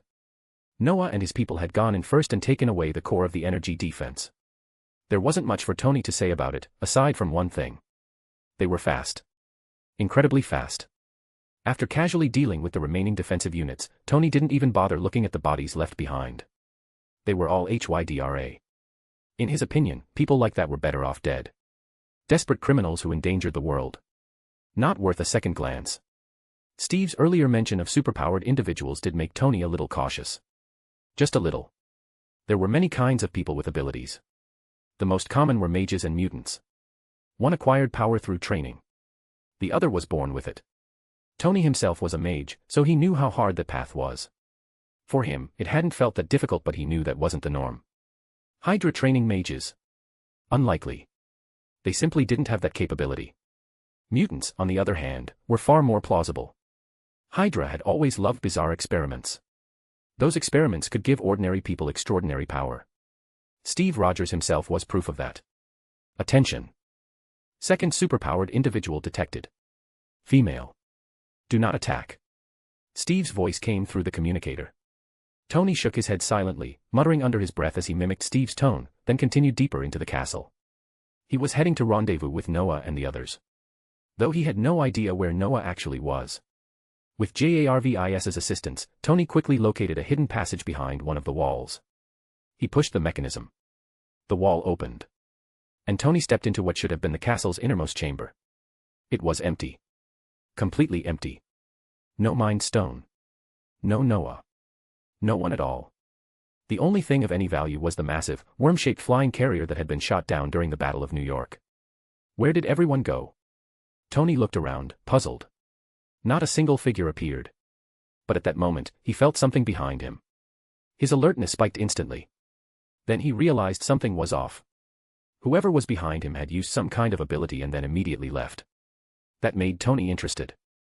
If someone had tried to ambush him with a gun or knife, he wouldn't have cared. Like Noah, Tony always prepared defensive spells in advance. He had been maintaining a magic shield since entering the castle. Now he wanted to see what had just happened. As both a scientist and a mage, Tony was naturally curious about unfamiliar forms of power and energy. This energy is strange, he muttered. It seems to affect the mind. Frowning, Tony activated the special arc reactor embedded in his chest. This device had been modified countless times. Now it allowed his new element and magic to coexist perfectly. Tony's mage level wasn't particularly high, so he compensated in other ways. This reactor let him minimize magic output while directly calling on stored magic when needed. Like now. He activated it fully, stabilizing his mind and observing the effects of the power that had targeted him. Tony raised his head slightly. The massive worm-shaped carrier moved. An illusion. Tony smiled faintly. And a pretty realistic one. He walked forward. Then stopped. In front of him lay a group of half-dead Avengers. Tony went silent. And then he noticed something even more absurd. Noah was among them. Could this get any more ridiculous? An illusion of Noah. And Noah looked half dead. It was laughable. Who was Noah? A top-tier mage. Dying in a place like this. Especially when the illusion Noah was even grabbing him and telling him to work harder. It was too much. Tony felt the person who designed this illusion had an interesting sense of humor. He admitted it might reflect some inner fear. But even fear should be more realistic than this. Now that he was a mage, Tony was more rational than ever. Under magical protection, these tricks meant nothing. Interesting, he said calmly. But useless. Tony shook his head and directly used the arc reactor's magic to shatter the illusion. In an instant, everything returned to normal. The carrier hung quietly in place. The surroundings were unchanged. Still behind me. Tony frowned. He could clearly sense someone there. Through magical perception, he knew the caster had used some method to hide themselves from sight. But that kind of concealment wasn't absolute. So why the confidence? Tony didn't like following someone else's script. He preferred control. So he turned around without hesitation. I'll ask, are you having fun? Tony froze. The attacker was a girl. She looked like a high school student. Her face showed clear surprise. Tony found that interesting. Then her expression shifted. Surprise turned to anger. Anger turned to resentment. What's going on? Tony had no time to ask. The girl attacked him directly. Tony reacted instantly. Armor or not, he still had magic. He wasn't a powerful mage, but Noah's teaching was practical. Very much in the Hogwarts style. Even though Tony favored enchantments, his combat ability was solid. He dodged the attack and countered almost instinctively. A spell slammed into the girl, sending her flying. Steve's warning vanished from Tony's mind. Don't attack her. Ridiculous.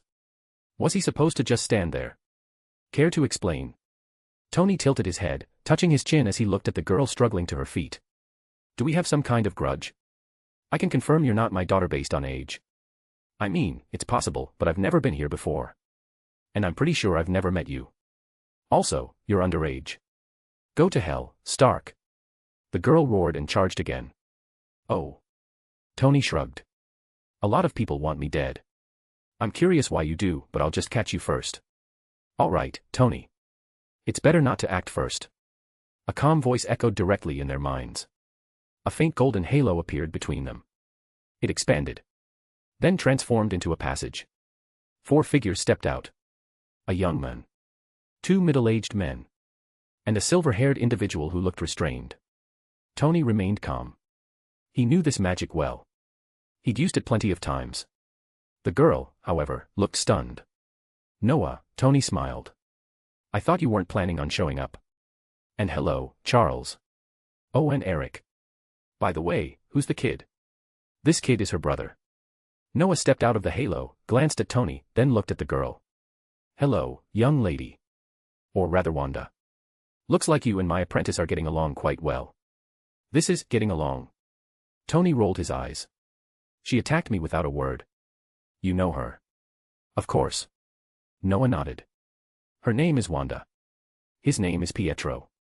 If I give them a surname, you might recognize it. A surname? Wanda stared at Noah in disbelief. Her eyes drifted to Pietro. He was captured. No one understood his speed better than she did. Maybe not even Pietro himself. Surnames. Tony tilted his head. Which one? I think Eric's surname works best, Noah said casually. Eric. Tony paused, then noticed the man standing behind Noah. He immediately stuck out his tongue. You mean they're the children of this magnet monster? Eric's face darkened. He took a step forward. Noah raised a hand and stopped him. Yes, Noah said calmly. They're Eric's children. And if you don't want to get beaten up, you should probably stop talking nonsense. Find advanced chapters. And for more fan fiction. Backhand index pointing down. Backhand index pointing down. Support link, patreon.com/RioRaRyu. More bonus chapters. Every 250 power stones equals bonus chapter. Give me more power stones. Chapter 513, Chapter 513, Too Naive. Tony did not want to get beaten, so he wisely shut up. Still, his eyes kept darting between the girl named Wanda and the boy named Pietro, before finally landing on Eric, who looked slightly unsettled. To be honest, Tony was extremely curious. About Eric. About what this old man, well, middle-aged man now was going to do. Father. Wanda looked at Noah and the others in disbelief, then turned to Pietro. What are they talking about? This is nonsense, right? Whether it's nonsense or not, Pietro replied quietly, we'll know soon enough. Noah did not bother with subtlety. Born in Sokovia. Family destroyed by war when you were young. You blamed Stark as your enemy because his company manufactured that missile. He spread his hands. You really are idiots. What do you know? Wanda snapped. Do you know what we've been through all these years? Noah tilted his head. Hovering on the edge of being consumed by hatred. Or willingly stepping into darkness, but never fully crossing over. He shrugged. At least you still have a conscience. Otherwise, your father would be asking me why I killed you. Killed. That was obviously impossible. Noah was just saying it. But one thing was certain. They still had a conscience. In the original timeline, they had initially helped Ultron. But when they realized what Ultron actually wanted to wipe out humanity, they turned back without hesitation. That was conscience awakening. Everyone had a conscience to some extent, but awakening was what mattered. Honestly, if this were the original story, Noah would have killed them without hesitation. Even if they later stood on humanity's side. Wanda had once controlled Bruce Banner, forcing him to transform into the Hulk in the middle of a city. The movie made it look harmless. Reality would not be. The Battle of New York alone proved how misleading films could be. Noah had never personally witnessed the Hulk at full rampage, but he could estimate it. On Sakaar, Hulk had completely crushed Thor. Even back then, Thor was no weakling. Translated into mage terms, that was at least 7th-tier combat power. Let something like that rampage freely in a city center. Given enough time, wiping out a city, maybe even a country, was not impossible. What nonsense are you spouting now? Wanda frowned. A faint red glow gathered in her palms. Whether it's nonsense, Noah said calmly, you know better than anyone.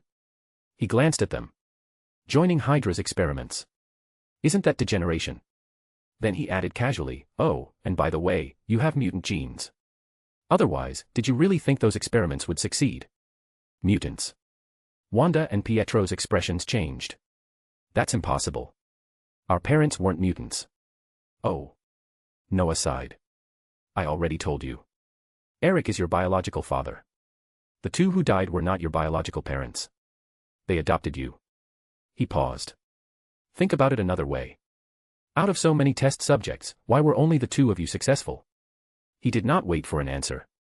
Because you already had powers. The Mind Stone only activated them. Noah stopped talking. There was no point continuing. He turned, patted Eric on the shoulder, then grabbed Tony by the collar, who was still planning to watch the drama, and dragged him out like an unruly pet. Tony protested, but had no room to resist. Once outside, he finally broke free. He straightened his shirt and glanced back at the castle. So, Tony said, eyes full of gossip, they're really his kids. Obviously. Noah spread his hands. We tested it with magic. No room for doubt. Damn. There's magic for that too. What kind of magic doesn't exist? Noah rolled his eyes. Though that kind isn't exactly easy to come by. He sat down on a random step. Tony followed suit. In this weather, sitting on cold stone would normally get someone sick. These two were not normal people. All right, Tony rested his chin on his hands. Tell me. What actually happened? What else? Noah sighed, propping his head the same way. A boring, cliché melodrama. Then he started. Back then, Eric wasn't a good person. Obviously, Tony interrupted. I've seen his file. Attacking the president. That old man was wild. He was impressive, Noah said flatly. And mutants had no choice. Honestly, I admire his courage. He glanced at Tony. You probably don't even have that much. Hey, fine. Skip ahead. Next. Noah continued. He lived here in seclusion with his wife. Then he was discovered to be a mutant. His eldest daughter died because of it. Enraged, Eric killed everyone involved. His wife left him. That brutal. Tony blinked. Didn't he know she was pregnant? Maybe a few months. Maybe just conceived. Who knows? So, Wanda said slowly, you're our father. She and Pietro stared at Eric. They had never imagined something like this. A mutant father. Officially dead. A convoluted, absurd past. Now standing before them. Anyone would struggle to accept it. They were not ordinary people, but their tolerance was not infinite. Yes. Eric sighed. Please forgive me. I didn't know your mother, Magda, was pregnant when she left. He lowered his gaze. I only learned of your existence a few years ago. A few years ago? Pietro cut in sharply. Then why are you only here now? Because Noah couldn't locate you precisely back then, Eric replied. He could only estimate a general area with basic magic. Recently, that changed. Magic. Wanda frowned. You mean that, young man just now? Young man? Eric paused. He is young. But he's not just some young man. He's a mage. Pietro's eyes lit up. Like the ones who fought aliens in New York. Wanda stayed silent. Noah. The name meant nothing to her. But that brief encounter had left a deep impression. Human minds were chaotic, full of desire. That young man felt like an ocean. Calm. Vast. Unfathomable. A mage. It was the first time she had met someone whose mind felt so tranquil and so unreachable. Of course, if Eric knew what she was thinking, he would immediately expose the truth. Mental defenses existed for a reason. Eric himself had maxed his out. But with his children, he did not bother. He would rather they knew what he was thinking. Yes, Eric said slowly. All of them are mages. Including me. You too.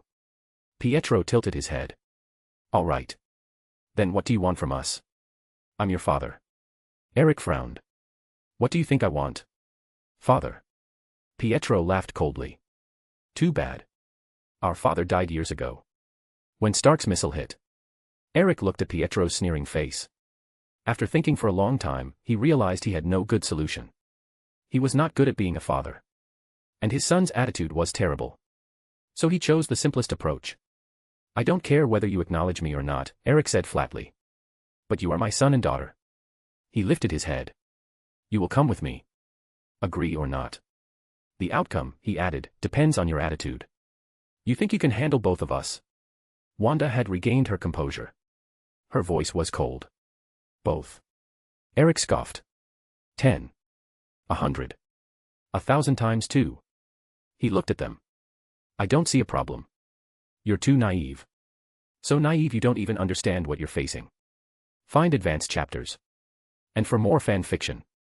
Backhand index pointing down. Backhand index pointing down. Support link, patreon.com/RioRaRyu. More bonus chapters. Every 250 power stones equals bonus chapter. Give me more power stones. Chapter 514, Chapter 514, Smart Enough.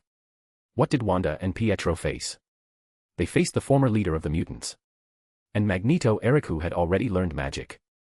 To be honest, the two youngsters were still too green. They were no match for Eric at all. Even though Wanda possessed abilities somewhat similar to Charles's, it didn't matter. Eric had always treated Charles as his rival. Even after entering the magical world, that never changed. That was exactly why he had pushed his mind-shielding charm to such an absurd level. The reason was obvious. As for Pietro, his speed was indeed terrifying. But so what? Charles was there. And even without Charles, Eric alone could handle Pietro easily. All he needed to do was make proper use of the metal in this castle. Once that happened, Pietro would be like a bird trapped in a cage. Things unfolded exactly as Noah expected. These two naive youngsters never stood a chance. While Noah was still sitting on the steps outside the castle bickering with Tony, Eric had already brought the siblings out. Noah didn't care how Eric handled his family matters. He also didn't care about the final outcome. Noah had no children. And no plans to have any. This kind of issue was completely foreign to him. Rather than wasting time on this, I'd rather think about magical problems, Noah muttered as he opened a door for them. Maybe scientific problems. Tony laughed. Oh, right. That assistant you sent me is really great. You mean Nebula? Noah thought for a moment and understood. That's good then. Use her well. Her joining you is basically recycling waste. Also, she has her own motives. Who cares? Tony smiled. It's all the same to me. You guys go ahead. I still need to wait for my Avengers. Tony had come with the Avengers. Noah knew that. So Noah had no intention of taking Tony with him. He was only curious whether Tony would come up with something like an Earth shield again. Shaking his head, Noah stopped thinking about it. He was busy. After returning to London, Noah parted ways with Charles and Eric. Eric was busy disciplining his children. Noah was busy refining his domain and improving his strength. 2016 was a crucial year. According to the original timeline, the Civil War would happen at the beginning of the year. Then Strange would lose the use of his hands. After that, Black Panther would inherit the Wakandan throne. And somewhere in between, a certain talkative little spider would start hopping around New York. 4 major superhero stories in 1 year. An eruption. But the only thing Noah truly cared about was Strange losing his hands. That marked Kaecilius' betrayal. Noah wouldn't miss that. Captain America, Black Panther, Spider-Man, those were all matters of the ordinary human world. But once Strange sought healing, he would inevitably enter the magical world. And that concerned Noah directly. I wonder if the Civil War will even happen. And there were some interesting things in the second half of the year, but who was it again? Noah returned to his room and pondered quietly. After a long time, he still couldn't recall it. He didn't bother trying harder. Those hero stories were basically like a max-level boss entering a novice village to him. They weren't worth worrying about. Thor's storyline, however, was different. No one in that family was normal. His father. His sister. Even his brother. None of them were simple. That was far more worth Noah's attention than these young heroes still leveling up on Earth. Leveling too fast can get boring. Noah sighed, then shook his head. But leveling too slowly is worse. If I don't move fast enough, I might end up as cannon fodder. Or dust. Fast growth could be dull at times. Slow growth could be fatal. Between the two, Noah preferred power. Besides, even with his speed, he didn't think he could really compare to some of these people. Strange was the clearest example. In just 1 year, he became terrifyingly strong. Even if there was some cheating involved, that was still real power. Shaking his head, Noah entered the system space again to familiarize himself with his domain. The deeper the understanding, the stronger the domain. That was why the Ancient One immersed herself in it constantly. Even if her progress couldn't compare to Noah's. Noah often shared some of his experiences with her, helping her deepen her perception. Of course, he never shared everything. That wasn't stinginess. It was necessary. Everyone's domain was different. Different structures. Different effects. Different usage. Sharing feelings was enough. Anything more, the Ancient One probably wouldn't want anyway. Sorcerers were proud. They had to walk their own path. Unknowingly, half a year passed. During that time, the Ancient One's progress was remarkable. With Noah's guidance and the system's assistance, her fusion of the 4 elements plus time and space became increasingly refined. There was still a long way to go. But once her integration reached 50%, she would be capable of handling divine transformation. This was something she could feel herself. And something the system confirmed. Your fusion progress is about 45%, the system reported one day. Your teacher's is about 43%. However, it added, the later stages are far more difficult than expected. Too many factors are involved. You need to be prepared. I've been prepared for a long time. Noah spread his hands. That was the truth. He already knew how difficult domain modification was from personal experience. Normally, even forming a domain was extremely hard. Even reaching the 9th tier didn't guarantee success. And Noah hadn't expected his fusion to progress this quickly. He was still missing light as a crucial anchor. He wouldn't let his domain pass 50% yet. Once it crossed that threshold, the structure might solidify. And that would likely force divine transformation. Once that happened, the domain would be fixed. That wasn't what Noah wanted. In that sense, he was stubborn. Still, I can't be too stubborn. If it really doesn't work, I won't wait. At worst, it'll just be a pity for my dragon avatar. Leaving Camartage, Noah returned to his sanctuary. This was likely his last discussion about domains with the Ancient One this year. Next year would be the real turning point. As he arrived, he saw Lily standing near the portal. That surprised him. She was clearly waiting for him. Lily. Noah walked over. What's wrong? That guy who controls magnetism came. She pouted. And he brought a woman. Oh. Noah tilted his head and casually ruffled her hair. Brought a woman. Who? I don't know. Seems like his daughter. Lily didn't dodge. Her hair became a mess.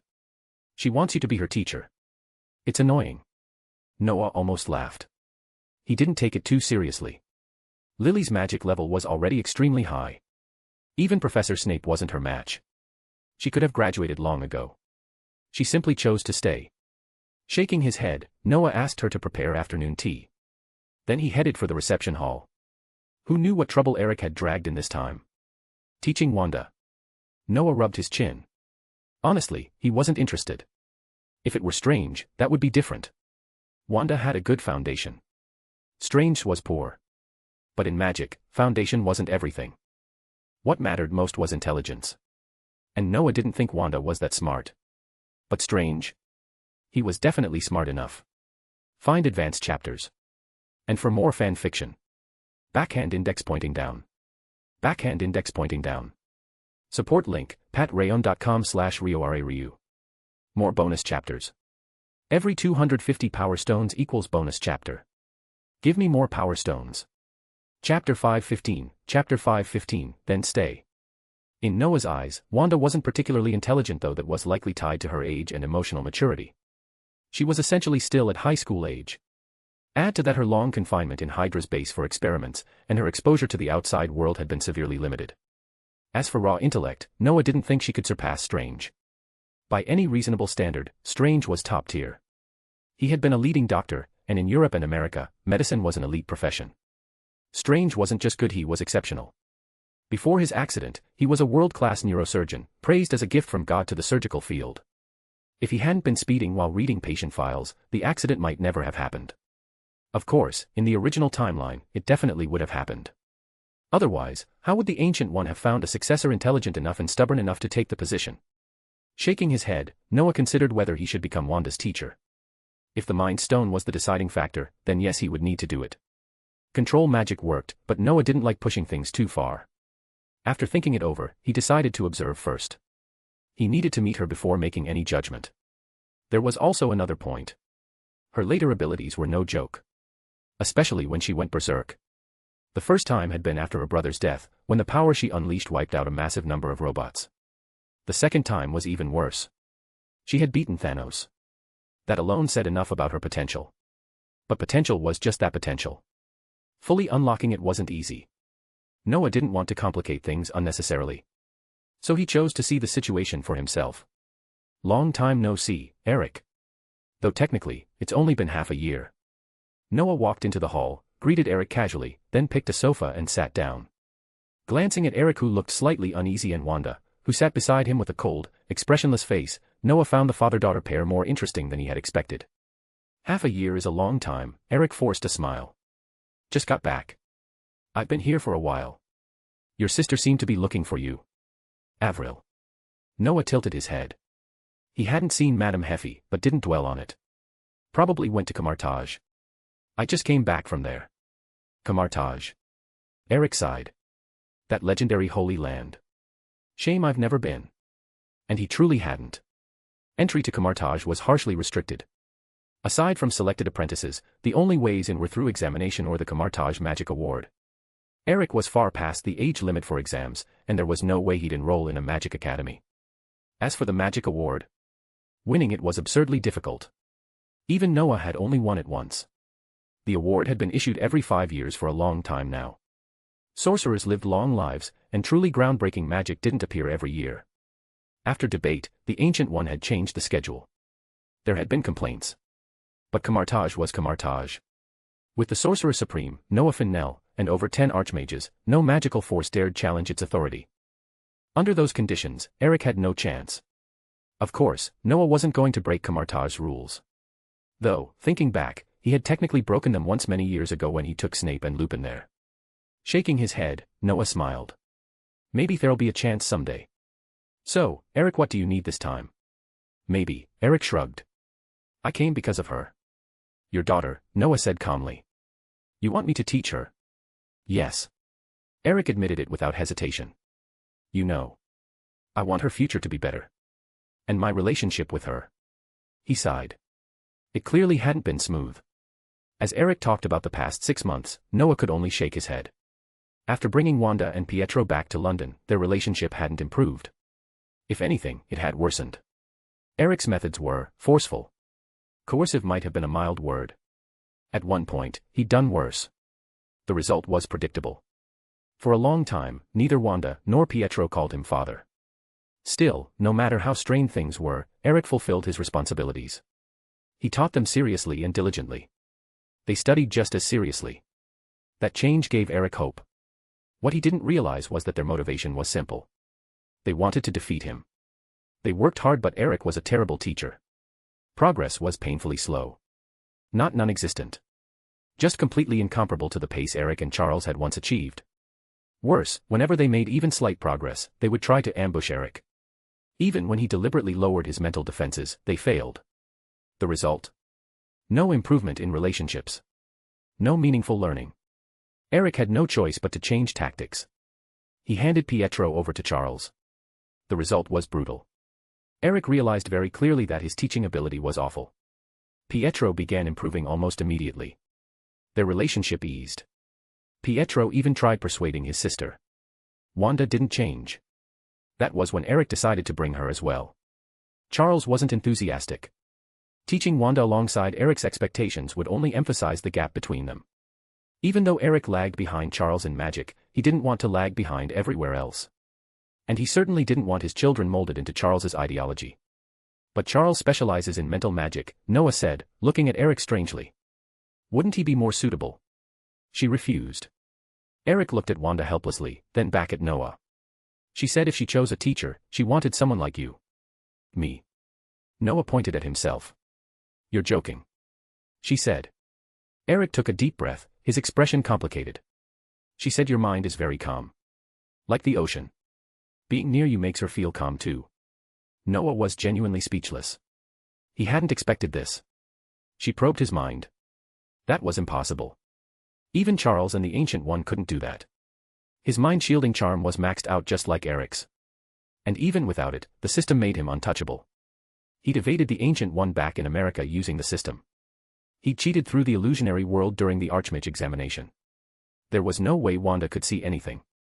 So what was this so-called calm? He looked at Wanda, then at Eric. Are you serious? Noah asked flatly. Yes, Eric said, exhausted. I told her it was magic.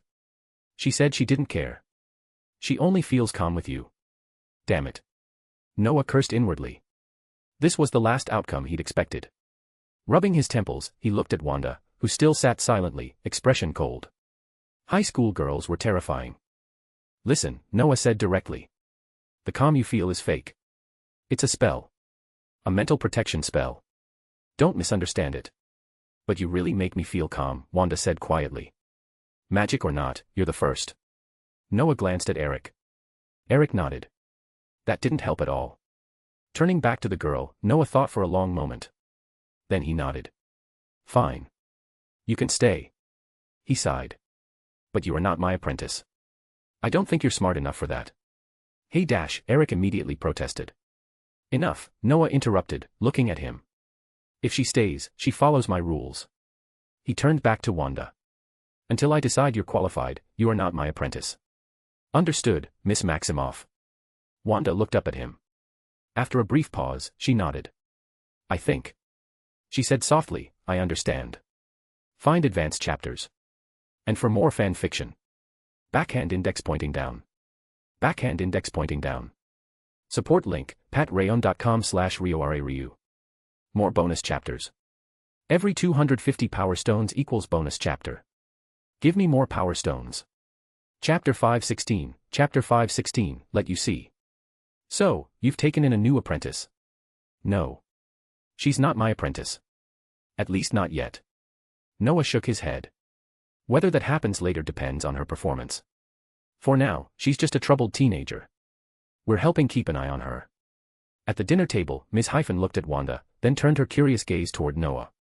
Noah felt helpless and explained Wanda's situation directly. Honestly, this was the first time he dealt with something like this. A problematic father met a problematic teenager. When he couldn't handle it, he handed it off to Noah. That left Noah irritated. He had no idea how to deal with troubled teenagers. If the problematic father weren't his friend, Noah. Well.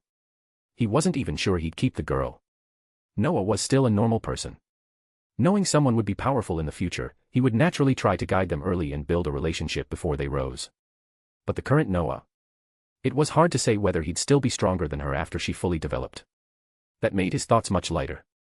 By the way, I went to Camartage today. Ms. Hyphen clearly noticed Noah didn't want to stay on that topic and smoothly changed the subject. Teacher seems to be in seclusion again. Yes. Noah nodded. That's a good thing. Teacher is facing incredible challenges. She needs time. But every time you go, teacher comes out. Ms. Hyphen tilted her head. Be honest. Are you two researching some kind of magic? Is it that obvious? Noah laughed softly. You're right. We are researching something interesting. But it's too early for you. It's not perfected yet and still needs constant modification. I'll teach it when the time comes. Domain magic was extremely important. And extremely difficult. It was already recognized as the optimal path for a mage. Noah had no intention of hiding it. That had nothing to do with generosity. The entry threshold alone was absurdly high. Even after Noah's improvements, one still needed to reach the 8th rank just to touch it. 8th rank.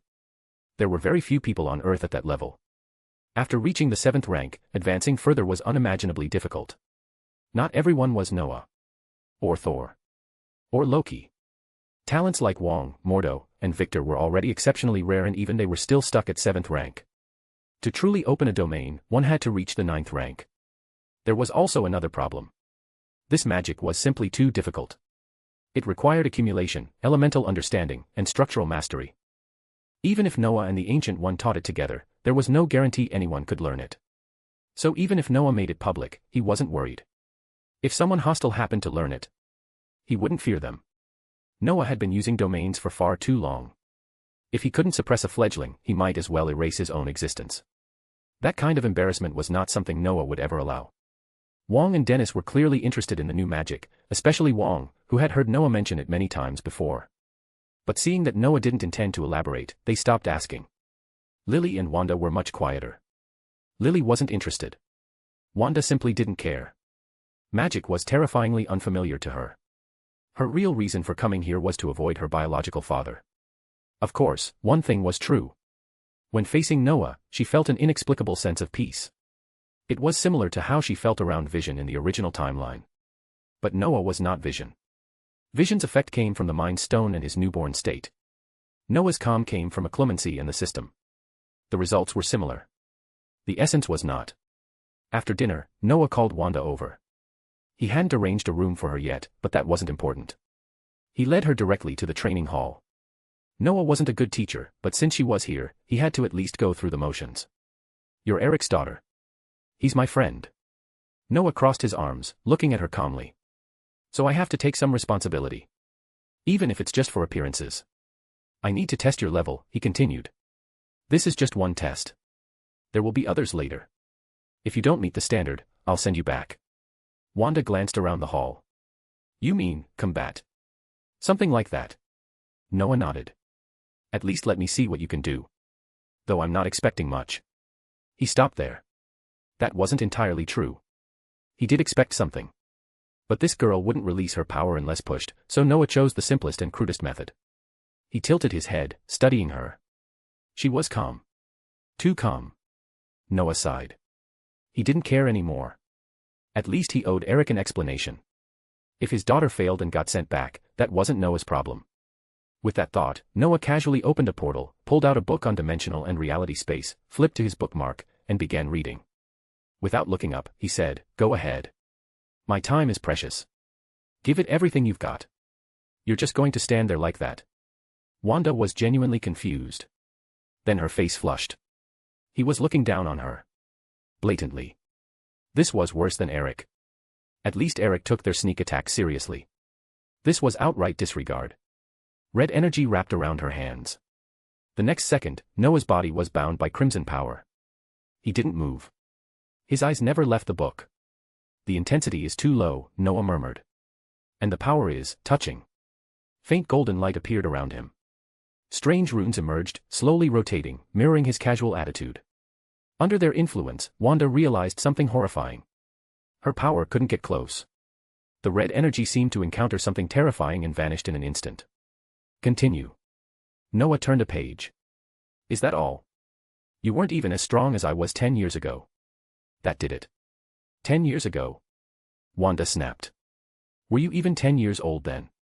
She didn't know Noah's true age. No one had told her. The condescension enraged her. She increased her output without hesitation. It didn't matter.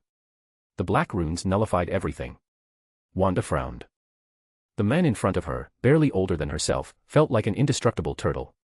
No matter what she did, she couldn't break through his defense. She had never experienced anything like this. Almost instinctively, she shifted tactics, attempting to seize equipment around the hall and hurl it at him. The moment her power touched the cabinets and pillars, golden light flashed. She was blown backward. Creative, Noah said calmly, still reading. I support the idea. But there's a prerequisite. He didn't look up. Can you afford the damage? If Eric wants to pay for it, feel free. Wanda had no answer. Compensation. She'd never thought about that. And asking Eric? Their relationship wasn't that good despite knowing he'd do it without hesitation. She stared at Noah. He was still reading. His mind was calm. Deep. Like a still ocean. Almost unconsciously, Wanda struck again. This time. She targeted his mind. Noah frowned. He hadn't expected that. He didn't resist. He let the power enter freely. If she wanted to see, then he would let her see. See the entity hidden within him. That existence filled with darkness. An existence that seemed capable of destroying the entire world. Find advanced chapters. And for more fan fiction. Backhand index pointing down. Backhand index pointing down. Support link, patreon.com/RioRaRyu. More bonus chapters. Every 250 power stones equals bonus chapter. Give me more power stones. Chapter 517, Chapter 517, who exactly is he? This room will be yours from now on. Later that day, Lily led Wanda to a room on the second floor of the sanctum. The room was similar to the others. It had its own bathroom and wash basin, along with a computer and a television. Thanks to magic, the window showed sunlight and the steady flow of people on Baker Street. It was, by any standard, an ideal place to live. But Wanda seemed restless. Her gaze kept drifting. Lily noticed it, but didn't comment, continuing her introduction as if nothing were wrong.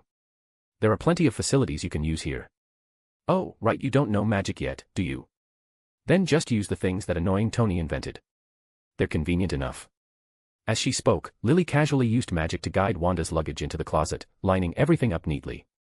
This time, she didn't notice Wanda's expression subtly change when Tony was mentioned. Tony. Wanda murmured. Tony Stark. Oh. Lily looked at her with mild surprise. You actually know that annoying guy? She nodded quickly. That's right. Tony Stark. He used to be an apprentice here, but he's already left. Not sure if he went off to make a movie or something. He learned magic too. Of course. Lily tilted her head. That annoying ghost was bullied pretty badly by the seniors back then. But Senior treated him quite well.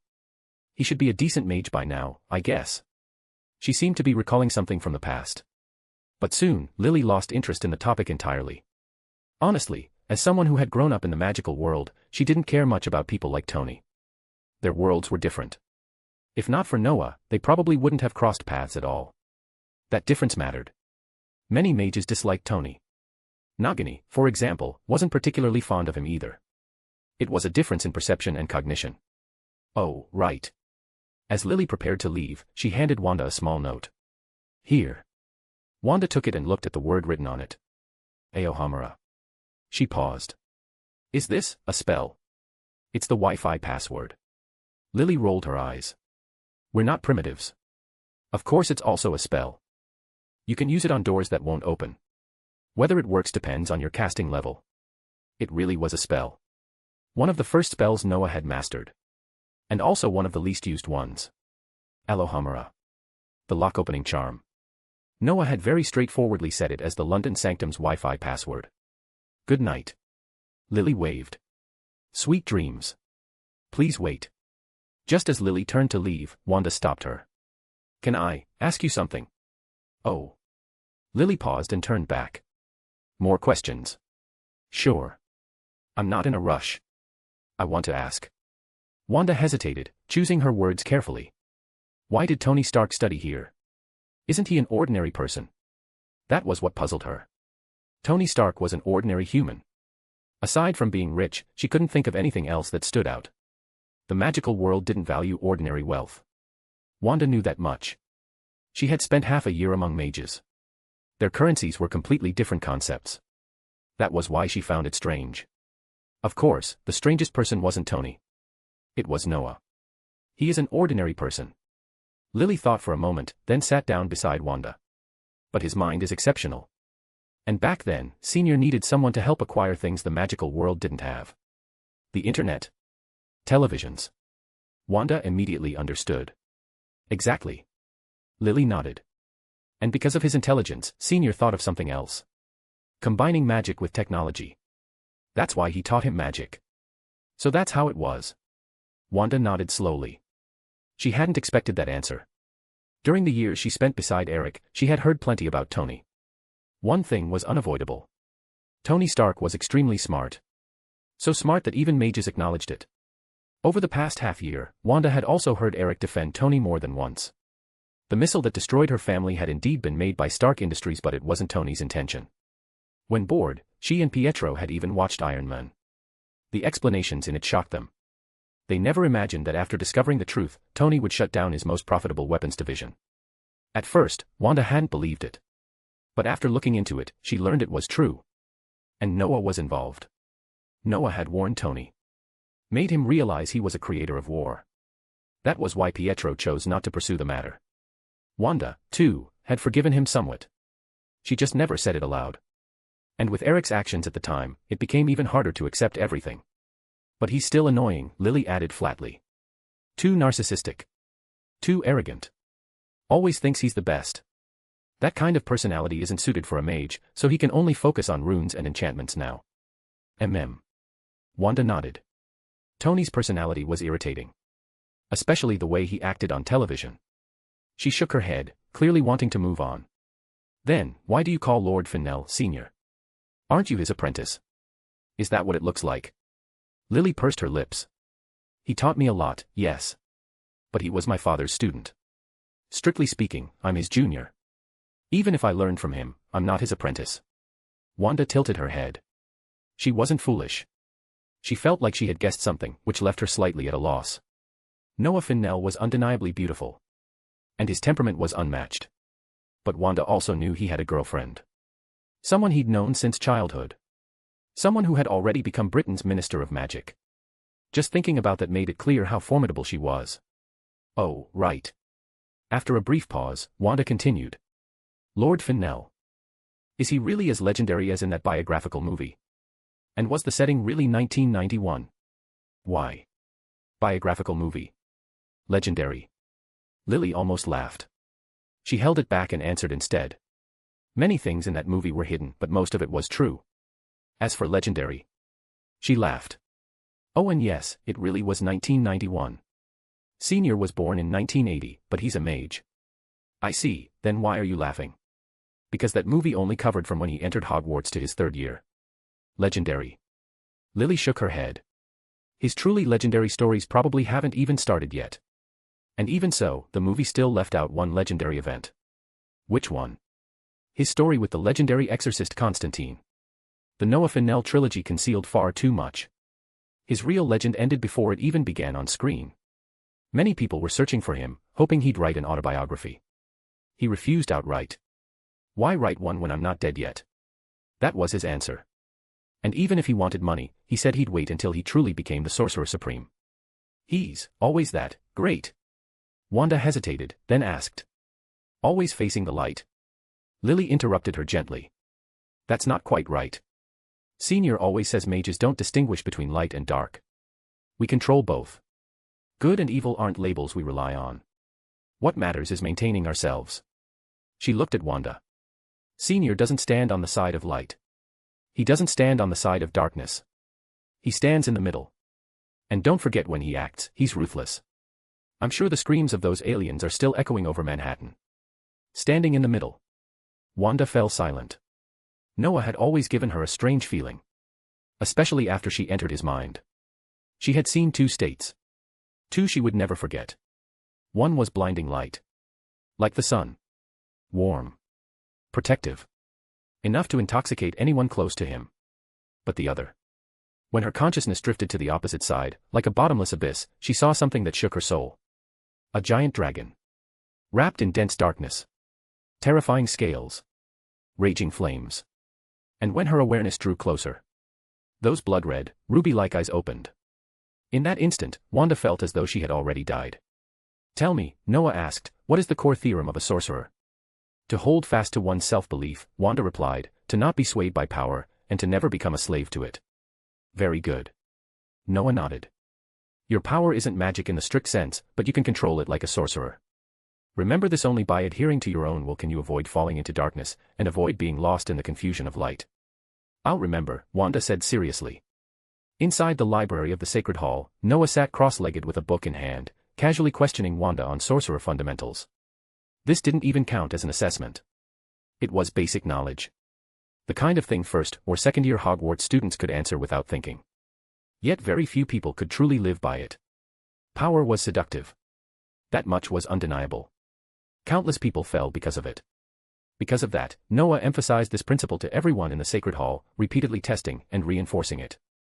He would even require them to stabilize their mental state before allowing any increase in magic power. In all honesty, Noah's influence had grown to a frightening degree. Almost everyone in the Sacred Hall listened to him without question. King and Dennis were no exception. In their eyes, Noah was already the future Sorcerer Supreme, even before it was officially confirmed.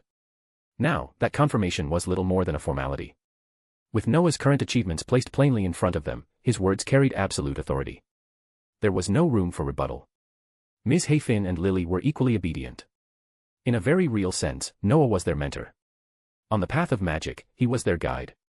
They trusted him completely and followed his instructions without hesitation. As for the apprentices, there was even less to say. They were Noah's most devout followers. From penniless orphans to sorcerers wielding real power, this transformation had been brought about entirely by Noah. And Noah himself had once stood where they did. If not him, who else would they believe? All right. Noah closed the book and stood up. I hope you can live up to that. Now tell me, what would you do if you encountered a Kentling guard? Wanda thought carefully before answering. That's a bit beyond what I've learned. A Kentling guard absorbs divine power. The most effective methods are physical attacks and elemental magic. Can you do that? I'm not sure, Wanda admitted. But I could try control magic. You know, my abilities aren't there yet. Noah smiled. She was strong.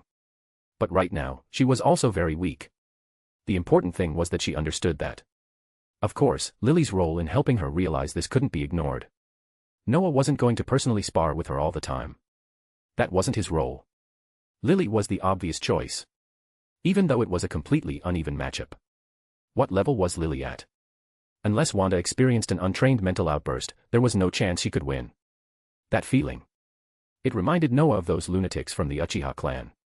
Well, that comparison might be disrespectful to people who probably didn't even exist in this world. And also to Wanda. But the pattern was similar. Every major leap Wanda made, aside from training, came from extreme emotional stimulation. The first time, her brother died and she immediately reached the level where she could fight Ultron. The second time, Vision died and she erupted to the point of being able to contend with Thanos. The Uchiha were the same. Lose someone closest to them, and their Sharingan evolved explosively. Sometimes, Noah wondered whether he should just ask Charles to construct an illusion.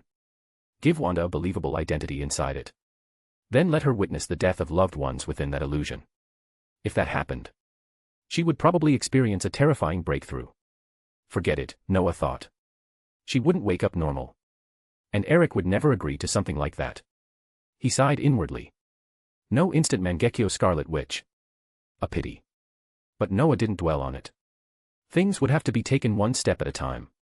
And he didn't believe that if Wanda performed well and later received complete meditation, she would end up weaker than her original timeline self. Yes. If she met his standards, Noah intended to give her complete meditation. She had already tried the Star Wars-style meditation methods available at the Academy. They were useless. Her spiritual power was too strong. Those methods simply couldn't affect her. Study hard, Noah said casually.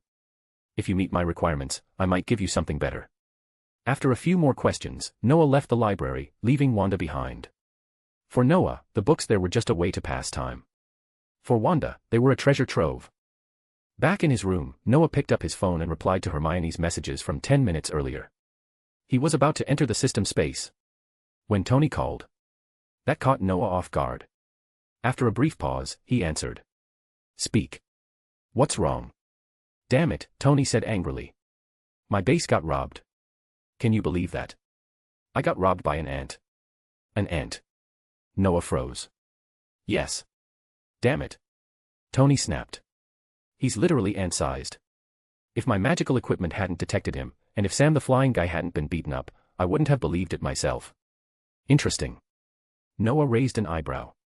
So how did you get robbed inside your own base? He was genuinely confused. Tony's base wasn't exactly easy to infiltrate. And even if it was, why call him? Then Noah remembered. Scott Lang. The little ant. That guy had an uncanny ability to be forgotten.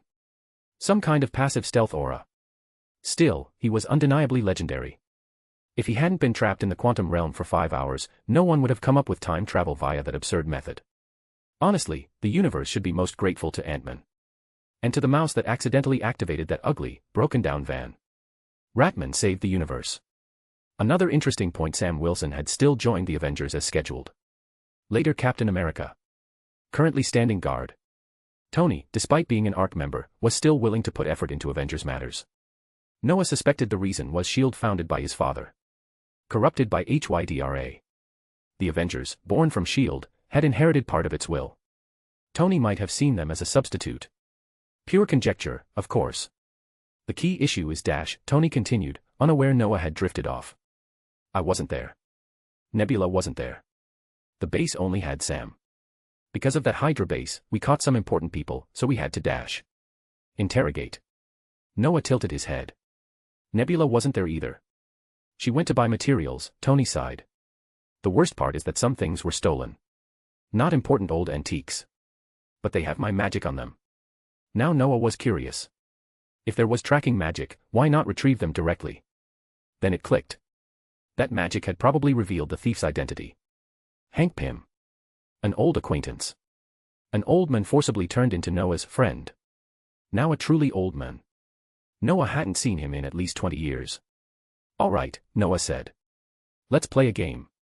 A deduction game. Tony sounded amused. Go on, Mr. Finnell. You have tracking magic, Noah said calmly. So you already know his location. But you haven't moved, Noah continued. Which means you realized he's connected to someone you know. Tony chuckled. Since you called me, Noah went on, there's only one possibility. He knows me. Oh. Please continue. My identity is special, Noah said. If he knows me, I must have mentioned him before. Fury wouldn't do something like this. That leaves only two people: Dr. Ricard and Dr. Hank Pym. He paused. It's Hank Pym. There was a beat of silence. Impressive, Tony said. But why not Ricard? Because, Noah replied flatly, the first Ant-Man was Hank Pym, idiot. Find advanced chapters. And for more fan fiction. Backhand index pointing down. Backhand index pointing down. Support link, patreon.com/RioRaRyu. More bonus chapters. Every 250 power stones equals bonus chapter. Give me more power stones. Chapter 518, long time no see, my old turkey. So you already knew when I said an ant stole my stuff. Sitting in Tony's luxurious car, Tony looked at Noah with clear dissatisfaction. He hadn't forgotten how mercilessly Noah mocked him on the phone. That memory was still fresh. Tony had never really investigated these matters before. The Avengers were no longer a purely civilian organization. They were now official. And as a core member, Tony Stark was in a honeymoon phase with the authorities. Right now, he could mobilize an absurd amount of resources. With the establishment of SWORD and Fury becoming its director, Tony's access expanded even further. Investigating someone like Hank Pym should have been effortless. But Tony had been furious at the time. As a sorcerer and the invisible leader of the Avengers, Tony had his pride. When he finally discovered that the mastermind was Hank Pym, he realized he had ignored far too many details. That realization irritated him. So he investigated again. And then he fell silent. Hank Pym was a former S.H.I.E.L.D. agent. More importantly, just as Noah said, he was the first Ant-Man. As for the grudges between Hank and Howard Stark, Tony couldn't be bothered to care anymore. Whatever happened between them was none of his concern. He also remembered how Noah had threatened Hank back then. And frankly, Tony didn't know what would happen when the two met again. Of course I knew. Noah spread his hands. I told you I've known him for a long time. I understood his situation ages ago. Didn't Natasha do something big a while back? Oh. Tony frowned slightly. What big thing? When she destroyed S.H.I.E.L.D. Noah tilted his head. She dumped a ton of Hydra data. Though honestly, she didn't do a great job. She also dragged out internal S.H.I.E.L.D. files. Natasha really hadn't done a clean job. It wasn't entirely her fault. Hydra and S.H.I.E.L.D. were too deeply intertwined. Bound information being exposed was unavoidable. A lot of it, actually. Noah had discovered this by accident. He knew nothing about computers. But he had BD1. He used the little guy to sift through the data and stumbled upon Hank Pym's files. That was how he knew. There was data like that. Tony frowned. How did you know? BD1. Yes. Noah nodded. That's it. Actually, I should thank you. Damn it. Tony clicked his tongue. I wish I'd looked through that stuff too. Noah paused. Forget it. Do whatever you want. He didn't say more. For a moment, Noah remembered something. But stopping Tony now would only draw attention. Better to leave it to fate. No matter how it played out, the ending would be the same. At worst, it would just cause internal fractures in the Avengers. That kind of thing was inevitable. Tony wasn't wrong. Steve wasn't wrong either. Bucky was Steve's closest friend. His only friend from before he became Captain America. And Bucky killed Tony's parents because Hydra controlled him and forced him to carry out a classified mission. But from Tony's perspective, you killed my parents. I don't care why. At best, I'll kill the people who controlled you after I send you to the grave. Neither of them were wrong. That was exactly why the conflict exploded. On this issue, Noah stood with Tony. On the Accords, he sided with Steve. But in this world, there were no Accords. At least, not anymore. Noah had already changed Tony. Even if they appeared again, he doubted they'd matter. The key is that this data is tricky. If Tony really digs up something from 91. Noah stroked his chin. That would be interesting. He shook his head. He didn't want to get involved. Not because Tony was his apprentice or his friend. But because wanting revenge for murdered parents was normal. The problem was, Tony now wasn't weak. If things went wrong, Bucky could actually die. And that would mean the Avengers truly split apart. That possibility was very real. Resurrection magic. That's a headache. Noah sighed quietly. Hey. Tony glanced at him. What are you muttering about? We're here. Noah looked up. They were parked in front of an old but tasteful villa. Clearly Hank Pym's home. It was Noah's first time here. Before, they had only met in labs or at Dr. Ricard's place. Thinking back to 20 years ago, Noah found it oddly amusing. Golden light flickered. Under Tony's astonished gaze, Noah's appearance changed. In an instant, he became a child of 12 or 13. Black robes. An eagle-like emblem on his chest. Wow. Tony took off his glasses. That magic's interesting. Rejuvenation. No. Noah casually summoned a mirror. Self-transfiguration. He looked at his reflection and sighed. Time really flew. He hadn't realized how many years had passed since Hogwarts.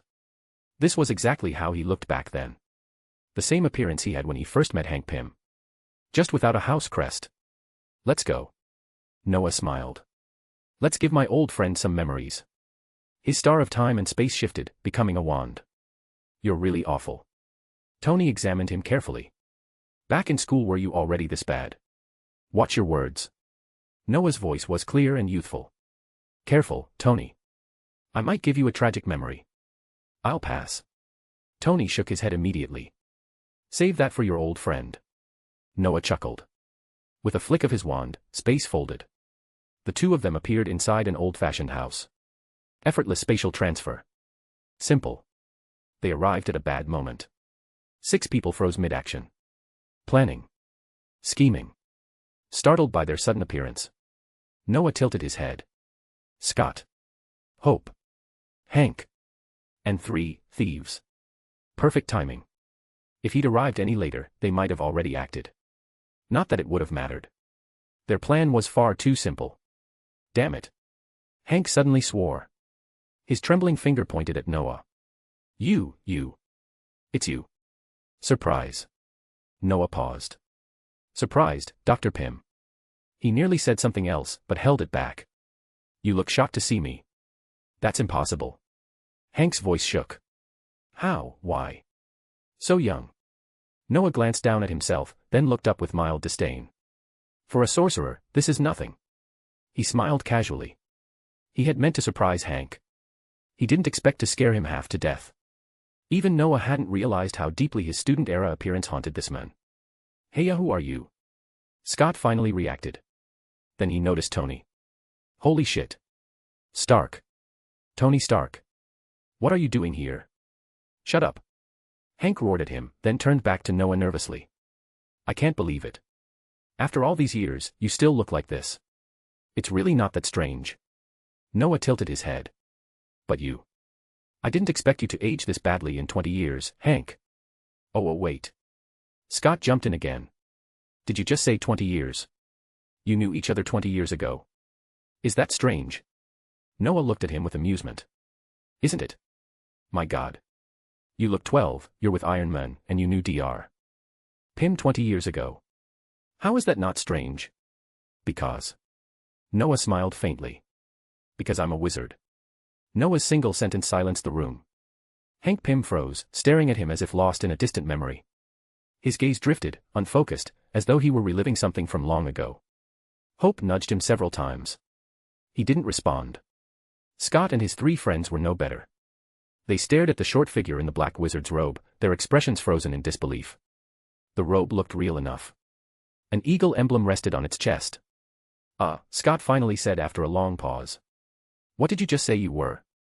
Do I need to repeat it?" Noah raised an eyebrow. "No, you said you're a wizard," Scott said slowly. "And you've been like this for 20 years. He paused, then burst out laughing. "And you're with Tony Stark?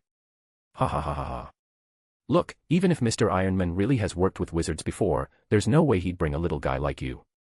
"Nice joke, Mr. Stark." Scott laughed uncontrollably. His three friends followed immediately, clutching their stomachs and howling with laughter. Their reactions were genuinely impressive. Even Noah shook his head. It had to be said, Scott and his friends were natural comedians. Unfortunately for them, the people they were laughing at weren't known for generosity. Noah tilted his head. In the next instant, Scott's three friends felt their bodies swell. Slowly. Visibly.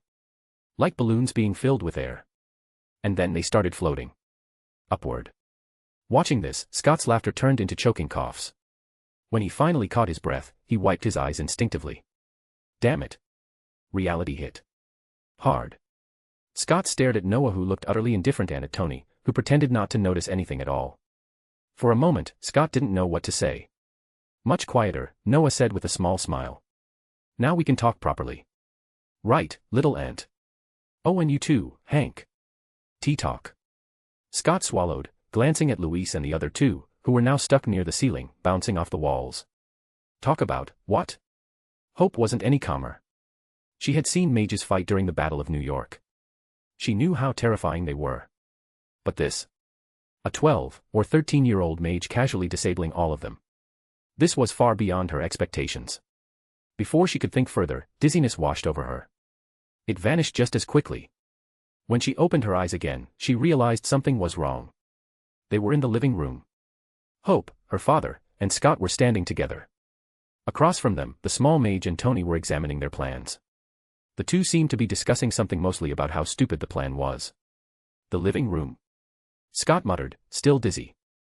Before he could process it, the world spun again. This time it felt like motion sickness. When his vision stabilized, he froze. They were in the basement. The basement. The crime scene.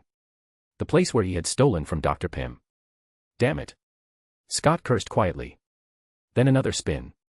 Another shift. Back to the living room. By now, Scott was wondering if he should just accept it.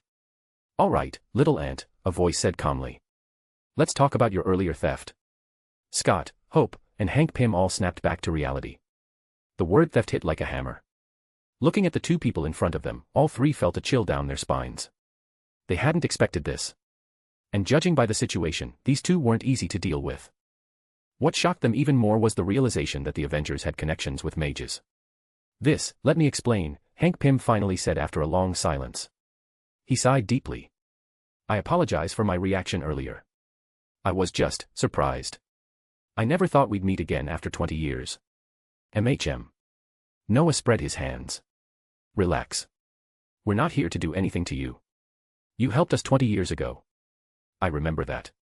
You also helped me set up a lot of Wi-Fi later on. I'm grateful. Hank Pym had indeed helped Noah. Most importantly, he had helped with Lily. Noah had initially approached the wrong person. Without Hank, Lily might not even exist. It was also because of him that Camartage gained wireless internet access. Neither Noah nor Tony had any intention of causing him trouble. To put it simply, this was a reunion. Noah just wanted to scare an old friend a little. Maybe a bit too much. The effect was impressive. Hank wasn't just startled, he was now genuinely anxious. Thinking about it, Noah understood. Every time he showed up, Hank seemed to run into trouble. What surprised me most, Hank said slowly, glancing at Tony, is that you'd work with the Stark family. His tone darkened. They can't be trusted. Maybe, Noah shrugged. Tell me what happened. Seeing that Noah had no interest in continuing that topic, Hank stopped pushing it and began explaining. The situation matched Noah's memory closely. The mastermind behind the Avengers' theft had indeed been Hank Pym. But there was a misunderstanding. His real target wasn't the Avengers, it was an old warehouse, one he remembered Howard Stark using to store equipment. For reasons unknown, that warehouse had become the Avengers' base. Hank was too old for active operations, so Scott Lang had been the field agent. Once Hank realized something was wrong, he immediately aborted the mission. Provoking the Avengers would have been suicidal. Scott, however, decided to finish the job anyway. And somehow, he succeeded. Not only that, he'd thoroughly pranked Sam Wilson. The Falcon had been furious. Up to this point, it sounded like an ordinary theft. Then Hank mentioned Pym particles. Darren Cross. A new shrinking suit. Hydra remnants. The atmosphere changed instantly. Tony hadn't expected to come chasing a thief and walk into a Hydra lead. So, Tony blinked, you robbed me to stop Darren Cross from selling shrinking suits to Hydra. Yes, Hank replied stiffly. And it's Cross, not Crossan. You're just as stupid as your father. Oh. Tony smiled coldly. Then why was my father famous? And you? You got kicked out by your own student. You dash. Am I wrong? Sounds like a loser to me. You dash. Fortunately, Hank didn't have heart disease. Otherwise, he might not have survived that exchange. Tony's mouth had always been sharp. Hank's wasn't much better. Since being thoroughly messed with by Noah, Tony had started to understand and accept his father. He wouldn't tolerate Hank insulting him. Enough, Tony said flatly. I don't feel like arguing with you. I'd rather not kill you with anger and end up in court. He turned to Scott. Little P dash. It's Ant-Man. Scott protested immediately. Oh. Tony waved him off. P-Man, then. The Avengers will assemble for this. We'll deal with it together. Damn it. Scott sighed, then suddenly lit up. Wait. You just said the Avengers are assembling. Tony nodded. Hydra was a universal enemy. Anyone opposing Hydra was on the right side. That wasn't opinion, it was consensus. Hydra had to be eliminated. To deal with its remnants and trace deeper connections, assembling the Avengers was an easy decision. And if Tony had to guess, Captain America probably agreed. Find advanced chapters. And for more fan fiction. Backhand index pointing down. Backhand index pointing down. Support link, patreon.com/RioRaRyu. More bonus chapters. Every 250 Power Stones equals bonus chapter. Give me more Power Stones. Chapter 519, Chapter 519, Did You Fight in New York? It was basically the same conclusion. After Tony informed the other Avengers over the phone, Captain America Steve Rogers made a direct decision. Assemble the Avengers. Wipe out the remaining Hydra forces together.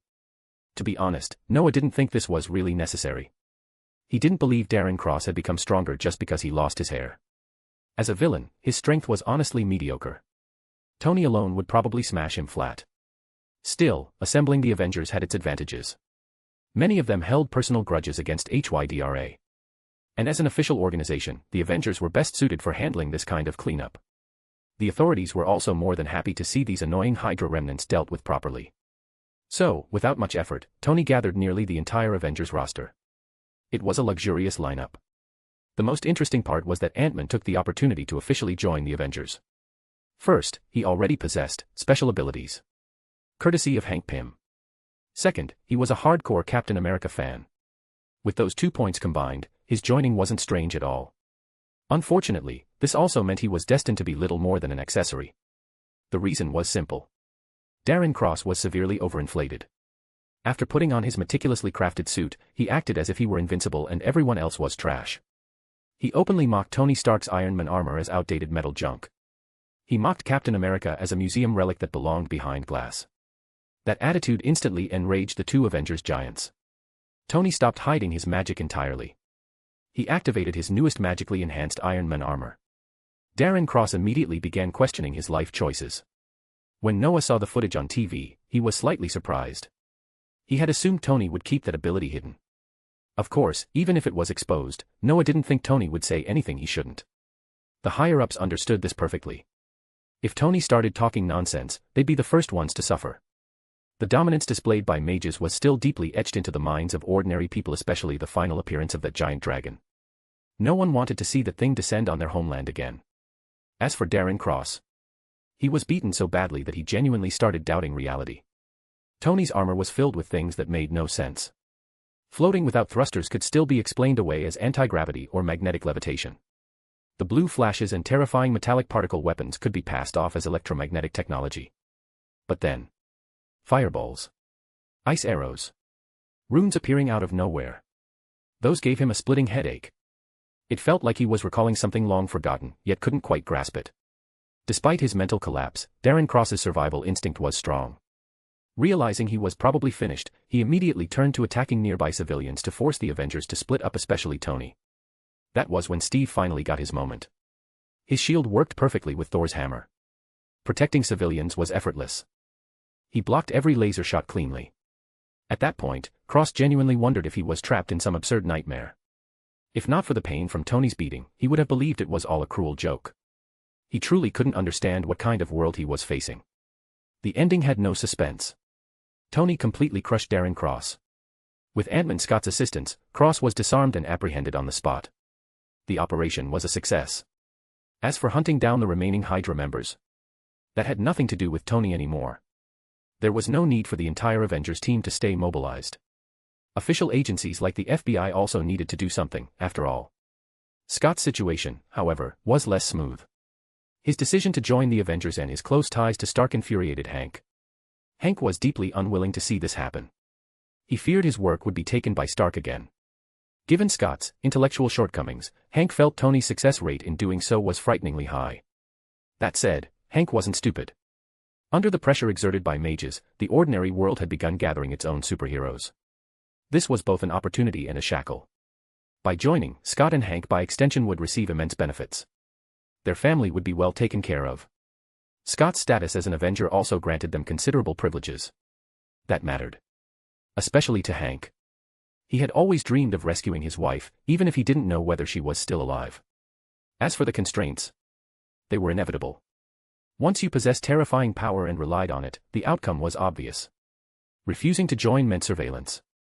At worst, becoming a target for capture. Hank Pym had worked for S.H.I.E.L.D. He knew exactly how to choose. The most critical factor was something else. He noticed that Tony and Noah's relationship was unusual. Even a fool could tell that Tony's earlier moves were magical. Which meant Tony had likely learned magic. So, after some internal struggle, Hank agreed. Reluctantly. The matter ended there. Although the Avengers lost Vision and Wanda because of Noah, they gained Ant-Man much earlier than expected. Fair trade. As for what came next, Noah couldn't be bothered to think about it.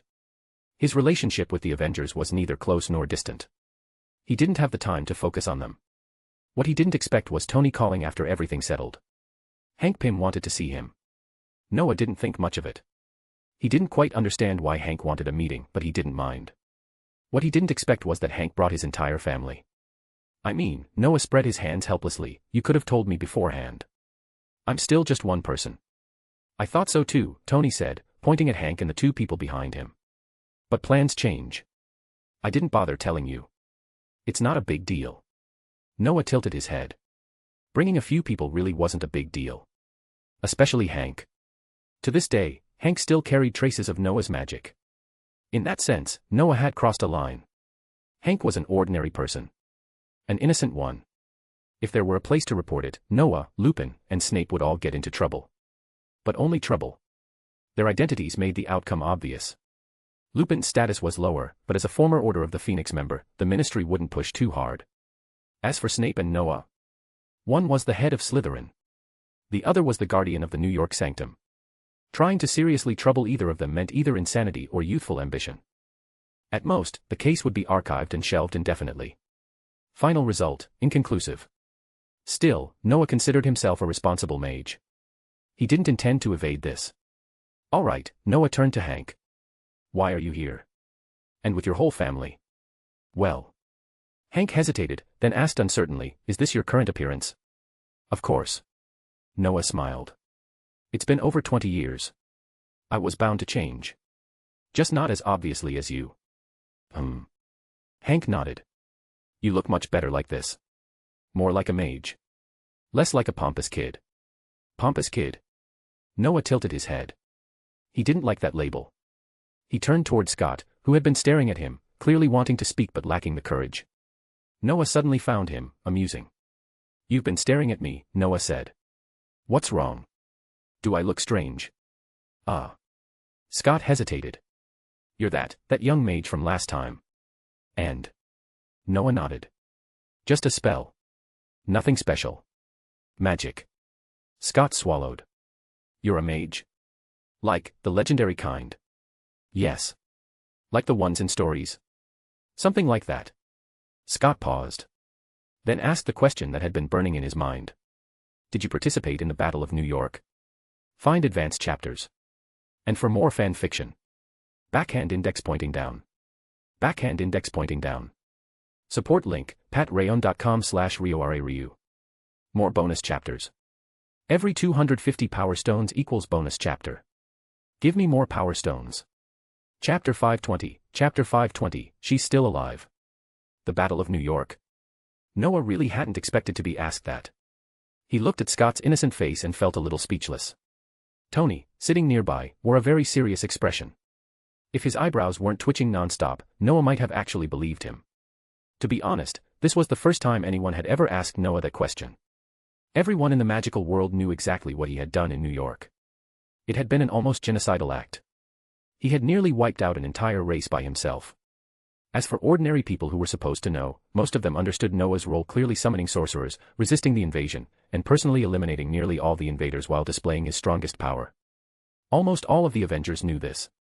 Unfortunately, Stark's new little ant, who had just joined the Avengers, didn't. Most likely, this guy had still been eating prison food when the aliens invaded New York. So it was perfectly normal that he knew nothing. Noah sighed, looking at the foolishman, unsure how to answer him for a moment. After thinking it over, Noah decided it would be better to let him experience it directly.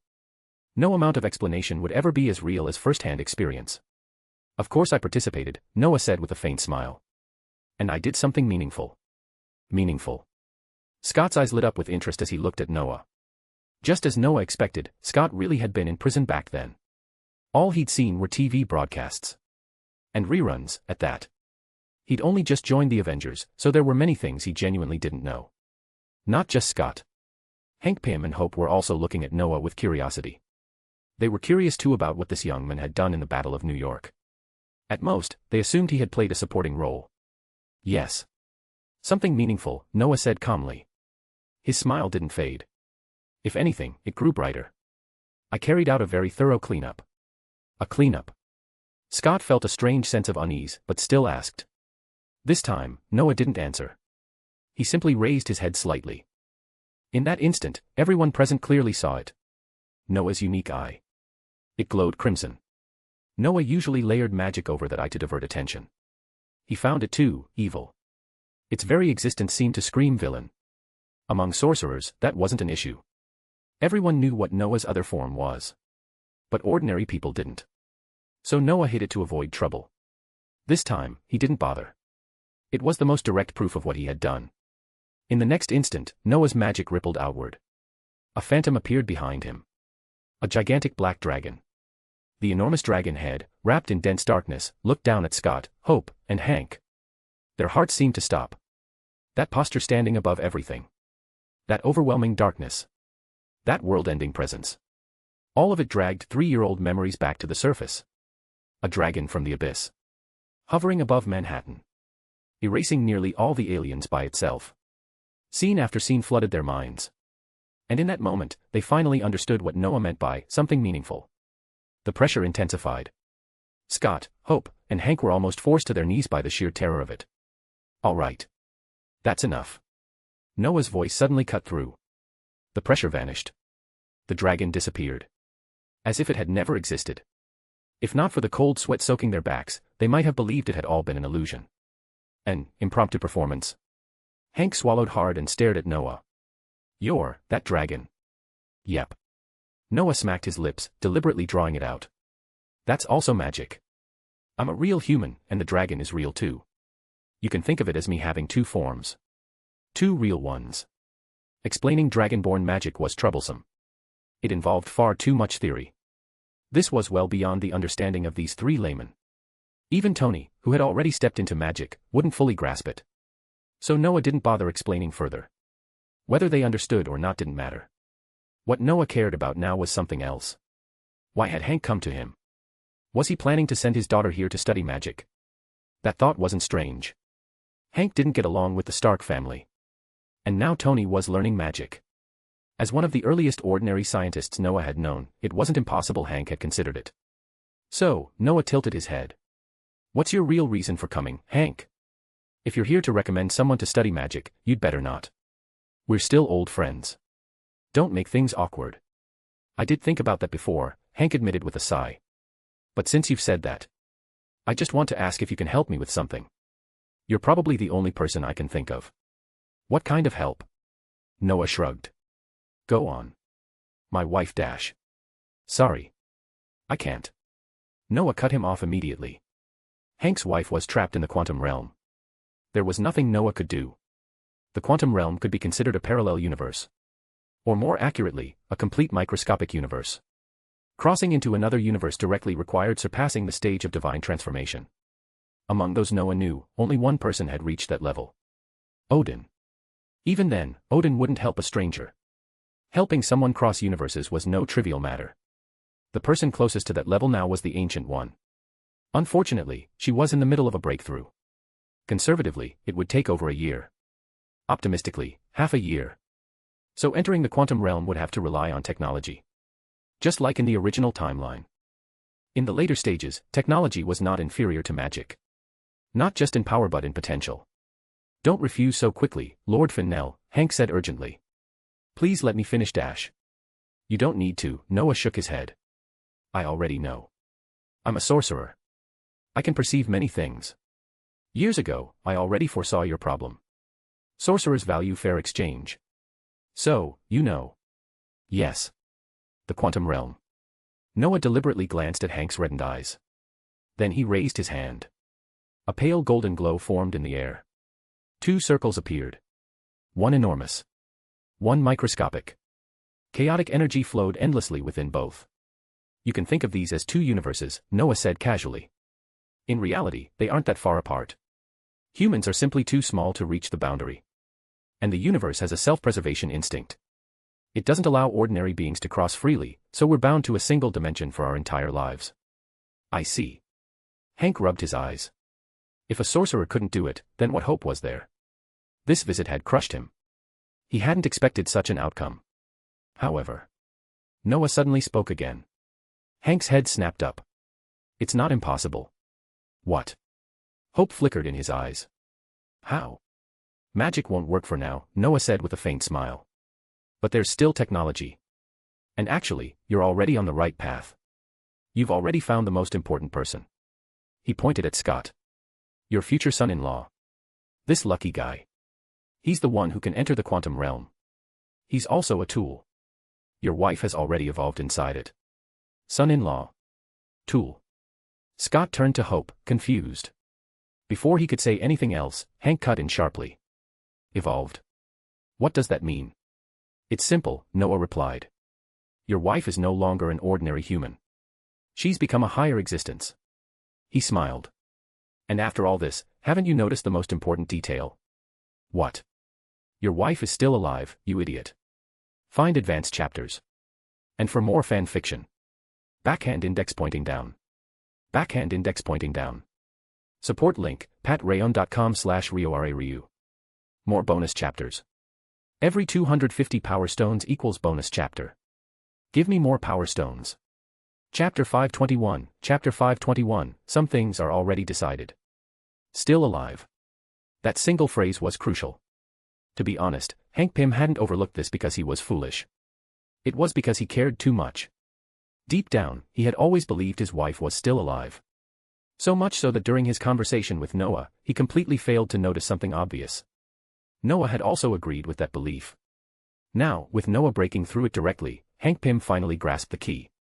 The answer filled him with uncontrollable joy. At this moment, there was no longer any need to guess. His wife was alive. Absolutely. And along with that certainty came another revelation. The key to finding her was the heir he intensely disliked, yet had no choice but to accept. Scott Lang. As for becoming a son-in-law, forget it. For now, this guy was better suited to be an obedient tool. Hank Pym actually liked the word tool. Especially when it was used to describe Scott. From the beginning, Hank Pym hadn't had high expectations for him. He used Scott far more than he trusted him.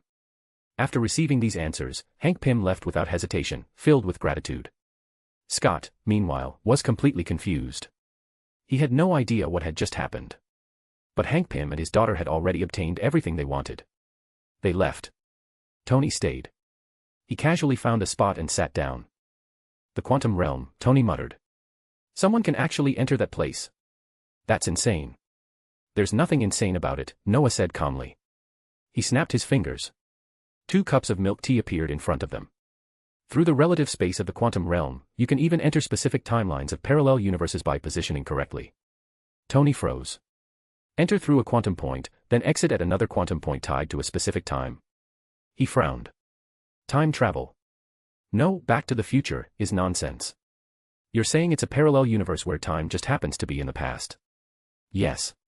Noah nodded. That's exactly what I mean. Tony understood immediately. After all, he was the one who would come up with this idea in the original timeline. Time travel itself was impossible. Once you returned to the past, your future became your present past. And your present past became your new future. Time could not be reversed. At least, not with technology. But entering a parallel universe.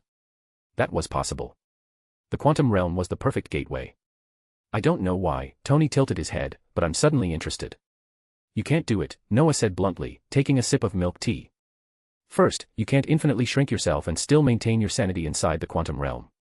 I could build armor that resists it, Tony said thoughtfully. But that's difficult too. It would need to shrink the user first. Wait, Ant-Man. Don't even think about it. Noah cut him off directly. You can't steal it. You can't snatch it. Unless they come to you willingly. He continued calmly. Whether it's a parallel universe or the quantum realm, without Pym particles, it's not even worth considering. Unless you can create them yourself. Noah would not allow shortcuts.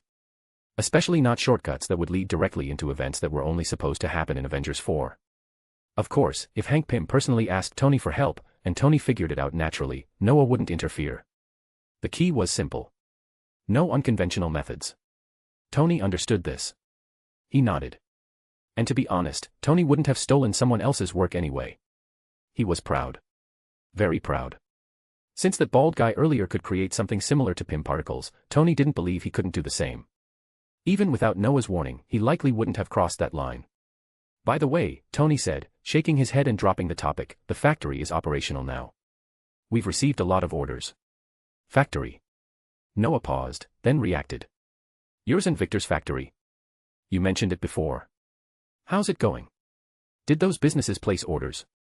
Plenty, Tony said, lifting his milk tea. Mostly through agents. We set up the brand ourselves, but we only operate 2 stores, London and New York. Everything else is handled by distributors. That's not bad, Noah nodded. He approved completely. Tony didn't always have the best commercial instincts. But he wasn't clueless either. The peak of any product chain was rule setting. Below that was brand creation. In the wizarding world, Noah and his group couldn't set the rules. They were late. He could have forced it using his identity. But he disdained that. Tony understood this. Which was why he didn't disrupt the existing magical economy. He simply used Noah's name and Kamarta's reputation to build a brand. And that was more than enough. Both names carried terrifying influence. As soon as the products launched, they became insanely popular. And under the Ark brand, no one dared target them. The magical world wasn't free of deception. It was no different from anywhere else. Otherwise, how would wealthy wizards and pureblood nobles make money? How's the income? Noah asked. Let me think, Tony said. Over 5,000 galleons a month. More than that. Tony grinned. A phone with unlimited power and unlimited signal costs 20 galleons. That's already cheap. As for the rest. So what's the exact number? Almost 20,000 galleons a month. Tony paused. And in the ordinary world, these would sell for even more. Noah tilted his head. He had considered this before. The population of the ordinary world dwarfed the magical one. 20 galleons was about 100 pounds. That was the wizarding price. In the ordinary world. 10 times that would be easy. Because it was magic. Real magic. Ordinary people would accept that price without hesitation. It could even create an effect similar to Apple products. Noah rubbed his chin. Then shook his head. Forget it. The ordinary world needs gradual progression. Mages are already exposed, but magical items entering daily life at that scale would be too fast. They haven't adapted yet. MHM. Tony shrugged. Up to you. Then he added, by the way, your movie. When are you releasing it in the ordinary world? If you want gradual adaptation, isn't a movie the best approach? You decide, Noah said indifferently. You have more experience. Just erase specific locations. No exact addresses. He paused. I don't want trouble. Places like Diagon Alley, don't mention where they are. Diagon Alley was hidden behind the Leaky Cauldron in London. A small, run-down pub on Charing Cross Road. Protected by concealment magic. Muggles couldn't enter. But once exposed, crowds would flood the area. Especially with a film originating from the magical world. The chaos would be unimaginable. Don't worry, Tony nodded. I'll handle it. Then he added casually, Iron Man 2 is about to start filming too. Do you have the script ready? Script? Noah tilted his head. No problem. I'll give you the time. He waved his hand. Right now, I don't have much time. Who knows when I'll need to go to another universe? Another universe. Tony immediately perked up. Parallel universe. Past or future? A future parallel universe, Noah said with a faint smile. I invited Thor. Loki is coming too. Noah didn't bother hiding it. Honestly, he wanted to brag. He wanted to see Tony's reaction to a world without Noah. But he wasn't going to tell him what Tony became in that world. Not yet. Damn it. Tony nearly jumped up. I want to go too. Parallel universe. The future? What kind of world? A universe that experienced a massive catastrophe, Noah said after a moment's thought. One being used the Infinity Stones to erase half the population. He added calmly. Not just a galaxy. And you can't go. No one can protect you. Tony froze. Then what? Why go there? Because, Noah said, after that, the Infinity Stones in that universe were destroyed. And then? They found a way to restore everything, Noah replied. By collecting Infinity Stones from parallel universes. They succeeded. Of course. Noah smiled. I even met Bruce Banner from that world. He paused.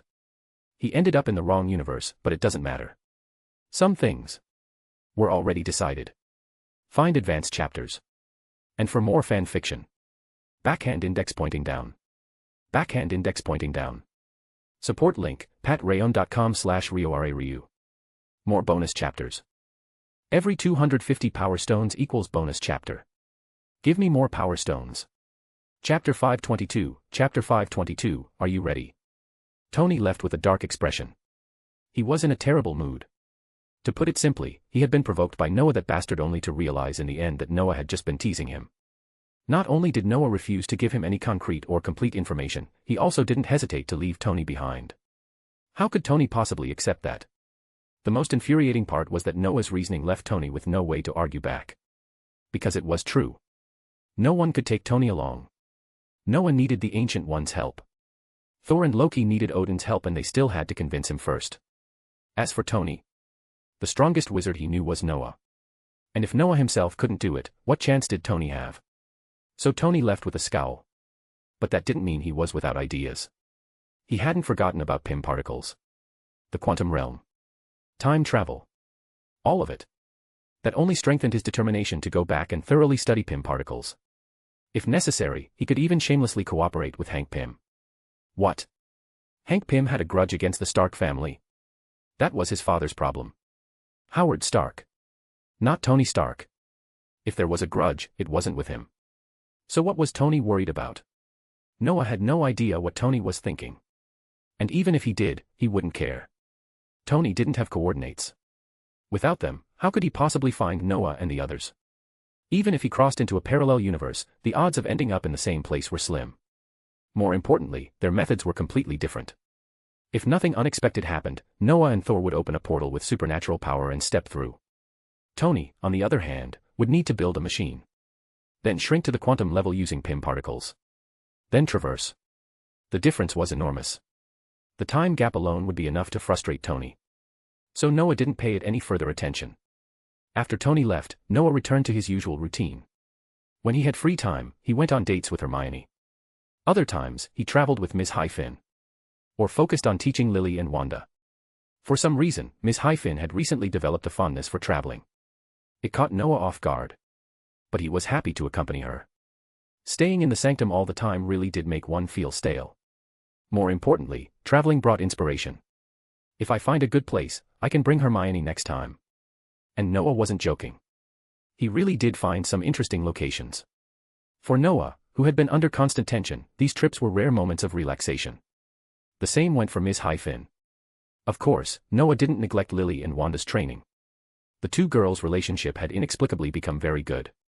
Teaching them together had become much easier. Sometimes, Noah even let Lily guide Wanda. Lily's strength was approaching the 7th rank.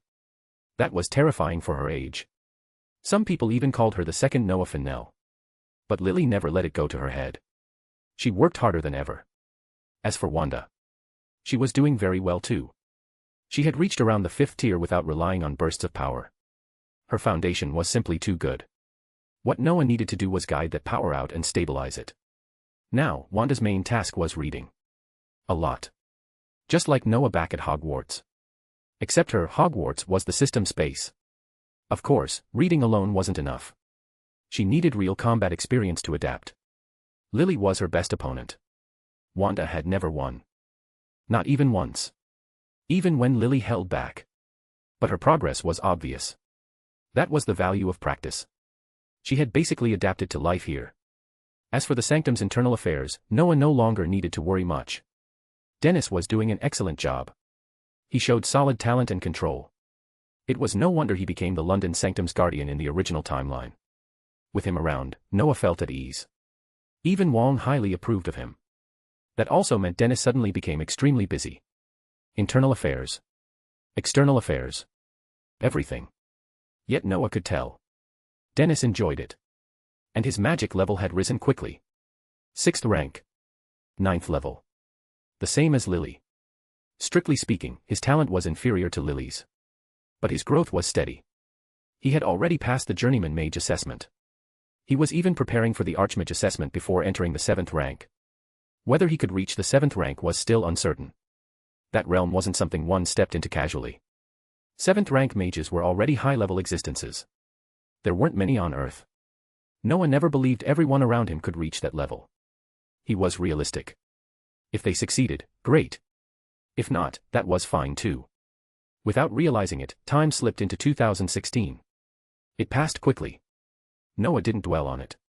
During this period of superhero explosions, he knew he would be busy. For example, Stephen Strange. BD-1 had been monitoring him. And recently, Strange really had broken his hands. No surprise there. The next step was obvious. He would search desperately for a cure. Then, when all hope was gone, though it was more accurate to say arranged, he would meet Jonathan Pangborn. A mage who had recovered his body. After that, Strange would journey to Camartage. Seeking something beyond medicine. But for now, none of that involved Noah. After several months of relative calm, Noah suddenly received a message from the Ancient One. That forced him to stop what he was doing and head to Camartage. What is it? Strange. Noah hadn't visited Camartage in a while. So he didn't know why she wanted to see him. But guessing wasn't difficult. After thinking about it, Strange seemed the most likely reason. In the blink of an eye, Noah traveled from the New York Sanctum to Camartage. If it had been urgent, he could have appeared directly at the Ancient One's residence. But clearly, it wasn't. So he followed procedure and arrived at the teleportation array. After greeting the station mages, Noah walked to the Ancient One's quarters. He knocked gently. The door opened. Noah entered. "Teacher." He bowed respectfully. Then he frowned. Something felt different. He couldn't quite describe it. The Ancient One seemed calmer. More ordinary. That thought puzzled Noah. She had always been approachable, but calling her ordinary felt wrong. All mages carried a distinct aura. Something unmistakable. Noah. The Ancient One smiled. "Sit. There are a few things I want to ask you." "Of course." Noah sat down, accepting the tea she handed him. "With honey," she said calmly. Just like before. She poured herself a cup. "By the way, I've recently noticed a promising prospect." "No, actually, I noticed him a long time ago. He's run into some trouble lately. He may consider joining us. What do you think? If he's promising, then we should teach him properly." Noah smiled. Inside, he was already certain. Strange. BD-1 had just reported his injury. And now this. But Noah didn't mind. Strange's talent was exceptional. Almost absurd. His arrival would elevate Earth's magical circle. "That's good." The Ancient One nodded. "Then I'll leave him to you." Dash. Noah nearly spat out his tea. "Leave him to me." He looked up, completely confused. "Teacher, leave him to me. Aren't you going to teach him personally?" "Of course not." She spoke naturally. "You are the future Sorcerer Supreme. But I should warn you. He has a bad temper. And he's arrogant. You'll need to handle that." How could he not be arrogant? Strange was a double PhD. Still, Noah couldn't understand why she would hand him over. Was his future junior going to become his disciple? Noah wanted to ask. But she didn't give him the chance. "By the way," she added calmly. "How are your preparations for that trip?" Find advanced chapters. And for more fan fiction. Backhand index pointing down. Backhand index pointing down. Support link, patreon.com/RioRaRyu. More bonus chapters. Every 250 power stones equals bonus chapter.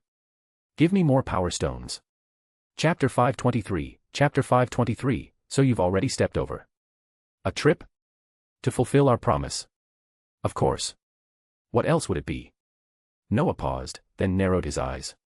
Wait. You haven't found another entrance to a parallel universe, have you? Seeing the Ancient One's guarded expression, Noah was left speechless. Had he really been looking for entrances to parallel universes? Lately, he'd been far too busy for that. Then again, he had thought about it, though his goal was very clear. There were only two things that could truly draw his attention now. The power of light. And the power to search souls. Aside from those, nothing else interested him. Noah's strength had already reached a very high level. Of course, in the eyes of true giants, he was probably still just an ant. But Noah had never intended to step into the world of giants. Even if he did, he wouldn't dare provoke them. In the ordinary world, he was already prominent, just barely transitioning from an ant to something larger. No. More like an embryo. From beginning to end, Noah had never sought that kind of trouble. "No, Master," Noah sighed. "Although I do have thoughts in that direction, you know I've never given up on the power of light." "That's true." The Ancient One considered it briefly and nodded. "You shouldn't give it up. You have the qualifications to try. But that matter can wait." "Of course," Noah replied. "Is there anything else about this trip?" "Do you know," the Ancient One said suddenly, amusement flickering in her eyes, "that His Majesty Odin visited me yesterday? He congratulated me first. And then complained that one of his sons had recently been misled by someone. The boy keeps talking about going to some future world. He also said that this someone went too far." The Ancient One smiled faintly. Apparently, that person even wanted to take both of Odin's sons along. His Majesty says his head has been aching ever since. "So," she looked at Noah calmly, "do you have anything you'd like to say?" "Anything to say?" Noah gave an awkward smile. How could he not know who that someone was? It was him. And yes, he had done that. For a bit of insurance, Noah had coaxed Thor into going along. But Loki. Noah hadn't invited him at all.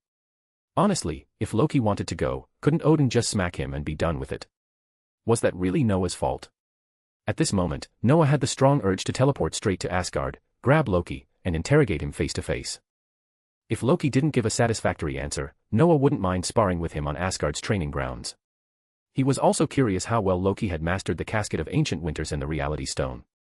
As these thoughts passed through his mind, a word suddenly stood out. Congratulations. Noah had clearly heard the Ancient One say Odin congratulated her. That alone made him pause. Congratulated her, for what? Suddenly, Noah looked up sharply. At the same time, he activated True Sight. He hadn't used it to examine others' strength in a long time. This time, what he saw froze him in place. 11th tier. Extremely dangerous. 11th tier. Noah's mind went blank. This level had already surpassed the mortal boundary. What was going on? How had the Ancient One advanced this far, this fast? For the first time in a long while, Noah felt truly confused. Then it hit him. He had misunderstood something. The Ancient One's current state felt exactly like Odin's, gentle, restrained, ordinary. Like a normal person. Could it be? Noah thought that after completing divine transformation, it doesn't look radiant or overwhelming at all. His thoughts stumbled over themselves. He realized he had subconsciously overlooked many things. Odin had long been confirmed as a being who completed divine transformation, yet Noah had never truly observed him carefully. Part of it was fear. Noah worried that probing too deeply might anger Odin and lead to his own demise. So he avoided looking inward. But in doing so, he had also ignored what was right in front of him. Noah had always assumed Odin's current appearance was a disguise. Now, it seemed that wasn't a disguise at all. It was simply how beings at that level existed. But this doesn't look like a god at all. Noah felt unsettled. This was far removed from what he had imagined. Yet when he observed the Ancient One again, he realized it wasn't so simple. Beneath her ordinary exterior was something indescribable. Something vast. What are you staring at? The Ancient One asked calmly, taking a sip of tea. Noah flinched. Ah. Master, he said carefully, forcing his thoughts to stop. Have you already completed the transformation? MHM. The Ancient One smiled. Yes. Is that surprising? She tilted her head slightly. It surprised me too. What happened? Noah asked honestly. How did you complete it all at once? He examined her closely. Her body was flawless. That meant only one thing. She had completed the transformation through her domain. But half a year ago, her completion rate had been only 43%. The Ancient One smiled and unfolded her domain. In an instant, Noah was enveloped. The moment he sensed it, he froze. The domain was stable. Perfectly balanced. It pulsed with a wondrous rhythm. For a brief moment, Noah lost his ability to speak. Then the Ancient One began to recount. The compatibility of time and space is far greater than imagination. The Ancient One sat quietly within the mirror dimension. Her domain unfolded fully before her eyes, and she fell into thought. She had seen Noah's domain. Many of her inspirations had come from it. But as a top-tier sorcerer, she understood a fundamental truth. Two sorcerers may be similar. But they can never be the same. Even Noah understood that. So how could she not? Noah's domain was the most astonishing thing she had ever seen. It was almost a newborn universe lacking only alternating light and dark energy. The Ancient One had long sensed the direction her own domain should take. But she had no intention of copying Noah's path. That route was inevitable in the end. But not now. She preferred resolving the major problems first, then addressing the minor ones. She was not as reckless as Noah trying to solve everything at once. The greatest challenge of a domain lay in the fusion of different elements. So she focused entirely on that. She borrowed Noah's ideas. But what she manifested was fundamentally different. Unknowingly, her progress surpassed Noah's expectations. After all, she had always been a top sorcerer. Her comprehension needed no explanation. Comprehension itself was an elusive thing. Once insight struck, progress could leap beyond imagination. Without it, one could only move forward step by step, verifying everything through endless trials. Noah's system represented the latter. The Ancient One embodied the former. When she interwove time and space into a massive ring, and used that ring to encompass 4 different elements. In that instant, something clicked. This feeling. Yes. This is it. Even someone as composed as the Ancient One felt a surge of childlike excitement. Because at that moment, she had grasped something fundamental. Following that sensation, she adjusted her domain. Time passed.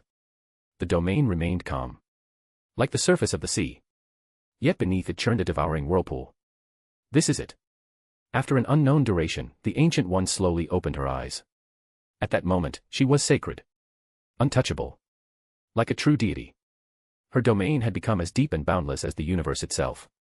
If not for the mirror dimension containing it, the ripples alone would have been unimaginable. And the sight would have been even more beautiful. Find advanced chapters. And for more fan fiction. Backhand index pointing down. Backhand index pointing down. Support link, patreon.com/RioRaRyu. More bonus chapters. Every 250 power stones equals bonus chapter. Give me more power stones. Chapter 524, are you serious? So. Noah's expression turned strange. You've completed the divine transformation. Yes. The Ancient One nodded. I have to say, it was truly fascinating. The only word I can use to describe it is, unimaginable. Unimaginable. Noah almost rolled his eyes. What kind of unimaginable feeling was that supposed to be? At least explain it. To be honest, he was extremely curious about what had actually happened. But the Ancient One clearly had no intention of continuing, which left Noah feeling uncomfortable. He really wanted to know. This wasn't something that could be understood just from the system's description. Even the system itself didn't know what would truly happen. Teacher, Noah hesitated, then finally asked, what exactly happens during a divine transformation? And what happens to the person undergoing it? These were the questions he cared about most. What kind of situation would arise? The system had mentioned a cosmic storm that destroyed both body and soul, but Noah had no idea what that actually looked like. How large was the impact?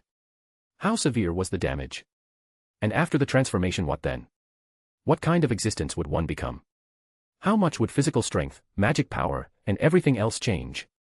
All of this mattered. This was Noah preparing for his own future. This. The Ancient One took a sip of tea. I'm afraid I can't tell you, Noah. Huh.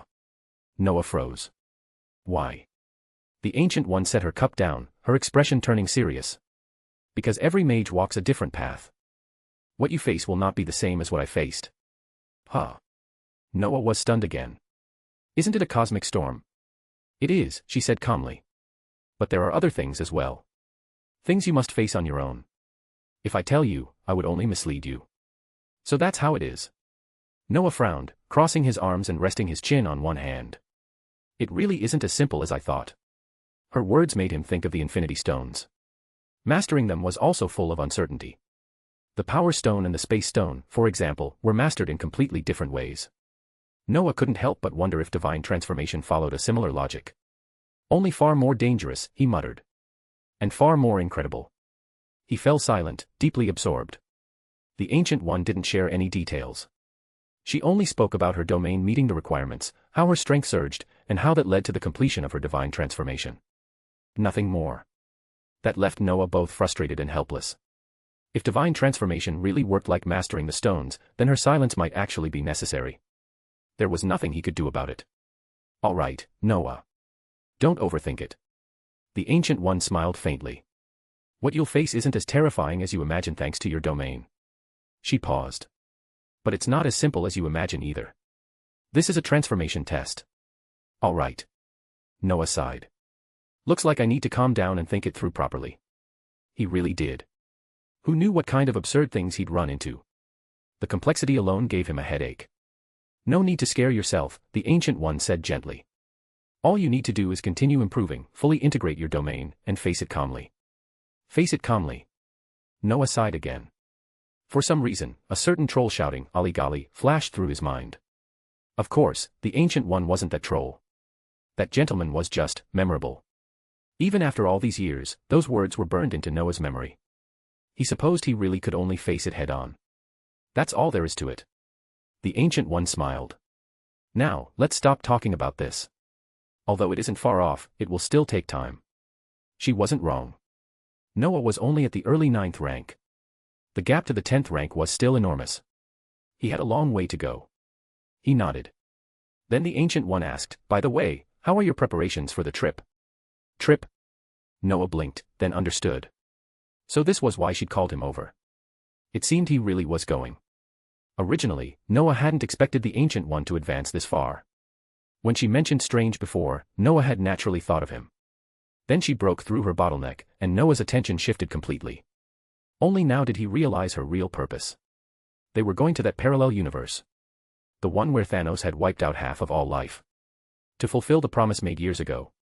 I think I'm ready, Noah said after a moment, nodding. His current level might not match Thanos.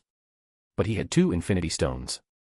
As long as he didn't act like a rabid lunatic, and with that world's Thor drawing Thanos' attention, he should be safe.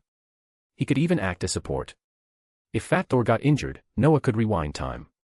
If Thanos unleashed a massive attack, Noah could shift it with space magic. These techniques weren't theoretical. They were developed through brutal experience. Noah had fought opponents who had mastered domains and elemental powers similar to his own everything except light.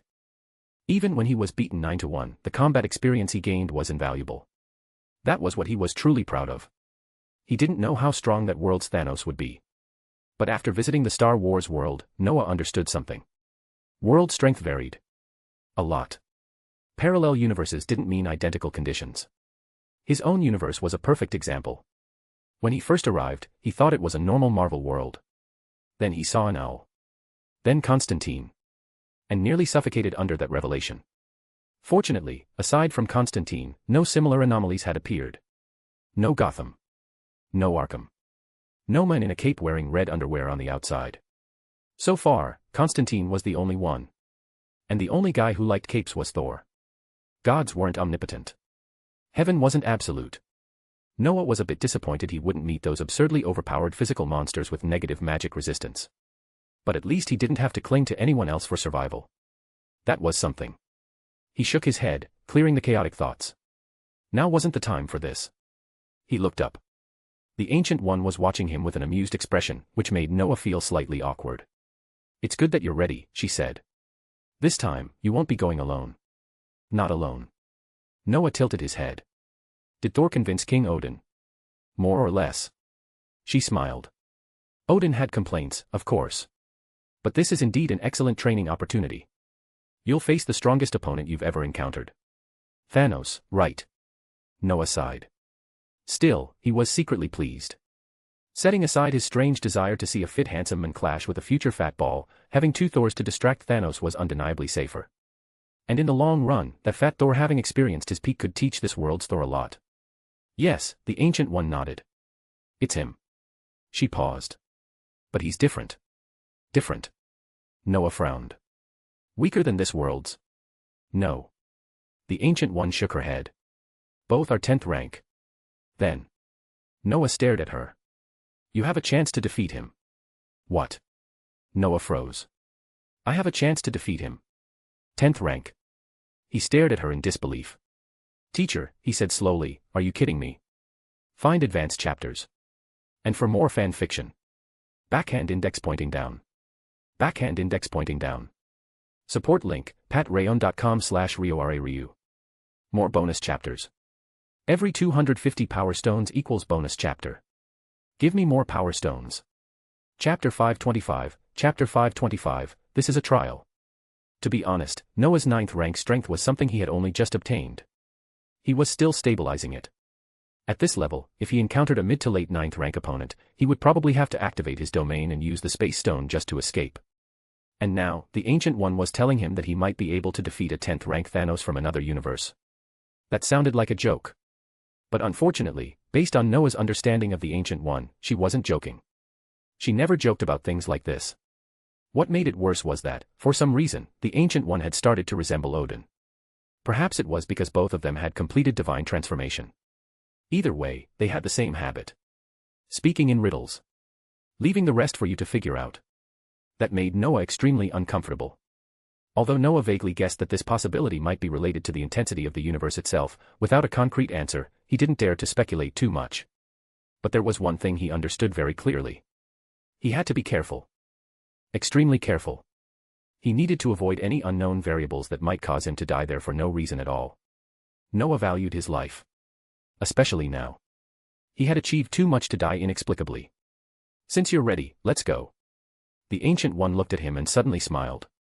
This trip may take you some time, so prepare yourself mentally, Noah. Noah nodded casually, then immediately felt something was wrong. Wait, teacher. Did you just say it would take some time? What was that supposed to mean? In movies, wasn't this kind of trip always instantaneous? Even if people spent a long time doing things outside, Didn't it only take a second or 10 seconds in their original universe? Why was it different for him? Yes. It will take some time. The Ancient One nodded calmly. Because of time flow issues, my mastery is only average. I've only just entered the 11th rank. I can't adjust the time flow between two universes unless I reach the 13th rank or higher. At that moment, Noah genuinely wanted to say that he wasn't ready. An undefined trip was completely outside his plans. According to what he'd imagined, shouldn't he leave and return the same day? Now who knew how long he'd be gone? After wandering around for a day over there, when would he come back? For the first time in a long while, Noah deeply regretted not letting Tony steal or forcibly take something from Hank Pym. At worst, Noah could have stepped in himself. There might still have been room to maneuver.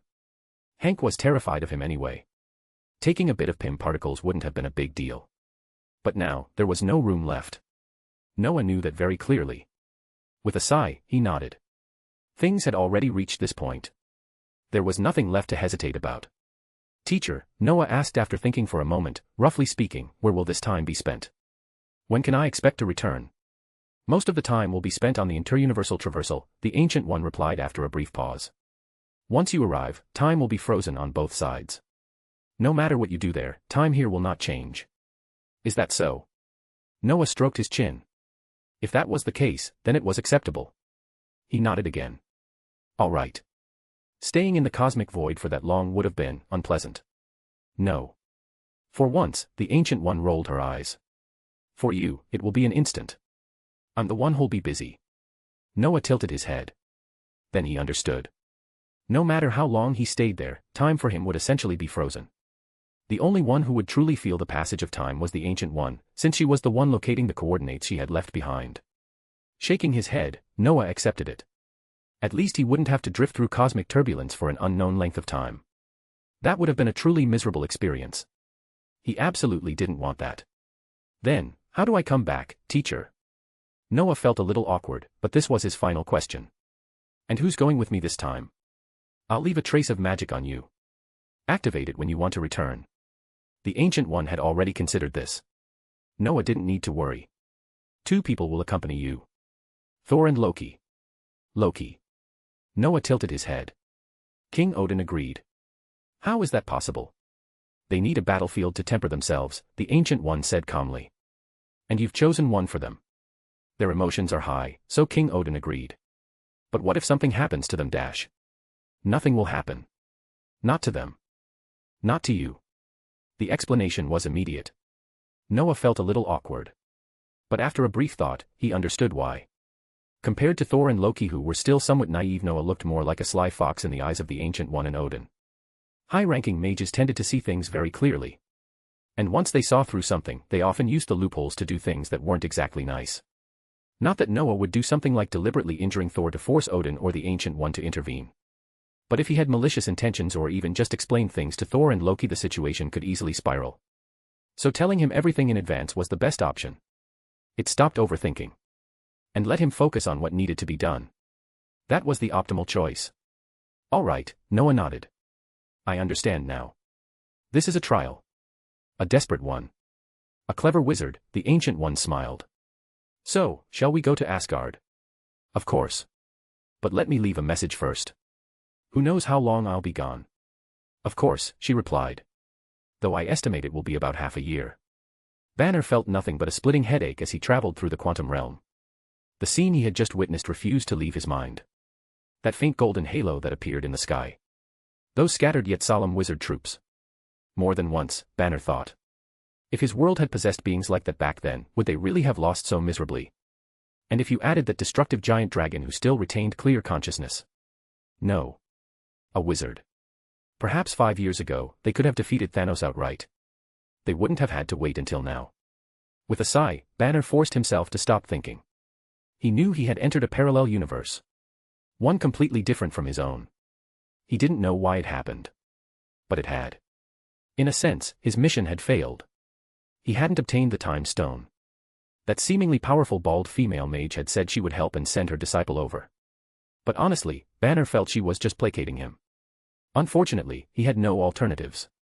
She seemed approachable, but there was an unmistakable dominance beneath it. There were 2 choices. But in reality, only one. Accept. Or don't. As for getting more PIM particles. A joke. They didn't exist. You do as I say. That was it. With no other options, Banner could only accept it. What else could he do? Just as his mood sank to its lowest point, a bright light suddenly appeared before his eyes. In the next moment, Banner realized. He was back. Back in the real world. He removed the helmet automatically and looked up. Tony. Steve. And Scott. They were standing nearby. Hey, Banner, Tony said, rubbing his eye, which was swollen from being punched by another Hulk in another universe. You know what? I got punched by you. Hard. Where did you go? We couldn't find you anywhere. There was a bit of an accident. Banner touched his head. But before he could continue, he noticed Barton kneeling on the ground. Sobbing. Everyone froze. Something was wrong. Looking around, they immediately realized who was missing. Natasha. The woman who had stayed at the Avengers compound. Who had truly made it her home. Clint. Banner's voice trembled. Where's Natasha? Barton didn't answer. He lowered his head. Silence. In that moment, everyone understood. Something terrible had happened. And then, at the very center of the space-time return point, a strange, glowing ring suddenly appeared. Find advanced chapters. And for more fan fiction. Backhand index pointing down. Backhand index pointing down. Support link, patreon.com/RioRaRyu. More bonus chapters. Every 250 power stones equals bonus chapter. Give me more power stones. Chapter 526, borrowed to you. Are you ready? In Asgard's plaza, Odin and the Ancient One stood facing Noah, Thor, and Loki, their expressions solemn. The three of them were equally serious. They all knew what lay ahead. A war. An exceptionally dangerous battlefield. Yet none of them showed fear. Noah was calm. Thor was visibly eager. Loki, perhaps the most interesting of the three, looked confident, almost expectant. It had to be said, Loki's condition was excellent. After absorbing the power of the casket of ancient winters and stabilizing his Asgardian form, his strength had risen sharply. More importantly, he had mastered the reality stone. Honestly, Noah had no idea how Loki managed to do it. But he didn't ask. Just as Noah had said before, every Infinity Stone required a different method. Asking would only risk misleading himself. He had no interest in doing something that foolish. Besides, Noah no longer needed any other stones. That secret could stay with Loki. Loki's base strength was already around tier 8. This was nothing like the Loki from the original timeline who was effortlessly strangled by Thanos. As for how strong he could become when wielding the reality stone, even Noah was a little curious. The reality stone was terrifying. Turning the impossible into possible was already absurd enough. Add Loki's temperament to that. Troublesome didn't even begin to cover it. Of course we're ready. Thor answered Odin immediately, without hesitation. Noah and Loki simply nodded. Among sorcerers, there was an unspoken understanding they wouldn't show agitation like Thor did. Then, good luck, my children. Since they were ready, Odin and the Ancient One didn't waste time. For those watching, this might take a while. For Noah and the two princes, it would likely be an instant. Odin glanced at the Ancient One. She nodded gently. Raising her hands, a golden glow appeared between them. As her hands moved, a strange rune one Noah had never seen before manifested in the air. At the same time, Noah and the two princes were slowly enveloped by it. This power was unfamiliar. It was a fusion of time and space. Yet it contained something even deeper. System, Noah asked silently, can you record this rune and the magic involved? He felt it could be useful. Yes, the system replied quickly, but it is not recommended. These powers have surpassed your current comprehension. Not everything beyond your scope is beneficial. Noah nodded inwardly and stopped thinking about it. The system was right. Some things that went too far beyond one's reach only brought trouble.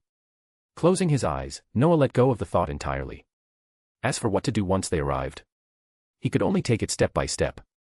That universe didn't share the same foundation as his own. Nor the same level of combat power. With a faint sigh, Noah felt himself being pulled into a strange space. The sensation was familiar. Like being dragged across the world by the space stone. But this time, it was faster. So fast that everything blurred past in an instant. The speed made Noah nauseous. He glanced back at Thor and Loki. They were behind him. And seeing their state, Noah was extremely glad he was in front. because both of them were flying and vomiting the entire way. He quickly looked away. If he kept watching, he was going to throw up too. That was when Noah noticed a point of light ahead. Their destination. He closed his eyes again. Moments later, the sensation of movement vanished completely. Everything stopped. They had arrived. Opening his eyes, Noah instinctively scanned his surroundings. And was immediately met with a cluster of stunned gazes. He recognized them instantly. Captain America. Iron Man Banner already merged with the Hulk. Ant-Man Scott. Hawkeye Barton kneeling dazed on the ground. A confused Nebula. An overweight Thor. Rocket Raccoon. War Machine, still in full armor. Ugh, damn it, ugh. Before Noah could speak, a disgusting sound came from behind him. Damn it. Noah's face turned green as he dodged aside. Thor, I swear, if you throw up on me, I'll teach you a lesson. And you too, Loki. He truly hadn't expected that both of his trips to parallel universes would be so undignified. The first time, it was a high-altitude drop and a pile-up. This time.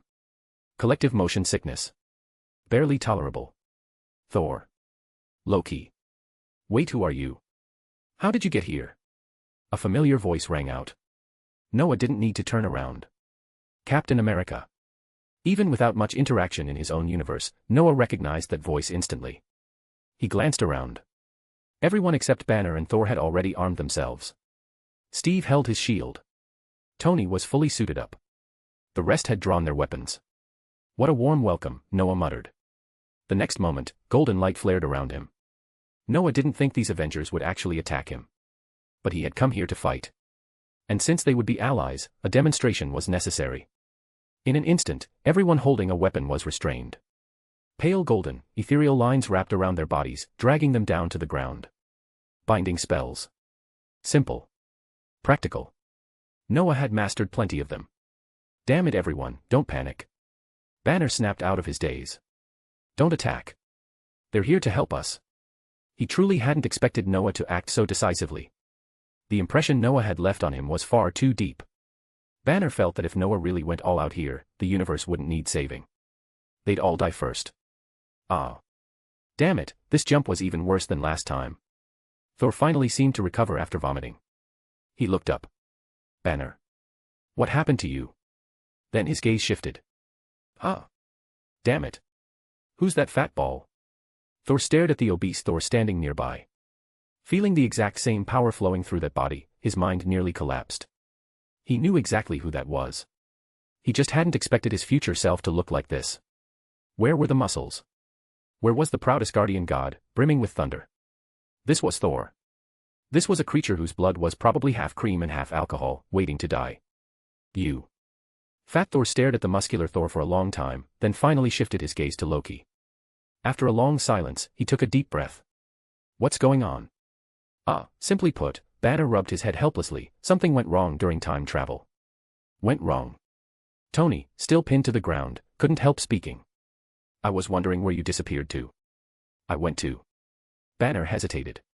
A very miraculous universe. Similar to ours, but very different. They're from that universe. Then why are they here? Steve asked. Did you get discovered while getting the stone? No. Banner sighed. I didn't get the stone. What? But, Banner continued slowly, they agreed to lend it to us. And brought it here themselves. Find advanced chapters. And for more fan fiction. Backhand index pointing down. Backhand index pointing down. Support link, patreon.com/RioRaRyu. More bonus chapters. Every 250 power stones equals bonus chapter. Give me more power stones. Chapter 527, Chapter 527, different universes, different stories. So, you're from a parallel universe. And you're here to help us. Sitting beside the time machine, Tony pressed an ice pack to his head while studying the three people in front of him. Behind him stood the Avengers. Even Nebula was standing quietly, without making any unusual movements. More or less, Noah shrugged. That said, you really do look old, Tony. The Tony in front of him did look old. Gray hair. A tired, worn-down expression.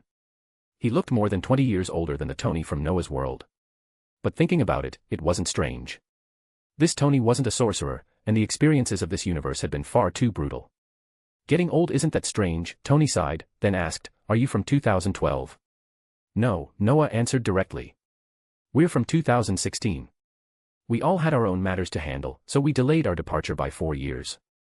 2016, 2017. The moment that year was mentioned, the Avengers froze. That was the year of the Civil War. The year Peter Parker appeared. After that year, Asgard fell. And the year after that, Thanos arrived. It was the last calm before the storm. After that came endless tragedy. The room fell silent. Even Fat Thor tried to speak a few times, but the words stuck in his throat. You don't need to look like that, Noah said, glancing at their expressions. He immediately understood what they were thinking. They wanted to warn him about the future, but were afraid of disrupting the fate of an entire universe. So they hesitated. It was a little amusing. Noah even wondered if the time calibration had been slightly off. Maybe he should have arrived 10 minutes later. Shaking his head, he looked directly at Banner. Our universe is different from yours. I think Dr. Banner understands that better than anyone. Yes, Banner nodded, then sighed. It's astonishing. And enviable. What did you see over there? Tony immediately asked. To be honest, he hadn't expected such a massive flaw in his machine. Banner had been separated from them and thrown into a completely unknown universe. How could Tony not be unhappy about that? By his standards, this was a failed experiment. Let me explain, Noah said, smiling faintly as he looked at the curious Avengers. Our universe is different from yours. For one thing, we have a large number of powerful sorcerers. That's it. Tony looked at him strangely. We have sorcerers too. Strange, wait. Is Strange your sorcerer supreme? No, Noah spread his hands. He just broke his hands and is still seeking treatment. The sorcerer supreme in our universe isn't him. If nothing unexpected happens, it should be me. As he spoke, Noah raised his right hand slightly. In the next instant, a green gem floated into view. The Time Stone. After Infinity War and everything that followed, everyone present knew exactly what it was. The appearance of the gem made their hearts stir. Because it meant something crucial.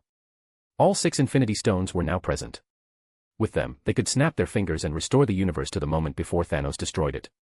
It seems, you really are the Sorcerer Supreme, Tony said.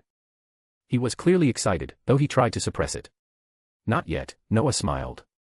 He didn't return the Time Stone to his star of spacetime, leaving it floating as he spoke calmly. I haven't officially taken the position, but it shouldn't be far off. All right. Congratulations, Sorcerer Supreme, Tony nodded. Then let me ask, since Banner met you and was deeply impressed, did you participate in the Battle of New York in your universe? Yes, Noah nodded. Not just me. All the ministries of magic participated. Seeing the Time Stone seemed to relax Tony significantly.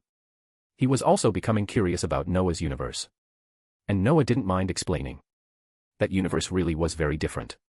Talking about it also helped shift the mood. After all, the moment Noah arrived, he had noticed someone was missing. He could feel the grief in the room. They simply didn't want to show it in front of outsiders. Ministry of Magic. Steve frowned. What's that? Every country has its own magical world, Noah explained. That's where sorcerers live. And when there are that many sorcerers, management becomes necessary. That's why the Ministry of Magic exists. Wow, Scott tilted his head. So, functional departments. Yes, Noah nodded. We also have law enforcement. Sorcerers exist to protect Earth, so organized deployment is normal. With that explanation, the Avengers began to understand just how different Noah's universe was. The number of sorcerers. Their quality.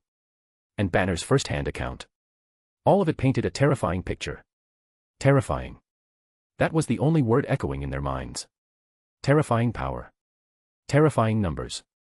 And the most terrifying part. The calm young man standing in front of them. From Banner's description, they already knew that this man had single-handedly wiped out the entire Chitauri army. It was hard to imagine. That army had nearly overwhelmed them back then. But Noah had led sorcerer troops to intercept the invasion directly. Not a single civilian casualty. Even if Manhattan had nearly sunk. So what?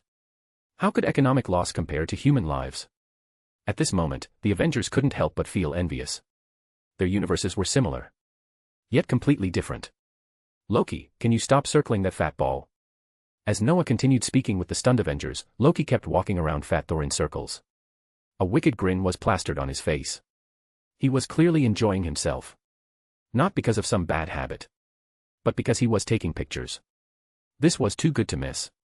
Seeing Thor like this made Loki absurdly happy. Even though he was here to deal with Thanos and temper himself, how could he pass up something this entertaining? It's fine, Fat Thor said, not showing any displeasure. He knew Loki was probably doing something questionable. But his eyes were already starting to redden. 6 years ago, Loki had died for him. He had lost his brother forever. When he went to retrieve the reality stone earlier, he hadn't even dared to see Loki. And now, a living Loki stood right in front of him. How could he not feel emotional? Even if this Loki wasn't from his universe. Even if he wasn't the one who died for him. He was still Loki. See? Even this Thor doesn't object, Loki said smugly, still mocking him. That said, you're really fat. Is your body made of cream? No, Fat Thor chuckled. It's full of divine power. He had endured too much. Ordinary provocation barely moved him anymore. He was genuinely happy. So happy that he even grabbed the flesh on his stomach and shook it twice. Damn it. How could I become like this? Thor blurted out, suddenly feeling the urge to rush over and strangle him. No. You shouldn't, Fat Thor replied calmly. Just remember this: if you ever get the chance to kill Thanos, don't hesitate. Don't try to torture him slowly. I know your story, Thor interrupted. After a brief pause, he said firmly, if I meet him, I'll cut off his head with my axe. Very good, wait. Axe. Fat Thor blinked. Stormbreaker. Yes. Why? Damn it. It's only 2016 in your universe. How do you already have Stormbreaker? And what about Hela? Our worlds are different, Thor replied. With Noah's help, I already have Stormbreaker. As for Hela, she should still be sealed. Find advanced chapters. And for more fan fiction. Backhand index pointing down. Backhand index pointing down. Support link, patreon.com/RioRaRyu. More bonus chapters. Every 250 power stones equals bonus chapter. Give me more power stones. Chapter 528, go find it. As the Avengers of this universe talked with Noah and his companions, a single emotion quietly spread among them. Jealousy. Pure, unfiltered jealousy. In their eyes, Noah's universe was impossibly perfect. Any misfortune. Any disaster. It all seemed solvable. Effortlessly. That universe had an enormous base of mages. Those mages had even established schools to train future generations. And Noah. He was the best of the best among them. One could even say that Noah had changed the entire magical world. Their universe didn't have this. Or rather, whatever magical system once existed had vanished at some point in history.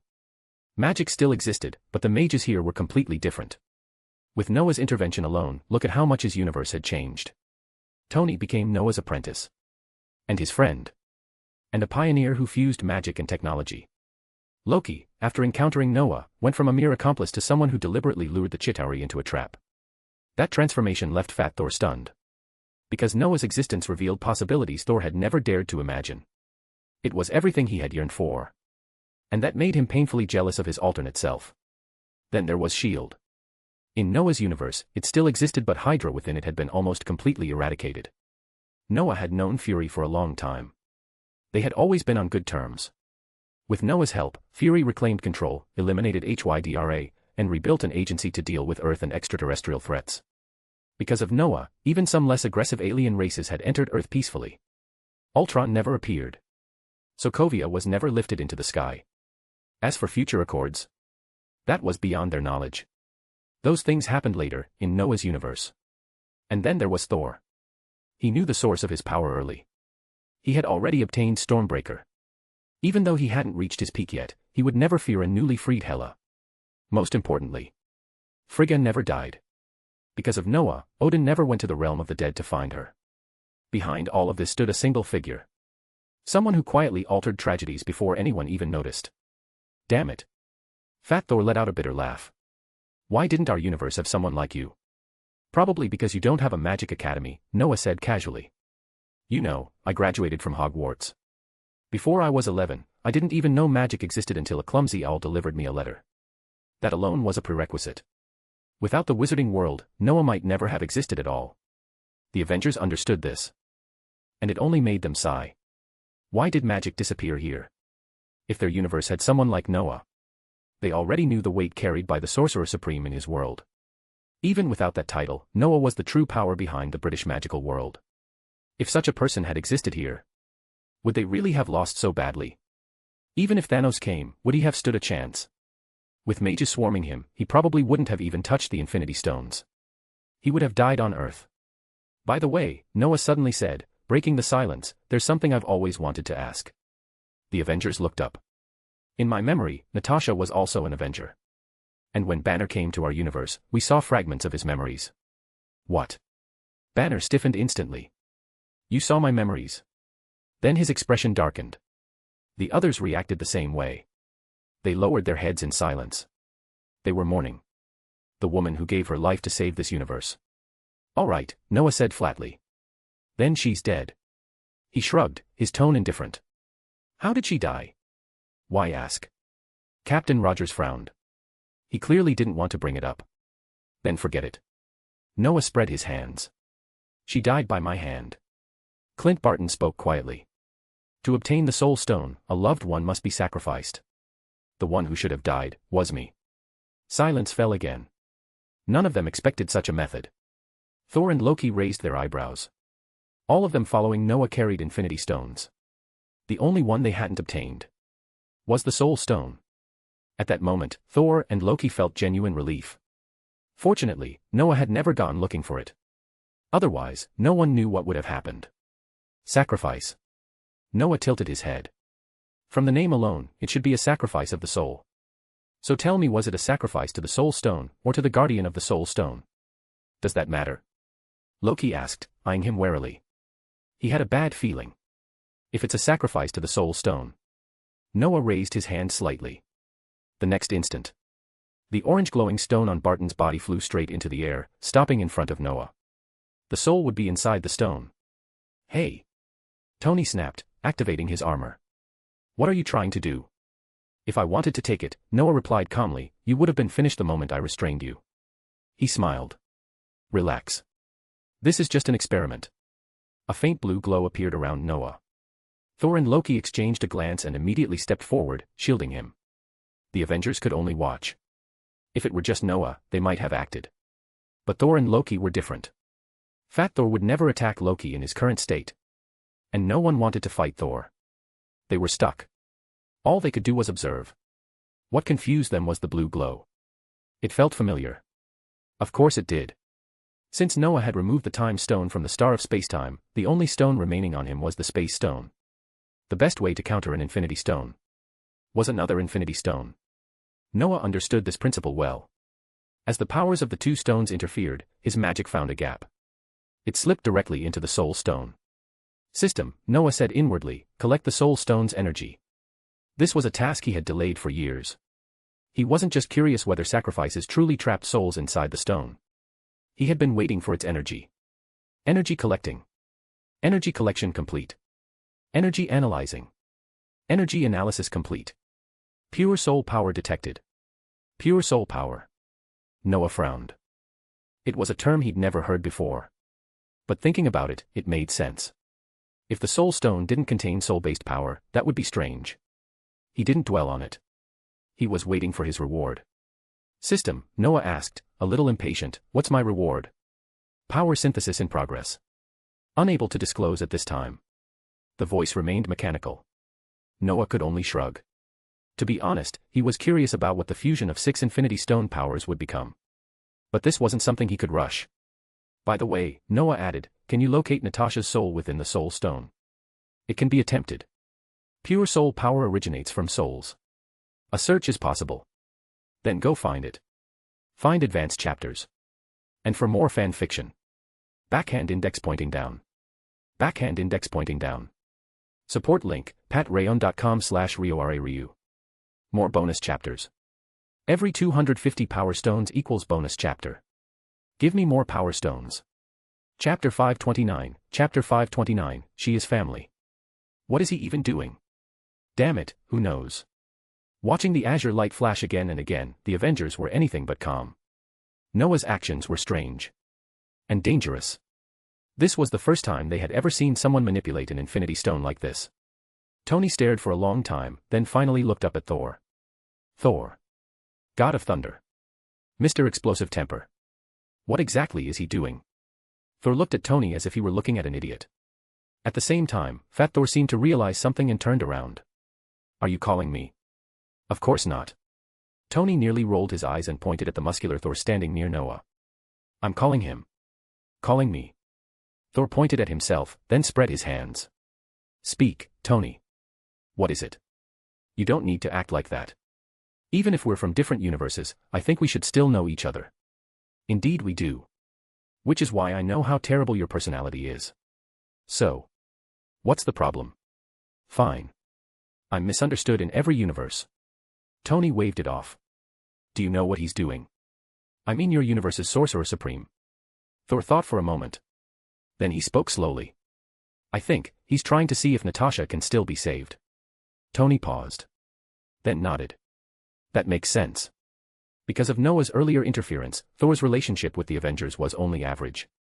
They were acquaintances. But Noah. That was different.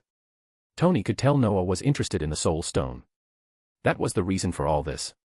As for whether Noah would look for Natasha's soul, he probably would. But only after he got what he wanted. Thor had no problem with that. Compared to these people he barely knew, he was more than happy to support a friend. Besides, Noah wasn't refusing to save anyone. He just wanted to get something in return. Oh. Banner suddenly reacted. I think I get it now. When I was in their universe, I once tried to grab a stone. And my soul got slapped out. Soul. Steve frowned. Your soul was slapped out. That doesn't make any sense. If someone's soul left their body, shouldn't they be dead? Even Steve and the others, who knew nothing about magic, were completely lost. Banner hesitated. It sounded ridiculous even to him. But before he could explain, Fat Thor suddenly exclaimed. My goodness. He actually found it. Fat Thor's eyes were wide.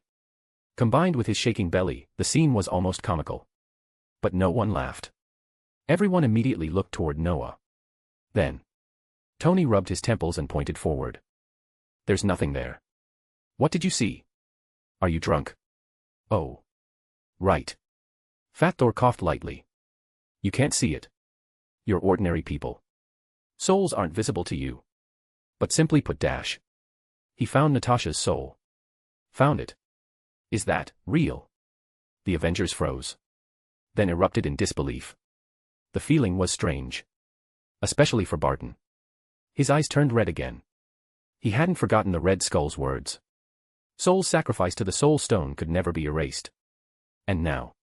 This wizard from another universe had actually found Natasha's soul inside it. Even though he couldn't see it, Barton believed Thor.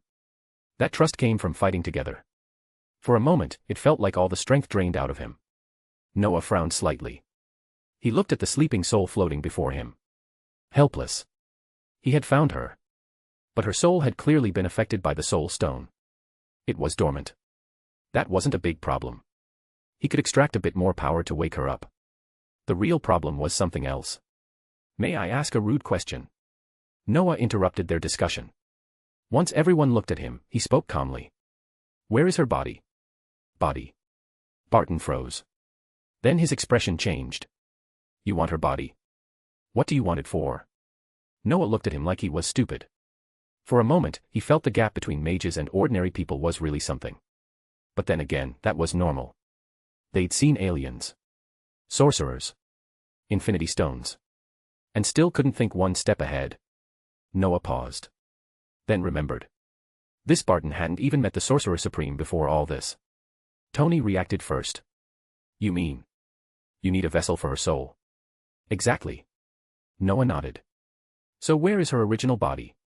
This. Barton fell silent. Everyone understood. He had come back alone. That memory was clear to all of them. It made sense. Natasha was dead. She couldn't operate the equipment. Barton alone couldn't do everything. Whether it was panic, escape, or simply impossibility. No one blamed him. Anyone would have broken in that situation. I understand. Noah sighed. He glanced at Natasha's floating soul, thought briefly, then snapped his fingers. In an instant, an overwhelming power spread across the compound. The Avengers tensed. Then. A figure appeared before them. A woman. Floating. Eyes closed. It was Natasha. It was undeniably her. She wasn't dressed, which was an issue. But there was no doubt. My God. Tony swallowed. There really is such a thing as a soul. Then he hesitated. Isn't this a bit inappropriate? Inappropriate. Noah tilted his head. Souls are like this. Were you born wearing clothes? If you're dead, this is how it is. Okay. Tony nodded. He accepted it. And very deliberately avoided looking too closely. So. Is there another way to revive her? Yes. Noah nodded. Clone a body. The answer came too easily. Cloning wasn't difficult in Noah's universe. Especially after Star Wars. Thor and Loki both agreed. They knew someone in Noah's sanctum whose body had been replaced while the soul remained. Cloning. Tony's mouth twitched. That's very difficult for us. Difficult. Thor looked confused. Isn't it just extracting genes, replicating them, and creating a body? Don't you have her DNA? Tony stared at him darkly. For a moment, he felt Fat Thor was actually more likable. It really is that simple. Loki spoke up. Then pointed at Noah. This guy already did it. The body turned to bones.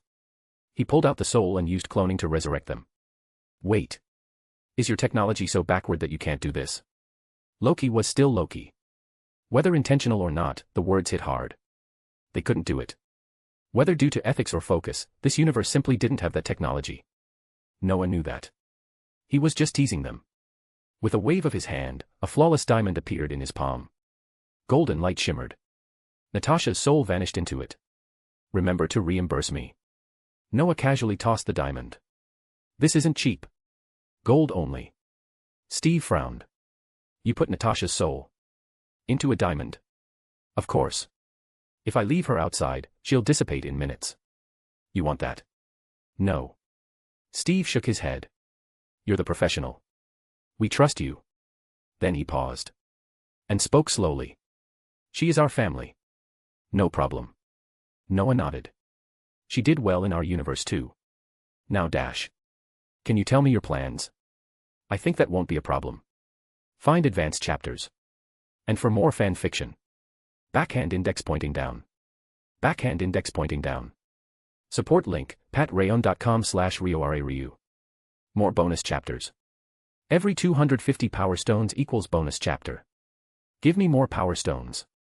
Chapter 530, whose brilliant idea was this? Noah had actually known about the Avengers' plan for a long time. Not just him. Thor and Loki, who had come along, were also fully aware of it. That said, all three of them were still curious about how these people had come up with such a bold plan, and how they intended to carry it out. Traveling to a parallel universe. That alone was enough to make anyone interested. So for now, they didn't care what the Avengers were thinking. We brought you the stones. We even came here personally to help fight, Noah said calmly. So if we're curious, isn't it your responsibility to explain? The Avengers understood the logic. And honestly, they felt relieved. Although Natasha's physical problem still couldn't be resolved immediately, her soul had been found. On top of that, there was a sorcerer present who could resurrect people. Even if they only half believed it, it was still hope. More importantly, this sorcerer had brought them the Infinity Stones. So Captain America, one of the plan's main architects, took the initiative to explain. Our plan is simple, Steve said. We travel to parallel worlds, collect all the Infinity Stones, and use them to bring back everyone who disappeared.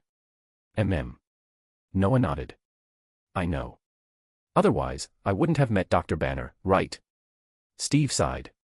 Banner ending up in Noah's universe had been a complete accident. Anyone would have been confused by something like that. But there was nothing they could do about it. At least for now, it seemed to have worked out in their favor. Steve shook his head and continued. In the original plan, Iron Man, Ant-Man, Hulk, and I would go back to the Battle of New York. The goal was to obtain the Tesseract, the Mind Stone, and the Time Stone guarded by the sorcerers at Camartage.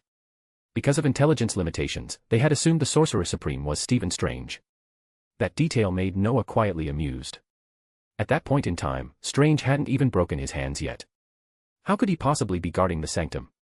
Actually, Noah said calmly, even if Banner hadn't gone to the wrong universe, the situation would have been similar.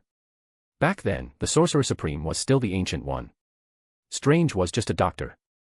I already told you that. Yes, Steve nodded. And that's exactly why it sounds like a nightmare. The others shared that sentiment. They had no idea what kind of person the Ancient One was or whether she could be persuaded to hand over the Time Stone. Looking at Banner, they instinctively felt it would be impossible. Habitual thinking was the same for everyone.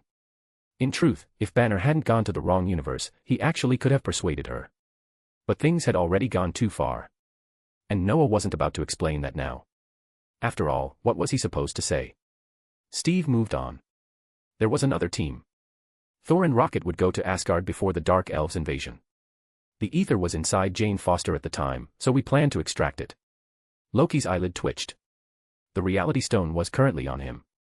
Even though the universe they were talking about wasn't his own, the plan still made him uneasy. Steve, of course, had no idea what Loki was thinking. He continued. The final group was War Machine, Nebula, Hawkeye, and Black Widow. They'd split up. One team would retrieve the orb before Star-Lord, the other would go for the Soul Stone. Steve paused. That mission failed. Natasha sacrificed herself.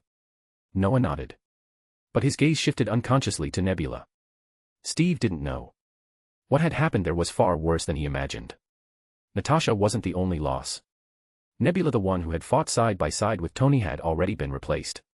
If those two teams were compared in terms of tragedy, it would be hard to say who had it worse. When Steve finished speaking, Scott looked like he wanted to say something, then hesitated. Noah smiled faintly and ignored it. He knew. Steve and Tony had taken an additional trip afterward, but neither of them wanted to mention it. Since they didn't bring it up, Noah didn't bother asking. Instead, he looked at them strangely. That's it? Noah asked.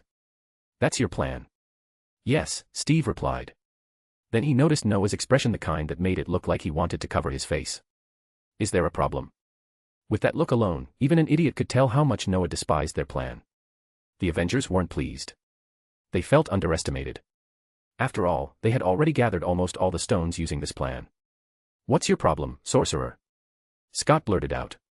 We've basically succeeded. Or do you have a better idea? The words echoed everyone's thoughts. All eyes turned to Noah. They wanted to see what insight this mysterious sorcerer from another universe had. I do, Noah said, nodding. Then he sighed. But first, who was the idiot who came up with this plan? He paused. I'm not talking about traveling to parallel universes for the stones. I'm talking about choosing a bunch of random time points. Who thought that was a good idea? Idiot. Tony, Steve, and Scott all stiffened. That plan had been theirs. Naturally, none of them were happy. Of course it's idiotic, Noah continued calmly. Your objective isn't the Infinity Stones themselves, is it? Of course it is, Tony snapped. Then let me ask you this, Noah said. You chose those time points because the stones were conveniently located and not too scattered, right? Yes, Steve said. That's exactly why we chose them. Noah spread his hands. If that's the case, since you already knew the exact moment when all 6 stones were gathered together, why didn't you choose that time? Silence. The room went dead quiet. Everyone present aside from Barton, the replaced Nebula, and Scott during his time in the quantum realm had been there. They all remembered that battle. You mean? Tony swallowed. Stealing them from Thanos. Noah nodded. Are you insane? Tony's voice rose immediately. Do you have any idea how strong Thanos is? Do you? I do, Noah replied. Which is why I'm saying you're idiots. Thanos' strength was exactly why they had never considered it. With all 6 stones, he was invincible. Even with 1 or 2, he was terrifying. So they had instinctively ruled out that option. I've seen Banner's memories, Noah said calmly. Did you forget how you defeated him? When he was extremely weak, Steve answered automatically. Then stopped. Everyone understood. Noah wasn't suggesting they confront Thanos at his peak. He was talking about the planet where Thanos retired. About ambushing him when he was at his weakest. At that time, Thanos had just taken a full-powered hit from Thor's axe. A full-powered Thor. That alone said enough. On top of that, he had just snapped his fingers. The backlash from 6 Infinity Stones had nearly destroyed his body. He was exhausted. Crippled. If they had encountered him then, they could have killed him in minutes. And if you think that's still risky, Noah added casually, you could have waited at his hut a bit earlier. Ambush him the moment he finishes his great deed and escapes there. That was the final blow. The Avengers' expressions darkened with embarrassment. Yet none of them could deny it. The logic was airtight. A gravely wounded Thanos, finally letting his guard down. Suddenly surrounded and attacked. The odds were terrifyingly high. And they were experienced at exactly that kind of operation. They had done it before. Noah stretched and stood up. The time stone is yours, he said. When you're ready, do what needs to be done. With that, he turned and left without waiting for a response. Thor and Loki exchanged a glance and immediately followed. They didn't know where Noah was going. But following him was never wrong.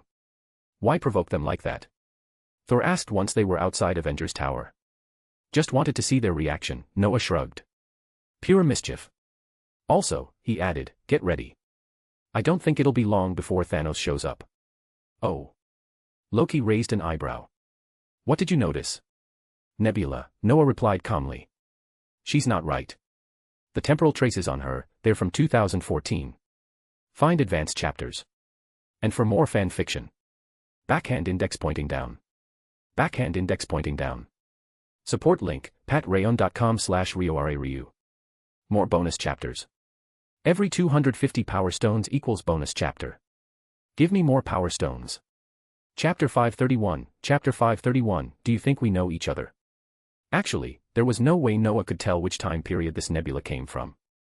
Even if he could sense the power of time, he still couldn't do that. Even the Thanos of 2014 only figured it out after Ebony Maw checked Nebula's internal database. Noah wasn't completely ignorant about computers, but his knowledge was limited to watching movies, playing games, and occasionally checking a teacher's work. Thor and the others didn't know any of this. They had already prepared themselves mentally before coming here, so they fully believed Noah's words. As for stopping this nebula. Are you kidding? They came here to fight Thanos. As for why Noah deliberately provoked these Avengers, even Noah himself hadn't fully figured it out. But he understood his own personality. It was probably because this world didn't have him. And partly because of lingering dissatisfaction with the original story. Logically speaking, Noah genuinely believed that the Avengers intercepting Thanos together wasn't the simplest solution.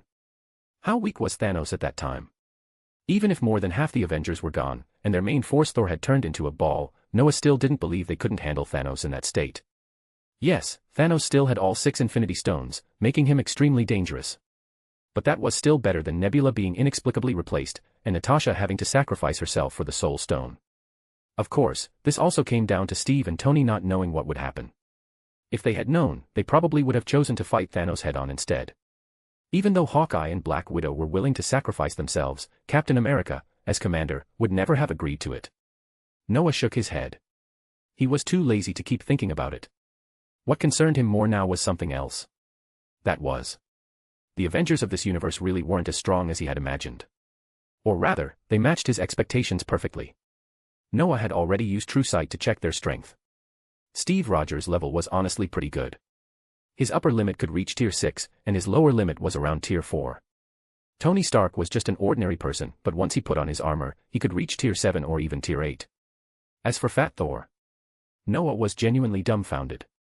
This guy was only Tier 9. There was even a note next to it, stating that his peak strength had once been Tier 10. But right now, he could only display Tier 9 power. This made Noah feel oddly defeated. With their current strength, forget Thanos. Noah himself could wipe them out together. He truly couldn't understand how these rotten fish and shrimp had managed to defeat a Tier 10 Thanos. Although the ones who truly dealt damage were the awakened, rampaging Scarlet Witch, and Captain Marvel Carol, who returned after getting her hair done. The problem was that Fat Thor, Captain America, and Iron Man had still held Thanos back for quite a while. That part made no sense to Noah. He rubbed his chin. His first thought was, could Thanos actually not be Tier 10? But he quickly dismissed that idea. It was possible. But Noah didn't dare gamble on it. Either Thanos was deliberately holding back, which was extremely unlikely, since this Thanos was utterly ruthless. Or the rules of this universe were different. Noah didn't yet know how they differed. But the Ancient One had said they had a chance. So Noah chose to believe it. By the way, Noah said casually as he walked to the riverbank, turning to Loki, who had followed him, how's your mastery of the Reality Stone? He was genuinely curious. Anyone wielding an Infinity Stone was a major combat force. Not bad, Loki thought for a moment before answering. When combined with ice powers, I can achieve many unexpected effects. Then he added, that Thor just now the one who looked like a fat ball, his strength was terrifying. Of course it was, Noah glanced at him. He fell to Tier 9 because of self-indulgence. At his peak, he was Tier 10. Loki was clearly changing the subject. Noah didn't care. At least, not much. Loki clearly wasn't hiding anything from Noah. The most likely scenario was that Loki wanted to surprise Noah or Thanos. Noah was very familiar with Loki's combat style. This guy was actually quite similar to him. Strong. And cowardly. To this day, Loki still preferred using illusions as bait while hiding his real body somewhere unknown. With the reality stone added in, there was no telling what kind of absurd tricks he could pull. Creating countless clones, constantly swapping the real body. Catching him would be a nightmare. 10th tier. Thor perked up immediately. That guy was that terrifying at his peak. Oh no, wait, that's me, right? Of course it's you, Loki rolled his eyes. Who else? Besides, you look great as a ball. Damn it, Loki. Don't think I don't know what you've done. Delete those damn photos. Sorry. Reality stone. Even if you delete them, I can just recreate them. Their brotherly bond was unique. Noah smiled faintly and ignored them. He looked up at the sky. It was very blue. This world felt vast. He rubbed his chin, then used the standard communication method of sorcerers.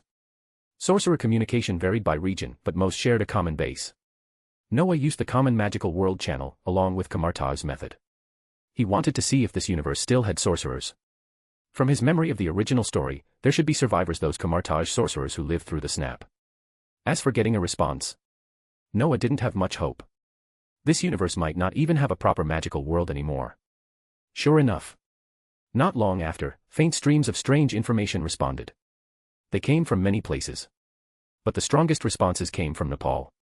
Kamartaj. Noah smiled. As expected. There are still quite a few sorcerers alive in this universe. He didn't know the exact number. But it probably wasn't small. Soon, familiar fluctuations of power appeared nearby. That sudden disturbance naturally drew the attention of Rogers and the others, who were still in Avengers Tower. As glowing portals opened one after another, Tony and Banner reacted immediately. They had seen this before. Sorcerers. Sorcerers of this universe. As the portals fully opened, robed figures stepped out. Wong. Noah immediately recognized the leading figure. Honestly, he hadn't expected Wong to still be alive. In the original timeline, Wong disappeared after Strange vanished. Noah had assumed Wong was also dusted. Yet here he was. Right in front of him. Looking closer, Noah noticed Wong had aged significantly. And his strength was much lower than the Wong of Noah's universe. Who are you? Wong studied the young man in front of him, his expression growing increasingly strange. This person felt familiar. Like an old friend. Yet Wong was certain he had never met him. Noah's aura was unmistakable. Sorcerer. And a very powerful one. If Wong had ever encountered someone like this, he would never forget. All right, Noah said calmly. Let me introduce myself. Noah Finnell. I studied at Hogwarts, then trained at Kamartaj under my master before serving as the guardian of the London Sanctum. Hogwarts. Guardian of the London Sanctum. Wong's expression stiffened. Isn't that Dennis? He grew more wary. Who is your master? Noah ignored the change in his expression and continued smiling. I'm currently the first heir to the Sorcerer Supreme. As for my master Dash. The Ancient One. As he spoke, Noah raised his hand and drew a symbol. Multiple sigils converged in the air. The moment they formed, Wong and all the other sorcerers froze. This was unmistakable. A mark unique to Kamartaj. Wong suddenly remembered something. You're not from this universe. Noah nodded. Honestly, I was worried you wouldn't figure that out. Damn it. Wong muttered. So this is what Strange meant by our only chance. He looked at Noah intently. Do we know each other in your universe? Noah answered simply. You're my assistant. You, me, and Mordo are fellow disciples. He smiled faintly. So do you think we know each other? Find advanced chapters. And for more fan fiction. Backhand index pointing down. Backhand index pointing down. Support link, patreon.com/RioRaRyu. More bonus chapters. Every 250 power stones equals bonus chapter. Give me more power stones. Chapter 532, Chapter 532, Thor's Thoughts. The Wong of this universe was momentarily speechless after Noah's words. The fact that Noah could casually mention Mordo already showed how familiar they were. Add to that Noah's calm, benevolent demeanor, plus the presence of the Avengers and especially the fact Thor and Wong had basically confirmed that Noah wasn't lying. There was no doubt anymore. With a muscular, well-built Thor standing beside Noah, sharing the same power signature as the obese one, if Wong still couldn't tell the difference, he might as well resign. With a casual wave of his hand, Wong signaled the Kamartaj sorcerers to lower their guard. That single action made it clear how much authority he held. Wong looked at the approaching Avengers, then at the fat Thor, and sighed helplessly. Honestly, he said, you don't look like the God of Thunder at all. How could anyone be more worthy of the title, God of Thunder, than me? The fat Thor snapped, clearly irritated. Do you know what flows through my veins? Cheese sauce. Wong asked flatly. Or beer. He sniffed Thor with open disdain. Besides, you're the same person across parallel universes. The blood in your veins is the same. But others still carry the bloodline of the God of Thunder. You've clearly changed. Noah looked at Wong in surprise. He hadn't expected this version of Wong to be so sharp-tongued. The Avengers burst out laughing. It was obvious they knew each other well. They had probably crossed paths more than once over the past 5 years. Thinking about it, that made sense. As for why they hadn't been called in to gather the Infinity Stones, Noah figured they simply weren't that close. After all, Strange himself wasn't close to the Avengers either. Their first meeting had been a direct confrontation with Ebony Maw. All right, that's enough, Wong said quickly, seeing Thor about to retort. He turned to Noah instead. So you're the successor to the Sorcerer Supreme? What about Strange? In my timeline, Strange just broke his hands, Noah shrugged. He's probably still running around desperately seeking treatment. Oh. Wong's eyes lit up. Then the Ancient One is still alive. And Caecilius, what's that guy up to? Seeing Wong's expression, Noah understood immediately. The Ancient One's death had clearly left a deep mark on him. What couldn't be changed in his own universe, he hoped wouldn't repeat elsewhere. Noah chuckled softly. Don't worry. The Ancient One is fine. Even in your universe, she's perfectly fine. I won't explain why, you'll know when the time comes. As for Caecilius, Noah sneered. I noticed him early on. The only reason I didn't deal with him immediately was because of the bond between fellow disciples, and because the Ancient One had her own arrangements. In Noah's universe, the Ancient One normally wouldn't reveal much about herself. But with Noah's involvement, things had shifted slightly. Those changes had little to do with this universe.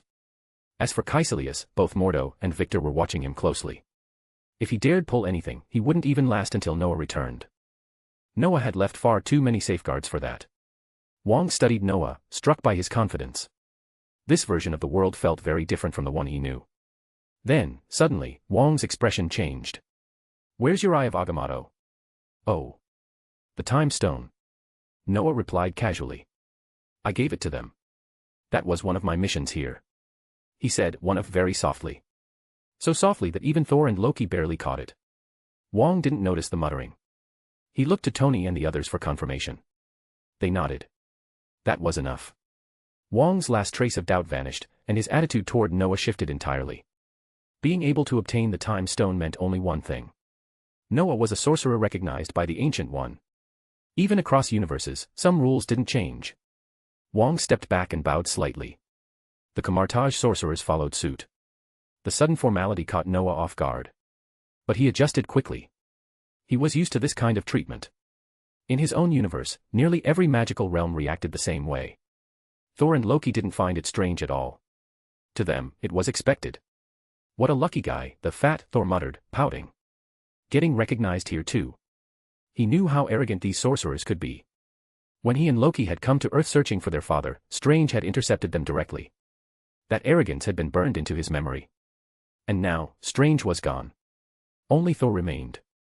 He's not lucky, Thor said, glancing sideways at his alternate self. What he's earned matches the effort he's put in. Don't talk like that if you don't understand him. Huh. The fat Thor looked at his fit counterpart, confused. Then he turned to Loki. Loki, to his surprise, clearly agreed with Thor. That left the fat Thor genuinely baffled. He was starting to get curious.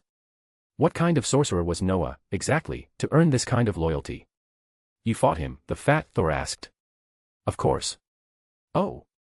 Then you must have beaten him plenty of times, right? Beaten him. Thor snorted. Are you kidding? I haven't won against him once.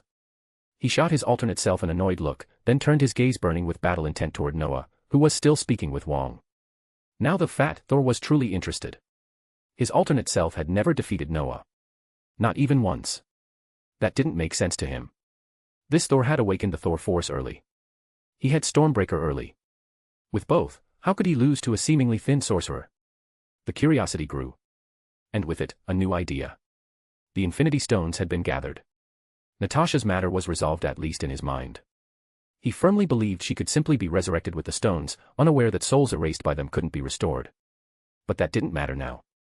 What mattered was that forging a new gauntlet would take time. So why not use that time? Why not see for himself what kind of sorcerer Noah really was? The one his alternate self admired. The one he had never beaten. The excitement bubbled up. The fat Thor had suffered countless losses. Friends. Family. But now, with things finally moving toward resolution, he felt lighter. Even his long-dormant battle spirit began to stir. He raised his hand. In an instant, 2 Stormbreakers flew toward him. Along with a hammer. The fat Thor froze, stunned. Then he looked awkwardly at the furious Thor beside him. Sorry about that. You'd better explain yourself, Thor growled. I didn't expect your axe to come too, the fat Thor said sheepishly. But yours seems heavier. Nonsense, Thor snapped. Didn't you notice our grips are different? Thor was getting dizzy dealing with this version of himself. Luckily, this idiot hadn't mastered the Power Stone. Otherwise, would he be able to summon that too? Thor raised his hand sharply. Stormbreaker flew back to him. If the fat Thor hadn't grabbed on tightly, not just his own Stormbreaker, but also the axe and hammer would have been pulled away. Different universes. Same person. Same bloodline. Same power. Weapon recognition didn't care about universes. Thor already knew what this obese version of himself was thinking.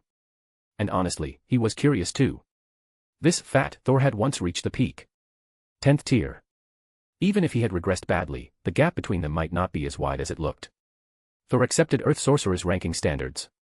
He knew both Noah and this Thor were at the 9th tier. That was exactly why he was curious. If they were at the same rank, who was stronger? Thor didn't warn Noah. Not at all. Maybe this fat guy can avenge me, Thor thought. That would still count as Thor beating Noah, wouldn't it?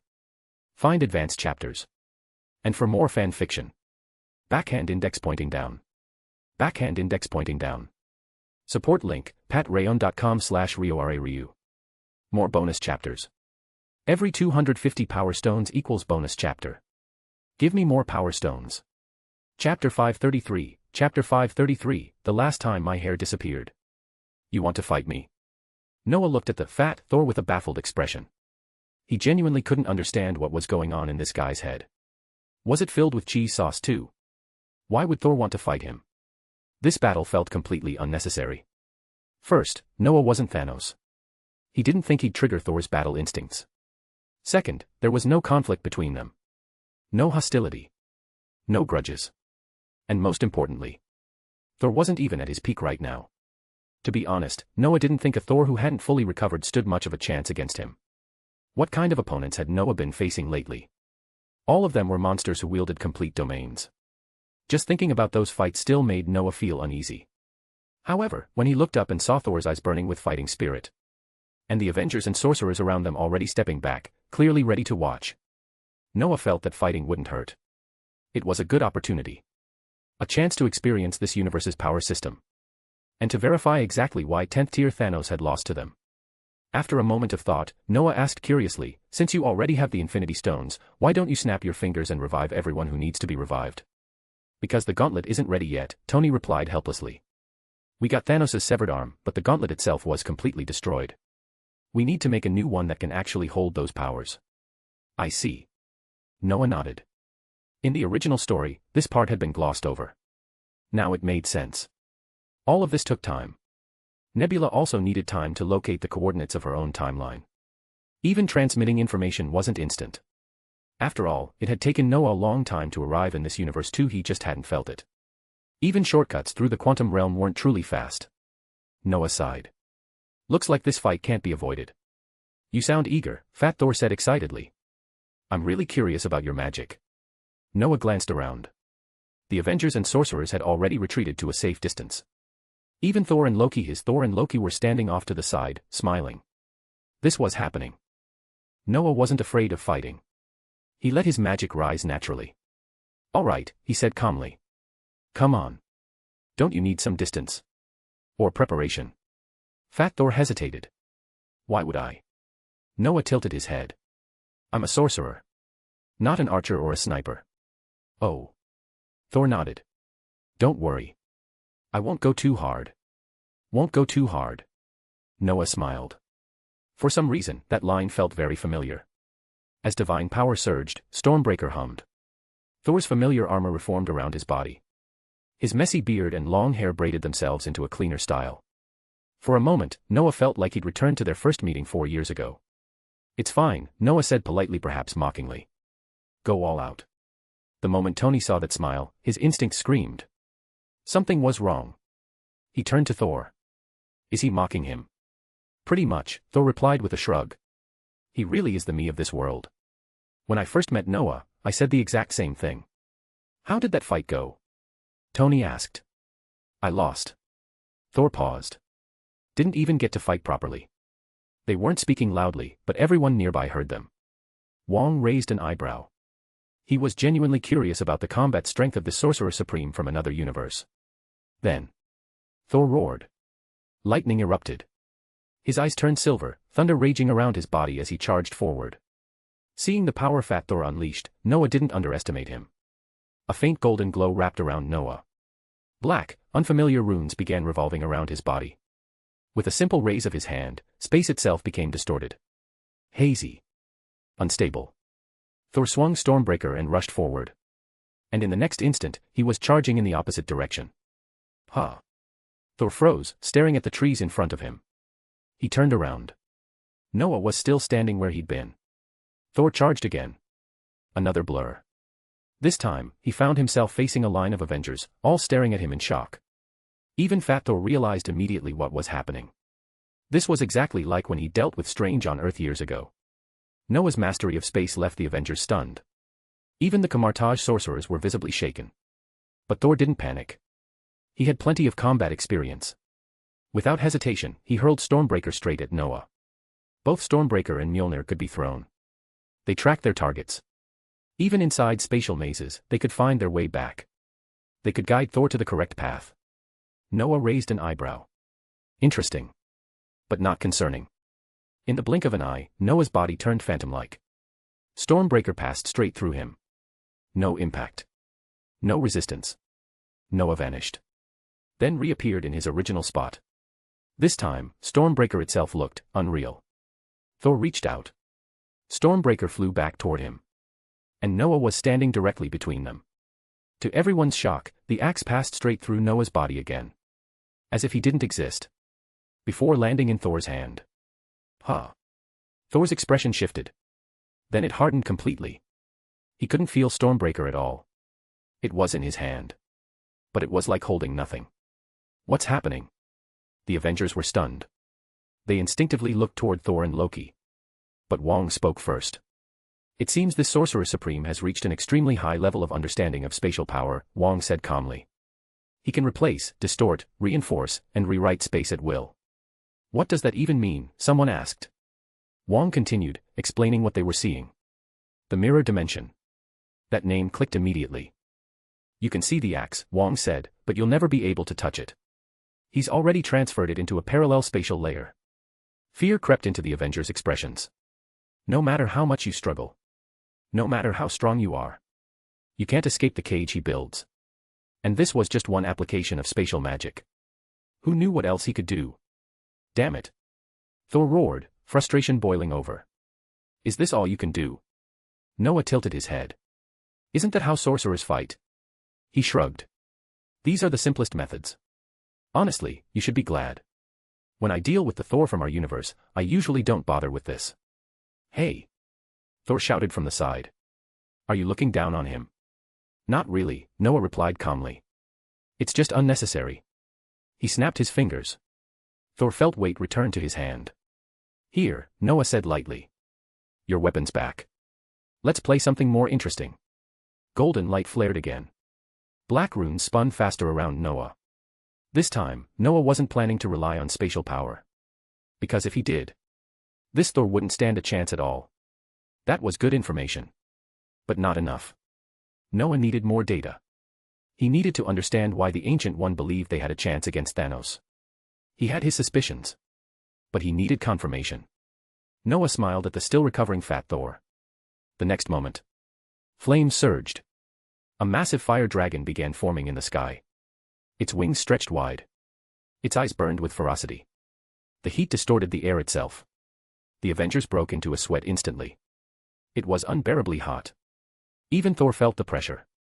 His lightning flared more violently in response. After a long silence, the Thor who'd come with Noah muttered quietly. I suddenly feel like that guy's hair won't survive. What? Loki looked at him, confused. Last time I fought Noah, Thor said seriously. He did exactly this. He glanced at the fire dragon. That's how my hair ended up like this. Wow, Loki said after a pause. I'm suddenly really looking forward to it. Find advanced chapters. And for more fan fiction. Backhand index pointing down. Backhand index pointing down. Support link, patreon.com/RioRaRyu. More bonus chapters. Every 250 power stones equals bonus chapter. Give me more power stones. Chapter 534, now we're even. Looking at the scorching giant dragon, Fat Thor felt things were heading in a very bad direction. The young Sorcerer Supreme had said he wouldn't use spatial powers, but that didn't mean Thor thought he would be weak. On the contrary. Thor felt this might actually let him display his true combat power more clearly. And reality proved him right. Space was strange and hard to guard against, but the most terrifying destructive force still came from raw elemental power. And Noah was extremely proficient in elemental magic. Staring at the suddenly manifested flaming dragon, Fat Thor swallowed. He knew he had to get serious. In the previous exchange, he hadn't used his full strength. He didn't want to actually kill a Sorcerer Supreme from another universe. But after what he'd just seen, Thor realized something. He might have underestimated him. Severely. This young sorcerer was no easy opponent. Just his mastery of spatial power alone had already pushed Thor hard. What kind of monster is this? Thor cursed inwardly. At the same time, terrifying divine power erupted from his body. He became like a living generator. Thick lightning exploded outward, weaving into a dense protective barrier that completely enveloped him. Noah raised an eyebrow. He hadn't expected Thor to have such a defensive method. But it didn't bother him. With a thought, Noah's understanding clarified further. Is something wrong? Is Noah different from you? More than different. Can you tell us what's going on in your universe? Why don't you ask the Avengers? We already told them. Wong immediately turned to the Avengers, who were still visibly shaken by the clash between Noah and Fat Thor. They quickly explained everything they knew. After hearing it, Wong fell into an unusual silence. The way he looked at Noah changed. This Noah had practically reshaped the magical world of an entire universe. Even if something unique had happened here, something that caused the absence of a developed magical civilization, it was obvious that this universe's magical system lagged far behind Noah's. That realization made Wong feel even more respect. For a moment, he even thought. This Noah might be more suitable to be Sorcerer Supreme than anyone else. The violent collision of lightning, ice, and fire slowly subsided. The deafening explosions faded. Smoke drifted away. All eyes turned toward the center of the battlefield. As the haze cleared, they saw Noah still standing there. Unharmed. Clean. And... aha. The muscular Thor suddenly burst out laughing. This guy's hair actually got burned off. Now we're even. Find advanced chapters. And for more fan fiction. Backhand index pointing down. Backhand index pointing down. Support link, patreon.com/RioRaRyu. More bonus chapters. Every 250 power stones equals bonus chapter. Give me more power stones. Chapter 535, let's watch it properly. Damn it. My hair. That night, when Fat Thor woke from his coma and saw his reflection, his howl shook the entire Avengers compound. In the mirror, the hair and beard he had painstakingly grown were now nothing but a black, charred mess. The sight enraged him so much that he nearly grabbed Stormbreaker and charged off to fight Noah to the death. If not for the Avengers restraining him and the last shred of his sanity, he would have already gone looking for revenge. Of course, he probably already knew how that would end. He would lose again. In Fat Thor's eyes, Noah was nothing but a cunning sorcerer. That description left the Avengers confused, while the Camartage sorcerers glared at Thor in unison. They couldn't understand why this man would describe the Sorcerer Supreme of another universe like that. That guy doesn't fight like a man at all. Fat Thor ranted furiously. Have you ever seen someone hide inside a turtle shell all day, throwing magic outward? And when you finally break through it, he just runs into another dimension. How are you supposed to fight that? Tony rubbed his nose awkwardly. Isn't that how sorcerers fight? Shouldn't a real fight be weapons clashing, fist against fist? Tony had no response. Neither did anyone else. Emotionally speaking, Thor wasn't wrong. Rationally speaking, Noah's approach was unquestionably correct. In the end, the Avengers could only console Fat Thor one by one before leaving him alone to rest and to deal with his ruined hair and beard. There was no helping it. Thor really needed a break. As for Wong and the Camartage sorcerers, they simply stayed where they were. They knew the Avengers' plan and intended to wait for their Sorcerer Supreme Strange to return. At the same time, they were considering something else. Could certain concepts from Noah's universe be applied to their own? That place had given them tremendous inspiration. In their eyes, it truly was a holy land of magic. Noah had no idea what they were thinking. He was focused on something entirely different. For example, he was starting to understand why his master had told him before sending him here that he might actually be able to defeat Thanos. The people in this universe. Noah said quietly, glancing at Thor and Loki beside him, they don't seem very good at defense. This Thor is extremely strong. If I didn't rely on spatial abilities, I probably couldn't beat him unless I used my domain. Is he really that strong? Thor tilted his head. Then how did you beat him so badly? Because he doesn't defend, Noah replied honestly. From start to finish, I was protected. He reminded me of you when we first met years ago. In other words, Loki cut in smoothly, a mindless brute. It had to be said. That description fit. This universe's Thor really did seem careless. His combat instincts weren't bad, but for some reason, he barely set up any defenses at all. Another thing Noah noticed was that his magic seemed stronger here. The Thor he fought had a 10th tier foundation. Even reduced to 9th tier, he shouldn't have been easy to injure. This wasn't like Ego, whose weakness Noah had known from the start. Thor didn't seem to have one. He was durable, resilient, overflowing with divine power. Noah had been forced to fight him head-on. In fact, his 9th tier magic shield had shattered several times. If he hadn't repaired it quickly, he might have been in real danger. These are just guesses, Noah said finally, shaking his head. Everything depends on Thanos showing up. But remember those 2 points. Thor and Loki both nodded. Whether right or wrong, at least it was a direction. By the way, Loki asked suddenly, you can see the future of this world, can't you? Yes, Noah nodded. With the time stone. But only the timeline where we didn't come here. In truth, Noah barely needed the time stone. He remembered Avengers Endgame very clearly. Back then, the movie had moved him deeply. Natasha's sacrifice. Tony meeting Howard. And that final line. So. I am Iron Man. All of it had once left his eyes red. Then tell me, Thor asked, if the 3 of us hadn't come, and Banner hadn't gone to the wrong universe, what would have happened? That's simple. Noah paused, then suddenly felt mischievous. Raising his hand, he revealed the star of spacetime, now shaped like a ring. His magic stirred. A green glow appeared in the Avengers compound, and a green gem flew straight into Noah's hand. Unfortunately, it also attracted attention. Not just the time stone arrived, the Avengers did too. Mr. Fennell. Steve asked cautiously. What are you doing? Nothing special, Noah said casually. My friends are just curious. You can watch too. Green light flickered briefly in his palm. Then it vanished. Replaced by a pale golden glow. Before anyone could react, a projection unfolded before their eyes. The room fell silent. Familiar faces. Familiar scenes. Combined with what Tony already knew about Strange, everyone realized that this sorcerer from another universe was about to show them something. Something interesting. The film began. It started with the Avengers test run. Clint Barton successfully reached the designated location, returned to his home before his family turned to dust, and brought back an item. The plan worked. Next came the discussion of time points and team assignments. Everything felt familiar. It was their own experience. But soon, they noticed differences. After the plan was finalized, the teams departed. Iron Man, Captain America, Ant-Man, and Hulk went to the Battle of New York. This time, Banner didn't go to the wrong universe. Their goal was 3 stones. Hulk went directly to the New York sanctum to find Stephen Strange. Unfortunately, Strange hadn't become a sorcerer yet. Tony and Steve, using their identities, tried to borrow the stones held by S.H.I.E.L.D. The plan started smoothly. But no plan survived reality. Problems piled up. In the end, they failed to collect all 3 stones. Banner persuaded the Ancient One and borrowed the Time Stone. Steve escaped another version of himself and secured the Mind Stone. So you guys messed up too? Fat Thor muttered.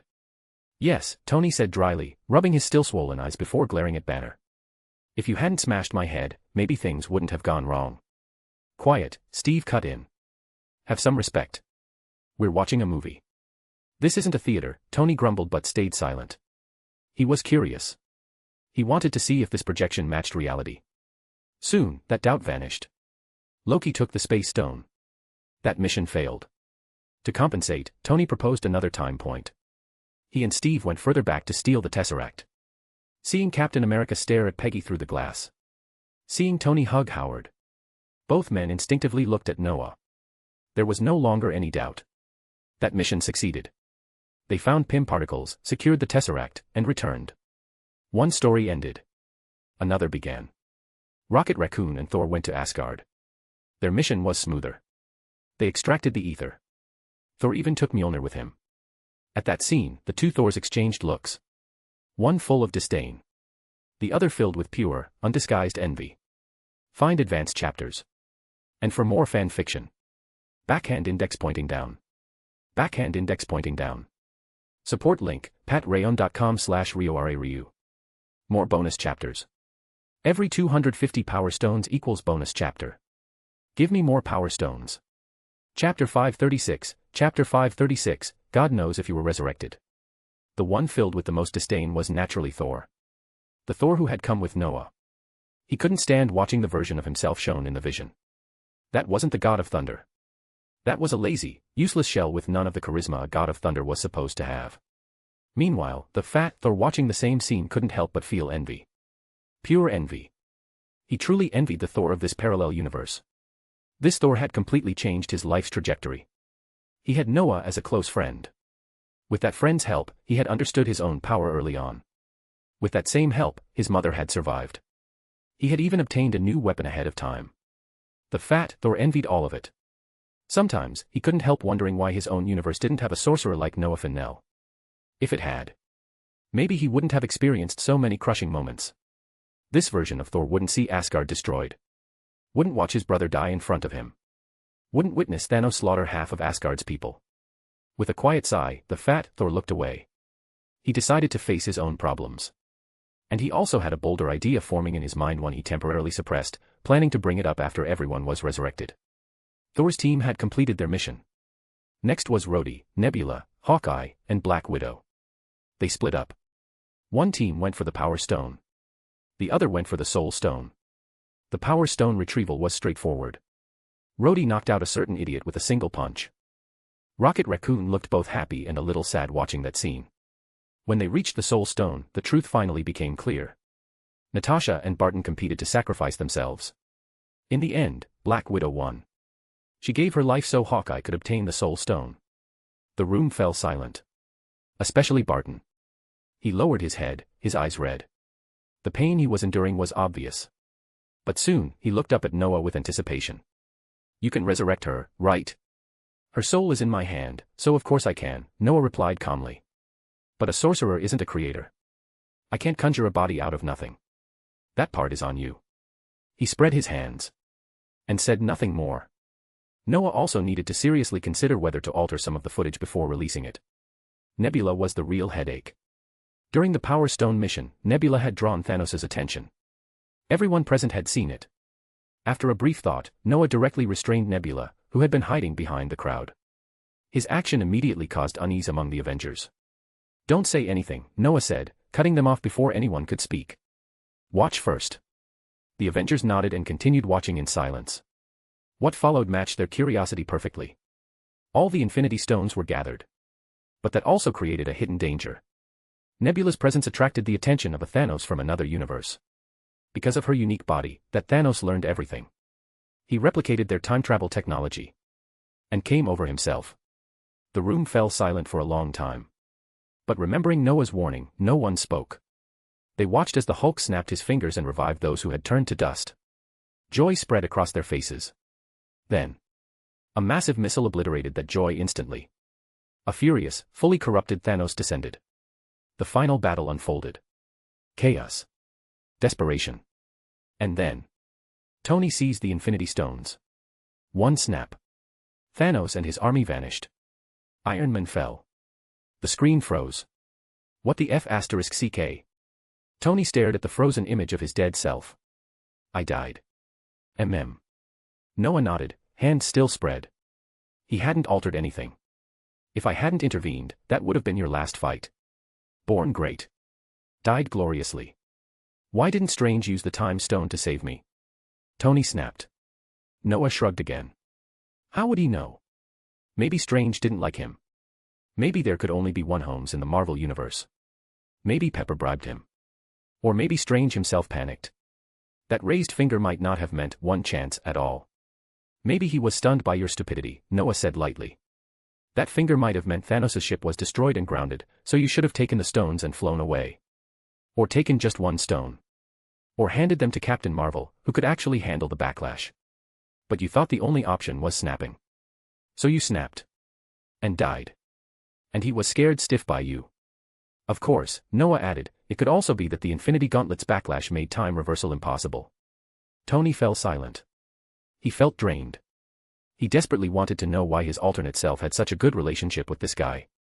Turning his head, he saw the message left for Morgan. His eyes stung.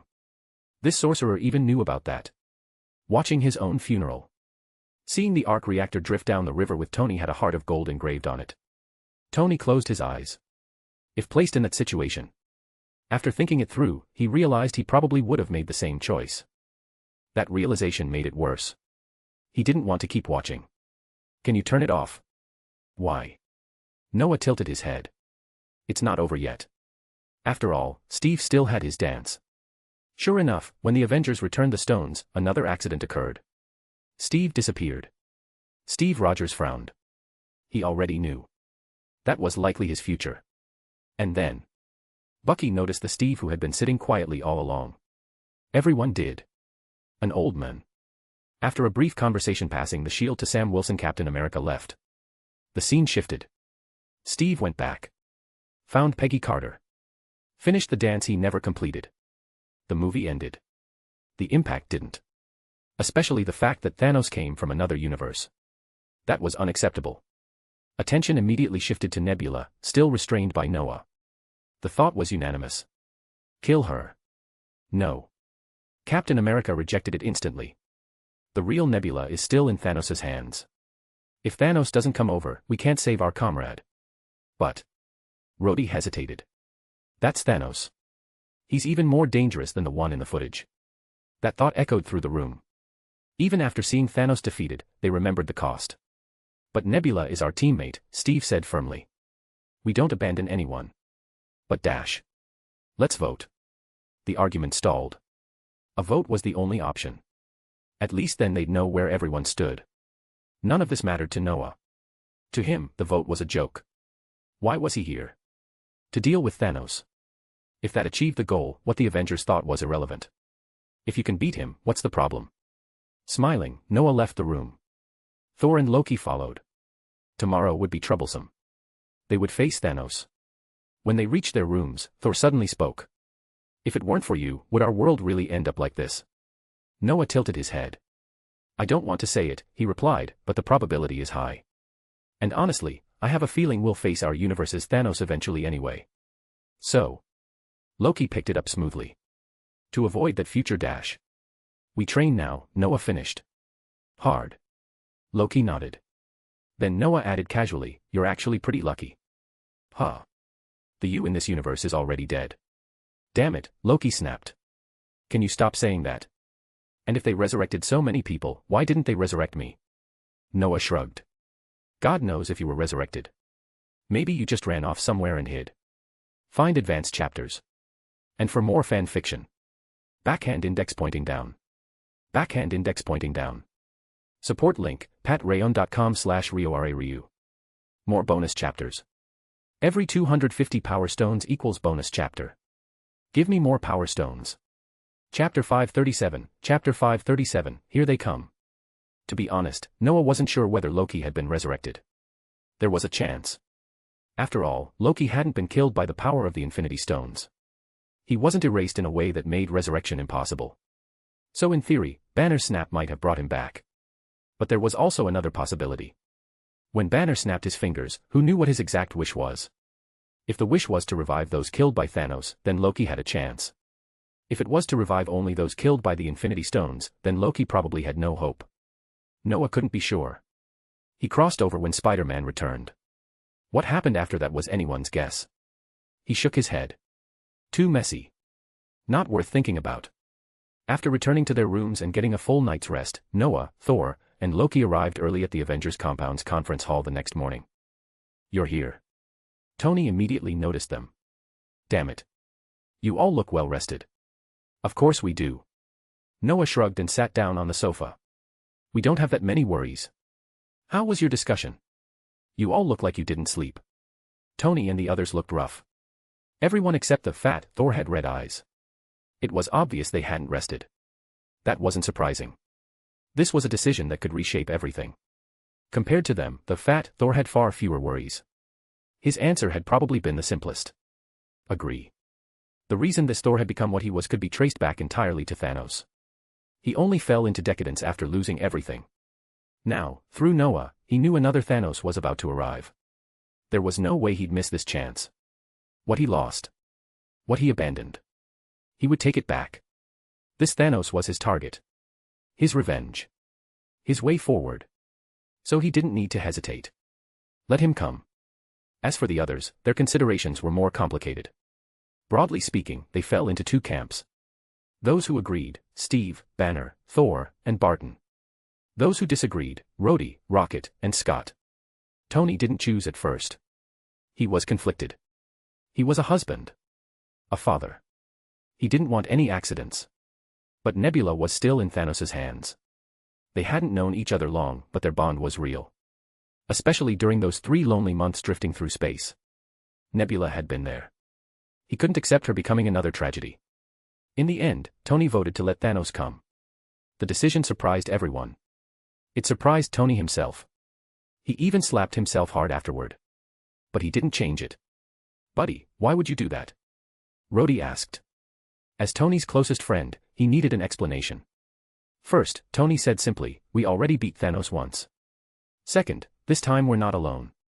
He looked at Noah. We have 3 very powerful allies from another universe.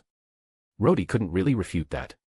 When Tony explained it directly to Noah, Noah just laughed. This time, they weren't fighting alone. Noah and his companions were here. So, Noah tilted his head, is the gauntlet ready? It is. Tony smiled confidently, then pointed at the unconscious Nebula. But what about her? Restore her, Noah said. She won't know anything. I used the time stone. The time stone. Tony frowned. What do you mean?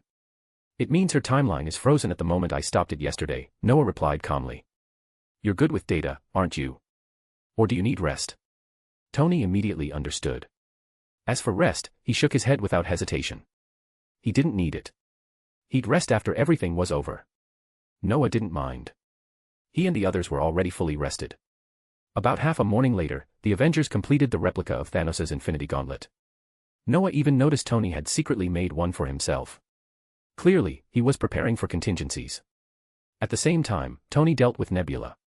He thoroughly modified her internal data, ensuring she wouldn't notice that nearly a day of her time had gone missing. When everything was ready, Noah followed them into the laboratory. Banner was still the one snapping his fingers. Even the fat Thor didn't argue this time. Maybe he was saving his strength. Saving it to properly welcome Thanos. As Banner grimaced and put on the Infinity Gauntlet, Noah focused completely. He was curious. What kind of power did 6 Infinity Stones truly produce when combined? Noah had gathered all 6 before, but true synthesis required time. Too much time. So he watched. Carefully. Banner raised his arm with visible strain. Then. He snapped. In that instant, Noah felt an indescribable surge of power erupt. It felt like something was being rewritten. As if everything was pulled back to a starting point, adjusted at a critical node, and then overlaid again. The information contained within it was overwhelming. Noah immediately realized this was far beyond his current level of understanding. This was power that transcended time and space. Like the laws of existence themselves. What is this? Noah thought, genuinely shaken. But he didn't dwell on it. Because at the exact moment the snap echoed, space and time trembled. A vast, terrifying aura appeared above them. Not only Noah. Thor and Loki felt it too. They exchanged a glance. There was no need for words. Thanos had arrived. Tony's timing had been perfect. Noah looked at the Avengers. Then he retrieved his own time stone. Snapping fingers. In any universe, Noah wouldn't even consider it. He placed the time stone back into his spatial star and immediately cast another spell. The room became hazy in an instant. Is that him? Wong arrived at the laboratory entrance with Camartage sorcerers. But the question answered itself. Without hesitation, Wong led them into action. Circles appeared. Not every sorcerer could freely open the mirror dimension. Noah was an exception, not the rule. When Wong and the sorcerers entered the mirror dimension, Hawkeye's phone rang. Missiles. Explosions. Violent tremors shook everything. Looks like he's in a bad mood, Noah said with a smile, waving his hand as golden light spread. The Avengers suddenly found themselves outside the compound. Damn Thanos. The fat Thor stared at the massive warship in the sky. He recognized it instantly. Years ago, this ship had destroyed everything. His brother. His friends. Half his people. Thunder roared. Lightning wrapped around him as his armor reformed. Noah glanced at him, then opened the mirror dimension fully. The Avengers stepped out. At that moment, the ship's hatch opened. A blue beam flashed. And a tall, powerful purple figure landed on the ground below. Find advanced chapters. And for more fan fiction. Backhand index pointing down. Backhand index pointing down. Support link, patreon.com/RioRaRyu. More bonus chapters. Every 250 power stones equals bonus chapter. Give me more power stones. Chapter 538, on your left. Thanos descended slowly as his warship's teleportation field faded. Helmet. Armor. Massive double-edged blade in hand. His heart was in turmoil. Joy. And rage. Joy, because in the future, he had finally fulfilled his long-cherished wish, gathering all 6 Infinity Stones and erasing half of all life, restoring what he believed to be balance to the universe. Rage, because he realized he had made a mistake. He had underestimated the survivors. He had never considered how much pain and despair he would leave behind. Enough that those who remained would claw at reality itself, trying to undo everything he had done. In Thanos' eyes, these people were unwilling to accept defeat. So this time, he decided to go further. If they could not understand the mercy he had given them, then they did not deserve the future he had left behind. We meet again. Thanos scanned the Avengers as he walked forward, his steps heavy and deliberate. I once believed that by eliminating half of life, the other half would flourish. His voice was calm. But you've shown me that this is impossible. No one spoke. The Avengers stood tense, fully aware of what stood before them. Noah, Thor, and Loki remained at the rear. This was their first or perhaps second time facing Thanos. As long as someone remembers what once was, Thanos continued, ignoring them, his presence steadily rising, they will reject the future. They will resist. Yes, Tony said at last, meeting his gaze. We are that stubborn. Thanos laughed softly. And his aura became suffocating. I'm grateful, he said. Because now, I understand what must be done. He paused. This time, I will crush the entire universe. Reduce it to atoms.